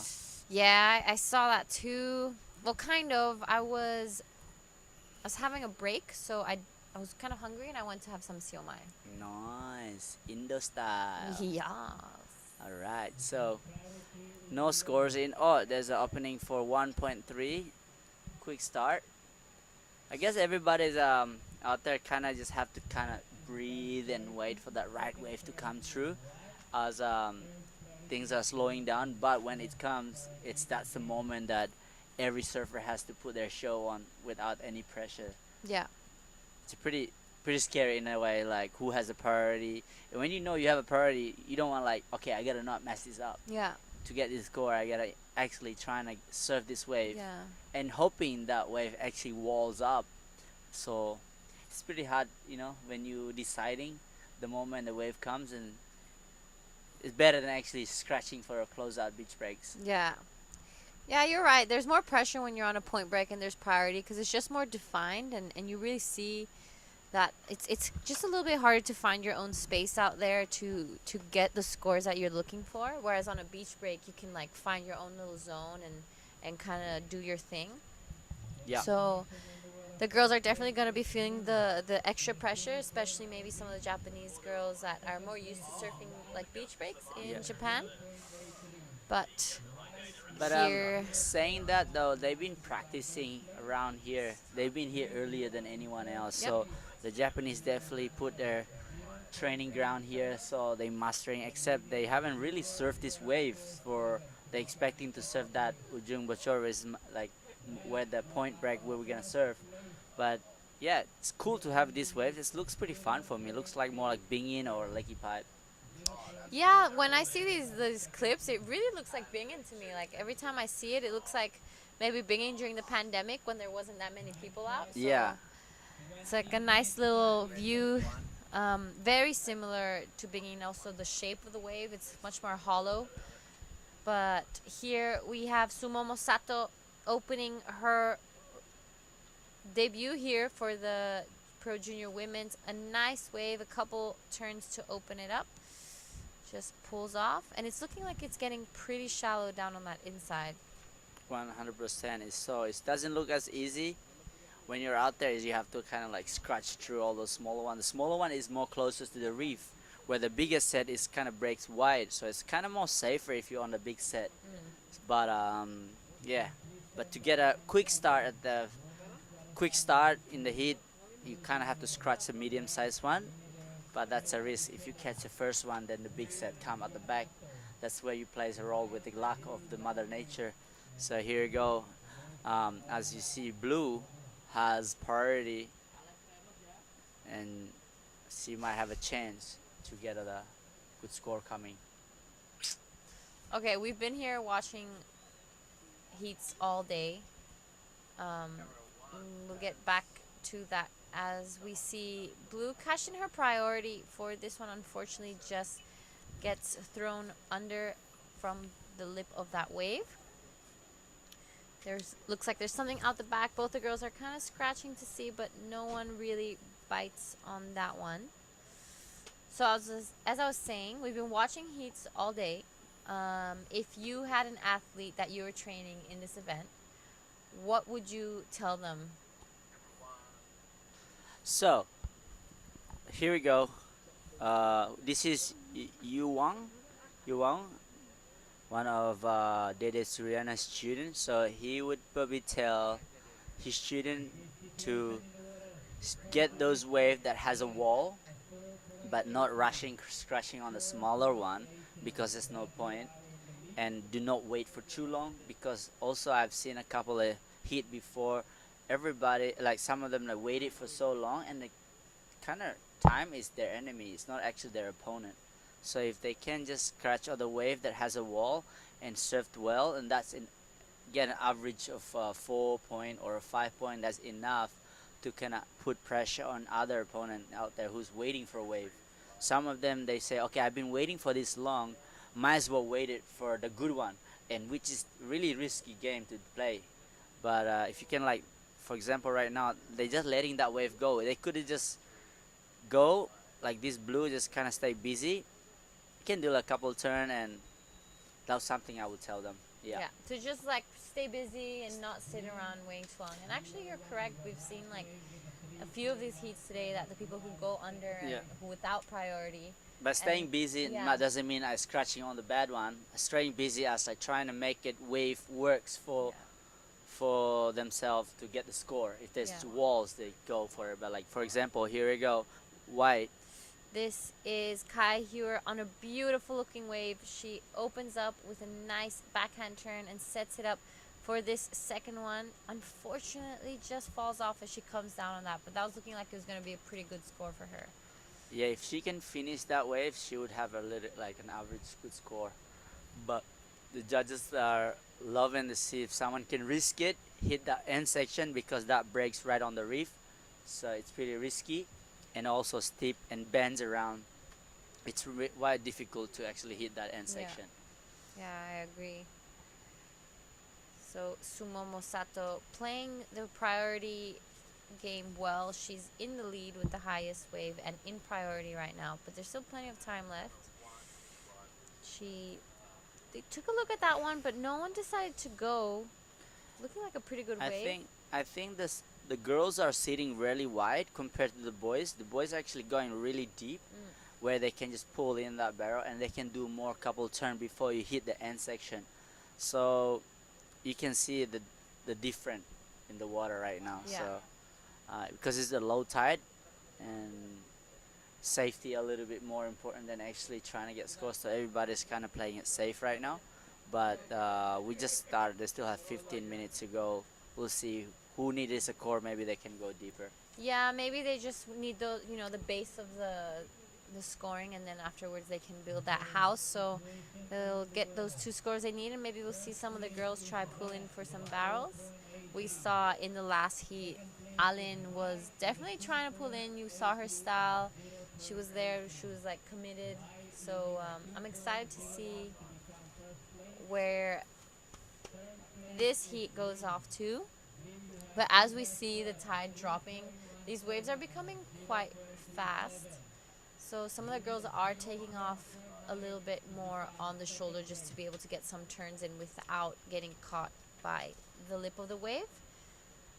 As Correct. we see Sumomo Sato, just a little bit of a late takeoff, 1 turn in. She doesn't have a backup, so she's only looking to replace that for nothing. Well, next heat we have a local girl right there. Green is actually pulling out right now. I'm interested to see what she's gonna do in her home break.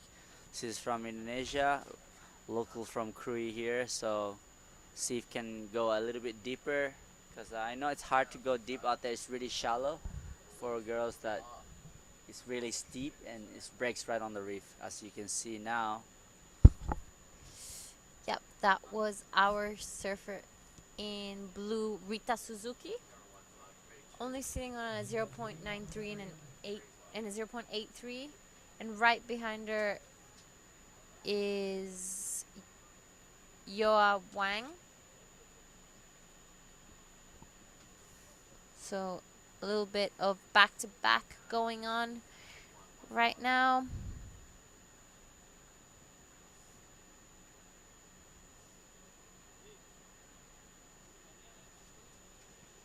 Here we have Kaya just milking this one all the way through, hoping to improve on that 0.83. Yep. So Oni, tell me a little bit of what were your highlights today? My highlights today, actually, finding my water bottle that I left for 3 days outside. Sorry guys, that's not even that funny, but actually, no, there's what my highlights today. Watching the boys getting tube. Bronson got some good score, and yeah, there's a lot of things today. What else? I don't know. It's a lot of things. Too many things. I think my highlight was probably Bronson. Hey, stop copying me. You can't copy me.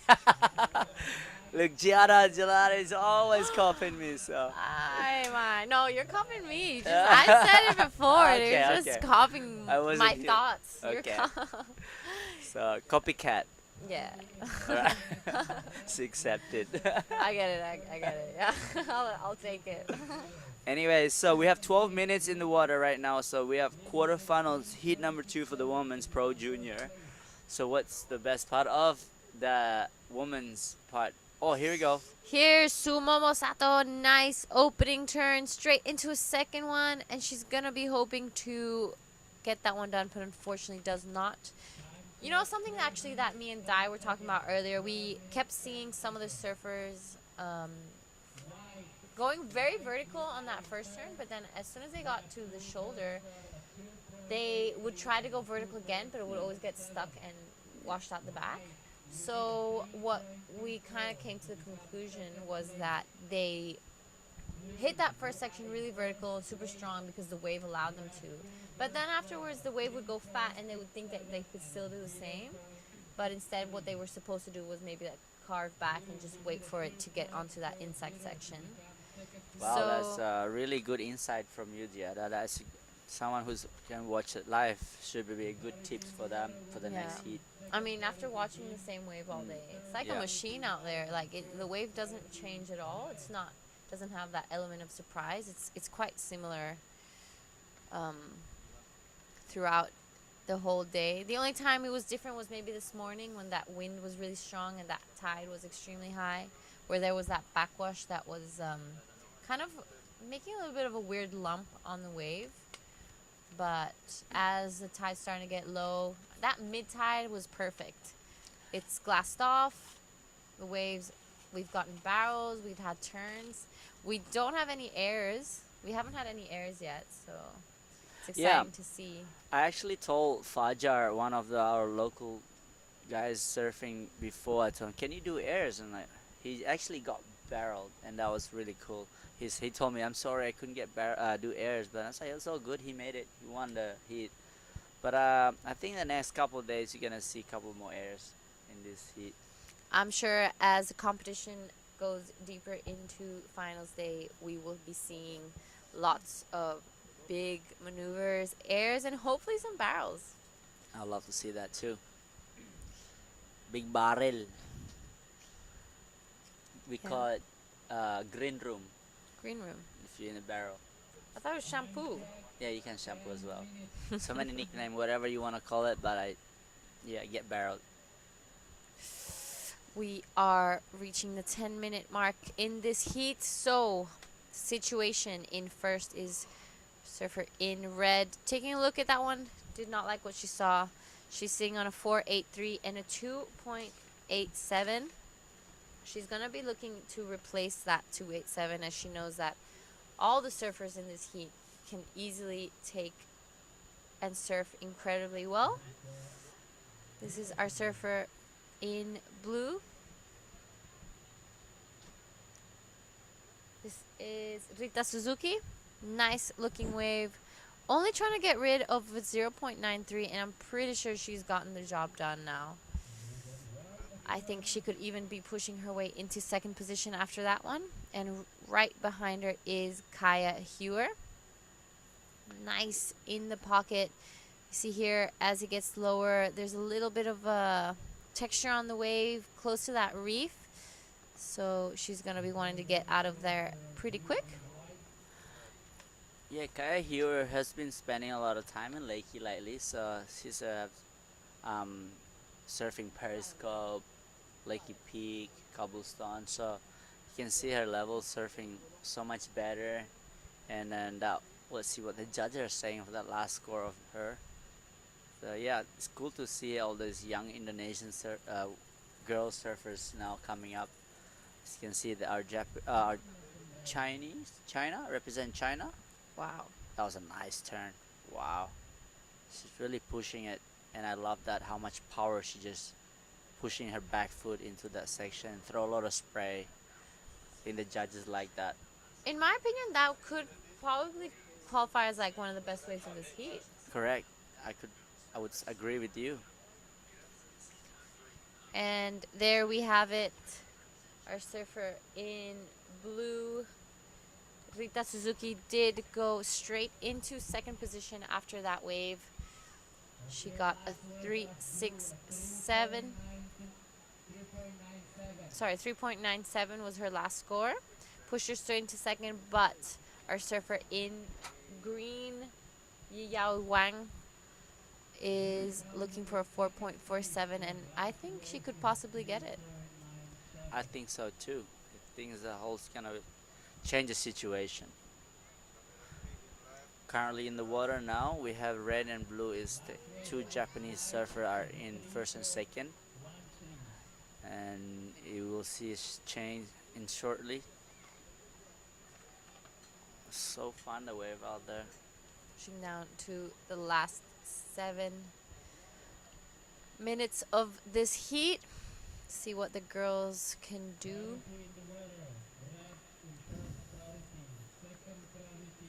There you go. Last wave of green was a 5.57 straight into first place. She really deserved that because she really pushed her back foot into the section, so the judge must love that, give the reward.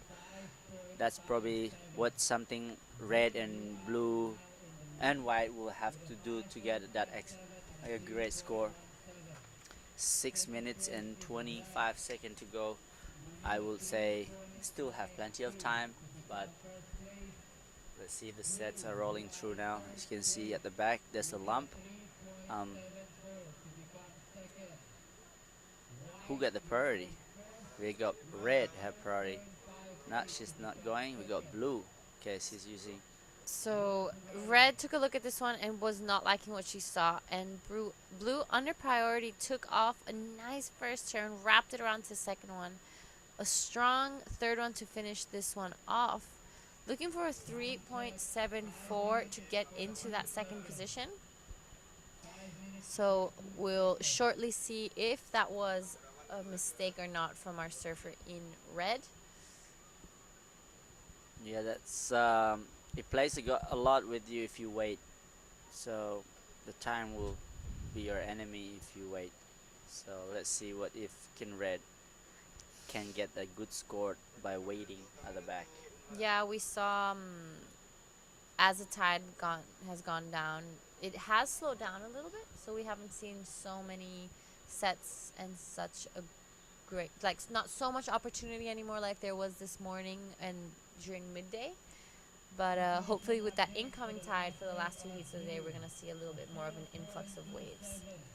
It's interesting to see how small it is over here compared to where we're staying. It's huge. It's like big. I'm excited to see it. Yeah, it's going to be great to see some of those big sets rolling through today when we get back to Ujung Bocur, which is actually where we're staying. So today, due to this massive swell that we have today, we've had to move the contest last minute here to Krui left, as we see some of the sets come through. Sumomo Sato taking a look at this one. She does a little bit of an airdrop, gets around this section and sets it up for a nice first turn. So there we have it. Our surfer in blue did take second position. She got a 4.27 on that last wave. So a little bit of a priority mistake from our Japanese surfer in red, Sumomo Sato. She had priority and let that one go to our surfer in blue.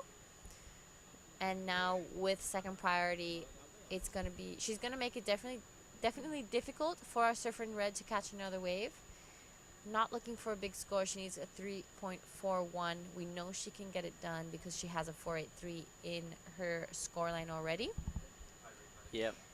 It's good that when that's that little point of difference, you can take advantage of having a good backup. So, yeah, there's a chance. This is a really kind of late drop, kind of fall behind. Waves went fat. So you can see that wave selection coming. In fact, as you can see, she's up and riding again. Red, nice looking wave, small, nice first turn. Can she back it up more? Carving through. Managed to keep speed going on that fat section. So I think that will be enough to replace her 2.8. She's looking for a 3.41 to go to second. Her body language wasn't very convinced, but you know, that was some nice surfing done from Sumomo Sato. She's going to try and make it back out as quick as possible, as there's only 2 minutes 30 seconds left in this quarterfinal heat 2. We'll see a couple sets come through, and she did get the score she needed. She got a 3.53, leaving blue looking for a 4.10. Kaya Hewer, nice vertical first turn, straight into the second one, and she's going to be hoping to finish this one. Looking like she just slipped off on that last one. That was a pretty good wave. She could have finished it nicely. She would get the score. Maybe not really, because of 5.03. She slightly improved her scoreline. Here it is again, the replay. This first turn was probably my favorite. Straight into the second check turn and tried to finish it off, but unfortunately came unstuck. We're reaching the last minute and a half of this heat.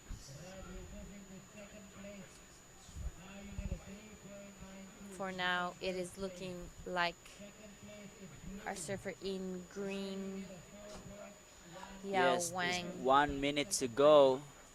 Yin looking pretty happy and comfortable at the front, where is red also. They'll not safe for first, second, third, and maybe fourth. But there's 50 seconds to go. I reckon that's it for the day. But let's see. Unless a few sets come through, then yeah, I'm pretty sure that will probably be it. As we see our drone filmer Riza. 30 seconds. First priority blue, second priority Just the last 30 seconds, and it's looking like there's a few waves coming through. Blue looking for a 4.10 with priority. She. Oh my lord. And it's looking like I wonder if that can be interference. I think that would probably be an interference. I'm calling that it's going to be an interference. But I don't know. That's not my call. It's up to the judges. And we have officially finished the quarterfinal heat 2. And it's looking like we're going to get the final results maybe in the next heat, and we are going to go on a break.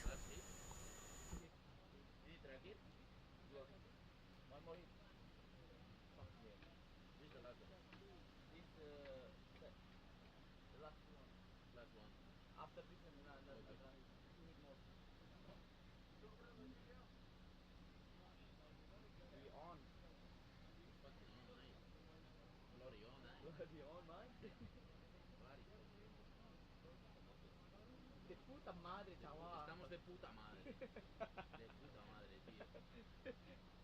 De puta madre, tío. De puta madre, tío. Sí, hermano, sí, hermano. Six, what do you mean? Okay. Six? Exit carried out in 3, 2, 1.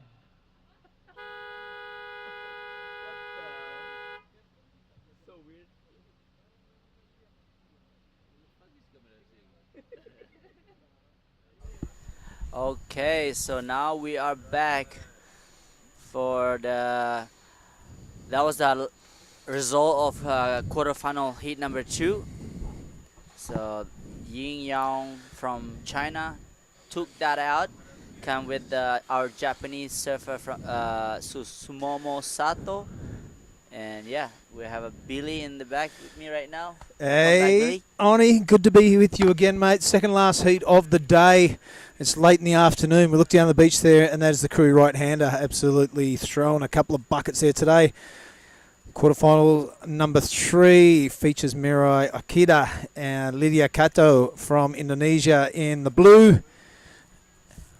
And the local lass, Awalia, let's get her first name down here, excuse me. It is Nessa. Had a great heat in the previous round. So Nessa from the local area. Everyone's excited on the beach. They're in her camp, and why not? Lydia Kato has been impressive. She's had an impressive year of competition. In fact, she's getting better and better every time you see her. And this is the local lass packing one into it, but not coming out. These waves clamping a little bit at the moment, Oni. Yep, it's a tricky one because they clamp at the end. It open up the start, so you gotta find those medium-sized range one, like this one. Whoa, that's the one. But still clamping at the end, so. Yeah, it's an interesting decision to make if you're advising your surfer. Do you go for the tube or do you go for turns and take one if someone's on offer? Look at that little chip in. If you want to get barrel, you gotta go deep, and Ooh. like this one. It's great surfing, really fast, explosive. So she's really looking really good. Yeah, that's Mirai. Mirai Ikeda. You know, I love these Japanese names are becoming more familiar to us, Oni, as we see them come back year after year. Yeah. We're expecting the same high level of competition that they deliver. Yeah, it's that's a first set of the heat, so that's gonna be set up for the heat, the next 5 minutes. As we can see, the replay, Mirai Ikeda, nice first turn, almost caught the rail there. So 2 turn, Billy. I think that will be a good enough score. Yeah, that's the first time we've seen that little chip in come out on the outside reef. So maybe that incoming tide will bring that into play. We'll see how it goes. Yeah. You can see the texture on your face of the wave, you know, from that low tide coming off the reef. So it's all happening here in the second last heat of the day. We thought we'd get down here in the morning and just chip a couple away, but it's turned into an absolute delightful day. There's Miro keeping busy. She's going to the south. Yep. A smaller one, Oni. Yeah, she's looking for a backup, so it's a smart move, because this is gonna help her, you know, chasing that score. So she's building her foundation on the where she doesn't have to chase it at the end of the heat later. So now it's good timing as she's in 4th priority. So that's right. We'll give a shout out to Snake Patterson. Yep. She's building house. Yep, He's got a copyright on that. Every time you mention it, you've got to buy him a cold refreshment next time you see him. So you owe Snake Patterson a cold refreshment. All right. All right, Snake Jake Patterson is a legend. Nice surfing on from this angle too. So I would say that would be good score. Not the best, but let's see what the judges say. All right, you see Mirai has a heat total of 9.50. That expanded score tablet might come into play soon, and we can tell you the exact scores of the 2 waves. Thank you, the ASC production crew, right on the gunny, right on the money. All right, so we have 6-point ride for her first wave and a 3.5 her second, but right in front right now, Mirai Ikeda in red. So smart surfing. Yep. And now Nesha is second place. But Lydia Kado waiting on blue. That's our Indonesian surfer right there. Was representing Indonesia and the ISA World Junior. Over at El Salvador. El Salvador. Yep. She's traveling with me for the Olympic qualification too. So she has a lot of experience in competition, and she's also the one who's never gonna give up and always keep fighting for that score. So it's exciting. She does have a good fighting spirit. You're right there, Oni. A little bit of inside information. She does have a bit of a nasty cut on her left foot. I had to take it to the ambulance this morning and got it sewn up, but it's looking a bit red and a bit tender. Someone of that character, I don't think it's going to come into play too much, but it could just be ticking away in the back of your mind. Yep, that's also can either play against you or you can do better. Yep. Sometimes when you have like injured or something, you can always say, all right, I'm just gonna take it easy. And when you take it easy, you get better wave, you're more chill, you're not rushing everything. Like now, Lydia just taking it easy, waiting for the right wave. But the other part of this can be the time can be her enemy. Yep. So if she wait for too long, and as I said before, most of the surfers that wait can play really bad in time. So the time beats them up. So could be too selective, and the pressure plays in as well. It's a very strange thing, surfing. Sometimes you go for a free surf and it looks like you can't miss. Every time you paddle out, there's a good wave come to you. Yeah. Other times, you're totally pumped up for a surf. Yeah. You can't scratch into one, barely stand up. Usually when all your mates are watching. Yeah. Or it's a warm-up for a contest. Yeah. But yeah, those days which are magical, that's... I think Kelly Slater had like a 20-year run of those magic days. Yeah. He got all those world titles. All right, let's have a look at Lydia now. She turns her nose up at that, which is a good idea. Yeah. The judges will deem that just a look, no real intent to catch that wave. Yep. And also she didn't prevent any of those three other surfers in green, white and red catching that wave. So first priority stays with Lydia. Second priority is with Wu. Yeah, I think nowadays judges are really critical with the paddling. If you paddle and you head down and you kick your leg, then your priority will go on. I think Lydia has been training a lot with that and have fully understood exactly what she needs to do when she don't want to lose priority. Especially right now, she haven't caught a wave. She don't want to lose that priority. She would like to get on the first good wave that comes through, right? But also the set that seems pretty. Sometimes some of the fat ones, some actually roll through. I would say not get the big set, maybe get the medium one that she can just do 2 big turns. Yeah. So let's see. The incoming tide, mate, it is changing rapidly. Yeah. We're probably going for tubes an hour ago, and now they're starting to clamp, so we're looking for turns.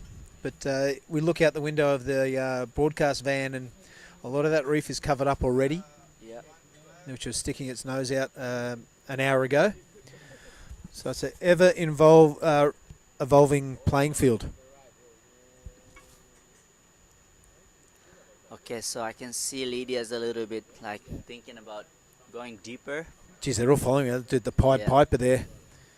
Everyone except for Mira. Mira's playing her own game on the outside. 6-0 and a 3-5-0 next to her name. The local lass is next. The very minor scores, we won't even bother calling those out. 16 minutes and a handful of seconds left, Oni. Time enough to get 2 waves? Yep, I would say so. Just gotta hope that the wave that she first paddled for is a good one. So, okay, here we go. The local girl is paddling more coming to a shore. I think that's a good technique to do. The medium-sized one. I think she knows. Here we go. She's paddling. Well, third priority, Oni, so why not have a look in there? You might even pressure the first and second priority holders into making a silly move. But they're seasoned campaigners at this end of it, and this is Lydia Cato on her backhand. She's been a solid performer for years, still a young girl, but that one not going to plan. So, I can see her feet are playing the game a bit and the wave selection. And now she's gonna go back at the back. Will she wait or will she trying to catch waves? So it's a hard one to say because waves are starting to pulse in now for all the surfers out there. So she could probably manage to get the wide one while she paddle back out. She probably should not fit her with the whole pack at the back. She should sit wide. Yeah, you can see it to the right of screen there. Maybe a shallow paddle back out. You can kind of hug the reef line there.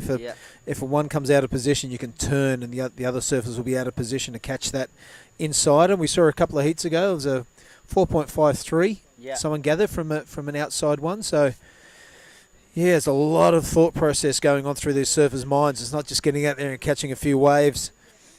That first priority sits with Wu now in white. Yep, that is gonna be tough situation for Lydia.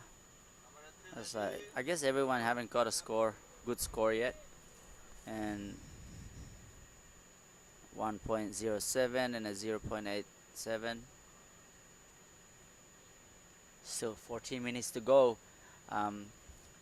Looks like they're trying to paddle for this kind of wave. Here you go, the local girl on green. Yeah, now she's a really cool chick. Been talking to her in between heats. Really good personality. This is Wu, Wyoming. No, taking first priority. And that's not going to make her smile. Lose priority too, Billy. It gets frustrating, mate. And we see her keeping it cool there. Stone face, which is great to see. Got the poker eyes on. But that has handed first priority to Nesha, the local lass. See what she goes. She's only got a 0.87 herself. So we're only 13 minutes remaining in this, mate, and it is pretty much anyone's. There you go. That 6 is looking really, really handy. Here she is now, our surfer in green, using priority. It's a good-looking wave. She's got to come down the roller coaster. She does. Nothing too critical or mind-blowing, but she did complete a turn. And at this stage of the game, it's what a lot of surfers are failing to do. There's a lot of supporter around here for the local girl. Of course. So exciting. I told her before, I said, don't play with the pressure, just have fun. Enjoy your surfing out here in this event. And it seems like she's enjoying it. Yeah. Good advice. All right, here goes Lydia now. Okay, Lydia, nicer wave. Has a kind of nice wall. Nice first turn. Will this wave walled up? And just hoping that, okay, there's more still going. She's managed to go through some fat section and kicked out. You know, that's going to be a really interesting comparison between Lydia's and Nesha's in green, between blue and green. Yeah. Green's is a larger wave, got a bit of a roller coaster turn completed and a cutback, and there was a series of smaller turns from Lydia. But here we go, Nesha saying busy. And that last wave, a 2.67. So remember that score, and then we'll see what score comes in for Lydia. A 3.63. So it is blue that the judges favour. And maybe a bit more control. Yep.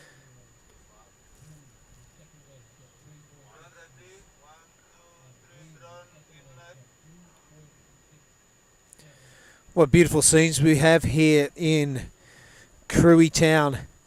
Yeah, I love it. Late afternoon, Oni. Golden hour. It is golden hour. You're exactly right. If you're wondering where we are in the province of Lampung. That's where you fly into before that 6-hour drive over the mountaintop.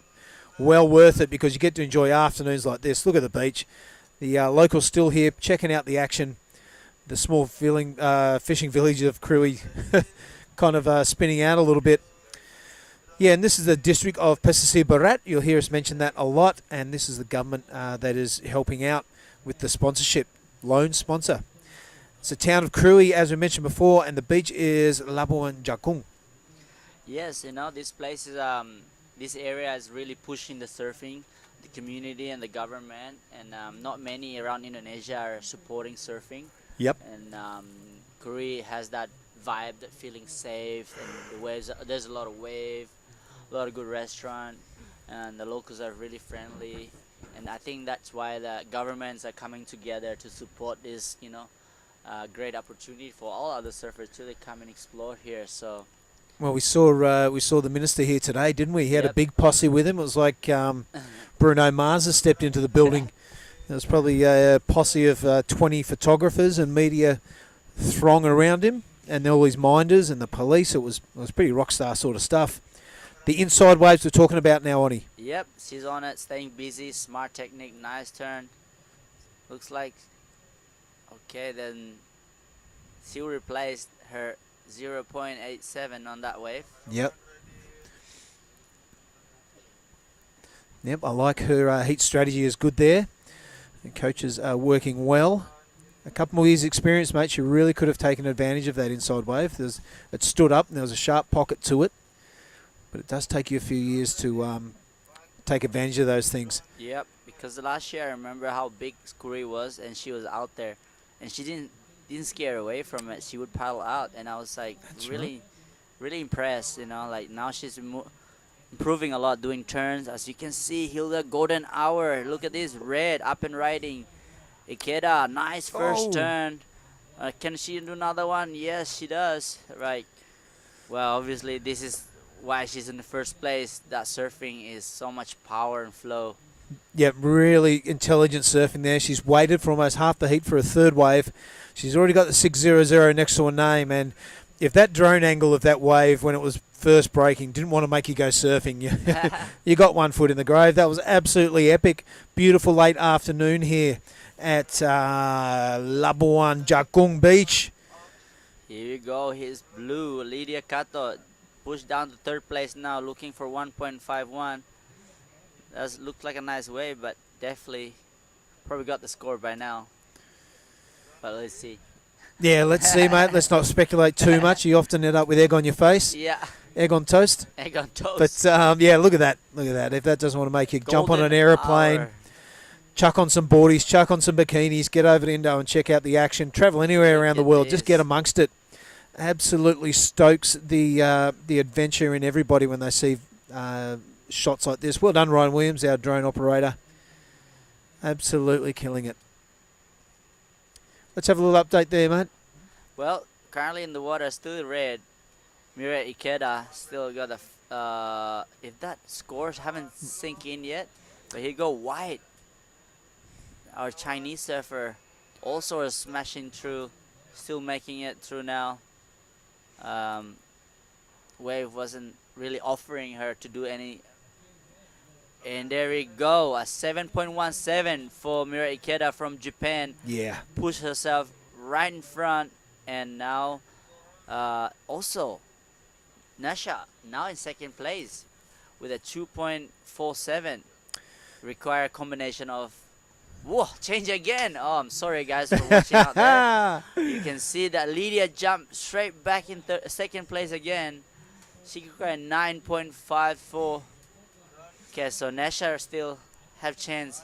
She's looking for a 4.33. Yeah, things are getting interesting, mate. And this surfer, Mirakita, really smart heat strategy. Execution too is on point. And look at that, a 717 and a 600 next to a name. Lydia Cato, a pair of mid-range threes, and Nesha, a pair of mid-range twos. And Wu not out of it also. 3.20 in the scheme of this heat is very handy. Let's have a look at that priority board now. It is the local lass with it, our surfer in green. And Miro keeps popping up there in the second or third priority and the lead. Doing really well. This is Lydia Cato.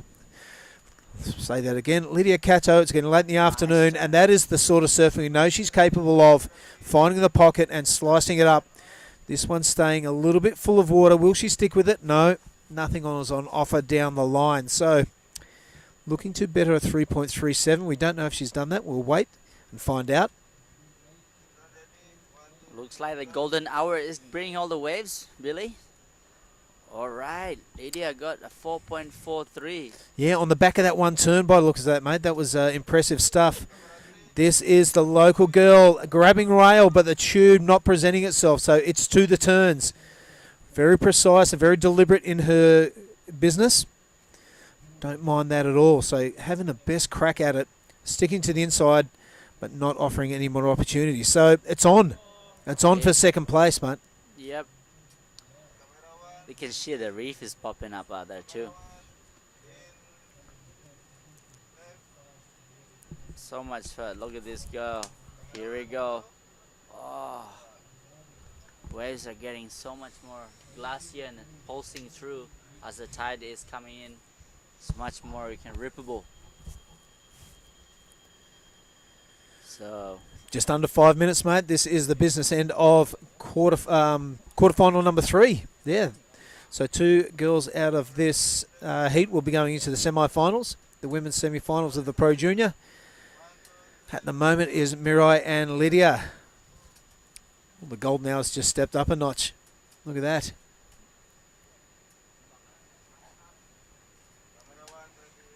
it's that bright. Can't even see it anymore. What color? What's your plan this afternoon, Billy? Plan this afternoon, we've got one more heat to call, mate, and then you and I are going to help pack up. Yep, here. yes, I'm ready. Then we'll shift all the valuable stuff back up to the headquarters at Tanjung, Setia. Yep. We'll wait for the call. It's either going to be here or it's going to be back up at the point. If it's here, we're up early tomorrow morning, set up in the broadcast van, which I'm becoming a fan of. Morning coffee. Morning copy. And then we're going to do it all again. Yes. We've only got 7 more days of this to do. Yep. How good. And I'm excited because today is already a lot of great surfing. Yeah. But all the surfers, and tomorrow is even better. You can see the best of the best surfing against each other. So, and then you will see some more action for the QS 5,000 girls and boys, men's and women's. Yep, it's a really handy day today, getting all this Pro Junior stuff knocked on the head. If we can get it to semi-finals and a final, we can probably let it drift throughout the rest of the competition window. And, we don't have 20 or 30 heats to run. Yeah. We've just got, either 2 or 6.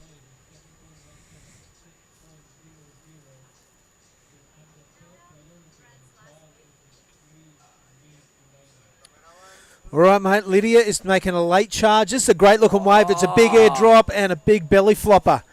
What an absolute bummer, but that thing really clamping, so really no harm, no foul.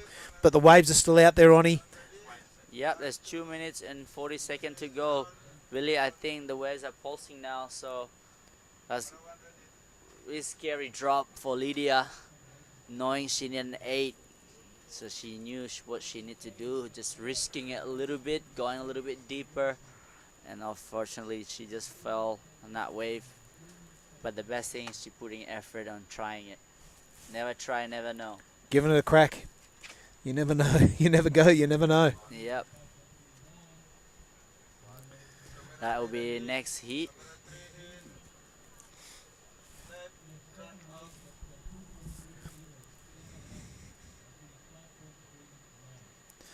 Yeah, mate, after we pack up and get up to the point, or maybe a cold refreshment on the balcony, bit of a recap of the day's action. Sounds See good. where we can improve our broadcast tomorrow. Probably buy the ASC media team a beer. Sounds like a plan. Yeah, they do absolutely deserve it. I tell you what, they've worked really hard last night till 11 o'clock, up early again this morning. Yep. We've got the setup, we've got the pictures coming to you. I'm not sure if everyone at home has an idea how remote we really are. Yep. From any decent internet. Yep. The power source is off and on. It's not easy in Indonesia, but the paradise, you have a yin and yang. Enjoy the watching show. Look at this, how beautiful it is, but it's worth it. All that effort is worth it just for that just one to show. vista right there. All right, 1:15 left in this one, Oni. It looks like Mira Akita has got the job done. It's going to take a bit of a buzzer beater for Lydia to get over the top of her first position. The 5.39 is the requirement for the local lass. Without a priority, that is going to be a bit of an ask. So it's probably all eyes on white. The requirement of 4.86 to take that second position off Lydia. And she does hold priority over the top of the Indonesian. That's exactly right. There's 45 seconds to go as the white is still having second priority right now. So it's pretty risky. Lydia's going for another wave again. All right, Lydia somehow got this wave underneath Wyoming. and making the best of it. She's looking to improve on a 3.63 to strengthen that second position. Not sure if she's done that.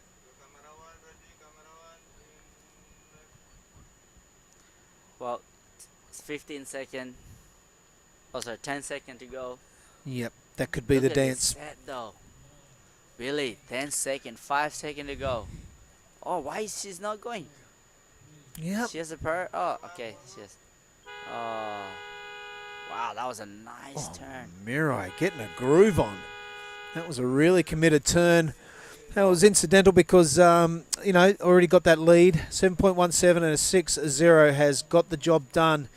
Looks like Lydia Cato will join Mirai in the semi-finals. This girl, Wu, really shown a good hand in that heat. Just come up one wave short. But a really impressive young surfer. All right, Oni Onwa, I'm going to shake your hand and say thanks for your effort today, mate. Get out there, get amongst it. Thank you, Billy. And I am going to bring in Mark Cliff for the call. Stick with us, folks. One more heat.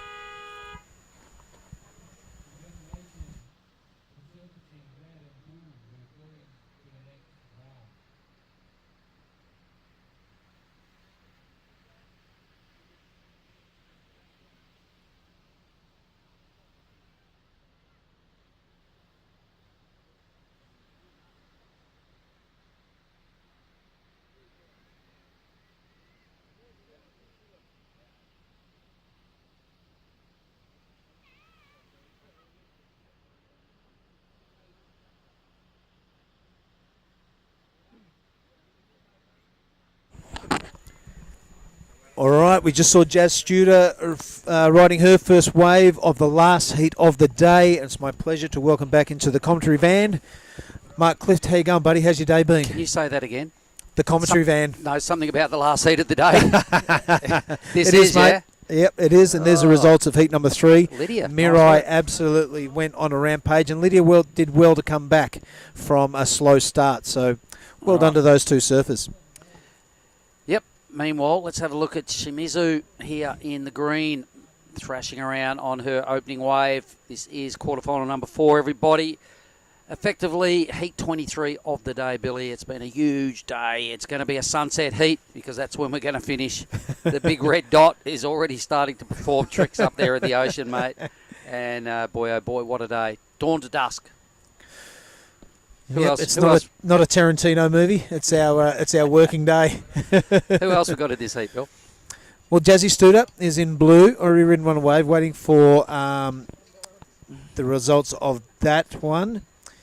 And we have Rika Shoji. Am I saying that right? That'll do. Yeah, that'll do. Heat 23, that'll do. Yeah. And Hinano. Shimuzi. And Kokona. Yeah, and Kokona. Kokona Kawasi. Yeah, Kokona. Winner at NIAS last year. Yeah, that's right. Yeah, her name's becoming very familiar. And with good reason, because some solid performances over the last couple of years. All right, 317 starting off for blue. And a 4 for green. Yep. Shimizu. So there we go. This is what I'm talking about, folks. Have a look at this. This is why we're calling it the sunset heat. We didn't make that up. There is a good reason. It's about that big red thing out there just sending the sky all sorts of crazy colours and the ocean. You've got to love Indo sunsets. I'm sure anybody that's ever been to Indo, mate, has always sat there with a little bottle of hijau or a coconut and watched the amazing sunsets. Studer now, mate, keeping busy. A big wrapping cutback. An inside wave, but it's offering turning positions. Really lays a back foot into it that time. I like the look of that commitment. And another turn. So that was kind of under priority, a bit of a paddle out and a turnaround. So not always the big sets offering the scoring potential. That was sick. Like that second move just about sprayed the drone. That's how close Ryan can get in. And, Jazz has taken the opportunity to go cop that in the face there, Ryan. Right there. It was a really good heavy back foot. I really liked it. Really took that opportunity to put down what the section was asking for. Yeah, a belting. Yeah, a belting. All right, have a look at that. It is a 6.90 heat total. I can't quite do the math. I only went to year 10. We'll get the second numbers up, and it'll make sense. Yeah, that sunset vista, mate. If that doesn't want to make you pack up and get the wanderlust stoked up, there's something wrong with you. Yeah, it sure does, mate. Have a look at that right there. And, you know, you get that in the mornings as well. There's a lot to like about getting up early. There's a lot to like about getting down to the beach side for, you know, Lake Coconut and soaking up some of the world's best sunsets. Everything just goes orange. It's crazy. All right, 373 and a 317. The two waves from Studer. Have a look at this. Is Kokoda. All right, let's have a look at the goofy footer. Bam, drives Yeah, that's nice. stylishly into a first opening move. No nonsense surfing here from Kokona. Looking like she's absolutely brought her A game. Very first wave, 3 turns, signs off in mighty fine style. I reckon the better number. So defending champ at NIAS, we're heading up there next week. And she was all smiles when she ran down. I went, I remember you, Kona. You won in NIAS. She went, yeah, thank you. I'm a NIAS champion, thank you very much, Mark. That's why you'll address me. So everybody's got a score. We'll just confirm the positions once Kokonas drops in. Needing a 4:01 for second place. I can see that happening. It was pretty tidy surfing in the pocket. It's either going to happen or it'll be pretty close. But for all the crew online, we really hope you've enjoyed today's surfing. It's the first time we've ever gone mobile here at the Krui Pro. Packed up pretty early this morning. Kokona 4.57. There we go. Best wave of the heat. Straight into second spot. Massive team effort, everybody, to start at 8 a.m. We did such a good job getting ready this morning. We could have started at 7:30 in reality, but the team pulled tight. Yep. Stuck to the schedule. Oh, have a look at the colours going on out there on the ocean. My goodness. It's great stuff. Hope you're enjoying the broadcast wherever you're watching around the world, whatever time of the morning or the evening or the afternoon it is. Thanks for sticking with us all day. It's been a great pro junior action. We've seen some locals enjoying their first ever WSL event. We've seen some seasoned campaigners. And what have we got here? It is the local lass in green. Shimizu. All right, tags it. Perhaps a little mistimed. Nice little wrap around to get back to the power source. That was a pretty cool rebound. Some good rail work going on here on the back end of this ride. Shimizu over and out just before she hits the reef. Yeah, I'm going to correct myself there, mate. The last heat they had the local lassie in green. Japanese. This is Japanese surfer. Sorry about that. It's getting late in the afternoon. 23 heats, you're excused. Thank you. Big shout out to Luke Sturda. He's been messaging me sporadically through the day, asking about the tide, asking about the tubes, asking about this and that. So, mate, I know we share a follically challenged head, but any hair you've got left, say goodbye to it, because I know he'd be pacing up and down the lounge room watching his daughter. I know, and he's probably 5 or 6 coconuts in as well. But good on you, Luke. Love your work, mate, and intense. But that's what you get when your kids are surfing. That's I right. can never say from experience that I've been that person, because I've never been called Papa. But it must be kind of gnarly when you are a dad watching your well, little you're charger out there. pretty close, mate. I've been called granddad heaps of times, but never dad. Bit of inside information. I know Jazz has been up around the Poniton area surfing those heavy waves. All right. Getting a few at One Palm. All right. And the Solid. surrounding waves around there. So not scared, that's for sure. And she spent a fair bit of a young surfing career up around that area on Ceviche, the big wooden blue boat. All right. Well, believe it or not, I can see some people getting ready for a free surf out here, Phil. Is there going to be any minutes left? We've got the head torch on. Well, they might want to put the car lights on as well, or the motorbike lampu on, because it's going to be pretty dark by the time we pull stumps here. Right. Oh, great looking set wave coming, Bill. Let's stay with the live action before we... First priority holder is blue. Are the girls in position, or have they put themselves on the inside? Looks like they have put themselves on the inside. That was a good looking wave, though. Sometimes, though, bit shouldery. They burger off the reef. It's more those 3/4s, 2/3 size 3/4s that seem to do the business. Blue holds on to priority. No concerted effort to paddle for that thing or inhibit the other surfers from catching it. So blue will retain priority. Gee, I love the effort. I did happen to notice red in that last heat. Was that Mirai? Yes. She's really young, and she just attacked everything that came her way in that heat, mate. And I can just only say good things about what I saw. I went for a little stroll up the beach, but I was watching her go at it, and I went, that looks like young Mirai. And She did not balk at any sections that came her way. So a standout performance on the Yeah, women's side of the draw. She by had a herself. 717 and a flat 6 and not many waves in between. So a really, like you said, really mature heat strategy going into it, stuck to it, and also delivered when she had to. So, yeah, I'm with you, mate. I was very impressed with that situation. And for the crew online, I can tell you I'm quietly confident, having chatted with Ty Sarati, that tomorrow morning we're going to open up with more junior surfing. He's pretty much in the ballpark of wanting to roll out women's semi-finals first here tomorrow morning. Yep. Followed by men's semi-finals. Let's Okay, have a look at Soji. Rika, yep. Checking it out. A lot of speed, and she carries it through that first turn, but just digs that inside rail. Oh, what an absolute bummer. That's only a second wave. Good news is there's 15 minutes and 20 left. Green in the chute. Is she too deep?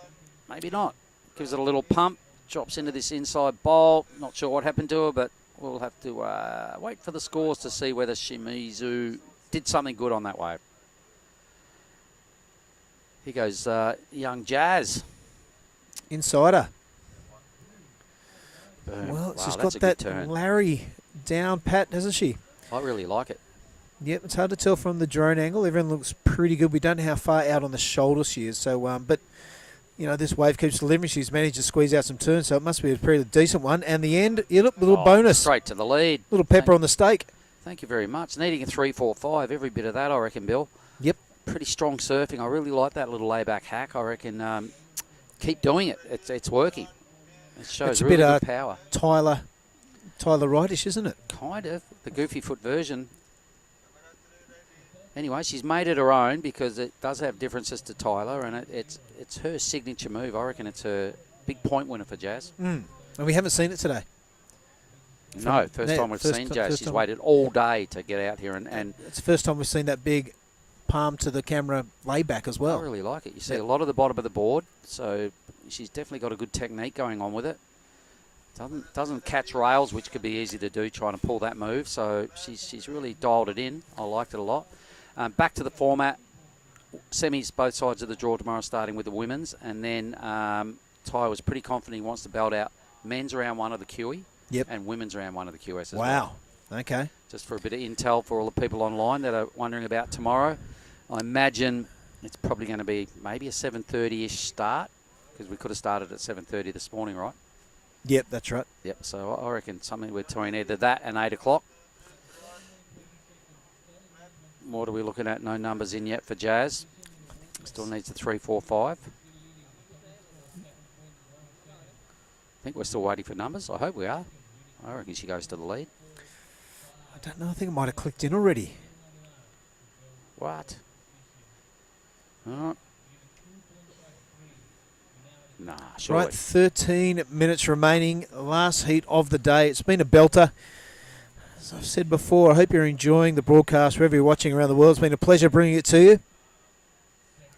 I hope the wanderlust is pumping through your veins. You want to get out there and check out the world of surfing. Get at it. Kokona Kawasi, the NIAS champion, sticks it up through the lip. Can't quite race. She does. Does ride out of that manoeuvre. So, interesting to see where that stands. Already has the highest wave score of the heat. Yeah, 253, the requirement to get Jazz out of second. Hang on, here we go. What's going on? Some numbers. It does that. It's a 353. So Kokona into first, out of third. Shimizu dropping into second. Jazz is going to now, still chasing a 345. I'm a little miffed on that last one, but anyway. And Soji, with priority white, needs a flat 5.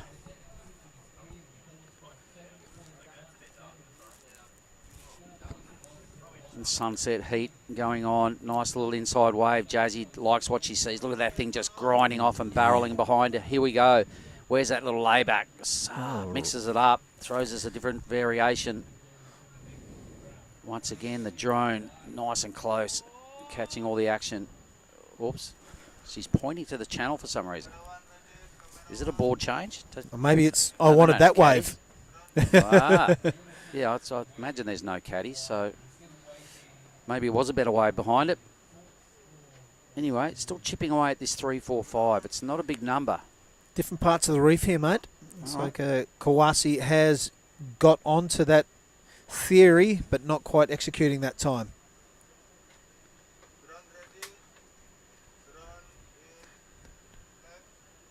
Gee, that's a good angle. I love this side angle. Went for a walk up the beach, mate. Got hounded by that many locals. Mister, what's your name? Where you from? It was pretty funny, so I indulged myself and mixed it up and was watching from that angle, and it's really cool. All right, first priority is with Rika. Here she goes. Backhand, nice low stance, coiling herself up, waiting to unleash. The wave not offering the section, though. Now it might get things going. Finds the pocket, frees the fins, and finds that inside section, running out of power, though.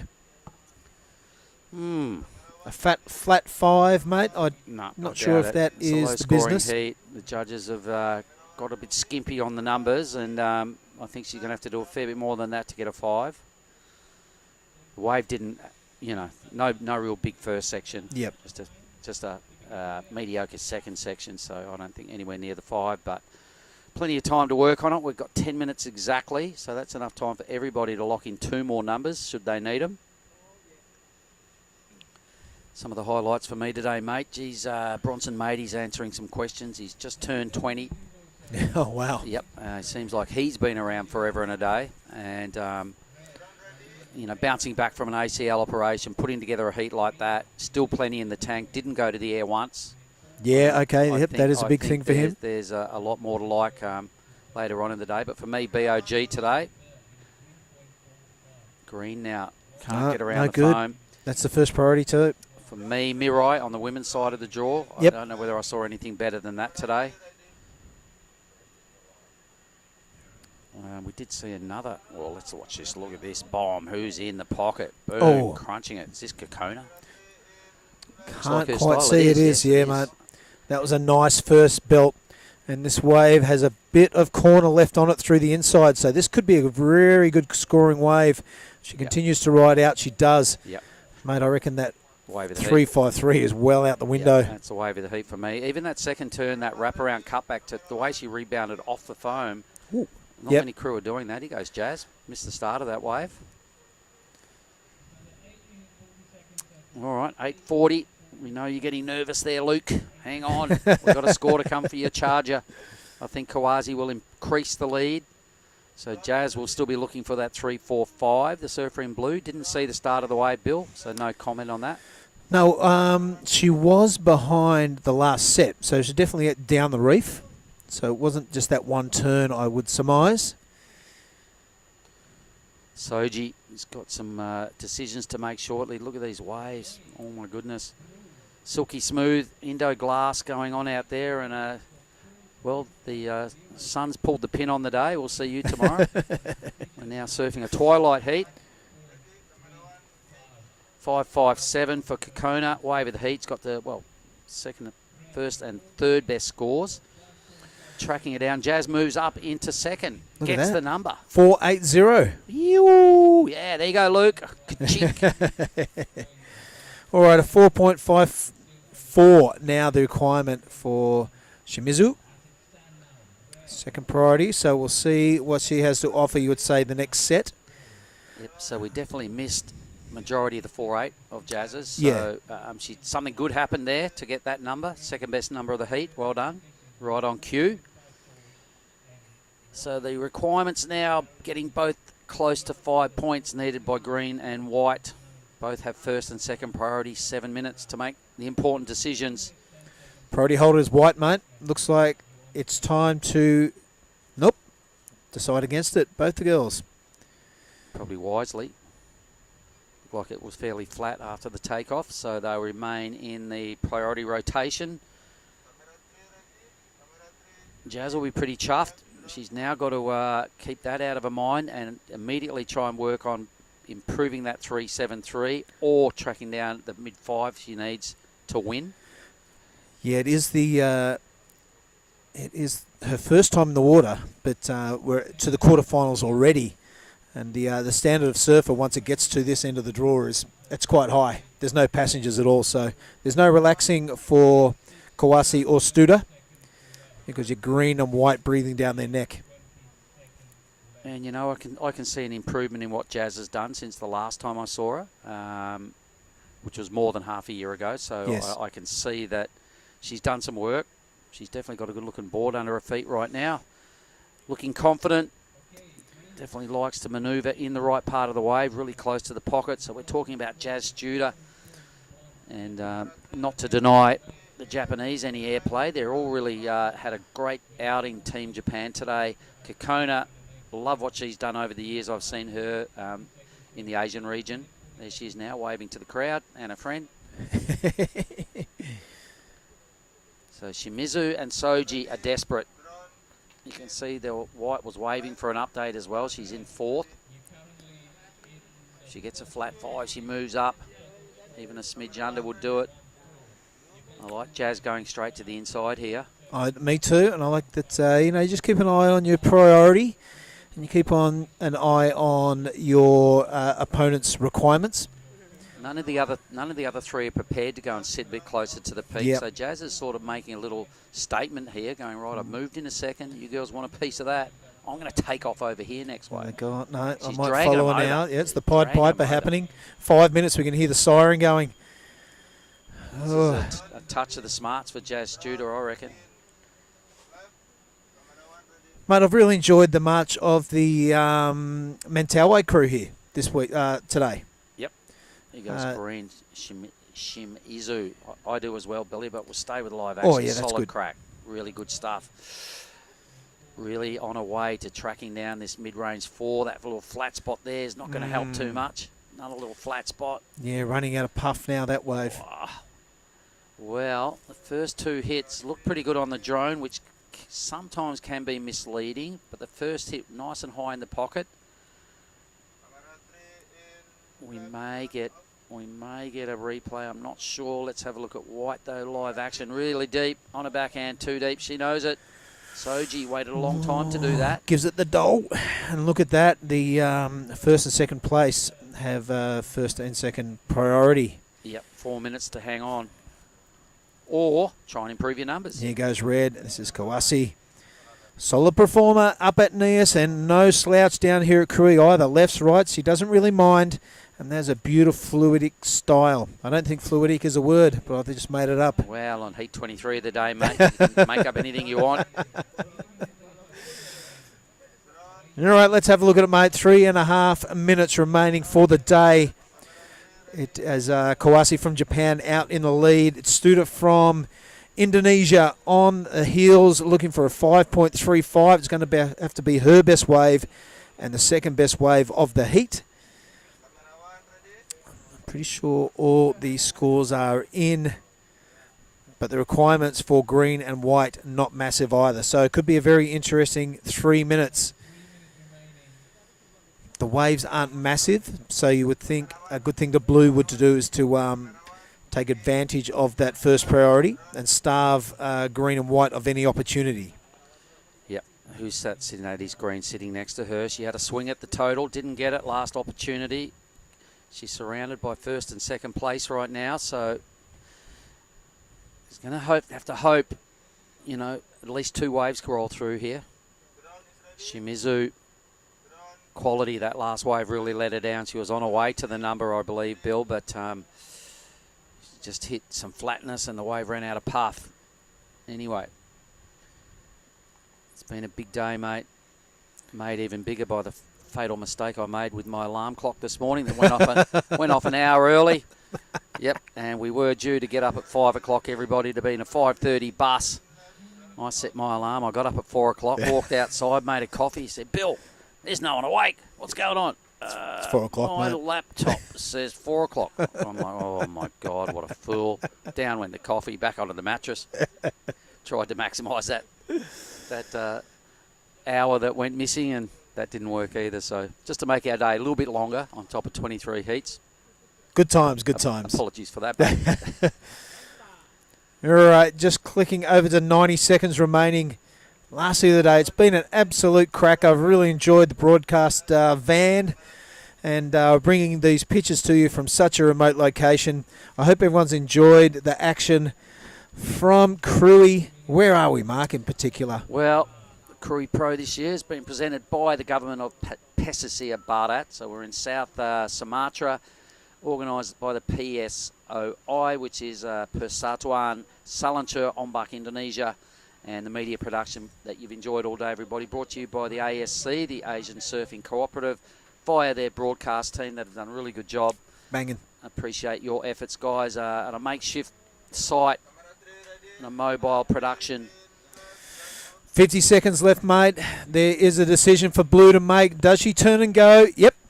And that is giving up priority, but it's a good-looking wave. I think she's going to improve her position if she can deliver on this one. It's a medium-size reef hugger and a lot of shoulder action, not a lot of lip action. So looking to replace a 3.73. Going to have to end it off. Doesn't.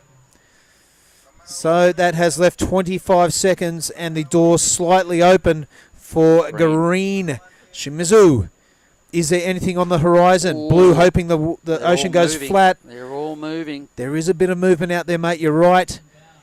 Looking for a 4.54 is Green. Scratching to the channel. We hear the countdown. She's up. It is 4 seconds to go. That's a good looking turn, but over the handlebars.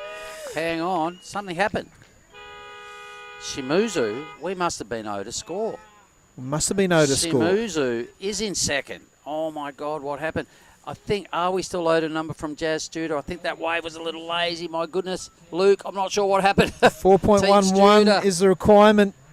Ouch, the last heat of the day. Still not 100% certain, but there was a little moment where Shimizu has gone into second place. I didn't even see the wave. It must have been a late score that was to drop. Oh, my God, by 0.43, Jazz Judah had it on lock. Something happened there, Bill. I'm not sure what happened, but I'm it was not sure what happened. Day. Yeah. So, whoa. Let's have a look at this. This is... Oh. I'm not sure. I don't think we're still waiting for a number for Blue. No, we just heard the official outside. So congratulations to Red and Green. Uh-oh. Okay. So sorry to lead you down the garden path there, but on the screen we saw exactly what you saw at home. Yep, so Green got second, Blue into third. So sorry, Luke, not really sure. There's the officials, everybody, by less than half a point. Jazz got dusted into third spot. 2 Japanese surfers advancing through. They'll be semi-finalists tomorrow in probably the first heat of the day. Billy Hangen, I want to shake your hand, if you don't mind. Mate. Billy Hangen sitting next to me. It's Mark Clift. It's from Krui left here. We are closing off today, and we'll see you back bright and early tomorrow morning with semi-finals. Thank you.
first, I want to thanks to everyone at home for supporting me, and I love you guys, and can't wait to see you guys soon.